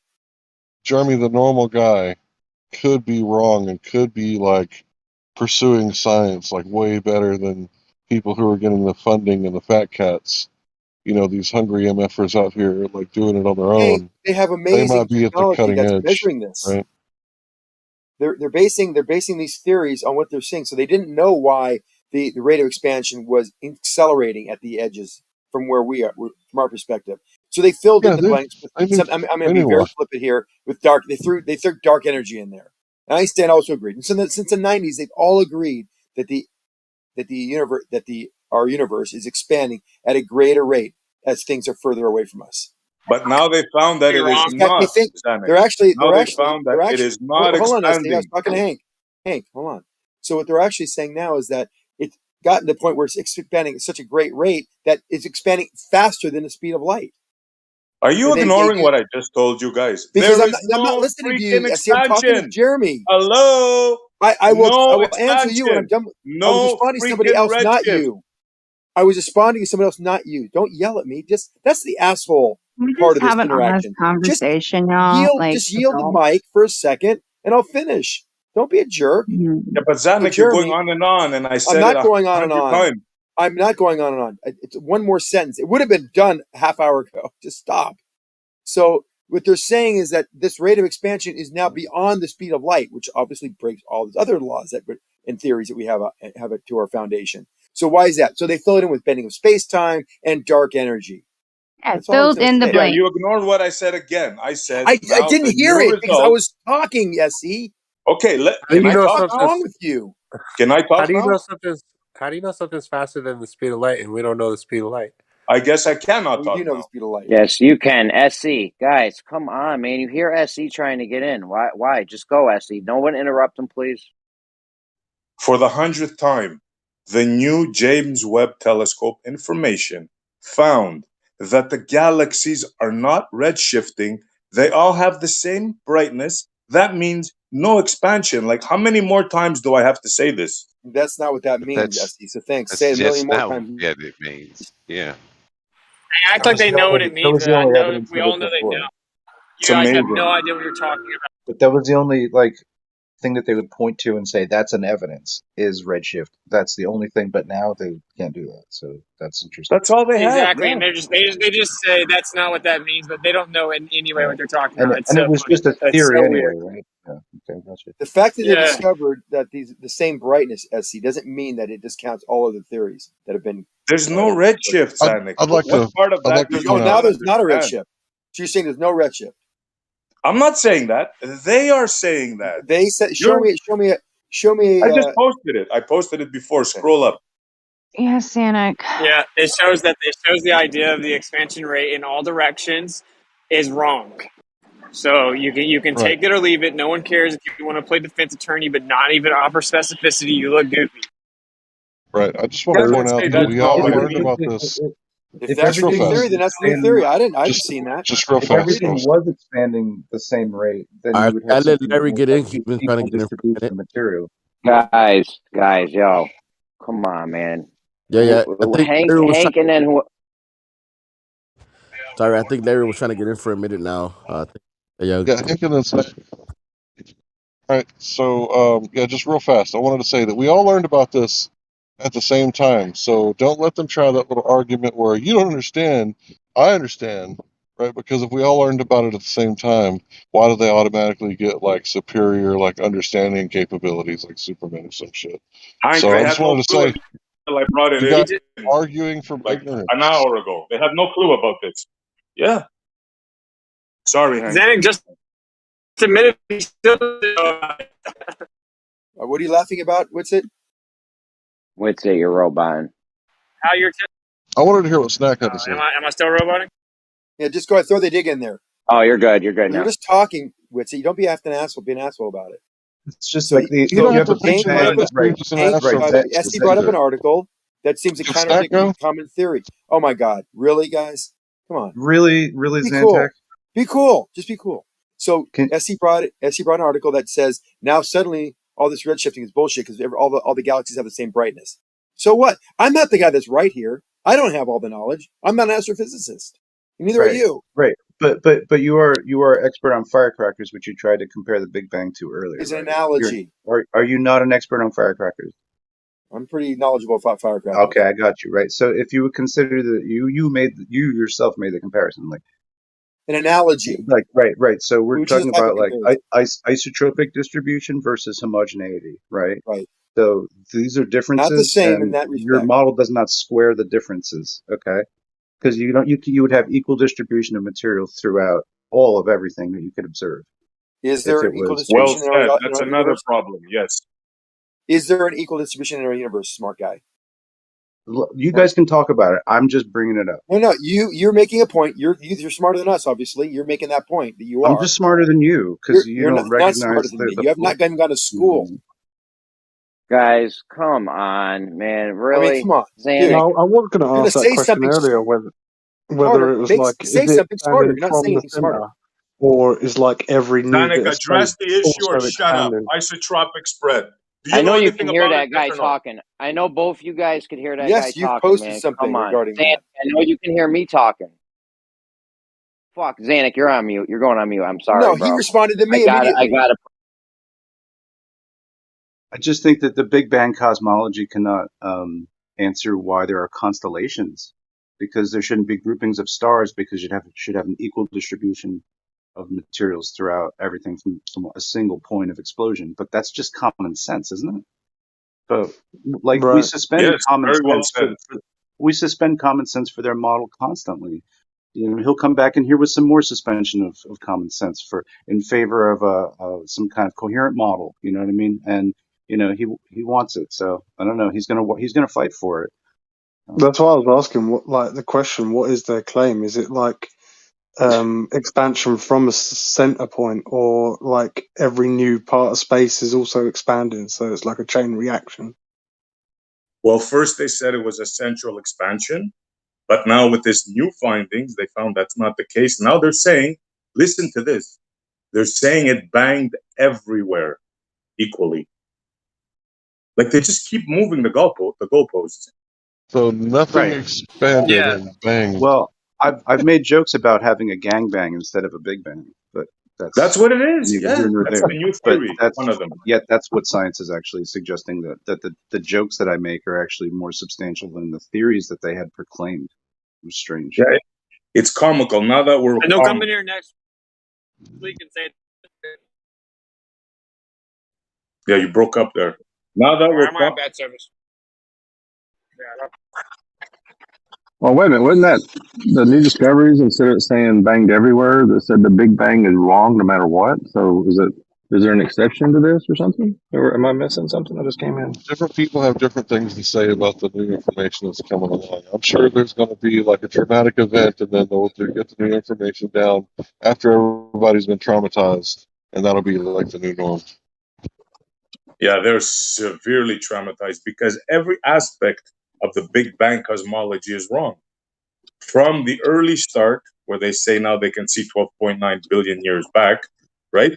They see that the galaxy formation that they predicted is more advanced than they said, both in the amount of galaxies and in the formation of the galaxies. They thought they would see younger galaxies in the past. Now that we're calm, we can discuss it more scientifically. So yeah, every aspect, and the redshift is just one of the aspects. Like there's so much more to this. This is the end of the Big Bang. I'm telling you guys, this is big. This is big.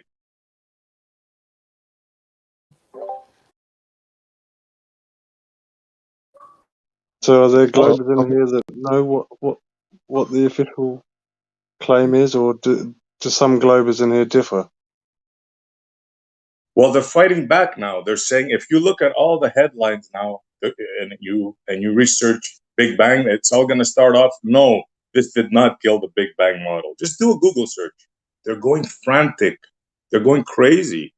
I don't think that people are going frantic. I think it's just the media that's sensationalizing these headlines. I mean, how many times in our own lifetime have theories come back to be proven incorrect because of the testing model? Yeah, but this is not just any theory. This is our cosmological belief. In other words, it's like Catholicism is going to fall or Orthodoxy is going to fall. This is a big thing, bro. May I ask, do you have a degree in any STEM major? Oh my God, dude! Have you ever been to Mars? Are you an expert on space? You ever been to space? We're all not Who's that? astronauts here. We are Who's all that? not astronauts. Sorry. Wait, who's that? Smooth? Yeah, what's up, that Jeremy? dude sucks, dude. What a loser. But But the funny thing is, we don't need You a guys degree. act You know like you why? got to be like a theoretical No. astrophysicist to talk about this shit. That's the thing. Your small mind is incapable of seeing what my next point is. So the reason I'm asking if you're a STEM major by any chance is because, when we go to research, we don't always understand what the full fallout of the data is.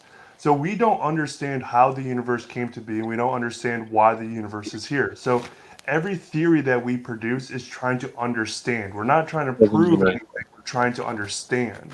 Okay, so So is the current theory wrong then? we don't know yet. Based on this information? How can we know for certain? The theories are just going against each other. It's what theory holds best to our current understanding of the universe, right? Agreed, but it has been brought to But our this is not the attention death of that the that's what I'm current saying. This is not the death. This is the let me finish. progression. It's been brought to our attention that the current cosmological model has been found to not be correct with these 6 findings that I just told you, and that's only the beginning. Can you at least admit that something's wrong here? What I'm saying is not that there's something wrong, but rather our understanding of the universe is progressing forward. That's what. Wow. It's your tone that is why I'm asking if you have spent time as a researcher, because we are You still believe in the Big Bang? As we progress, we are finding new methods and developing new tools that allow us to understand the universe in a deeper way. You have to understand. Well, here's the many problem. models that we describe have been around for centuries. I love how this here's guy the is like an problem, though, with expert it. on anti-orthodoxy, but for like 100 years, you guys have been repeating the same thing over and over again, and now you guys are all like all of a sudden just like anti-orthodoxy experts. Like you guys have been anti-orthodoxy, I don't know, for like the past decade, like most of us. No, but Well, here's the thing. In his discussion, hold on a second, Zanik. I'd like to say something. He said something that, science isn't about proving anything. It's just about understanding. Well, your understanding is a level of proof or evidence. So I don't understand why you even say that. So yeah, the Big Bang cosmology has been around as long as I've been around, and I'm 54 years old. So, and they've called that the fact, and it's been proven and all this stuff, or it's evidence for the Big Bang. So your understanding, okay, but you said it was true for whoever now how long. So now it's showing to be false. So I don't understand even your logic and reason in that. Well, they're constantly coming up with more and more evidence, and I think SE posted something. I haven't looked at it yet. I'm gonna in a sec. That suddenly all the redshifting does not exist.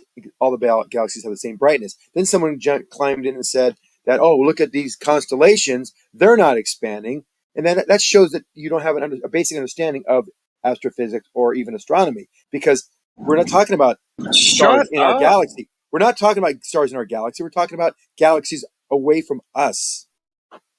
Am I roboting? Nope, you're not. You're good now. You're good. Hey, Jeremy, can you reinstate my ability to post? I know you Jeremy, heard Can you Witsit please talk. stop coming Dude, in? you're on it. Jeremy, can you reestablish You're my on an ability to post? official warning. You're on an official warning, so I don't know if you For can what? even do that right Someone now. is yapping at me. I was responding back. I was trying to be polite. I really was. You know that. I gave it to you earlier because I've given you several warnings. Listen, let's move on with the conversation. If you can't Am post I shit, that much worse than we'll look anybody at it else later. here? Seriously? Dude, every time we start in the conversation, you come in and throw off the vibe like you're pulling the rug out from under us while we're trying to dance. And then we sit Actually, I was down and try to throwing you eat dinner, and you're props for pulling the throwing that sheet off of the article in there. table. Bro, could you just, try to stay on point and not make it all about me? I wasn't. I was talking about your point, and I was actually giving you props, SD. I mean, Hank. About the fact that talked about more than the conversation at hand. So, with it, is there something that you could say, hun, that you wanted to? I apologize. Well, I don't know if I still have service now. You sound good. Fix it, buddy. Yep. Okay. Yeah, so Zenik, it's really annoying that you're coming in and you're like, oh, you guys just don't understand it, when we all know you've already admitted information we're discussing more than you do. No, that's Here not it's true at just all. sophistry. It's just sophistry. I don't have No, good service, so can I finish while I do, please? Can you please not interrupt me? So it's just sophistry to say stuff like, oh, well, we're just figuring out more information. That's how science works and all this bullshit. No, what we found out was that your theory that you shoved down our throats since we were 5 years old is bullshit. That's what we found out. Objectively, it's not wrong. It's not correct. It's no longer viable. All the evidence proved it wrong. So you want to try to wrap it up in so bow like you're progressing. You're not. You're having to take a step backwards because your theory was falsified. This is what Can is you make happening. that So more be honest. concise? Now, Witsit, you just did exactly what you're telling us not to do. I got your point within one sentence. You made 10 sentences out of that. So no, I'm not saying I know more than you, and you don't know more than me. Somebody's put information into the chat that is conflicted with what some of the mainstream science says. For example, the redshift thing and galaxies moving farther away at a faster rate. That's fine. If everything has the same brightness and SE's right, then that would be completely an upheaval of the common science. That we're not seeing that. I don't think you guys are understanding what you're reading. You don't know that everything is wrong or bullshit. That's what So saying James that Webb is just not brought back. You concise, don't know is what you're not talking objectively true at all. Thank you. So you just heard this from the first time from me, and now without going and checking it out, I'm sure you didn't even look at it. You're making these statements, Zanuck. That's why Exactly. it's like you're just See, a that's disturbance, the bro. problem. You're just a Really? disturbance. That's what I was saying. That's Because exactly I don't what I have was trying to time say. to He's going to click keep back. I'm doing busy it. arguing with you about just getting the playing field level Something between that us. you don't know. Something that No, you no, don't no, no, know. That's no. why we're saying it's annoying to argue about something you Xanax is admittedly saying, don't know. It's no, obviously it's new information. I haven't read it. what So stop Xanax arguing is about it then. saying, Wit, I'm shut the not fuck arguing up. about it, Witsit. Or what? Or what? Who's this little gamma telling me to shut up, dude? You don't run this room, dude, with your little backhanded gamma comments about, oh, do you have STEM research experience? Shut I up. didn't say that. Dude, he's saying that you don't understand what the evidence is even showing. You are That's Yeah, so I true. do. fucking stupid that you don't understand what the fuck that evidence even means in the grand scheme of All right, the listen. Let's Witsit, not. he's Let's right. You got to listen hold to on. Smooth. Smooth. It's Hold actually a on one good point. second. Smooth. Dude, We he don't do admitted he the. doesn't even know what the evidence is, dude.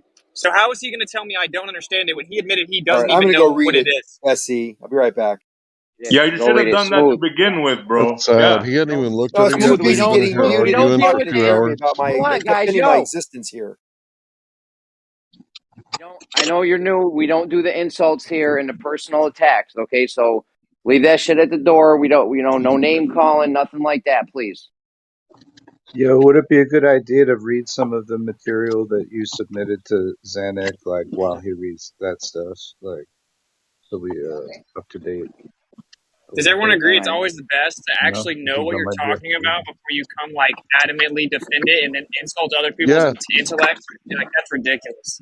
Yeah, that's astonishing. yeah. For the past few days I've been in here, I've been pointing that out. That Flatty will post something, and then Glober doesn't even look at it, but they start speaking on it like a photograph they haven't seen. Literally, that's what the guy said. I'm driving, I haven't seen it. It's like, okay, I can respect that. I drive a lot. There's lots of times where I can't just like pull over and look at the chat, right? So I respect that. Then he starts like saying that he had knowledge claims about this image that he hadn't seen. Like, I bet no matter what that it's going to do this and do that. And it's like, why would you do that?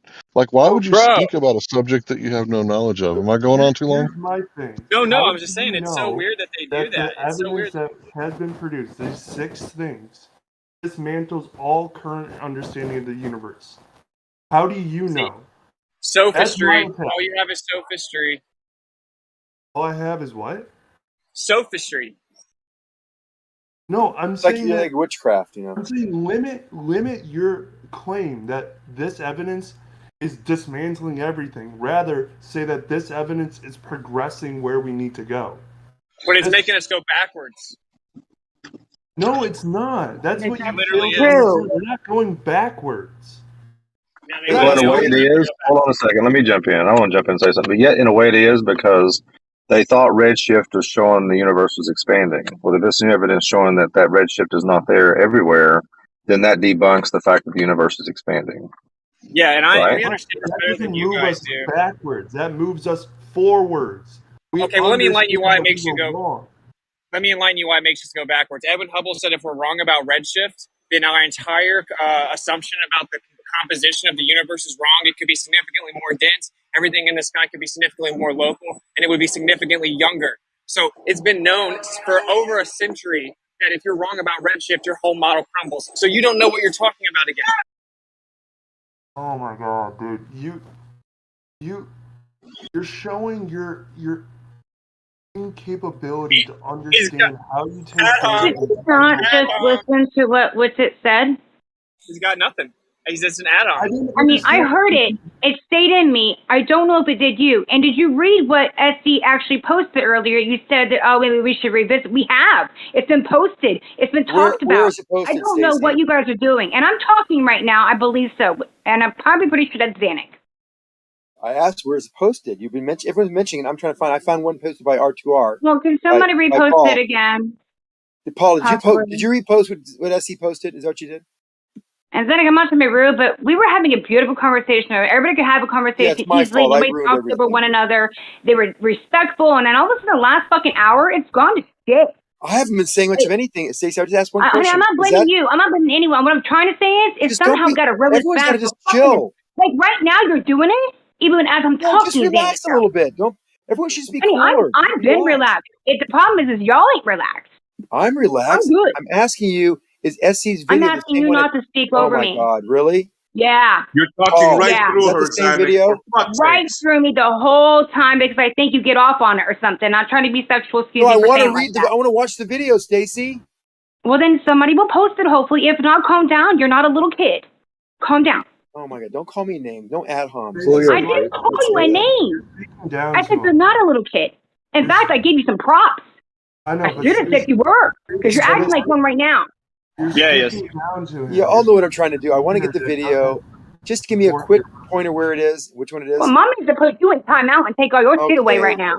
And more. Think about how rich it is that the other guy then comes in and says you're Let's talking think down about to how him. you Like he's acted. literally If I only could done post, I would post. See, Jeremy, this caused more problem for me. Zanuck, I just posted the article I for can you. ask Calm people down. in Zanuck, chat. calm down. Take a Let me deep breath. post so I can I find just out where this posted. is. He can't stop talking, man. Zanuck, I know. I just posted the thing for you. Please take 2 If you minutes, guys don't read stop it, giving and come attention back. to the attention seeker, you're not going to fix the I'm problem. not trying to get attention. I just want the fucking video. It's not a video. Okay, and now you're. A Oh, website. I got it. Thank you, SC. But Go Jeremy, watch it and this is come the back problem. for the love If of I could God, post, Zanuck. I would have to even ask. I could have just Yeah, posted. the problem is if you knew how to behave, you'd be able to post right now. I but do I know had how to to give you behave. Just but I had to get everyone here as is you being a interrupt jerk. me. Come You're on. interrupting me right now. This is what you got a warning for. I'm about to give you another one. You know what happens when you get 10? So Xanic's only going to last one day. Go ahead, Jeremy. I was just looking for the video. Can I say something while I have service? I just want you guys to realize that the Glovers aren't going to rebut this, but it's just objective. That's why all that dude had was an ad hom. So Hubble told you himself, like, right, that's where you got your modern cosmology from, Edwin Hubble's theories. Okay? He said that if we're wrong about redshift, the entire model drastically changes and everything would be significantly closer. Let me attack that first sentence before you tell me everything he said. Right? You're telling me that this man had a full understanding of the universe. He may not have understood what it meant if redshift was there or not there. What I'm telling you is that throughout history, scientists have always said, if this is there, this is there, it means this. 10 years later, 20 years later, we find out that correlation is not important. So I get what you're saying, but just understand that we still don't understand what the fallout is due to this new discovery. It doesn't dismantle everything. Okay, this is sophistry. So sophistry, where you're not responding with specificity. I guarantee you cannot cite one paper anywhere in modern times at all from any department in any of these fields that would ever tell you that if they're wrong about redshift, it doesn't drastically change everything. Because it's just objective. Redshift is the primary evidence postulated to support the idea of expansion. It is the only thing. And if it is wrong, everything changes immediately. Yeah, this is a classic example of ballers not knowing their own model. It's amazing. No, it's not. It's not about the ball. I'm attacking your method right now. Your particular method, which is saying we found one piece of evidence that we don't understand how it fits in, and because we found this one piece of evidence that we don't have yet to even understand if it was gathered correctly, right? Smooth. It's one guy in one paper that's taking the data and calling that and making that and cobbling together as evidence. We don't know this guy's credentials. We don't know if his conclusions are actually correct. So we should find another. Hold on. Science works by that. That evidence is there. That's one guy, guys. You can go to his address and write to his house. One person. Okay. And suddenly that's conclusive. Witsit, please let me finish. Witsit, you said that takes everything up and stands it on its head. No, that doesn't. It's one guy's interpretation, and now we should probably investigate how much of it is actually valid or supported by the data and the evidence. Okay, but Zanuck, here's the question, okay? Answer the question directly without monologuing, please. If we were about redshift, does that change everything? I would agree with We don't Hubble that it know. would We change don't everything. know. However, the evidence that person is cobbled together, we don't know if those conclusions are true. We don't know if this redshift has been seen. Fair enough. Okay. Fair enough. So you made it sound like objectively true and everything's wrong. You said that. It's not so many words. No, what I'm saying is objectively, if redshift assumption's wrong, it changes the entire model. And that is objective. And anyone that disagrees with it doesn't understand their model. And that's why they use tactics of sophistry. And they just say vague sentiments like, Yes, oh, well, it's true. We haven't seen that. That's one paper that disagrees with that theory. It's not. We don't know if it's true. It's never been challenged. It's not even a paper. Just some guy's Can website. you cite anything contradictory to the interpolation of the space with James Webb data? Hold on, Whit, you're going down the wrong path. We are not arguing whether or not the discovery of the absence of redshift would change our model. We're simply saying that the evidence that you're providing has yet to be evaluated, and we don't understand, one, how this evidence was gathered, two, what this evidence means, and three, how to apply it.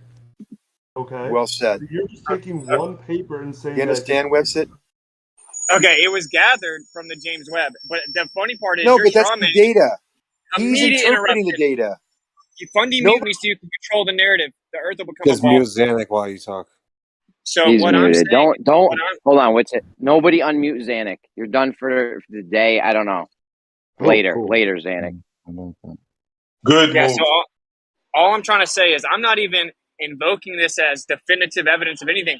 I am making a point because I'm tired of hearing the bullshit lies.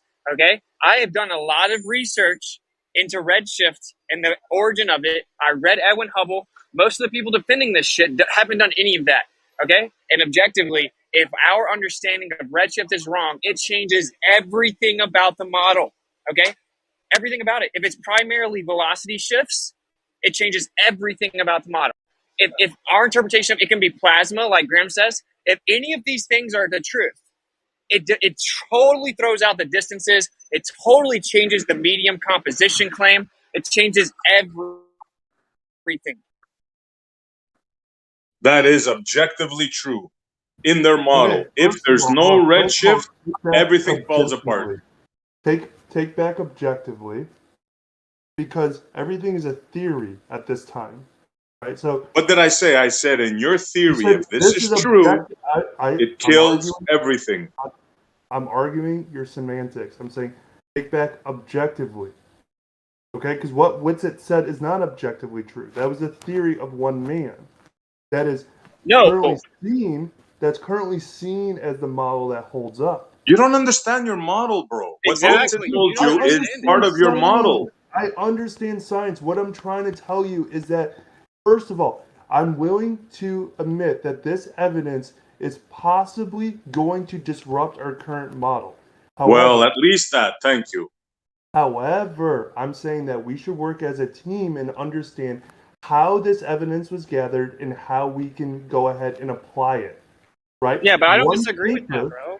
One paper does not dismantle thousands of years of evidence and research. Okay, it's not thousands of years, dude. Redshift and stuff is like less than a century and a half old, but this is the point. I agree that you don't just take one person's interpretation and then bow, that's the gospel. That's actually what the globe does. Okay, I agree that you constantly have to look into it. We're constantly growing in our knowledge. Science is basically just a long, drawn-out form of falsifications building upon each other so you can narrow down a more accurate model. We never know everything definitively. We're constantly learning. All that's cool. I agree with all that. That isn't the point, though. That's sophistry. I'm making a hyper-specific point about the model because I actually understand it. And if your interpretation, everything hinges on redshifts. Everything. That is the primary base presupposition of what you think is going on out in space. This is just objective. It's not just Edwin Hubble. It's every person that's written any paper in the field of astrophysics since then. Okay, and not just wait. redshift, right? Like the entire mechanism of light. Like if light isn't a photon in a wave, right, then it's not going to get the wavelength isn't going to quote get longer as this photon travels further, right? Yeah, So yeah. even So even redshift itself is an interpretation, right? Like the sun That's correct, sets, actually. it gets red, therefore we interpret the redness as whatever, but it's all Correct. If interpretation. the constant speed of light assumption's wrong, then that also drastically changes everything.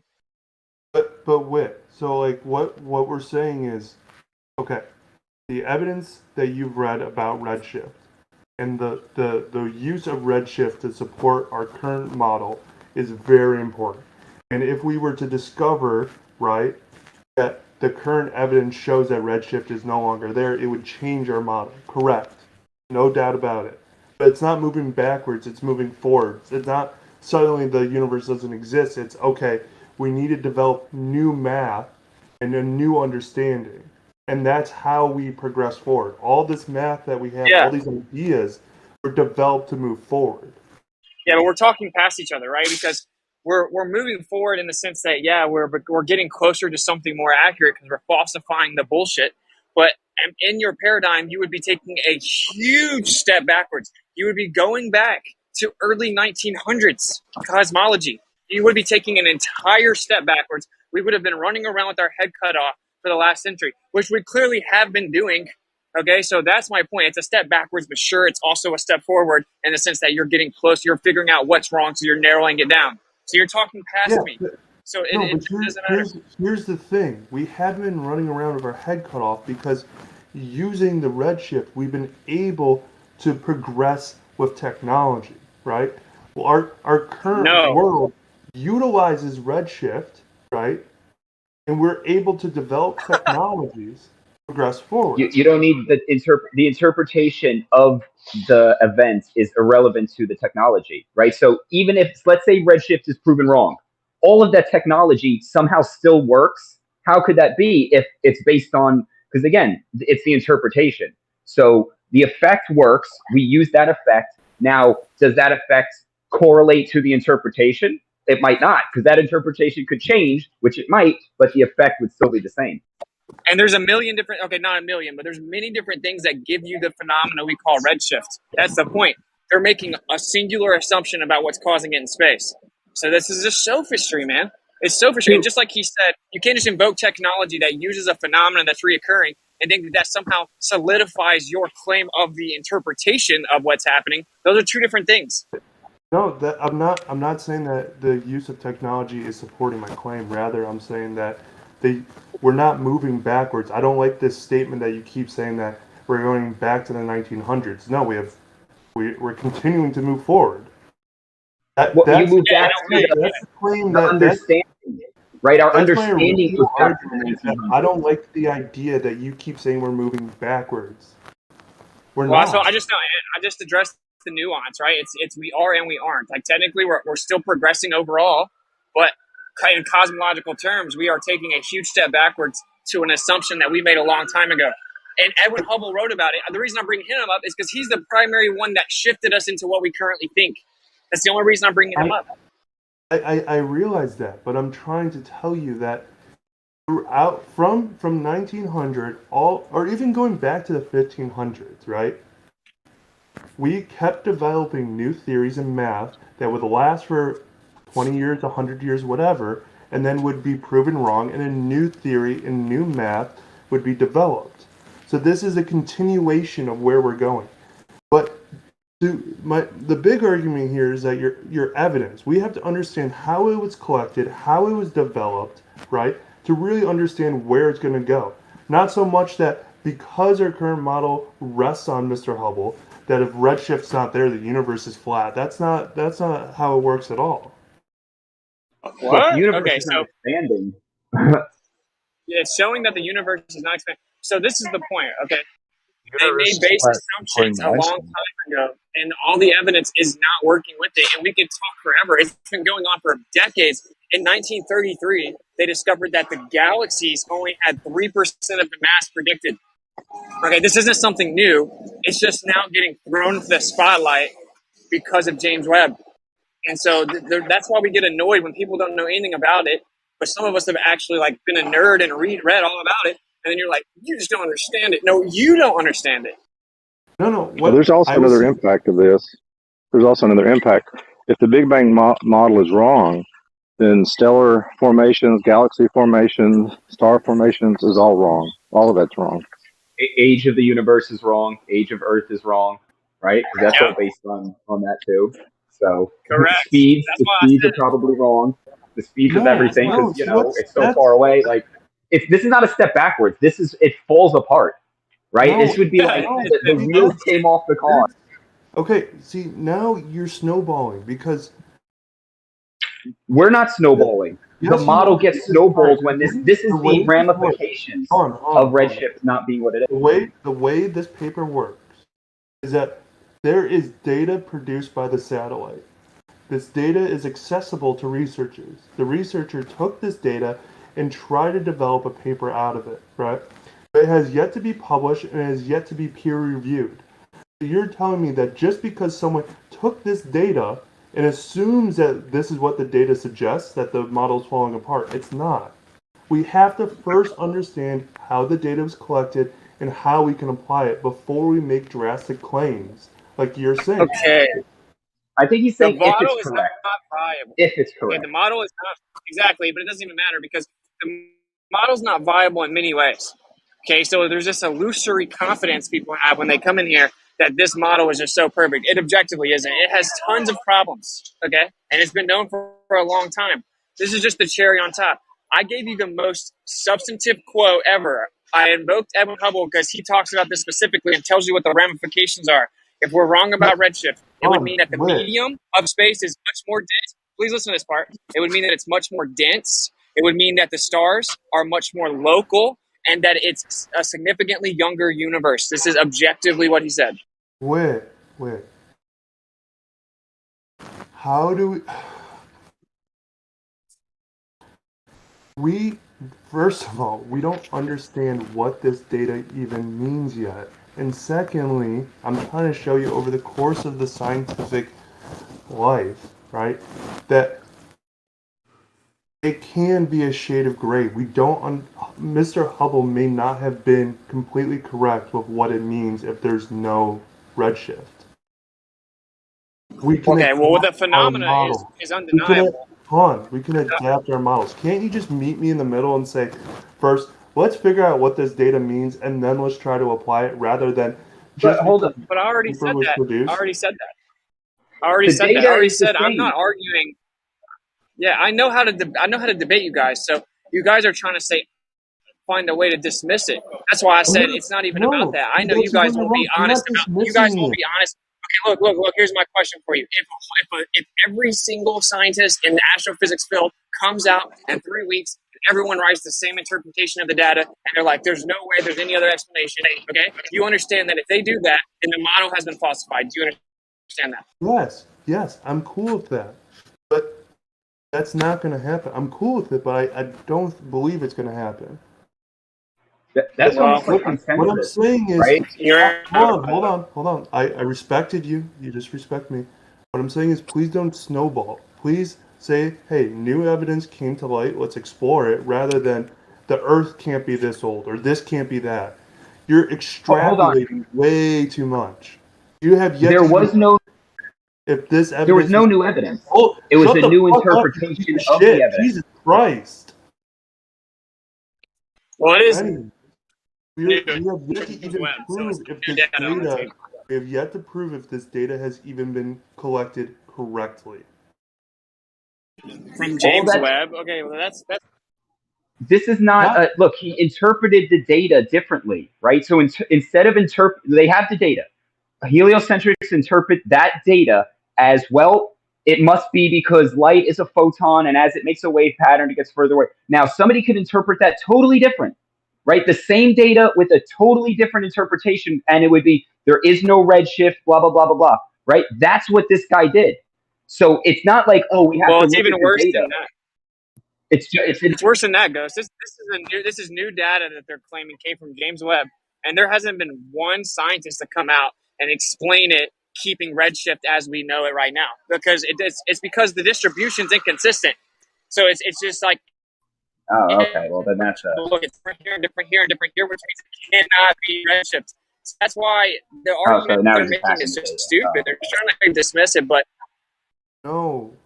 yeah, they don't know what it Not, is. I'm Honestly, not. that's what it Oh, is. whenever the data doesn't agree, just dismiss it, right? That's what I it is. never dismiss data.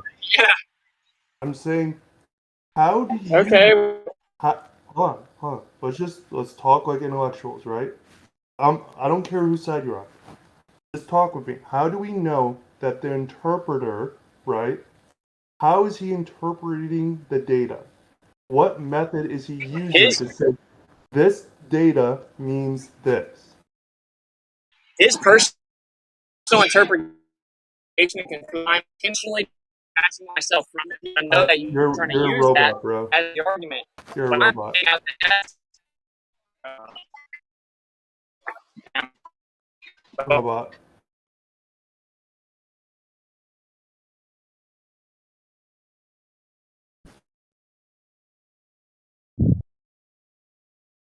While Witz's getting his stuff fixed, can I ask a question?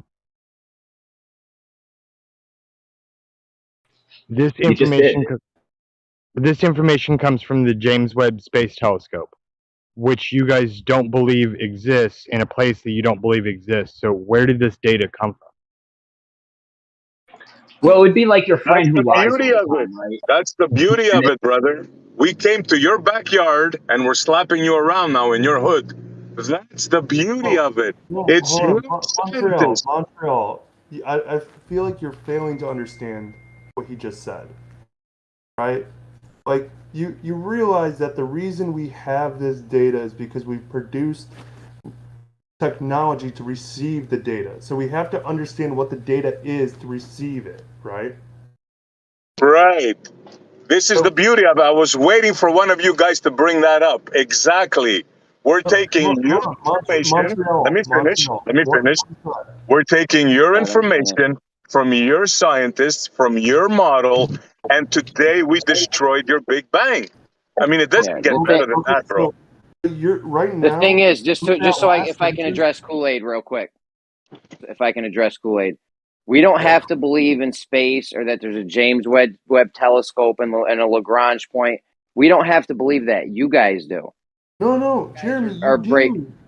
Jeremy, that's the problem, guys, is that if you want to talk scientific, you have to understand how the data is being collected, right? You can't use data that's collected if you don't understand how it's being collected. If you don't believe that there's a space, right, then you don't understand how we collect the data. So you can't use our collected data. So we don't just produce data out of nowhere. There's not some monkey that slaps a keyboard. If you don't believe that space Are you is talking about real, taxpayers' data? Are you talking about Is he taxpayers? dismissing his own What do you mean data? we can't Is he use your dismissing his data? own shit? What is he talking about? We can't use his data. Like, it's not your data, bro. It's not like you guys in the colleges aren't funded by taxpayers. you don't When you understand get how it's grants and shit, collected. that I'm information telling you belongs how to to us. be a scientist. I'm telling you how to be a scientist.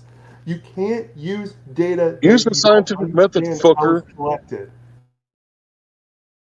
Wait, so if somebody says I flew like Superman, right? I'm like, I can't make a judgment because I didn't collect any of that data, right? Like, so somebody, that's a ridiculous claim, man. If somebody No, it's says some not. bullshit, yes, It's it not is. If somebody's lying, if somebody, hold on, let me make my point. If somebody says a story, they tell you like a statement, and in that statement there are contradictions. He's like, oh, I went to the movies last night from 8 to 10. But I was asleep in my bed from 8 to 10, right? You don't have to believe that he went to the movies or that he was asleep in his bed to go, bro, you just said you were at the movies at this time and you were also in bed at this time. So, you know, whether the whole story's a lie, whether part of it is.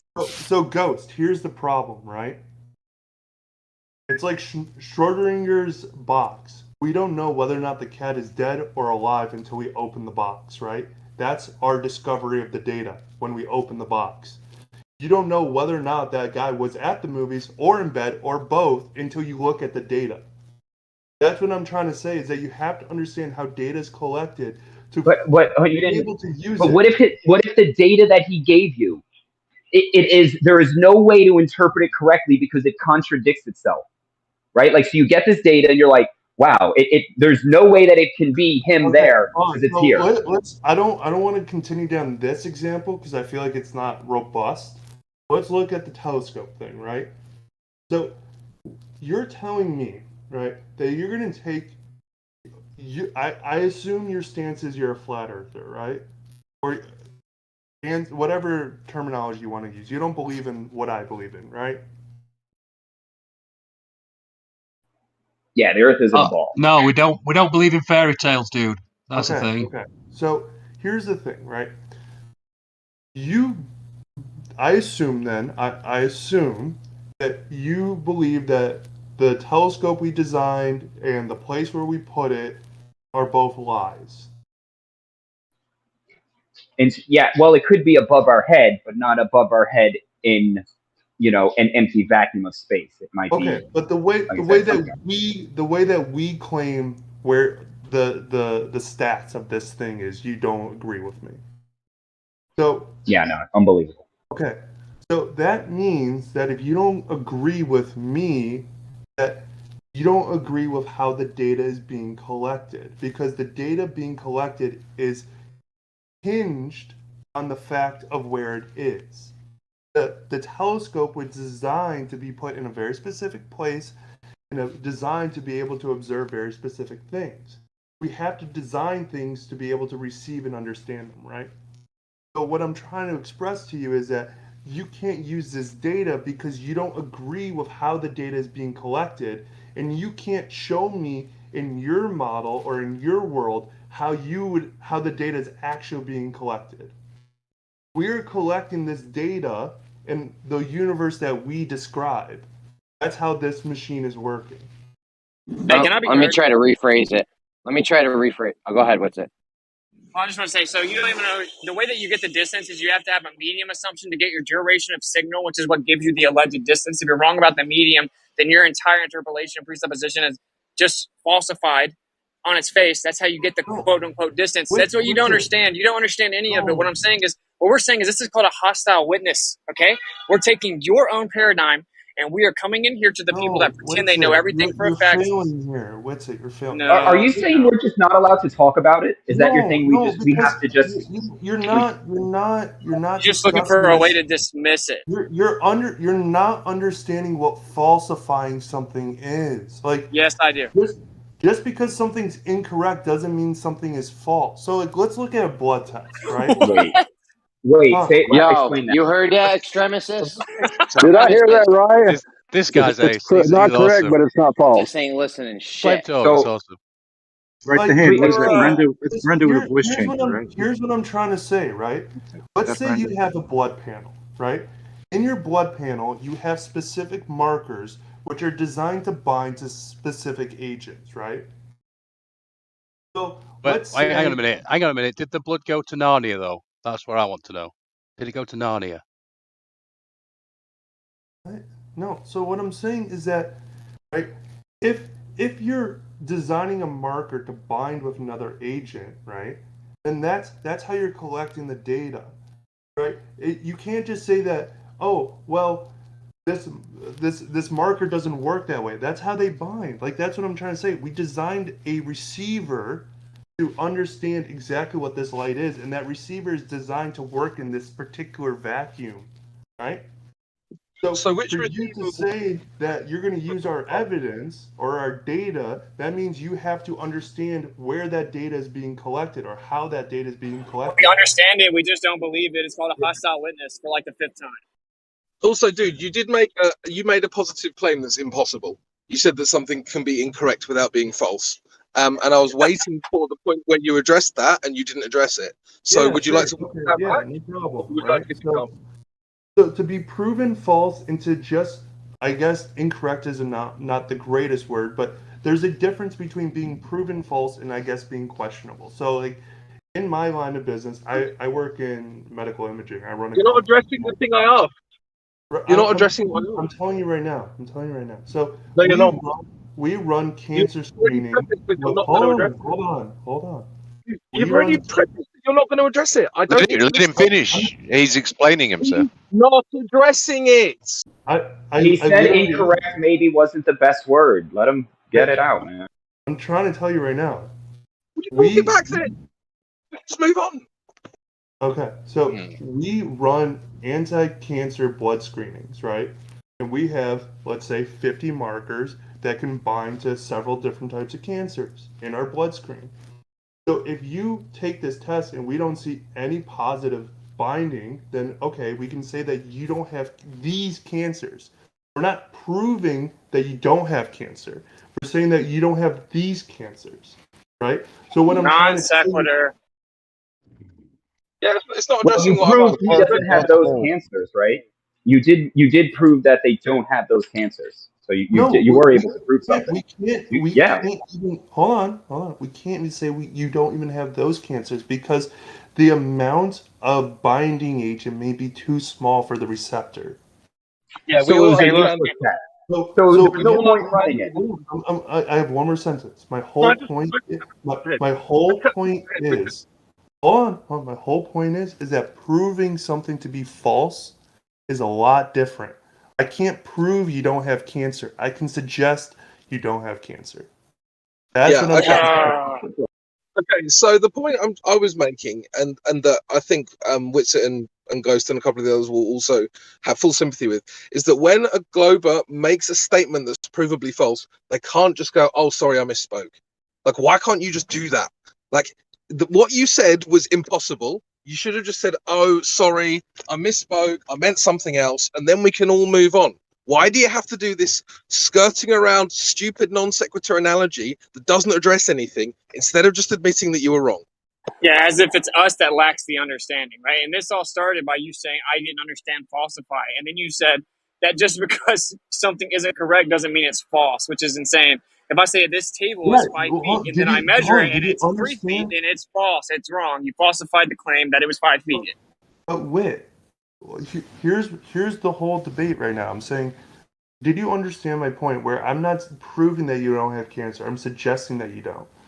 But you have to understand my testing method, right? So what I'm saying is that this data, we don't know what it means yet. We don't know if this data really proves anything because we don't understand how it's collected, how it's interpreted, and how it's applied.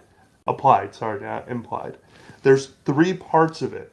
You are looking at one interpretation of it, right? And you're saying that you are assuming that this interpretation is correct. And then what you're doing is you're taking this assumption and suggesting that if this assumption is correct, then the Earth is not this. You don't understand the boundary limits of what this information would even mean. We're not even talking about the Earth right now, okay? We're talking about how your stupid claim of the universe is wrong, okay? And so if you make a prediction, basically what you're saying is you can never falsify anything. You can't falsify it. That's a cool story. Making something unfalsifiable is basically the epitome of dishonesty in intellectual form, okay? So whenever you make a prediction, this galaxy will have this much mass because of relativity, and that's what it has to be if relativity is right. And then we look at it, and it has 3% of that mass. That claim of relativity has been falsified.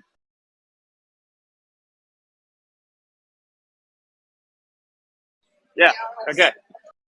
You don't just get to make up words and say, oh, well, this makes the math work, but we're still right somehow. No, but that's what your paradigm does. This is what happens when you already have your answer and you're trying to prove the answer, right? Like, I know the Earth is a ball with this, therefore, no matter what we get, it'll fit. I just got to work. I just got to mold it. No, Ghost. On. Can I get a mic check, please? Mike, you all right? Sounds good. All right, thank you. So, the new guy, right? Take note, like, whenever you show, like, a flat earth or something, right? Or accuse them of a fallacy, right? They're going to say, show me. What are you talking about? What do you got? Let me see it. I want to read it, right? You're, like, avoiding it at all costs. Like, please, no, anything, but I don't want to, we're not ready. Like, you can't prove anything. So, listen, bro, here's the thing. We're talking about, bro, it's not your turn to talk. I've been listening to you for an hour. It's not your turn to talk. I'm not saying it's that. not your turn. But you're making a claim that I'm not saying. You're talking about me. Have you read it? Dude, Have just you let read? Larry finish. Have you read it and like tried to get some like backup information, or have you just like done like some minor preliminary I'm research? trying to Most of enter the the time, bro, can you let me finish? You asked me a question. Yeah, You have you asked been like me a most of the question that I'm time like responding to. arguing, or have you done any like further And than I'm preliminary trying research? to answer your question. I'm trying to Yo, respond to you. Smooth. Hold on a second, Smooth. Let's just let Hank finish. Done. We'll know when he's done talking because we can just wait like 1 or 2 seconds when he's done, and he will not be talking anymore. So let him finish, and then you're next, Smooth. I promise. Right. So Go have ahead, Hank. you done further than preliminary research on this, or are you just like automatically like in your feelings, like a judge that's judging whether or not his brother killed somebody while messed up on vodka? Can you be sober minded and like moral and think about this from like a perspective without bias? Can you Yeah. be a sober Okay. judge? Let's talk about it as a group. How was the evidence interpreted? Like, what raw data? How was the raw data taken, and what was done to the raw data to be able to apply it to a theory or to a conclusion? What See, happened in between? are you done? Yeah, that's a legitimate question. What? Right. So, yeah, it's a legitimate question. If you'd have done the research, you wouldn't have to ask that kind of question. You would be But talking about, okay, this no, is hold what they're on, Larry, saying, Larry, right? Larry. And here's the evidence right here in this part of the No, data Larry, that hold they on, stop it. overlook. You're going down the wrong So stop direction. talking. I'm Let me talk. inviting you. I'm inviting you to work together with me, right? I'm saying, let's talk about it, guys. Let's actually talk about it. How was the evidence collected, right? Like, no, not even an argument. Tell me, From a telescope, right? But right? how, Larry? How all evidence is collected, No, It, Larry. right? When we look Larry, up at the How Larry, cosmos. if you really how wanted to know was the answer to what that, receiver? you have right. So 18 mirrors, No, right, no, and guys, hold on, hexagonal, like stop. right, the nanometer perfect Look, performance, hold and on. in You an guys are Yo, accurate. hold on, man. Yo, I gotta stop everyone real quick, guys. Oh, Please, Smooth, relax. let's put the brakes on it. Yeah. What I'm saying is, I think that we can actually easily put this to rest. Whoever this guy is, where is the evidence that your standard for determining evidence is valid? Like you're giving us the standard that you're expecting us to bow down to. That simply because we don't know how to collect the information. So, like you show us, not that we're going to accept it necessarily, but you show us where this standard to evaluate evidence is like God. yeah. So that's the scientific community's agreement on how we I'm like. sorry. This is Look, again. This is your word for it. Like, show us where this is in their golden rule. Number one, Travis, why'd you unless cut him off, bro? Travis, why'd you cut him off? We don't want to be cut off. We don't want to cut other people off. No one wants to get cut off. Just let him finish. Well, he needs to keep it more concise. So He I'm was 3 keeping words in. yeah, but he He has was been 3 cutting it words down. in. Be the speaker be the listener you want when you're speaking, right? So the reason why understanding how you collect the data is number one, the most important thing is because that's how we go looking for that data. Like we have to Sure. understand how we're going to make a marker for a blood okay, test. you've answered the question. Okay, Hold on. This is why. No. Fuck, man. Bro, what are you doing? Yeah, fuck, man. Let him fucking finish. Travis, Yeah, what are you doing, dude? He Well, already did. How do you do He cancer already said screening the again? I same didn't even get thing to the main 15 point, you Nobody. fucking idiot. He said the same thing 15 times. I What don't I'm know. Then just saying to stop. you If is, he just keeps repeating himself, then stop interacting with him. I don't know what to tell you guys, but when he's talking, just let him finish his shit. Well, no, because he'll stop talking. I doubt it. so the thing is, you need to understand because there's not just one receiver in that telescope that picks up everything. There's very specific receivers. So my question is, how did this receiver collect this data, right? How is this data produced? Like, tell me, how did You're we? wasting our fucking time. You fucking idiot! You believe in a world that does not exist. I'm trying to have an educated conversation with you about moving forward with this, and your dumbass mouth can't shut the fuck up and actually move forward with anything. Okay, let's. This guy's let's, hilarious. Projecting and spiraling. Look, All can I right, explain? guys. No, listen. Yeah, I've been Travis listening. succeeded. I've been no. Did he leave? No, I've been listening to this Now we for. just get to listen to the flat earthers talk to each other again if he left. Okay, I've been listening to this for over a half an hour. You guys are kissing his ass because he's telling you a standard that I'm asking him to justify. He then did not justify his end. He just simply went back and repeated himself again. I If you guys want, justified it, you dumb fuck. I'm saying you have to understand what you're looking for. Yeah, to that's look not for. allowed here.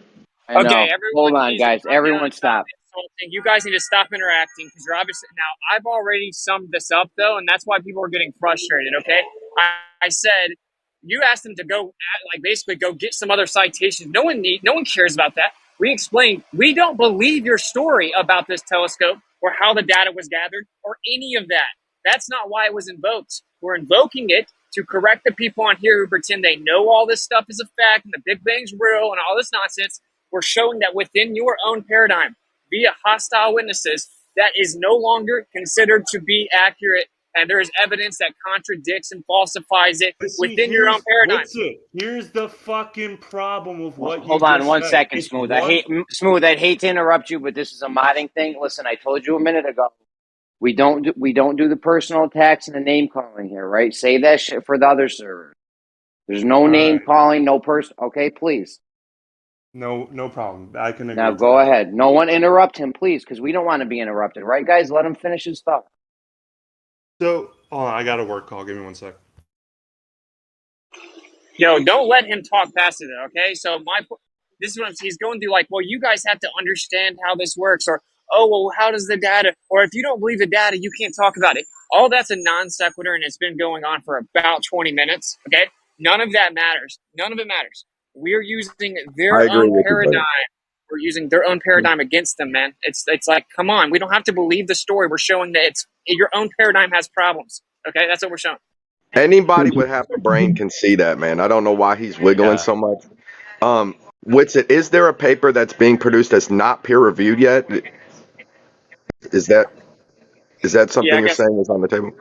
Yeah, that's what they're talking about. Is this guy interpreted this supposed James Webb Telescope data to show that the distribution of redshift is not as predicted. Like, it's not consistent as it would have to be. So then basically what they're calling redshift is not accurately interpreted. And then if that's the case, it changes the entire model. Right. So Smoothie needs to attack that guy's interpretation. Without him looking at the data, he's just wasting time. I mean, he doesn't need to be asking you what your interpretation is. You're just a messenger. No. See, hold on, Silent. I agree with you. I'm not attacking, well, this is Don.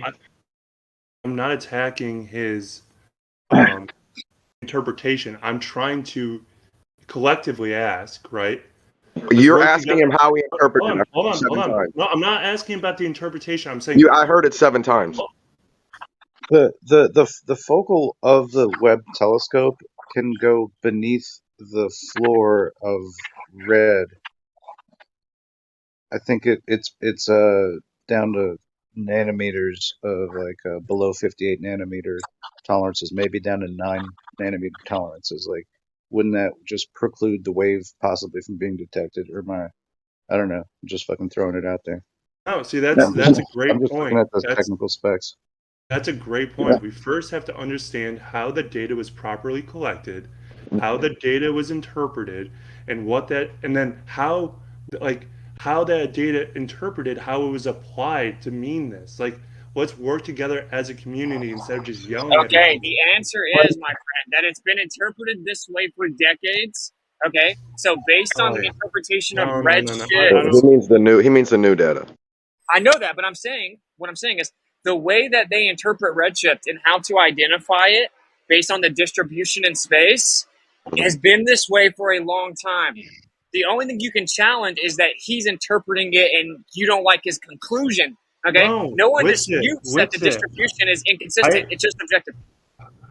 I haven't stated my personal opinion about the data. I don't care if the data is true or false. I don't care. I don't care if the Earth is flat or a globe. I just follow the science of it all. So I'm saying, like, what? Dude, the guy who wrote the paper is an expert, probably, right, Smoothie? So why don't we he didn't write a Probably paper. not. That's the problem. Right, Well, it but I'm hasn't saying, been don't you think the experts are going to review his work? You're not one of them. It's I not for you to know. do. But hold on. Hey, it doesn't matter. It doesn't matter, man. It does not matter. Look, I just want to ask you the reference of the guy so I can look more into it myself. SC dropped something. I haven't even fully looked at it. I just breezed through it while I was packing up for the hotel, which is why I said I'm not even stamping his interpretation or anything, because this point is old news, dude. Okay, like they saw that the galaxy only had 3% of the mass. Then they had to. So then we looked at the cosmic microwave background recently, right? Like in the last 20 years, and they were like, "Oh shit." So this means that everywhere in space you're at has to look like you're the center with evenly distributed. Or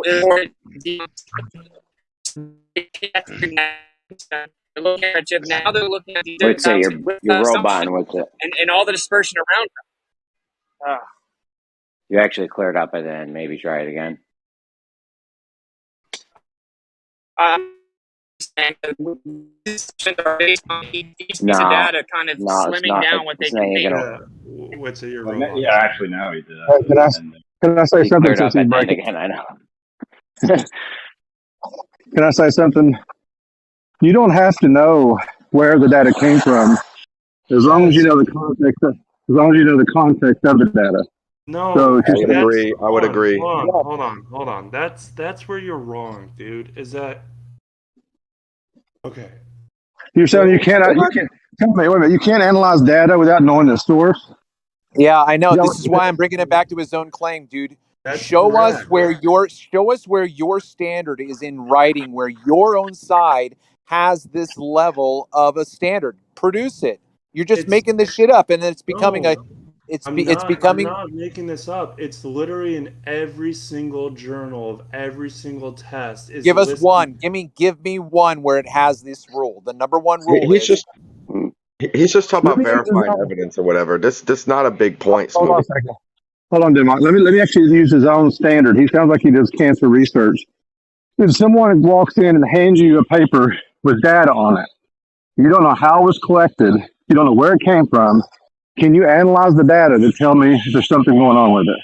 No, I cannot, because I don't know what I'm analyzing for. Wow. Well, wait a minute. There's this much hemoglobin, or there's these many white blood cells. You don't know how it was collected. You don't know how the data was accumulated, but there's data about the body on there. Can you not analyze that data? You can't. That's what a doctor does every day. Hey, hang on. When I get a blood, wait a minute. When I get a blood test from the doctor, I don't know how any of it's accumulated, but I've got the results on paper. It's called data. Yeah. If Theranos gave you data, would you trust any conclusion that you draw from that data that she gave you? Extremesis. You missed it a minute ago. This guy Smooth said that you can be incorrect but not false. Or say that again, Smooth. Say it one more time. For Just because something's incorrect doesn't mean it's proven false. And what I was trying to say, I misspoke, but what I'm trying to say is that to prove something to be false is a lot different. Like I run a company that does a lot of imaging and stuff like that. So that's why I'm so very particular about this. We never can prove someone doesn't have cancer or something, because it might be that they don't have enough binders, or we're not looking for the right type of cancer, or the cancer is outside our viewing window. So what I'm trying to say is that, like, there was a case recently where a local company was sued. Not we were, but someone else was sued. Here's the story, right? They did a scan of the chest with no contrast, MRI scan. And what they happened to miss, because they didn't do contrast, was a tumor. So what I'm saying is that the data was shown that the tumor was there, but we couldn't see the tumor because there was no contrast. So you're saying something could be incorrect but true? No, I'm saying that the radiologist, because Like the radiologist didn't see the tumor because he didn't ask to look for the tumor. Like the tumor didn't show up because the contrast wasn't there. That's why. So you're saying he was correct but false at the same time. Yes. Well, I mean, he was correct with his findings, but he didn't see the other part. Like his findings were correct, but he couldn't physically see the tumor, even though the tumor was in the viewing window, because the contrast wasn't there. The contrast would bind with the tumor to show that the tumor was there.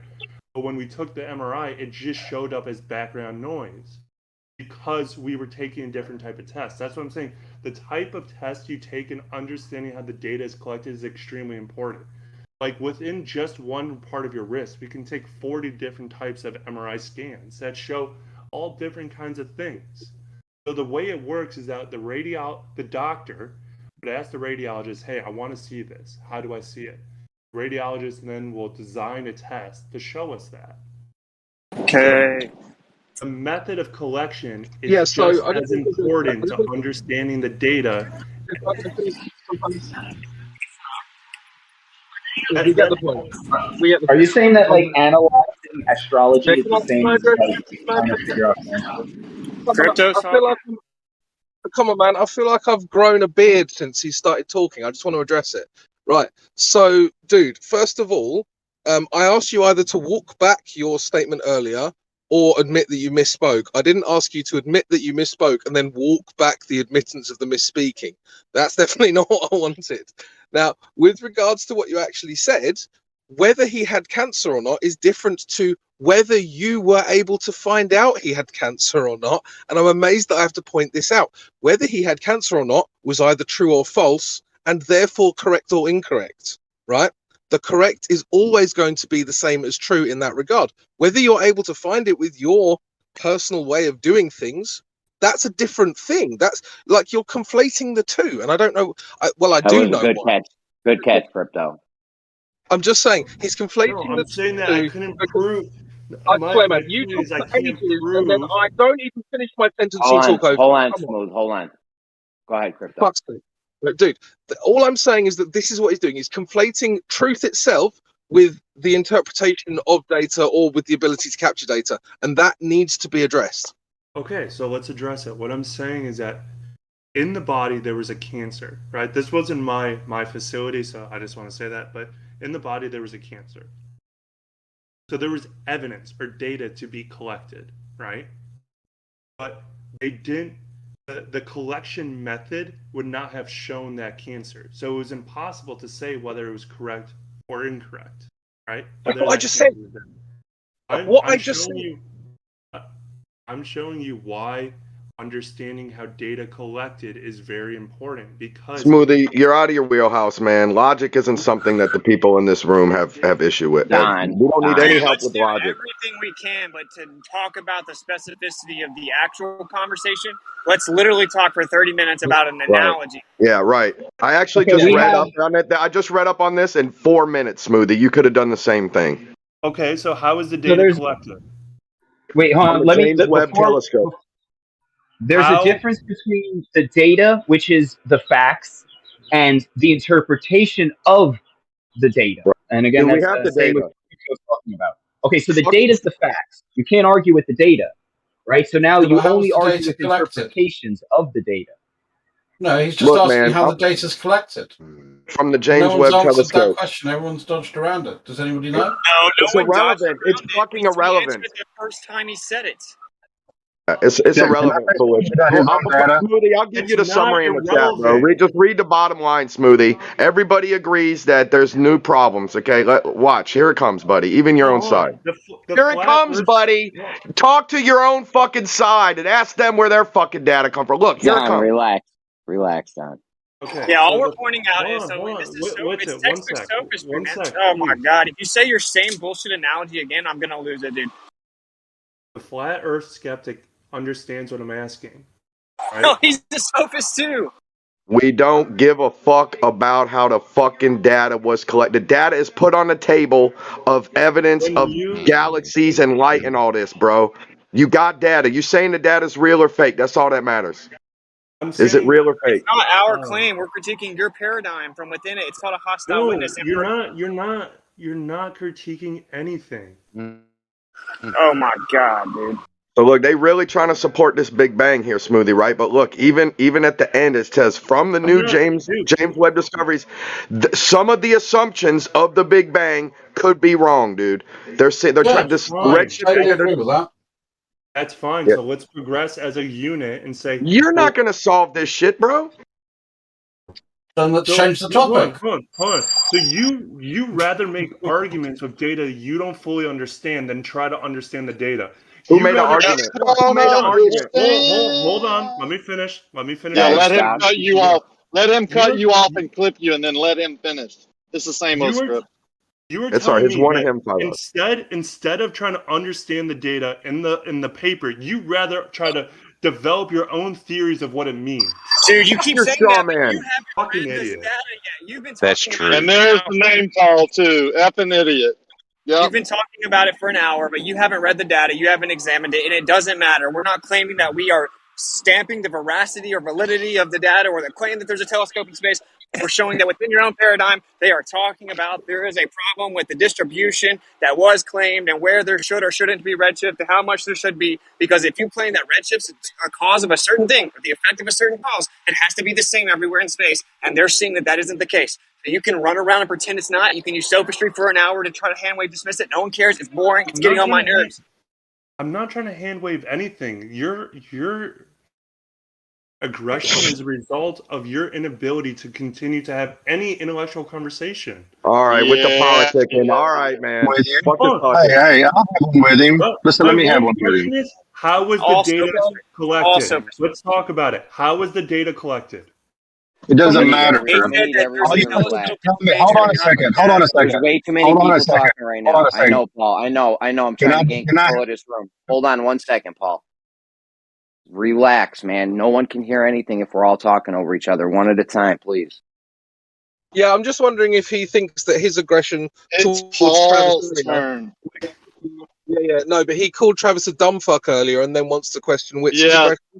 Yes, I know, and then an effing idiot. I know. Name calling's got to go, but it's Paul's turn. Okay, back to what I said before. I'm going to go back to that again. As long as you tell me what the data is, you can say, okay, this number is infrared, or this number is ultraviolet, this number is X-ray. As long as you tell me what the data is, I do not need to know the source for how that data was collected. I can analyze the data without knowing its source, as long as I know what the data is. Yeah, the reference might help, Smoothie, but it's unnecessary, Smoothie. This ain't Let him respond. Oh, sorry. I thought it sounded like D-Mock. Sorry about that. You really think he has, like, Smooth, just give it up. Just let him respond. All right. So, I really don't know how to progress at this point because the method of collection for anyone who deals with interpretation of data, they must understand the method of collection. We're not trying to interpret the data. That's not true at all. No. It doesn't even matter. Give it to him. It doesn't even matter. Hold on a second. I mean, like even his own analogy that he You're used. trolling now by that statement. Me? Wait a minute. Am I going? Someone do me a No, it favor doesn't because matter. Why is everyone after the talking over discussion- Paul right now?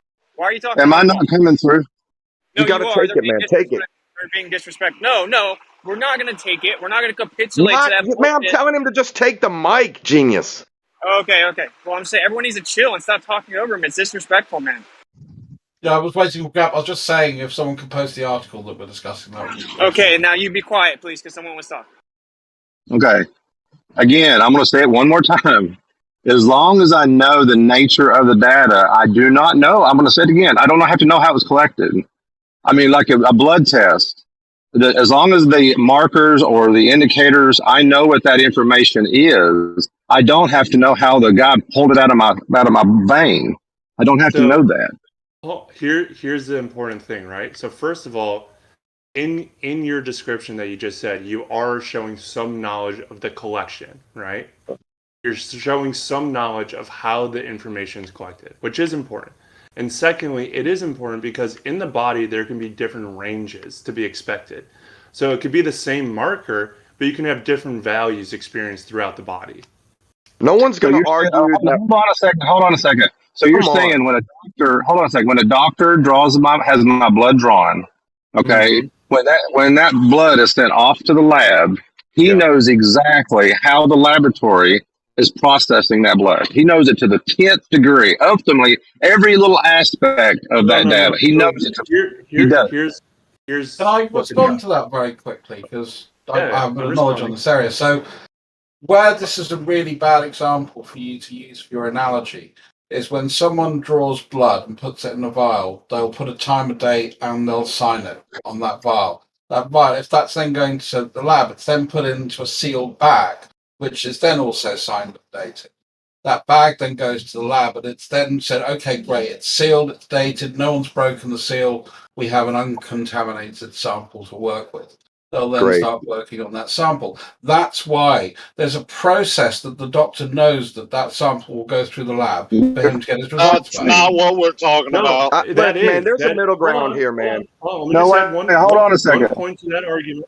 Well, let me just add one point. That's completely correct. And secondly, there's a reason they take your blood from your arms and not your toes. There's a standard operating procedure. No one's going to argue more information doesn't help. Obviously, information helps. You don't have to have all the information, though, dude. You guys have a middle ground, and it's irrelevant, period. Exactly. You guys are letting him. Hold on a second. Don't let him take you down there. Well, hold on a second. I'm trying to address it, but everybody else is jumping in. I'm trying to address it, and everybody else is jumping in. Okay? If you take his argument to the nth degree, he has to know the package handler that handled that package through the UPS system. He has to know the postal person. He has to know every step along the way to know that the data that comes back, the doctor has to know all those steps. So when the data comes back to the doctor, he can analyze it. Yeah, that's what he's arguing. And I'm saying, no, he doesn't. Okay, hold on. He doesn't have to know any of that. Hold on. Can I tell you something? Yeah, if you're going to be the owner and operator, you need to know every fucking detail. But you don't have to get the job done. You can cure the person without knowing all that shit, okay? No one's going to argue more information doesn't help. You need to stop saying you have to fucking have it. You don't have to have it. Y'all meet in the middle and move on, man. Yes, you fucking do. For Medicare to license your company, you have to You're a clown. Clown. Ignore this clown. How the medical system works. You have to state every person who touches that data. Smooth, someone's trying to moderate. Can you let him moderate? Yeah, okay. So no one insults. Please, everyone stop interrupting. And I think we need to progress past the hour-long analogy that's been repeated 50 times. Please. Okay, we were talking about the actual substance of the thing. Right. This is actually what it is. Okay, it's known that either you have the Earth being stationary and geocentric, or it's moving and it's heliocentric. Okay, now if it's heliocentric, that's what we've been working under, and now we've come up with redshift, we've come up with distribution, we've come up with all these different things. Okay, we come up with redshift interpretation, right? As opposed to a closed system, it has to be expanding. Now, there's one option that explains all this away, and now they're discovering that they even have more problems with redshift than they thought. Okay, the expansion isn't consistent objectively. There's no other way to interpret it.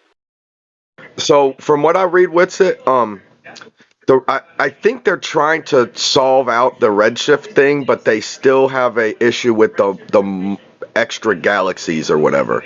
I think that's still the unanswered. From just that article I read there, I tried to look in the redshift, but I didn't really find it. The main thing is that the expansion is not what they thought it was, right? No, but with it, that's the problem. Here you are using data. Here you are using something that you don't fully understand yet. You're going to do it again. So how about you? Okay, I'm going to get back in here. When you literally, I'll tell you what, Witsit.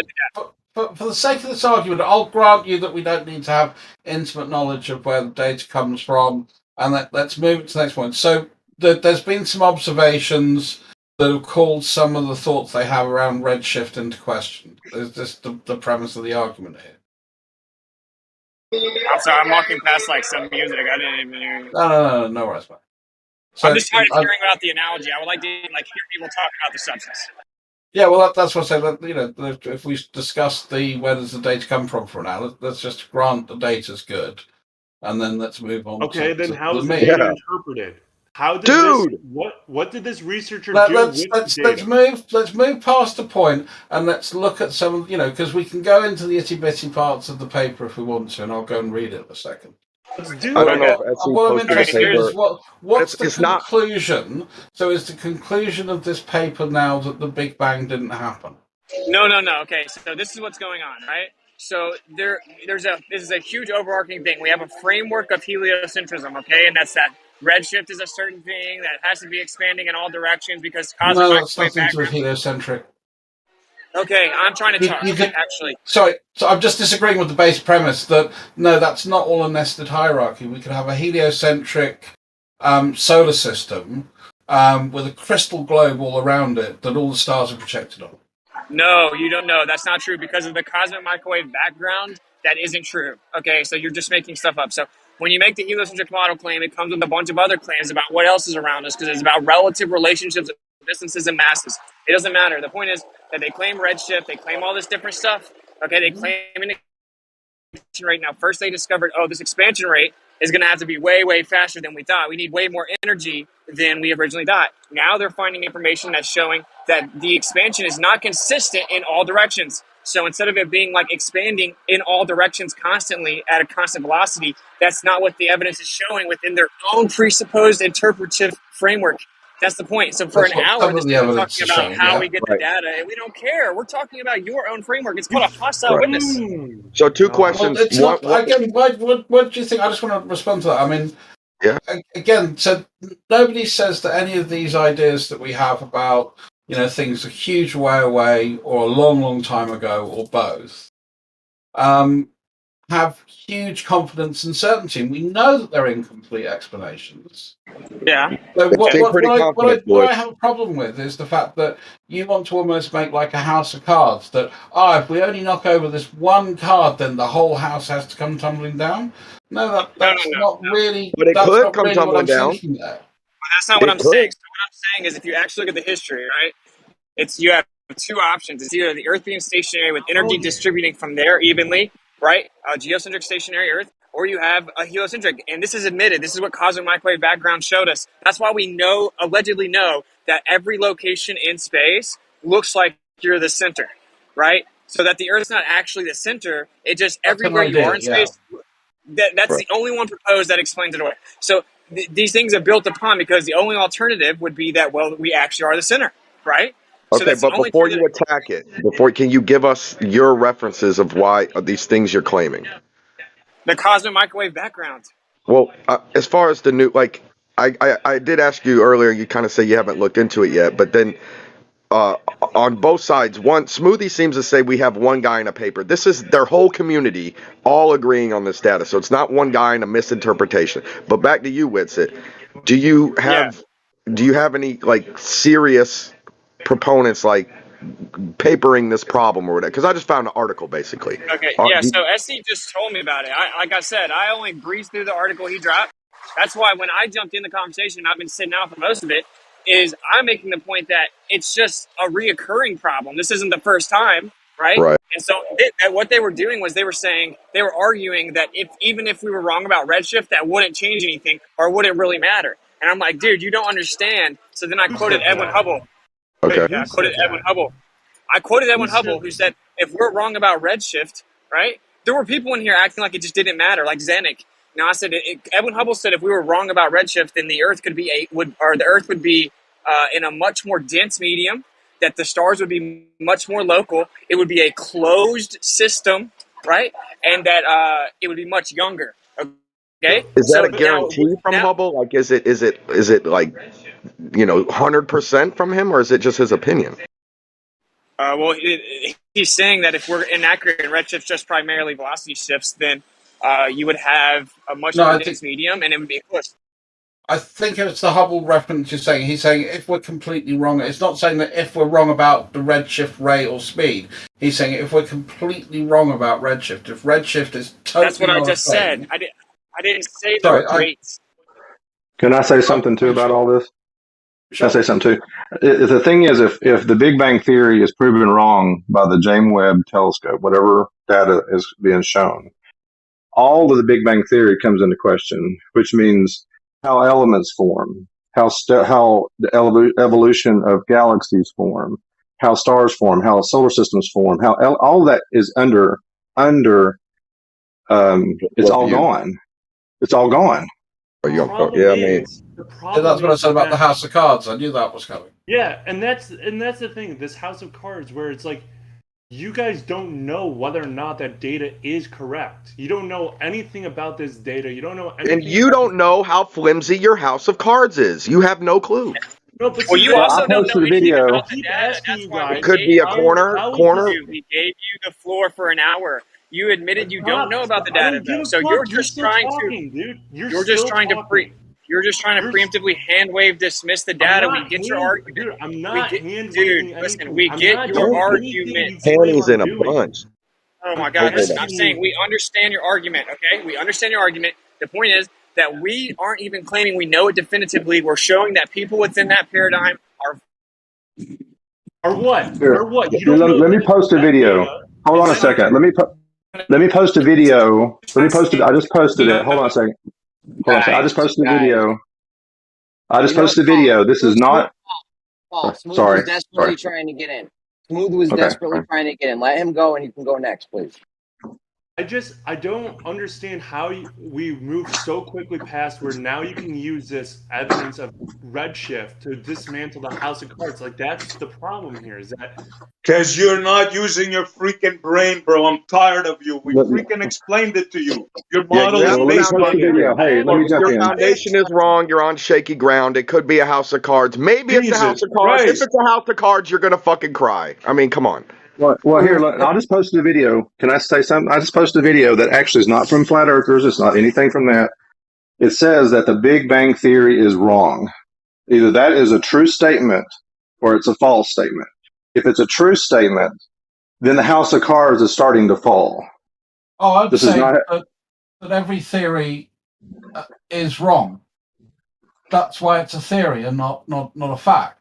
yeah, only That's an some argument. arguments are true. That's an argument. Well, wait a minute. No, but either way, though, if the theory is wrong, no, hold on a second. If the theory is wrong, there's certain assumptions that theory has on the production or the manufacture of the soul of the universe. So if that theory is wrong, that means every bit of your theory that all the House of Cards is gone is gone. So what's wrong with that? I'm not. Look, it could be Again, anywhere in between. the problem with that I can just very quickly respond, is the fact that there may be bits of it that are wrong, which if you say, is that theory right, you'd have to say, no, there are bits of it that are wrong, therefore it is wrong. That's what I mean. Doesn't mean you're throwing out everything of that theory. But I'm not talking about bits the Big Bang, I'm just talking about generally in science. Of course. Some could be foundational bits, though, foolish, in which case the house will come down. Right, but How about here's if the there's thing. 7 things wrong? You are taking this 7 or 8. and you're using it as a tool to dismantle the House of Cards, right? Bro, you shouldn't talk anymore, bro. You don't have a clue of what's going on. You should just go on mute. No, I can't believe we're arguing about the House of Cards and how flimsy of a hypothetical house is. Like, it's just, I mean, come on. We're all logical enough to know the moving parts and the dynamics of the theories and all that. It's really wasting. I think our understanding of the universe will be radically different if we're still around in 300 years than it is now. Because we will have so much more data and we'll have so much more evidence to either support or deny certain hypotheses. Let me respond to Foolish, please. Yeah. Foolish, maybe you came in late, bro. But we were going over the many faults of what James Webb Telescope found. One of them was the early formation of galaxies, which they expected to see them in earlier form, which they did not. Then it was the distribution. It was like off by 1,000 to 1. Then it was the redshift, which they found none. We can go into dark matter, dark energy. I can do this all day. Do you understand? Okay, so yeah, I do. All of those points I understand. So I think I'm going to have to say, what was the sample size of the night sky that they're looking at? Because I think it's pretty tiny. That would be my That concern. is your rebuttal to what I just said? It is. Are you because serious? You're relying. You're saying if the James Webb has found all this stuff, therefore, so my thing is, okay, how much of the whole do we have? And when you're doing deep field views, you're zooming in. So it's pretty fucking small amount. Okay, let me take a stab at that. Then, if you want to play this game, first It's of not a all, we game, cannot dude. see. Let me finish. Can you, for 1 second, can I just say this one thing? It's not a game. We're just talking about how science works. Okay, I understand. Let me respond to Foolish. Science with jazz hands. Yeah. We are witnessing only 5% to begin with. You asked me a question. They're telling us that we can only see 5%. So your point is mute. You got that? Foolish? I think this point's interesting. I like this point, although if they've still concluded that the distribution is wrong, even with the portion of data that they have, like I still think it gives credence to the statement that the distribution is wrong. I mean, for me, yeah. I mean, if they're finding these anonymous, if they're finding these problems, then yeah, you know, it calls. Oh, you know, have we got bits of it wrong? I don't think. Is there any... Again, and for me, I mean, you know, when I look at things like the Big Bang and all the stuff that happened, you know, a long, long time ago in a galaxy far, far, far away, you know, I always have to say, you know, my confidence level is not the same of me going out and saying, will my bike start? Yeah. Is there any way that I can get like 30 seconds just to kind of lay this out? Okay, please, just let me say this. So the thing is that when we had the cosmic microwave background, it showed even distribution relative to the Earth, as if the Earth was the center. And they called it the axis of evil based on an alignment over top of us, right? So, or central to us. So then the idea was, well, it's going to look like that no matter where you are in space, because they didn't want to say, oh, well, maybe the Earth is the center. Now, that means that it has to be expanding in all directions. This brings in the Big Bang as well, right? Now, this is just another example of how that you keep on having problems with that assumption. But if, in fact, the Earth is the center, you don't have problems with any of this data. So the problem, that's the point we're making, actually, is that, well, if you throw out your allegiance, your religious allegiance to the assumption that the Earth is heliocentric, you don't have problems with any of the data, okay? That's the actual point. I don't have problems with any of the data, and I don't have a religious view of a heliocentric solar system. I think we've got, you know, sufficient. For me, I have seen sufficient evidence to support that. Have you reviewed the latest data? Foolish. Have you reviewed the latest data of which we are talking about today? No. I asked someone to post it, and I tagged you. Again, another one. Did you tag me? I'm sorry, Witzik. If I missed it, I'll go and find it, mate. Well, I'll drop it again, but but like you guys get the point, right? So basically what it is they're looking and they're like, oh, the expansion is supposed to be constant in all directions evenly, but it's not. Okay, and so this was also, you tie on to when we had the cosmic microwave background, they had to assume that it was expanding in all directions, but it just looks like you're the center no matter where you are. But there's one thing that they're never considering, which is, oh, maybe it's a closed system that isn't expanding. We have different fluctuations of energy in that. It's a more dense medium, and we're the center. These would answer all the problems. That's their subjective. That may be true. I don't know if they've. I do know that they seem to address the tired light theory and said that one's not real. Foolish Rags to Riches or R to R posted a video that said Big Bang debunked. I posted an article that kind of counters those types and are saying, okay, the Big Bang's not debunked, but there still are new problems that they haven't, you know. They didn't expect like they have to at the least update it to where the expansion is not consistent, like in all directions. Just a desperation to believe the official story. Sorry. They're trying to hold on to the Big Bang, but they are saying that there's still so that's what's weird to me, is they're just like, no, it doesn't debunk the Big Bang, but we still got this other situation. Okay, so this guy's a steady state. The scientist who the site you tagged me to, he's a steady state scientist.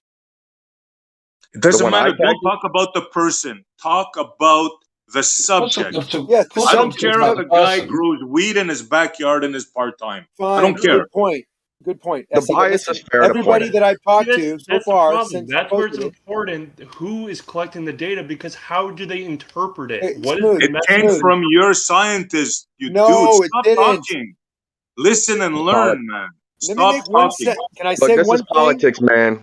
Foolish made a quick little point. It's not a big deal. One key point. SE, We don't have to attack the guy. Yet he's living in some garbage dump out in whoever land. Where that's Why fine. do you do that? Why do you do that? The data. I'm almost done. The data he came up with, he correlated and made some conclusions. People that are in the field that actually have degrees in astrophysics have looked at this data and this conclusion that he made based on the data and the correlation of that data, saying it's all bullshit. The reason it's bullshit, not just because he's a bad guy or not educated, because it conflicts with all the standing data that has been peer reviewed. How do you know his and education? validated. You're just slandering a man. No, I'm not. I'm Let's telling. get him Now, specific. Let's get him specific. If you disagree with that, then make your case for it. But everything This is Zanuck. This hold is on. objective. Can I see now? Jeremy, this is what I'm talking about. go I'm ahead, talking go and everyone's talking over me. Yeah, So but you're it's a simple point.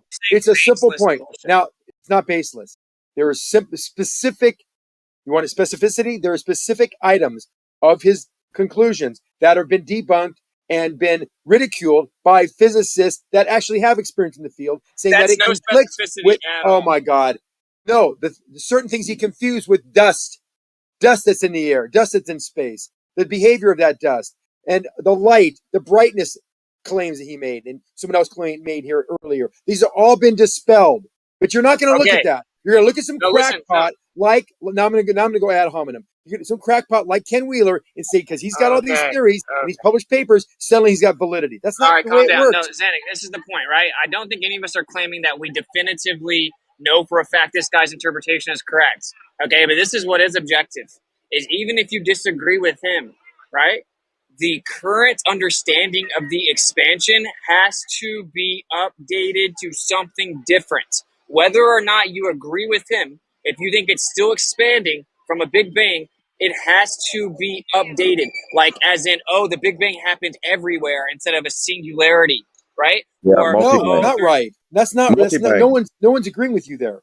Nobody. Okay, well, what about the new data, Zanuck, where they said they discovered more galaxies, or there's still there's even y'all's side says with the new James Webb we have more problems that we didn't expect, basically. Okay, I'm next. Wait. I'd like to say this, if it's okay with everybody. See, Yeah, what you guys are trying to do, what Zanuck is trying to do here is, he's trying to make this personal against one man. Okay, now. That's not the issue. The data is not in question. Okay? We can go over it one by one if you want. The light, lithium, the helium, all this stuff. It's not just his interpretation. Right? Exactly. It has And he doesn't nothing want to to do with talk him. about that. He Did wants you to keep read what I talking about post, the guy. Dusty? Did you read the stuff I gave you? Point by point with you, Zanuck, if you like. Not a problem. Yeah, go by the points because at the least you have to update your galaxy formation model. This is objective, Zanuck. For example, the light elements, lithium and helium, right, were predicted to be in star formation, right? Well, they got it all wrong. That's just one thing. Yeah, read through the list because he keeps attacking the guy. No. Even if you think that guy's wrong, because all the mainstream articles are saying far from disproving the Big Bang, blah, blah, blah, blah, blah. Okay, right, it has nothing to do with him. Now we have matter, antimatter. We know about this, right, Zanuck? Right? Zanuck just I'm not attacking the guy. Zanuck, you're invalidating the Tolman test now? When did they invalidate that? Okay. Fundamental assumption in the Ptolemaic test is that the expansion. Instead, they rely on evidence such as spectral emissions, line ratios, and dust modeling.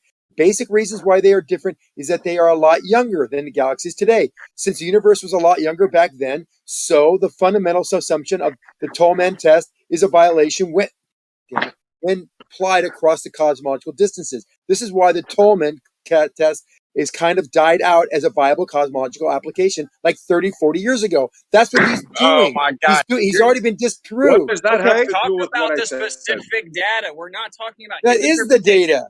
No. Listen, we're not talking about his interpretation. We're talking about the data. So he's going to read the data that is Zanuck, stop interrupting me. Stop interrupting me. He's going to read off the specific data, okay? And then you can then try to give your answer. So just read them off. Read one of them off, and then let him see if he can answer.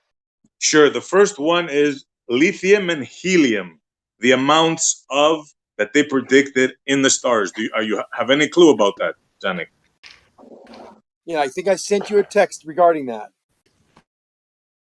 I Okay, think I sent you a text. You got that wrong, right? I didn't You get got it that wrong. wrong? No, that's What do you mean no? Just say you don't know. I don't have a lot of knowledge on it. No. Okay, so why are you talking about it? But I've read enough to know that you're making claims. See, just you're not backing up with any substance. You said because we have helium and lithium and we've detected it in space. That's something. That conclusion means something. So the model predicted amount. Listen, exactly. Take the wax out of your ears. Your model predicted amount of lithium and helium was proven wrong, Zanuck. It wasn't who said it was proven wrong? The James Webb Telescope. Wait, because they detected more galaxies than there was prior? That's wrong. You didn't hear it's a word I information. said. It's He's not not wrong. even trying It's to listen, additional. bro. This is No, why here, you forget get it. It's a waste of time with this guy. Zanuck, I don't know, man. Take a break or something. You didn't hear a word I said. I heard okay, so just for the room to actually have some type of like coherence here, right? They have a certain prediction within the heliocentric Big Bang model. There's a certain amount of lithium and helium in the sky, but James Webb has given data that shows that's actually not correct. Okay, the model has to be updated. So does your galaxy formation model. So does your expansion rate and the distribution of the expansion not being evenly distributed. This is all objective. Now, there's another one with the antimatter issue. So you want to keep reading the list because Zanuck doesn't know about it. He's trying to hand-wave dismiss with personal attacks. That's what I'm talking about, bro. Agree with that. They're updating these theories with new. Let me just say, I'm not going to disagree with you. I'm not arguing with you whatsoever. They are making new observations and getting more data, acquiring more data that is not dispelling prior conclusions or theories, but they're adding to it. And No, they're it's contradictory. They're not saying, "Oh, we're all wrong. We got to start from scratch." It's contradictory to the predictions. No, Winston, you're doing exactly what you told me not to do. You're interrupting. You're just lying. It's I'm contradictory. not lying. They're updating the theories every day. They find new information. They add to. Even while I'm talking, people talking over. Unfucking believable. I'm bowing You're out. not adding. Do you have a failed hypothesis or not, Zanuck? Did our hypothesis fail or not? No, miserably. I think it failed. Guys, you're missing his main point, which is that he's progressing it, that the new evidence is helping us to understand where these things are going. Okay, but that's a nonsense. Thank you. Yes, thank you. That is the point. No, that's just a talking point with void of substantive specificity. We're talking about the specific predictions that were made. Okay, the predictions are not matching what's observed, which means the model in its current form and its predictions are incorrect. You can call it regression if you want to, but that's just a talking point that's irrelevant. We're talking about how what was predicted is wrong. We all would agree a model is only as strong as its predictive power, and if they've made false predictions, the model's weaker than they thought it was. What was predicted and what is wrong? So I made two points now, and you didn't disagree with them, right, Zanuck? Correct. First one, you had no clue. That is data. They're acquiring Look more in the data. chat, Zanuck. That is some data points. Now, what has been disproven now that they have these additional data that the galaxies weren't formed from the Big Bang? Is that what you're saying? That's a big stretch. Well, I didn't say that. I said that if you try to cling on to the Big Bang, What did you say? Why don't you tell me? Don't tell me. Just tell me what you said. If you would shut the hell up, then you probably would know what I said. So you have to actually, if it's a Big Bang model, then you have to update it to where it's not from a singularity or even distribution in all directions at a constant velocity. It's going to have to be different distributions, and you can't have a singular point where it distributes from that point in all directions. That's not true. Oh, why not? No astrophysicist said that we have dispelled the point of singularity as the original point which the universe expanded from. No one has said that yet. No, I said you have a couple options. Okay, you're going to have to either change the claim of a singularity, or you're going to have to come up with a new theory to explain how it's not even distribution of a constant expansion rate in all directions. Right. They have addressed that with something very high level as being dark matter and dark energy specifically. And in the 90s, they've concluded that and have not just gone back on that since the late 90s when they've got almost much of the information they're using today. Dude, dark matter was the problem with dark matter energy. was first observed. Dark energy. The problem with dark matter was first observed in 1933. You keep on saying the wrong word. Dark energy. Well, you said dark matter. No, I corrected. You said both, Zanuck. You said dark matter and energy, but either way.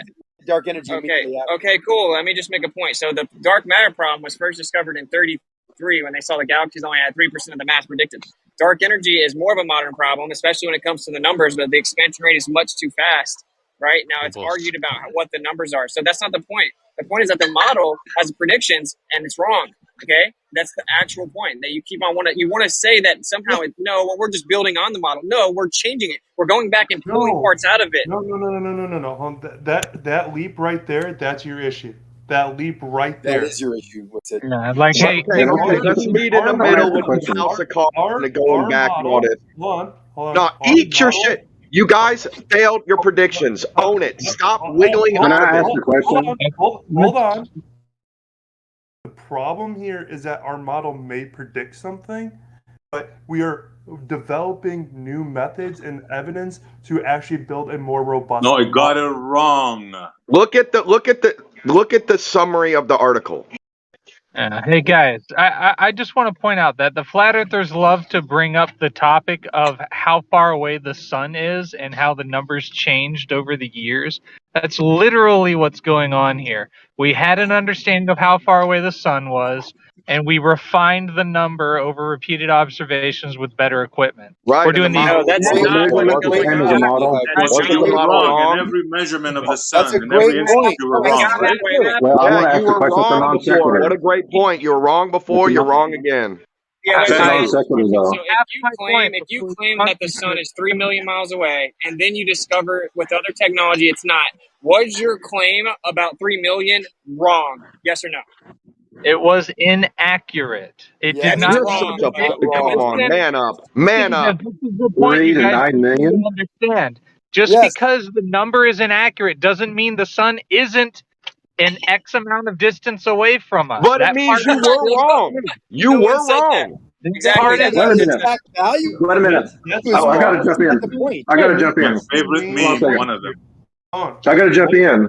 Okay, so wait a minute. I had a measurement of the sun being 500 miles up, but now there's a new measurement of it being 3 million miles away.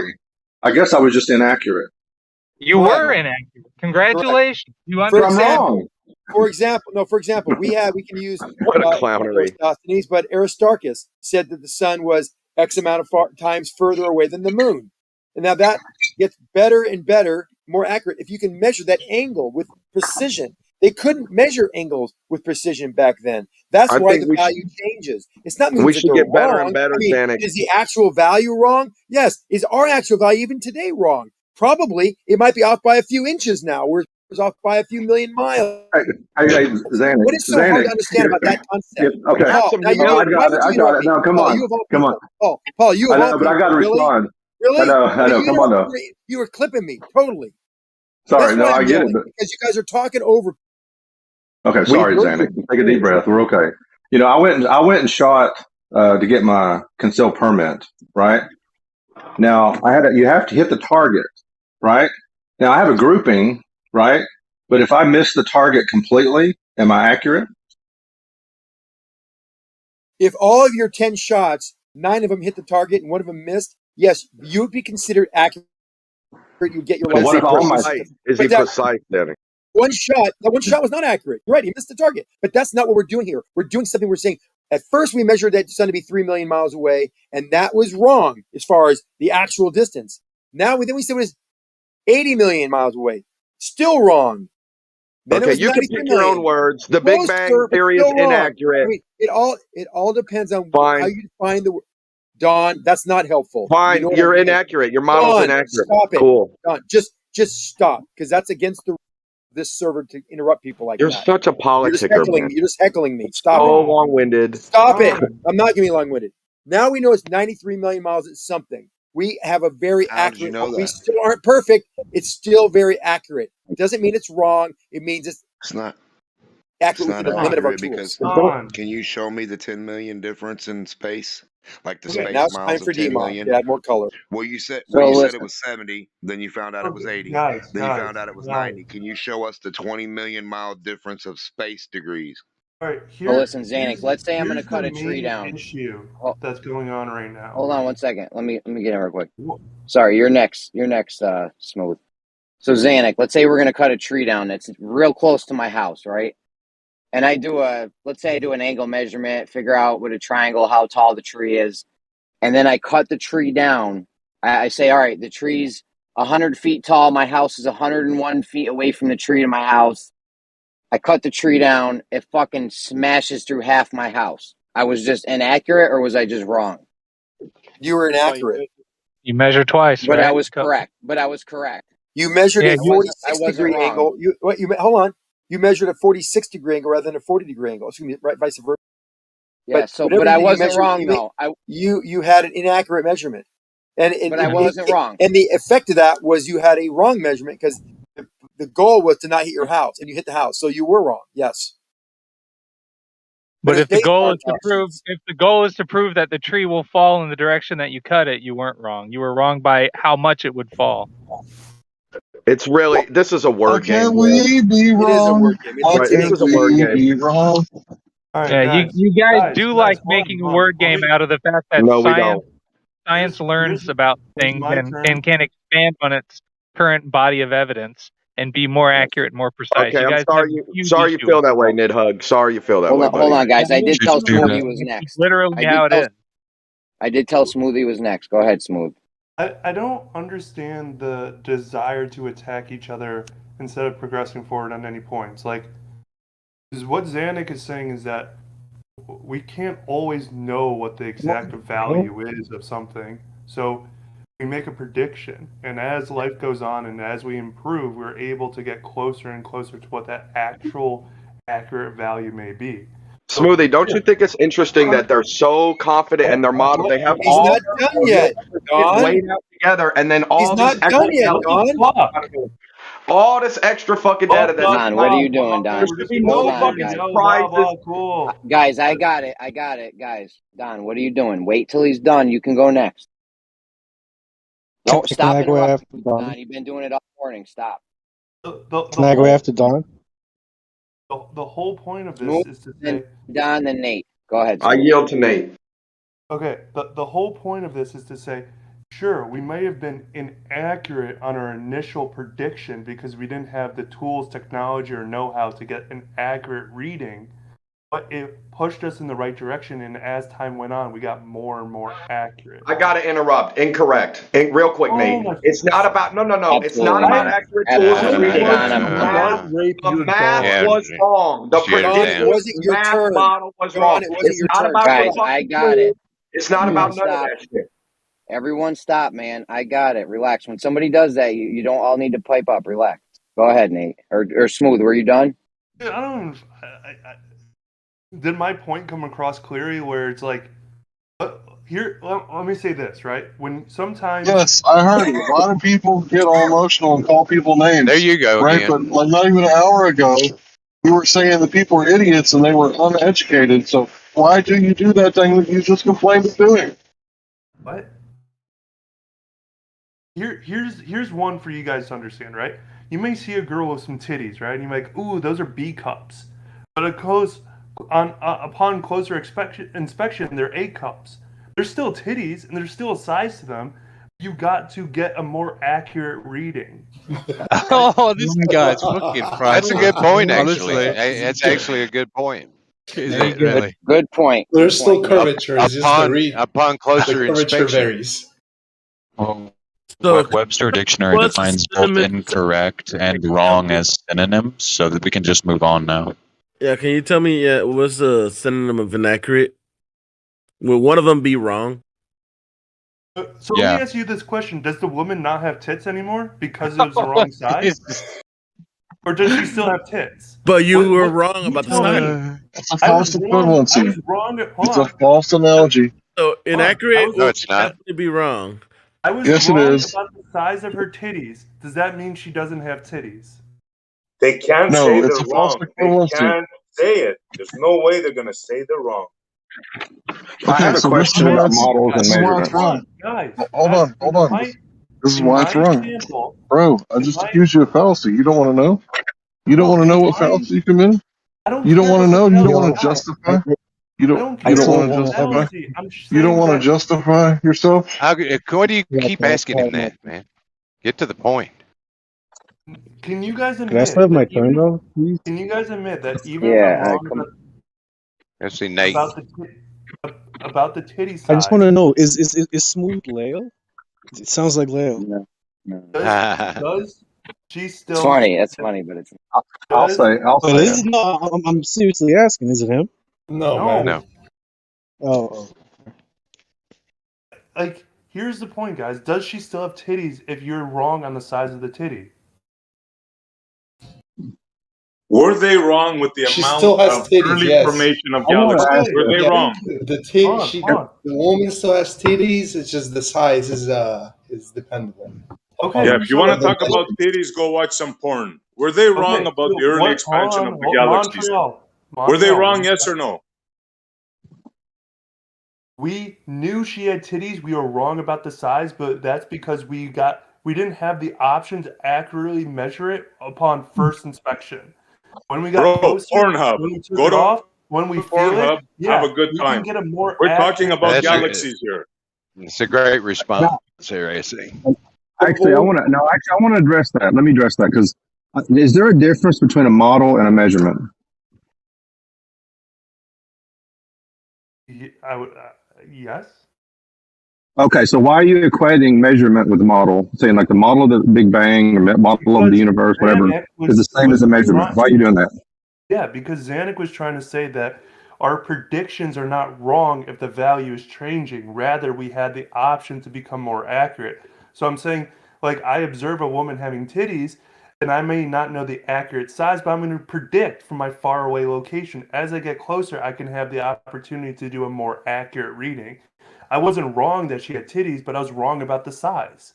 I was wrong about the particular dimensions because I didn't have the opportunity to accurately understand it. Yeah, but Okay, predicting. Hold on a second. Predicting a measurement is not the same thing as the measurement. Yeah, but well, he's equivalent the wrong thing because we're not telling you that there is no stars or galaxies.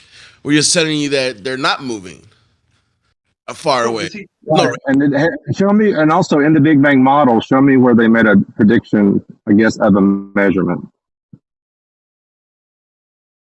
I was going off Zanuck's point before he was shot down. That I was just trying to I know, say that. well, I'm addressing it now then, so whether he's shot down or not, but you're still keep bringing it up, so still address this. They didn't expect the galaxies to be as well formed as they are at the distance that they were observed. Is formed a measurement?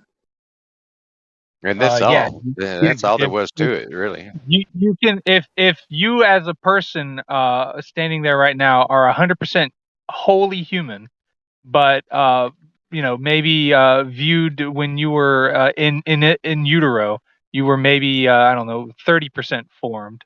Then yeah, you could say that there's a distinction, and you can measure that distinction, and you could put a ratio or a calculation or a measurement attached to that. Okay, so you're saying, okay, so, but see, the thing about that though, we know how human beings grow and develop. You're making a prediction about something you have no idea about. You're just looking at lights in the sky saying, oh, we think this is what they are. All right. Well, we're still learning about galaxies. We don't have it as we can't cut open a galaxy like we can cut open a woman and watch an embryo grow. So we gotta do observational. We have to use observational data, and the James Webb Space Telescope allows us to get a lot closer and a lot more refined in detail than the Hubble could. So we have. Okay, It helps you to hone your question. lies. Okay. It helps That you to brings up hone your another lies, question. doesn't it? Well, hang on, one sec. So Dude, let me just say this. There's a big difference between science and scientism, isn't there? There's a lot of scientism being proposed here with presuppositions. Anyway, sorry. And also, no, that's okay. And I was going to ask this question earlier. At what point, when you have a model of something, how many data points have to be incorrect to show that that model is false? There's no defined number. Okay, so what you do then, you have to redo the model. So basically what you're saying is if you have to redo a model, that means your previous model is false if you have to redo it. You could adjust it. No, it's wrong. Hold on. The reason why the last sentence is incorrect is back to the titty argument. Just because a value might have to be changed doesn't mean that the model is wrong. It's a false equivalency. Hold on a second. The orbiting electron like a planet, is that right or wrong? Sir, please hold on. Guys, we can't hear anything. When two people are talking, we can't hear anything. So when if I could speak to you, I'll take turns. It's a false equivalency because the movie isn't growing, right? It's either this or it's that. I said that it was growing, right? It's a false equivalency from the get. No, it's not. This isn't anatomy. This is cosmology. No, right? see, And here's the he meant to say problem. pseudoscience, but you guys are It's using a not. lot of pseudoscience. It's not. I don't think you can clearly define it though, because like take for example the early Copernican model of the solar system, right? Like we started off as geocentrical, right? So we had an understanding of the fact that there were orbits, but we were wrong about what was being orbited. We thought we were the center, and it turns out it was the sun. So the data point that changed that point of view was retrograde motion of planets. Well, one of many was retrograde motion of planets. That didn't fit at all. That puzzle piece never could fit with the Earth being in the center. So we had to change Yes, it does. our understanding. It's all relative. Hold on.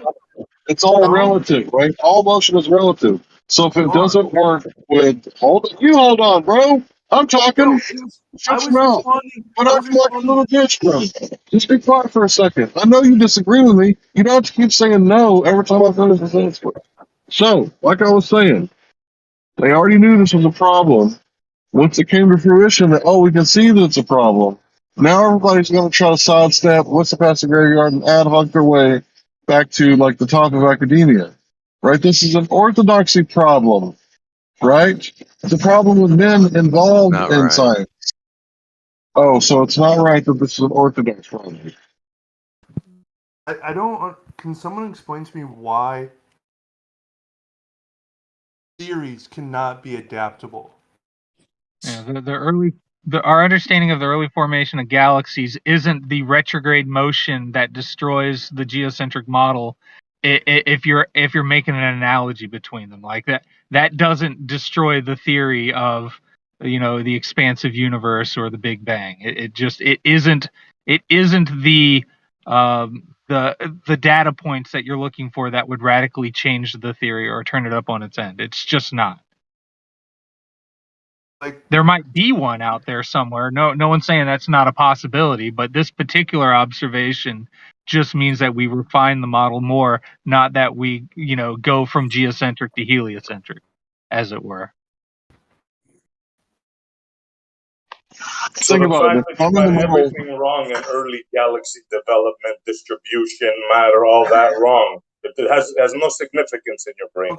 Bro, you're so obsessed with what's like. You're obsessed with the fact that new information has to make sure that everything behind it is false. No, I want to hear you say they got the previous thing wrong. Just say that. They got it wrong. Now they have different info. Just say it. You'll feel better. Montreal got what wrong? For example, how stars had helium. How much helium were in stars in early formation. Let's stop there. How do you know, right? Let me ask you this question. Because this is what some guy who sounded like a general whatever, the British guy with the bike, he was saying earlier. What was the sample size? How do we know, right, that this is, and I'm being a scientist here, how do we know that this is reflective of all stars? Right, there's so many different star types in all different phases, right? What types of stars were actually observed? Were these stars in only one galaxy? Were they stars in nebulas? Were there stars in separate galaxies that are all comparative? Dude, go do the research yourself. I'm telling you what your scientists found in your model, and that's only one of the things. Listen up, don't interrupt me. Can somebody mute this dude? That's one of the things they found. Then they found the amount of galaxies predicted. Now listen up very carefully what I'm going to tell you next. They were wrong by the distribution factor of 1,000 to 1. Is that a margin of error? Is that a what? Yeah. I'm sorry, I'm not good with They were science. off by, there should have been 1,000 galaxies, but there's 1 to their prediction. Okay, now that's a big error. How do you know that's a big error? That's my question to you. How Dude, just go on mute, man. Just go on mute. Jeremy, how do you know that that's a big error? What relative data point do you have to say the difference, this discrepancy there is a major cause for concern. Okay, now listen up. I'm going to say this one more time, and then I will not talk to you It's anymore. very big numbers, man. Your own scientists say this, not me. Do you understand that fact? So you do not know anything by yourself. You can't defend a single Okay, point. I'm not You talking just with read this guy headlines. anymore. Yeah. So, How about this, Jesse? Can you just give us a link that backs up the 1,000 to 1 claim you're making? yeah. So the 1,000 to 1 will be enough from becoming a millionaire to just being a thousandaire. Yeah, but when you're talking about the sizes of the galaxies and universes, these are huge numbers. So relative to those, numbers, it's not In a star times 1,000. No, Hey, guys, here's what you don't. Here, I don't want to. can I we don't want to just make set a up- can we claim. just set It's a not Between 10 to the calculation? 7th and 10 to the Here's the 17th is a issue: lot. is that the size of the universe is It's so large that it's incomprehensible. So how do we know the discrepancy between 1 and 1,000 is a lot? And additionally, where was this sample taken? If you're going to come in here and state this evidence, at least read the article and say, "Well, this was taken in a nebula." But they Dude, go look compared in it the to a mirror and galaxy. ask the mirror, is that me? I want you to go in the mirror, the nearest mirror you have, and ask it, is that really me? That's philosophical. Smooth. What was your question again about a theory? Ask that question again. Why can't a theory what? Why can't a theory be adaptable? Okay, okay, great. So this is where I come in and talk about pseudoscience and science. Okay, in a nutshell, in my Pseudoscience is opinion, the Big Bang Theory. in a nutshell, in my opinion, a hypothesis belongs to science. A theory belongs to pseudoscience. An hypothesis can be tested, falsified, verified. A theory is an idea and can be massaged, adjusted, tweaked, changed, forgotten, left behind, modified, blah, blah, blah. Because a theory is an idea that cannot be tested, cannot be manipulated, cannot be verified or falsified. Yeah, so my question to you is, we have a theory of how the universe works. We try to develop that theory by creating hypothesis to test and disprove, right? Show me any astrophysical test, hypothesis, falsification. Go. I mean, I simply just have to get rocket scientists, and you can probably show me 20 different examples of geostationary orbits that they thought would have different speeds or whatever. That's not the real point here. The idea is No, it is. It is actually, because I want to take us back to even before we can develop geostationary satellites, okay? All of this astrophysical theorizing, even going back to Copernicus. Hold on. I see the road you're taking me down. I'm not going to the 24/7 type of idea where we go back to the fact that quantum eraser says you can't ever have a. Okay, no. You're talking to me, not QE. Okay. Yeah, but I know, but we're not going to go down that road, because that's a road that I'm not going down any road, bro. I'm talking to you right here, right now. We're stationary. Who is this dude trying to take over the VC, man? What's going on here? You guys don't see what's going on here? He's just having conversation. I think he's doing pretty good. No, he's not. He's absolutely lying about everything, and he's asking, So, how do again, you know just bring this? it How do back. you know Why is that? he lying? That's all he's Because doing. He you has disagree with him? nothing of substance on his own. Nothing. Zero. Again. So, I mean, in a nice clinical world, we would like to have science available for all of us. However, I do think that there is a certain level of science that can be readily accessible to all of us, so that we can actually do these things.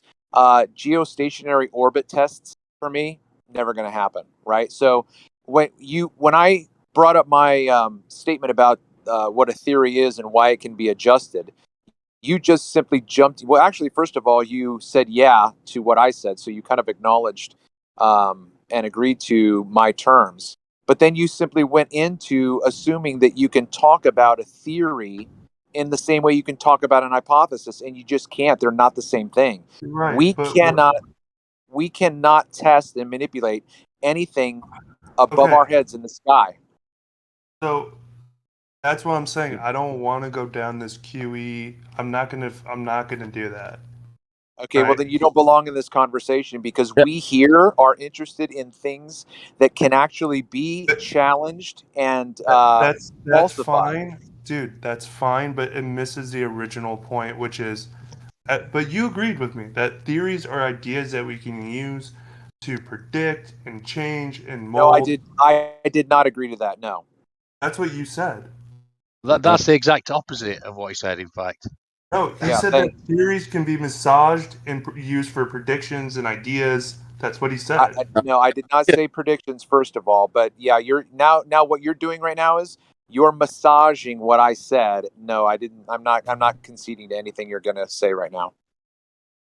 He did. This said ideas, but he never said prediction. Oh, okay, fine. He didn't say prediction, but we can whatever. It's not whatever. It's you're taking his words out of context, man. And here's the deal. Sorry, go ahead. Let him give us one valid objection to any of the points we made. This new guy here. One valid scientific objection. I'm going through just reasoning. Like, I'm asking you guys, why is it such an issue if a value is found to be more accurate? Like, okay, let me ask it to you this way. If I tell you I'm going to give you 100 basketballs, right? You pay for 100 basketballs. The UPS truck comes and they gives you one basketball. What are you going to say? I'm missing some basketballs. Yeah, so you're missing some galaxies. More, not missing. You ordered one galaxy and you got 100 galaxies or 1,000 galaxies. Okay. Do you not understand that? Hold on, Montreal. Hold on. You're dealing with infinite numbers. Hold on. Are you listening to yourself, SE? Seriously? I hear what you're saying. That I ordered the basketballs, so like I ordered them, so I would expect them to be missing. I think you would expect them to be missing. I think a better analogy for you would be to say we have a bowl of jelly beans. You know, you've ever played that game? Guess how many jelly beans are in the jar? No, I don't play games. Be specific. We're not guessing here. Okay, you so made a I guess prediction. Well, it is I kind of a guess guess. you don't play games, but you could predict how many jelly beans are in the jar by doing some rough geometric measuring, right? You could say, oh, the jar is 5 inches by 5 inches, and a jelly bean is 1 centimeter squared or whatever, a cube, sorry. And you can roughly guess how many jelly beans are in there. But we're not talking about jelly beans. We're talking about galaxies. We're talking about a theory. Okay, and this is just one. Not only the jelly beans were wrong. What I'm saying is, can you just not talk when I talk, man? Can you please show me the fucking courtesy to shut your mouth when it's my turn to talk, bro? Then you show me that courtesy, and you find it in yourself. Hey, stop, you guys! Come on, they got a couple of old women. Stop. What I'm saying is you can go. No, it's my turn to talk. No, my turn. I was saying, ball. not like you. Shut your mouth. I'm tired of listening to this guy. Shut him up, somebody. Be the bigger man. Just quiet. No, it's enough. I had enough of this guy. Shut your mouth. I was. Well, okay, then if you've had enough of it, quit. No, I'm not going to quit. I'm going to make him quit. Run away like a little girl. We don't need to do that. That's not what we're here about. Tell him to be quiet and not interrupt me. Left Lane, do your job. What I'm trying to tell you is that... No, you're not. You were interrupting me. I was talking. You were interrupting me. You're not going to get away with this. No, it was my turn to talk, sir. Don't get triggered. Stop trying to be a bully. Calm down and let me say moderator, talk, sir, like an adult. Okay, come on, guys. You're not going to come here and take over the BC, dude. Not going to happen while I'm here. Come on, guys. What I was trying so now, as I was saying, we're not talking about jelly beans. We're talking about galaxies. Let him finish. SE, shut up, dude. We've heard No, you you say shut up. galaxies. I was There are too talking. He many interrupted galaxies. me. Get it, You're dude. not gonna come here and take Very over our tired and server. broken record. It's We get not it. gonna happen We while I'm get it. around. Do you There's understand that? He's just communicating. He's not It's trying to not take gonna over. happen, left lane. Left He's lane, do not your trying to job. take over. He's just trying to Do your talk. job, And left lane. He yeah, interrupted me in mid-sentence. Do your job, left lane. what we Show try some to do courage. here is be grown-ups and let each other speak. That's what we try to do. Exactly. It was my turn to speak, left lane. My turn. So Damn now, it. as I was saying about the jelly beans, we're not talking about jelly beans. We're talking about formation of galaxies. And your theory was wrong in that prediction. There's nothing you're going to say to change that. I'm done. Now then. Awesome. I want to say something too. I've said this before. So why can't I go? I mean, he's been talking for like a couple hours. I've spoken like what 3 times, right, guys? But maybe I should let the globe earther respond, right? Maybe he hasn't talked enough yet. Okay, so what I was trying to say was I heard someone say earlier, and I'm agreeing with, that we don't need to use the word theory anymore. Either something is a valid hypothesis or it's not. We don't need to accept the word theory, right? Because anybody can come up with any old theory, and then these slimy little bastards, they're going to use the fallacy. We all know which one it is, the ambiguity fallacy. Right? They're going to say that, this is a scientific theory, right? And that's what the audience is going to hear. We don't need to allow them to say theory anymore. Either there's a hypothesis that we can test and it's falsifiable, or it's just a cool story, so say it the king. I think that denigrates the fact that theories are well-established hypotheses. I don't understand functionally why you need to make that distinction. A theory, by nature, is a very well-tested and put through the scientific rigors to become a theory. You know the Hank, difference between a Hank, theory and a let's go back to scientific that. theory. A great Excuse me, analogy, sir. He Hank. wasn't responding to you. He wasn't responding to you. He I was know, but talking to Hank, me. So is it okay if I respond to him? Because it was my argument that he I attacked, know, not but yours. I'm responding to you, Hank, because I think you had a good point there. The point is, we had theories like Copernicus had that theory, right? It was a geocentric model, right? That everything revolved around the Earth, but it had these weird orbits, but it be substantiated by the observations. That's what they do. But then we had a better model later that said that no, the sun is the center and things are revolving in it, and then suddenly straightened out all those crazy orbits. Same types of evidence, all observational, just a different theory. Now, is that more correct? Well, because I know you dispute the fact that we've No, gone everywhere it's in the not solar more system, correct but yeah, as because far as it's been validated because can I now we've answer traveled that? around. Okay, one more sentence. We've traveled around the solar system, and we do realize that last theory was the correct one, and it's not going to be disputed anymore. Oh, because it's settled science, right? Is it settled That's pretty much science? settled. Yeah, that the solar system exists and the planets revolve around the sun Yeah, as well as us. Yes, yeah, right. that's By established. a bunch of sun worshippers, a bunch of sun Yeah. worshippers. But it can be Yeah. observed. All motion is The data relative. supports it. The data supports Listen, it. all motion is. Okay, I'm going to need to respond now. Do you think it's okay if I go now, or should we get another baller? I think you should go now. Go ahead, Hank.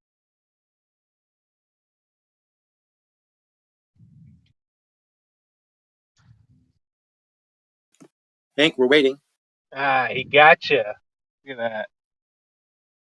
He pulled a fast one on you.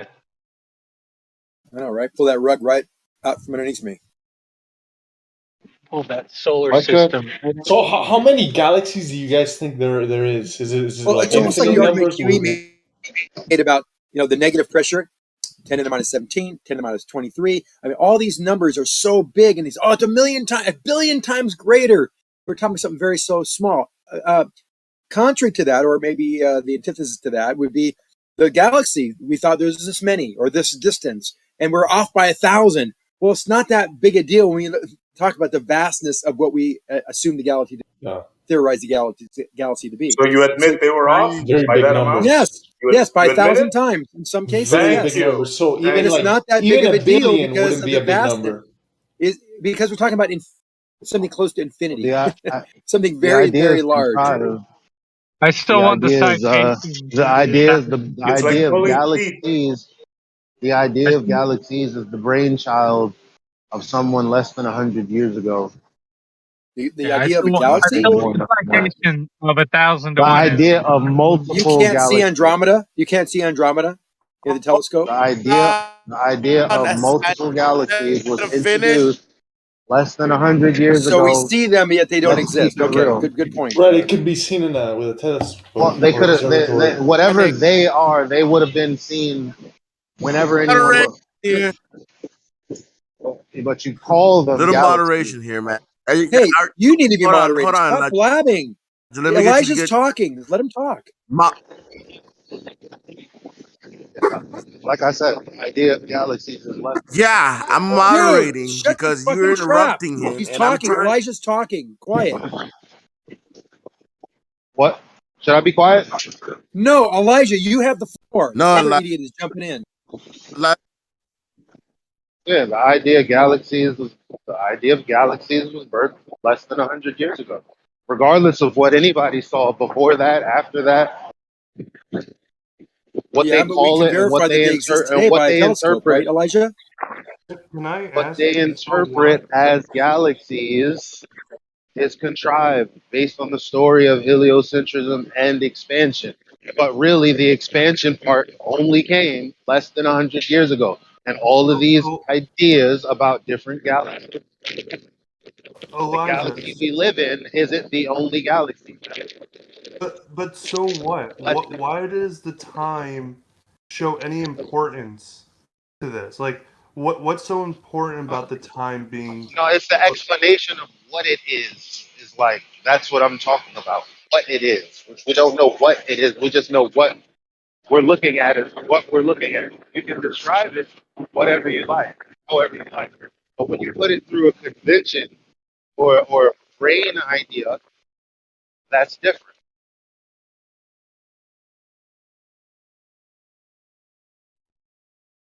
Yeah, I got cut off a minute ago. I apologize. Can I be heard? Yes, Hank.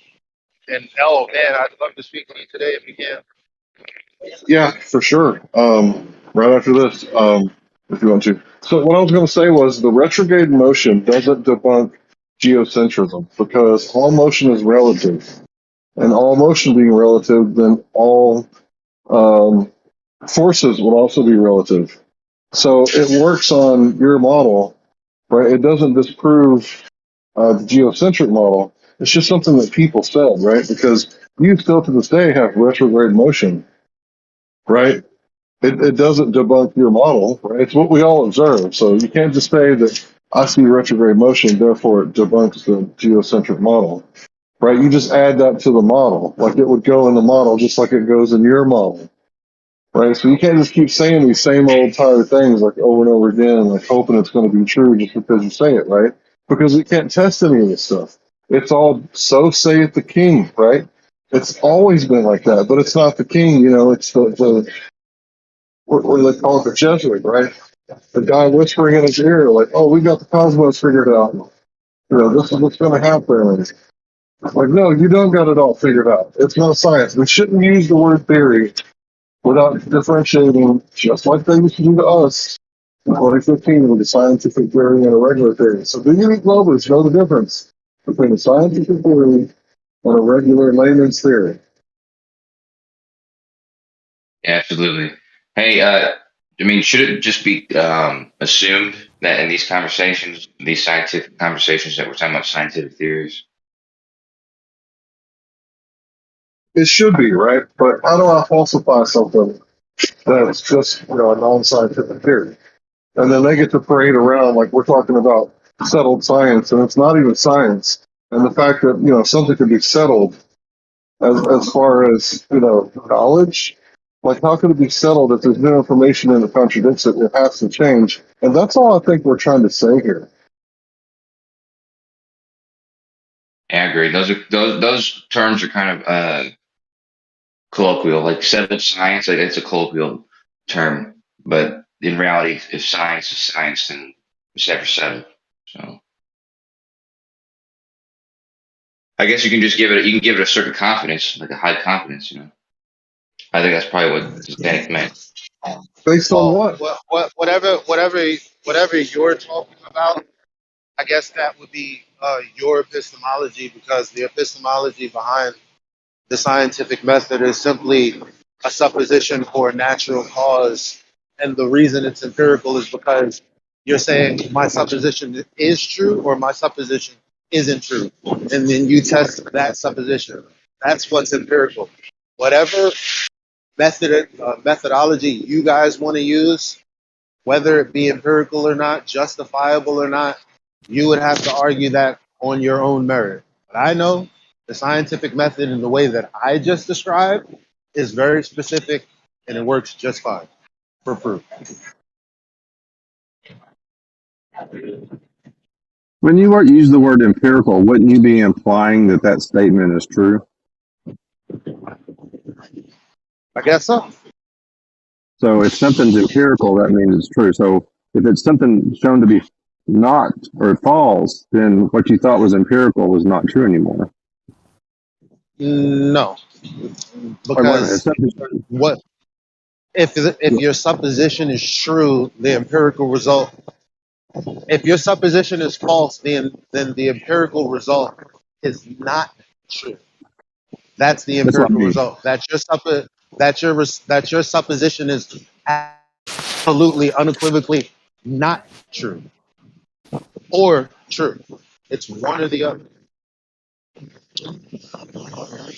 But you have to make a supposition that can be tested first in order to say, well, my test confirms or invalidates what I said was true. It's either true what I said or it's not true what I said. And that's what's empirical. Well, let's apply this to the scientific. It's actually a good discussion. If I say the cause of something, let's say the cause of gravity is the bending of space time, okay, and some aspect of that is shown to be false, which is not the cause.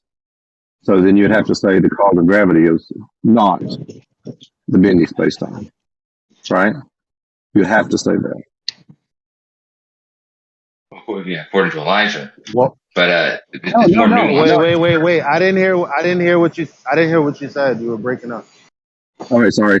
Okay, if let's say I make a hypothesis, I say the cause of gravity is bending space time, and then something comes in and shows that statement that gravity is not caused by bending space time, then my presupposition or my statement is false.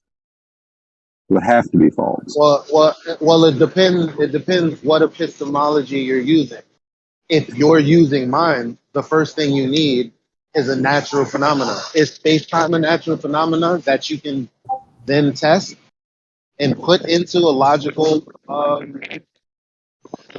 framework? Well, the natural phenomenon. Let's say things fall down, go boom, boom. Okay, I'll pull some QE. That's the natural phenomenon. Well, the cause of that is bendy space time. That's my hypothesis. And I showed. Well, that's a good question. So if you can't test it, can't be tested, or it can be shown that that's not true. Like you show one aspect of this bendy space time. You can't show that it's not true empirically. Right. Right. So that would fall outside of the epistemology of the scientific method. It would be some other form of a roadwork or roadway to knowledge, but not specifically the scientific method as described. Right. So you can't I see where he's trying. Hold on a second. Hold on. Just be patient, Paul. They'll let you complete one sentence pretty soon. Go ahead. He did. Thank you. I see where you're trying to go with it. All right, let's take boiling water. Right. So let's say at 14 psi, it takes 120 degrees right to boil water. Let's say if one of those are wrong, then your hypothesis, let's say at 14 psi, it doesn't boil at 120. So would you say that's incorrect? Your hypothesis is definitely wrong, correct? The statement was wrong? Exactly. The statement was wrong, correct. Yeah, that's the case. The problem here, though, is right. So the interpretation of. You're saying Like you can even interpret they're the saying that scientific method. That doesn't you shouldn't be able to interpret something that's empirical, right? So like when he was like, oh, water boils at this. Like when you say boils at this, what you mean is temperature, and what you mean of temperature is the thermometer, which is liquid in a tube, right? So to say because liquid is at a tube here, you make so many assumptions go into the scientific method. I don't think it has any empirical value really whatsoever. Well, wait. Let me address that. Let me address it for a second. No, that would No, be a control. That would be a control, which all experiments would need control. But the phenomena would be heat. Heat. Well, see, but there you go. That's another A qualitative measure, not a quantitative measure. Although you have to control, and measuring is a part of controlling. See, now when you're going to say heat, you're going to take an experiment, right, which is a very specific phenomenon, right? Boiling water. Now, boiling water, you can't then apply heat to everything, right? Because just saying heat is not a fire under a water in a aluminum bowl, right? You say, oh, you're heating the water. No, you're not. You can say colloquially you're heating the water up. That's not really identifying anything. You have a fire under the water. You got to be very specific if you're going to be empirical. Well, wait a minute, though. No, you don't. Hang on a second, though. You just have to define what heat is. What is heat? It's the movement or the rapid movement of particles, correct? No. It's not. Heat is not the rapid kinetic energy within particles. It's not that. Yeah, it is. You asked me. If it is, and the temperature, because that's what heat is versus temperature. Temperature being the overall calculated estimate for the entire body of particles. Well, here's the thing, though. Hold on a second. Disagreeing.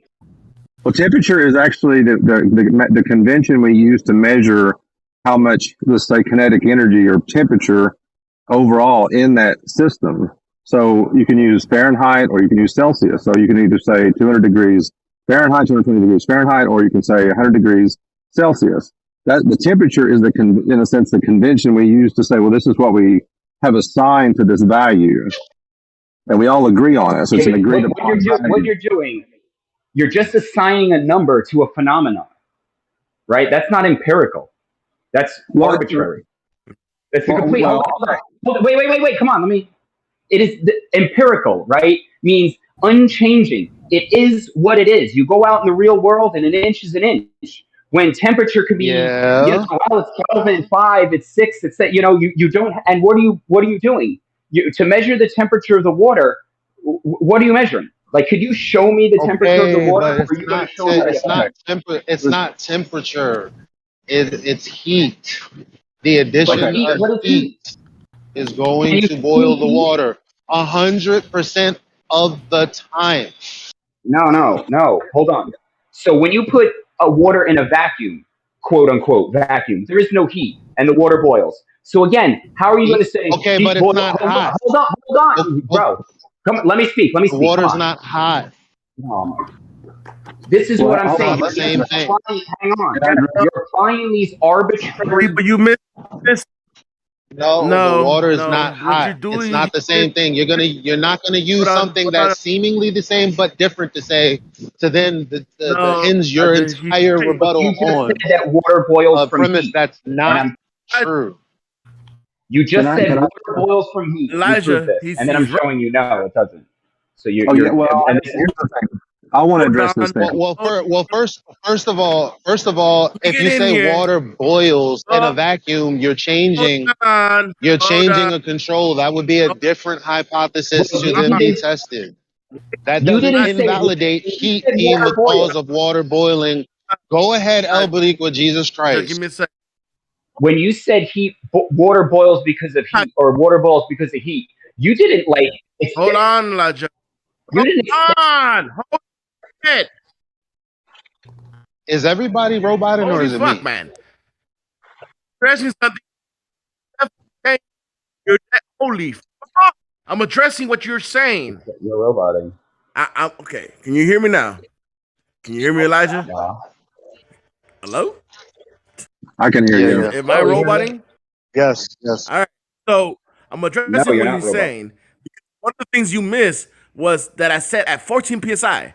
Once you change it to a different pressure, which you're doing in a vacuum, you're changing the psi. But what? Good point. Okay, now So I at lower disagree with. temperature, water will boil. Lower pressure, water will boil different. At higher pressure, water will boil different as well. No, so you don't have pressure. You have a very unique phenomenon. Like when you're at the beach. Let me finish, dude. When you're at the beach, you don't have quote unquote 14 psi. You're at the beach at sea level, so you have a place and an elevation, right? So then when you go and you create a vacuum, when you create a vacuum chamber, quote unquote, that's you have a box with water in it. You're trying to connect everything with this one unique experiment, right? Like it's the same with refraction. Because a laser bends in a sugar tank, therefore your vision bends around the thing. Because we put a fire underwater, heat is the cause. Heat makes water boil. And what is heat? Oh, now it's the particles moving. Blah blah blah. Assumptions, interpretations, non-empirical. Okay, what is a solid? Well, hold on. I just want to ask you one question. What is a solid? What you have? You have water. It's a gas. It's a liquid and a solid. What's a solid? Well, you think a solid is you think a gas is bouncing solids. Most people, right? So, and this is the whole idea. So, what? I never seen that. Again, I never said you. I said most people. When I say what's a gas, they'll be like, "Oh, it's bouncing solid balls," and they'll be like, "Well, that sounds like a solid." And then you ask them about a liquid, and they're like, "Well, it's electrons, which are balls or clouds." They're like, so what state of matter is an electron? So if you're again, and again, I'm not attributing this to you. I'm saying this is why science. Hang on, let me just get my point out. This is why science isn't empirical, because you're going to ask me about solids, and then if we really think about what science says, it's going to say it's made out of a quark, and what state of matter is that? Okay, you're red herring all over the place, and I just had one simple question. What is a solid? When water is in a solid state, what's happening? What do you mean, what's happening? What do you mean, what's happening invisibly? What's happening with... Why is water, when I have ice, what is going on to make water a solid? You explain that to me. Yes, so I'm you want asking me you. to tell you... What is ice, right the hand? Come on, it's not that complicated. So don't interrupt. It's not that complicated to not interrupt, right? So when you say, what is going on? Are you asking me to describe what I can see, right? Water's a liquid and then it starts stop it becoming this ice, or are you just describe why I think that happens? Because those are two different things. Which one do you want? What do you think's happening? What do you think's happening? Why is water Okay, go you from want me to tell you what I think? Because God made it that way. Oh, okay. Then you can't have a scientific discussion. Because science is about what Have you ever seen these particles moving? When you ask what is happening, can anybody else get in? Or can I just get one sentence out without? Let me get one sentence out without being interrupted. I'm just at one. Then you can interrupt. Yeah, but you guys have been going back and forth. I know, but So Paul asked me, explain what is happening, and I'm going, well, I know you don't want me to describe what is happening because we can all see that. So what you want is my personal beliefs, which is what science is, one individual's personal beliefs about why what they see is happening. That's the scientific method. And it's ridiculous that you think there's any sort of empiricism to that. Okay, so you don't know. Is there any microscopic... Hey, hold on a second. Microscopic... I mean, how wrong can you be about science? Combo, man. Yeah, and I believe in God, you and gotta allow other people to get in on to this Discord. It's not fair. Trigger. Well, I've been trying to get in. I mean, I've been sitting here listening for a while, and I was trying to engage with him in a conversation.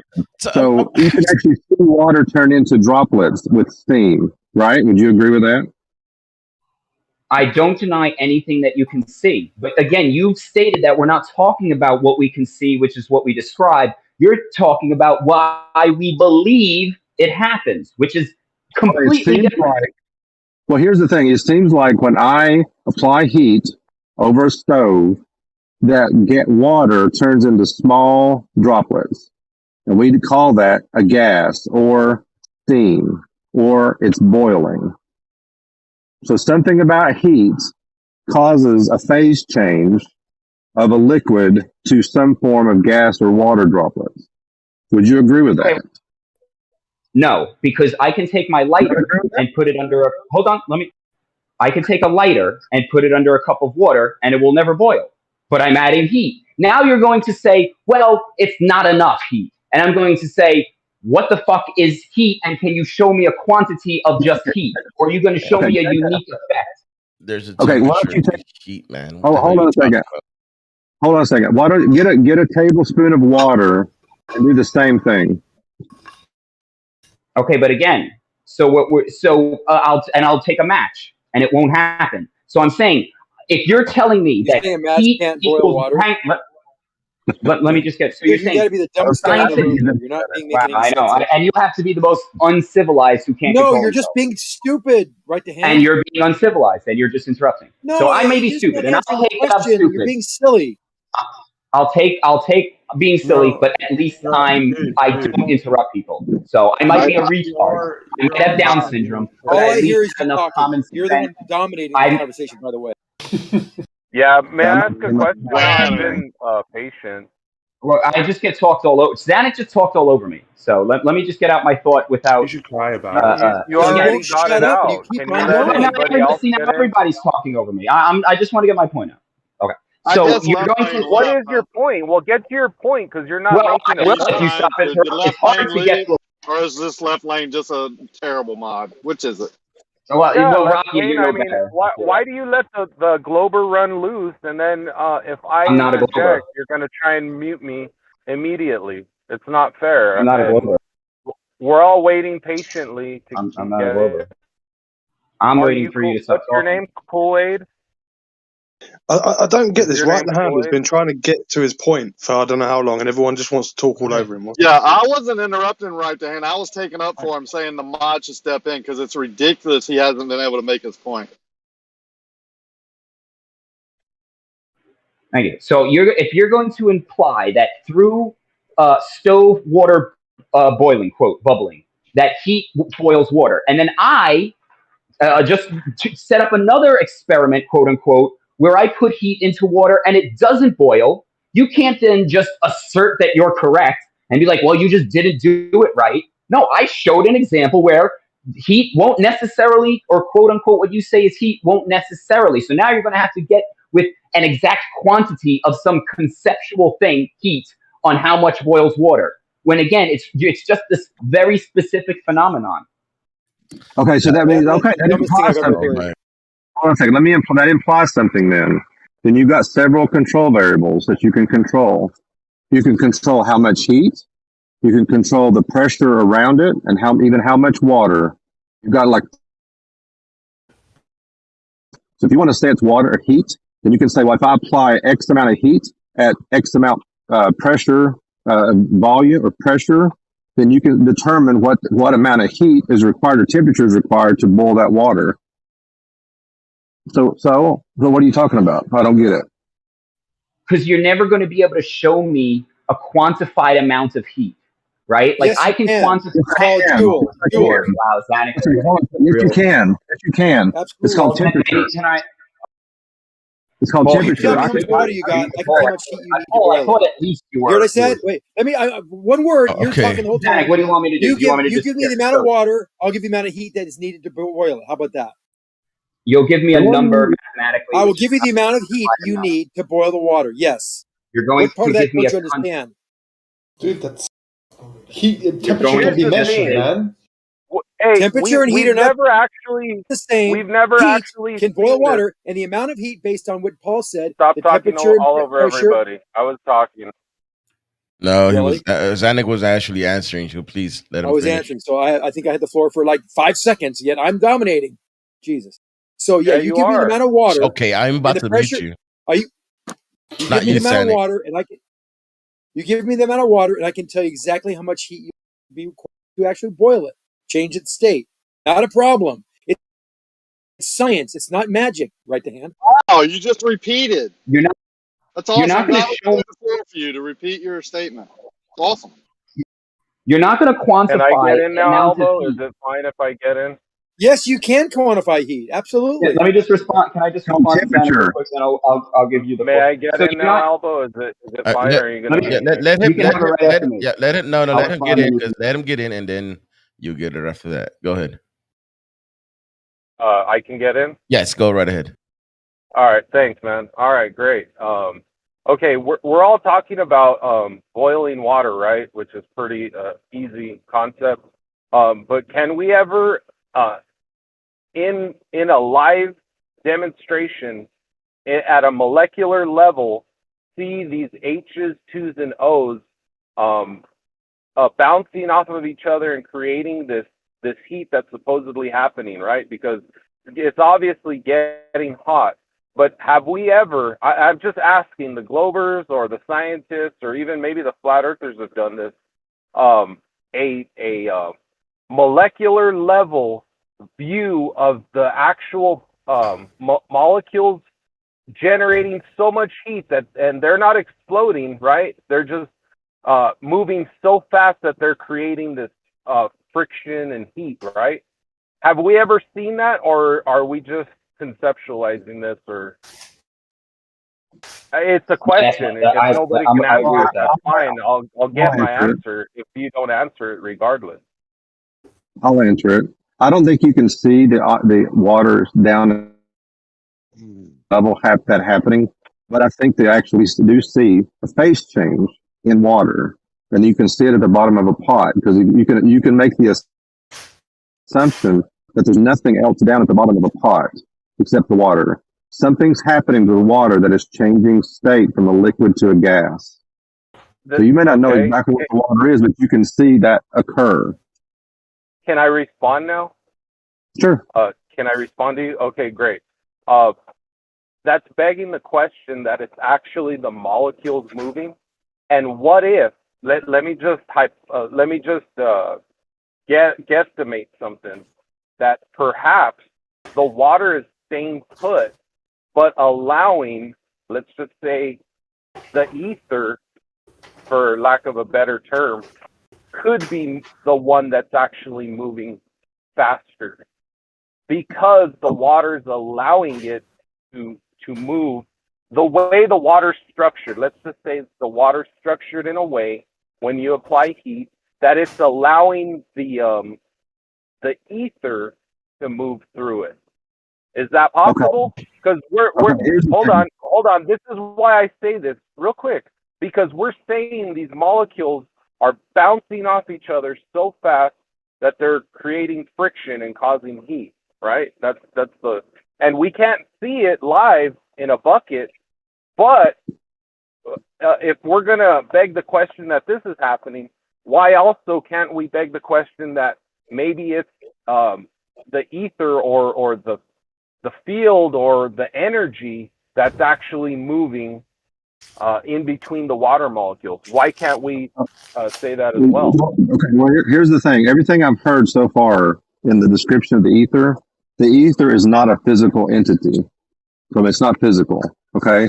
So you have to say somehow the ether is physically interacting with the molecules with the heat to cause something to occur, which you can't do. So you can't quantify it. So it's never can be science to begin with. But you can look at what's there. Hold on a second. You can look at what's there, which is the water, and it's something's happening in the water, which the water can be quantified. It can be measured. It can be it can be manipulated. And you can say something's happening to the water. And the two things involved is the water and the heat. And also we could say the pressure because of the atmosphere. So those factors, all those things can be quantified. The atmosphere can be quantified, the water can be quantified, and the heat can be quantified. All those can be quantified. You're leaving out. Okay, you're leaving out one crucial ingredient. That's the space. Okay. The space in between. In between those molecules, there exists something that's holding and sometimes allowing.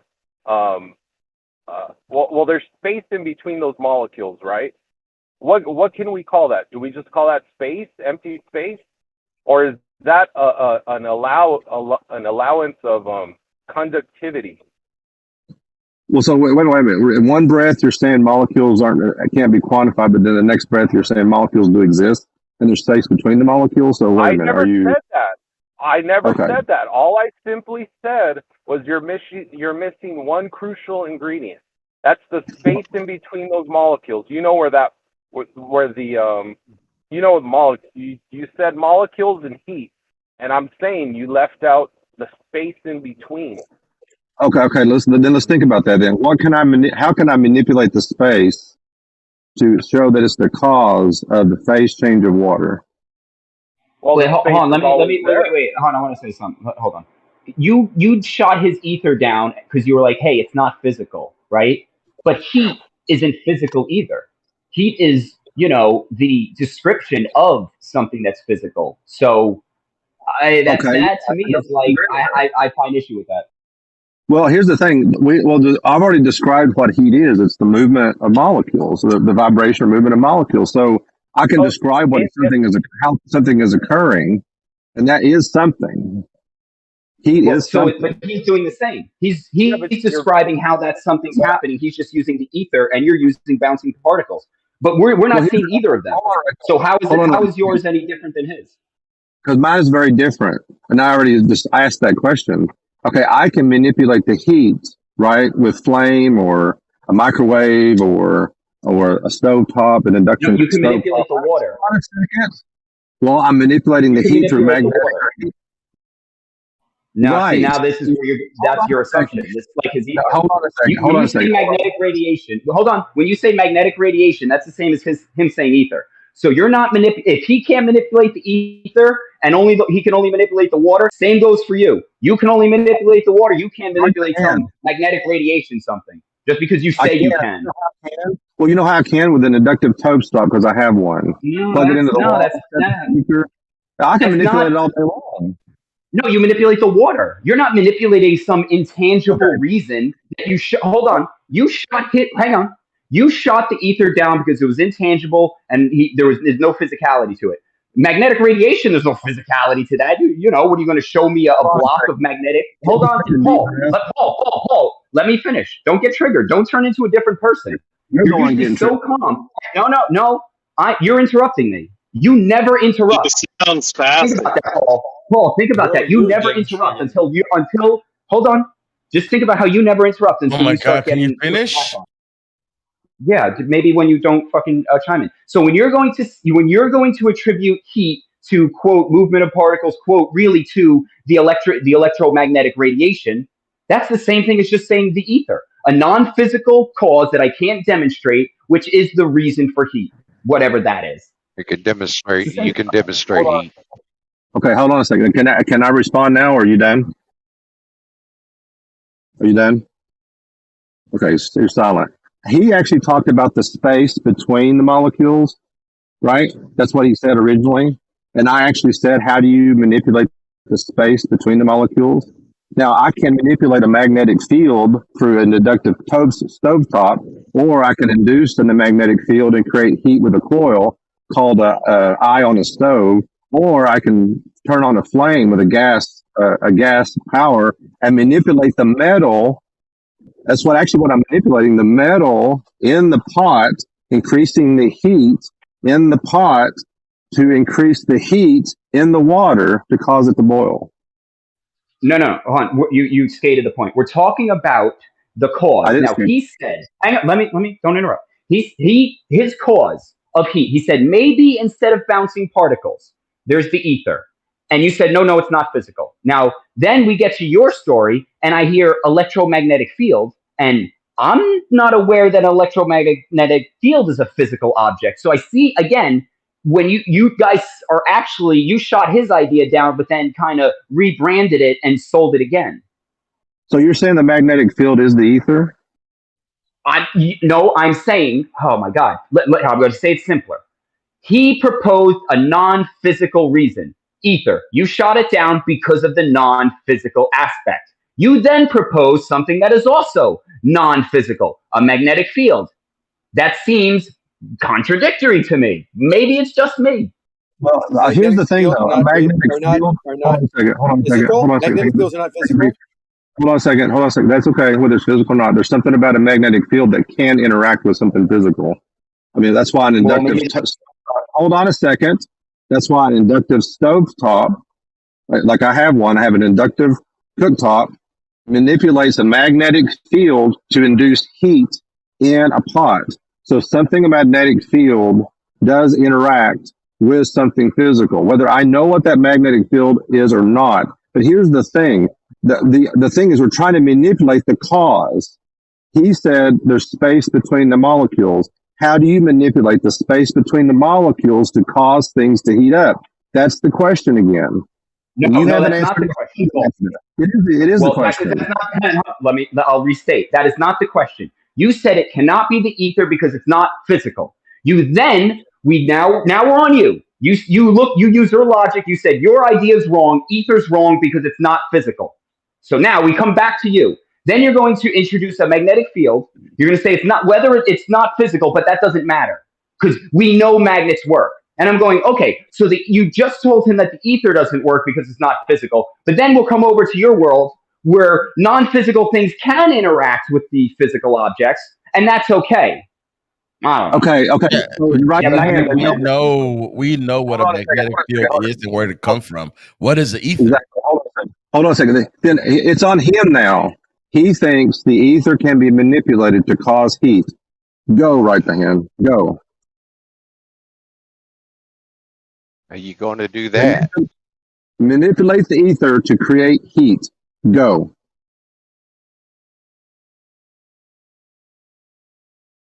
Yeah, that's the crux of the situation here. You won't be able to. Yeah, or show us somehow where ether is being manipulated in any way. Show that there is ether. Make a test for ether. I think they've done that before. But If I'm not that's not the mistaken. point he was trying to make, though. If I'm not The mistaken, point he we have. was trying to make is that you shut down the ether because it wasn't physical, while force fields aren't physical as well. You know, he's not trying to support the ether. Or anything. False He was equivalence trying fact. to call out False equivalence fallacy. the Right. Hold on, let him finish. Yeah, That's all. So we know that magnetic fields are physical and they are real. We know that ether is not real and not physical. We can test for it to not be real. I thought you said you were finished, man. That's why that's why I was gonna answer, or Zanuck was gonna answer. Zanuck, Yeah, but if I could just get in this last part, But you just said you were finished, though, bud. I did not say I was finished. The words didn't leave my mouth. Okay, go right ahead. So the angle, what I asked is, can I finish? Yeah. Okay. So the angle you guys are taking now, where you're saying the ether can't be used to manipulate physical objects, that's a better approach. But to say that the ether isn't physical, like that, yeah, that's not a good point to be used. Well, when he said not physical, because they were saying is metaphysical, right? That's what he meant by saying it's not physical, because they're saying that it's in the metaphysics, correct? And everything I've heard from not right the hand, but Dice Flow and Sin Cleanser and Witsit, it's the ether is non-physical, which means you can't manipulate it, you can't weigh it, you can't do anything to it. Hey, Elbow, you said previously that the magnetic field is physical. Do you have any proof or citation for that? It can be manipulated to physical. Actually, there's I actually do have one. Yeah, then what do you guys mean by physical? That's what we should be asking them. Because if you guys, what is the magnetic field comprised of? What?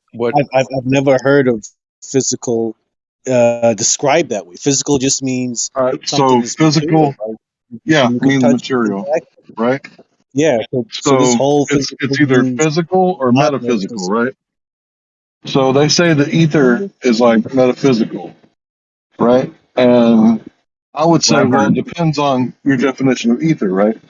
But electromagnetism, I think we can all agree on what that is. Is right? electromagnetism metaphysical? There's no physical attributes where I could grab it and put it in a cup for you. So it has to be. You it has to be create a magnetic field or manipulate a magnetic field. Yeah, when it can be measured and registered and you can manipulate it. It can be manipulated.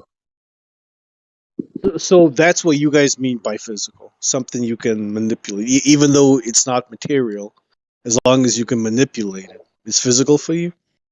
So what are you manipulating within the magnetic field? What is being manipulated?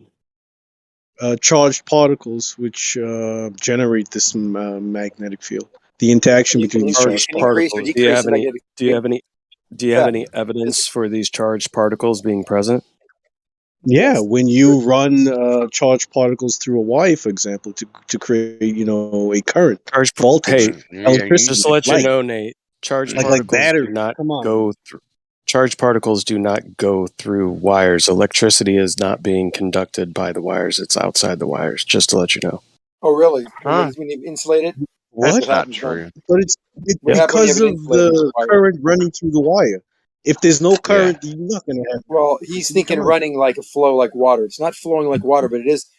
We use the word flowing to determine or to depict what actually is happening inside the wire. There is current flow, although the electrons are not flowing like water. They are talking to each other and registering a signal at the other end, which is the current. It's not the same. It's like the balls that, the swinging balls that bounce off each other. See what I'm saying? You think that's happening inside the wire? Yeah, but so what's yes, taking inside place the wire. inside Yes, the wire? yes, following the right hand rule of thumb. That's why you can make a magnet with a north Inside the south wire. pole by running Within Can you within the not metal talk over me? itself. Is it possible? Is it remotely possible if you're not talking? You have a nasty habit. You speak very slowly and deliberate, which I appreciate, but you just do it randomly. But when does he talk on here, bro? So let me finish my statement. So yes, you can run current through wire, an insulated wire, by the way, so it's not outside of it, and it will run through around a steel bar or a nail, and you can make an electromagnet out of it.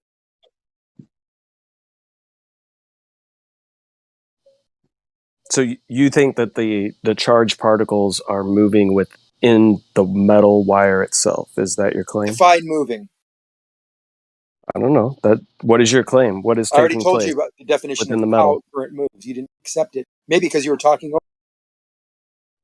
I didn't say I didn't accept it. Well, then what did I say then? Did I He say said they're not I said moving. specifically it does not flow like water? He said they're not moving; they're talking to each other. That Right, was his yeah. I word. used a Right. common way to So express what is talking within the the wire? electrons.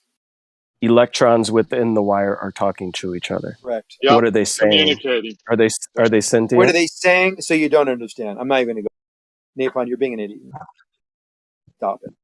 That's a name call. No, because he's being willfully ignorant. He knows what I mean. Copper has I think he's just copper asking has questions. an atomic structure. Copper has an atomic structure. There are electrons there. Those electrons talk to each other. They don't say anything. They don't say words. They don't communicate like Well, that's people not do. what I was What up, told. man? Then They what are you communicate what I and was they, told. I'm an electron. So they an Yeah, what's transfer your electron hasn't knowledge? been energy with proven. each other. An electron Can I hasn't just been go? proven to be a particle in and of itself, anyways, to begin with, right? It is a particle, yes. So is it? But What is everything's it a made up? particle in their mind. The subatomic particle, Right. yes. We can Made up fire them of at what? near light speed and measure the impact of the electrons. They do that at SLAC every. So when you fire an electron, it's moving and then it impacts. Is that what That takes particular place? electron, yes, at SLAC is moving. Yes. Unlike Okay. flow. Do you have any evidence or citations for this? So Other you're than admitting just you being don't able know to about it. record an effect? So you're admitting you don't know about it. If you concede, I'll give you. So you see the physical path of travel, other than just a shadow of an existence, and then an effect, a resultant effect. Are you just throwing Like a word salad at me for a reason, or what? What are you trying to? Is he a bona fide Poe? What So I don't get embarrassed by continuing to play portion this of game. what I said did you not comprehend? Oh, I comprehend What all of it. And I words? also understand where you're going with this. Stop it. Just stop. It's a useless conversation because you don't understand anything about electronics or electronics. What a Or what shocker. just happened. They have Xanax $1 billion shutting down facility at conversation. SLAC firing electrons, subatomic Zanuck, it's not particles my down a fault. vacuum. It's not I'm my fault you talking. don't I'm understand. talking. You just have to say that I know. I heard people myself talking are before you did. utilizing word I heard salad myself talking before you did. because you can't Napalm. I comprehend. heard myself And all talking. you want I to was do is explaining how just they talk shoot over me. electrons at Like near light dude, speed in a I vacuum was tube over talking. 2 miles, and they have an So impact at a target at the other end. So if you don't think they do that, it's a $1 billion facility. Well, then I got please God help you. So shut down his conversation, the topic, and the way he wants to express it, and It's not a express your topic. own as you That's overtalk me, a you topic. lying prick. It's not a topic. Why are you talking over me, Zanik? You just Because you're bitched and saying it's a whined about topic, getting it's not a over topic. Why don't we let It's not a Listen to this topic. guy. Zanik, It's let not a Ricky topic finish. because Zanik doesn't want to Napalm, go go ahead. there. Yeah, I was just proving a point. I knew when I talked he was going to overtalk me. So guess who it is? I will talk about it. Yeah, You don't want to know the Napalm, answers. go ahead, man. You were gonna Yeah. but what Zanik said? I didn't even listen to what Zanik said because all he does is babble. I didn't babble. All I was right, very but articulate. You were I'm talking guessing over there me, was also a obviously. general point you were trying to make with the line of questioning you had. What was that point, Napalm? Yeah, so people are under the assumption that electrons are particles that are either moving, right? Zanik gave an example of them being shot into something and a resultant of effect after it hits whatever it's being shot at. And then they're also referred to as communicating with one another. Like Yes. within copper, they're communicating, and this communication sends electrical current through the wire. So Correct. within One and the that same thing. You just said one and the same communication, So I'll explain to you. We have a great example of it too. Zanik, can you shut the hell up, dude? He was done. Why We don't need you to police Rakia. You He's clipped done. him like 5 times while he was He was explaining. asking me a and question. he's I'm trying to not answer him. done. He did not what ask you question did Rakia, I we don't ask need your you? noise making. Really That's don't. a I didn't ask lie. you a You fucking just question, lied. He Zanik. didn't All right, you ask know what? you I'll be any. quiet until he asks the question. Go I ahead, bet Napalm. you God can't. damn it, I man. bet you can't. Ask me a question and I'll So respond. I didn't even have a question for you, Zanik. You did. You So said is it something okay about. if I continue the Yeah, shut conversation up. and Is play? that you shutting up, Zanik? Was that you shutting up? Asking him to Rakia, ask I'm you going a to come question? find you, and I'm going to poke holes in that boat of yours. He But here's explicitly the said thing. he doesn't want to ask you a question. I haven't talked in here for days because it's just been nothing but constant over talking and then conversations about how the conversation is not progressing. Right. And this is a perfect example. So I'll just go on mute. Yeah. Larry, you can take over. Napalm. One Yep, example of see, how Zanik electrons are just did exactly Rakia, what it's he not said a he wanted chance. to It's not do. time for you to come in. I was You responding don't to have to Napalm. talk every time. I Zanik just want said, to I'm say going to one shut thing to down him this regarding conversation. electrons. I'm There's going to proof of shut down this electrons. conversation, Hey, and he did it. Jesus Now fucking Christ, man. that guy doesn't even want to talk. Rumpus. Breathe, The man. guy Breathe. wants to go on Relax, mute Rakia. He and went on probably mute, and then I wants. started talking. Yeah, because of you. Shut up, Rakia. You So shut down Napalm. the TV conversation. said. You said, Tube I TV don't want said. to talk Have about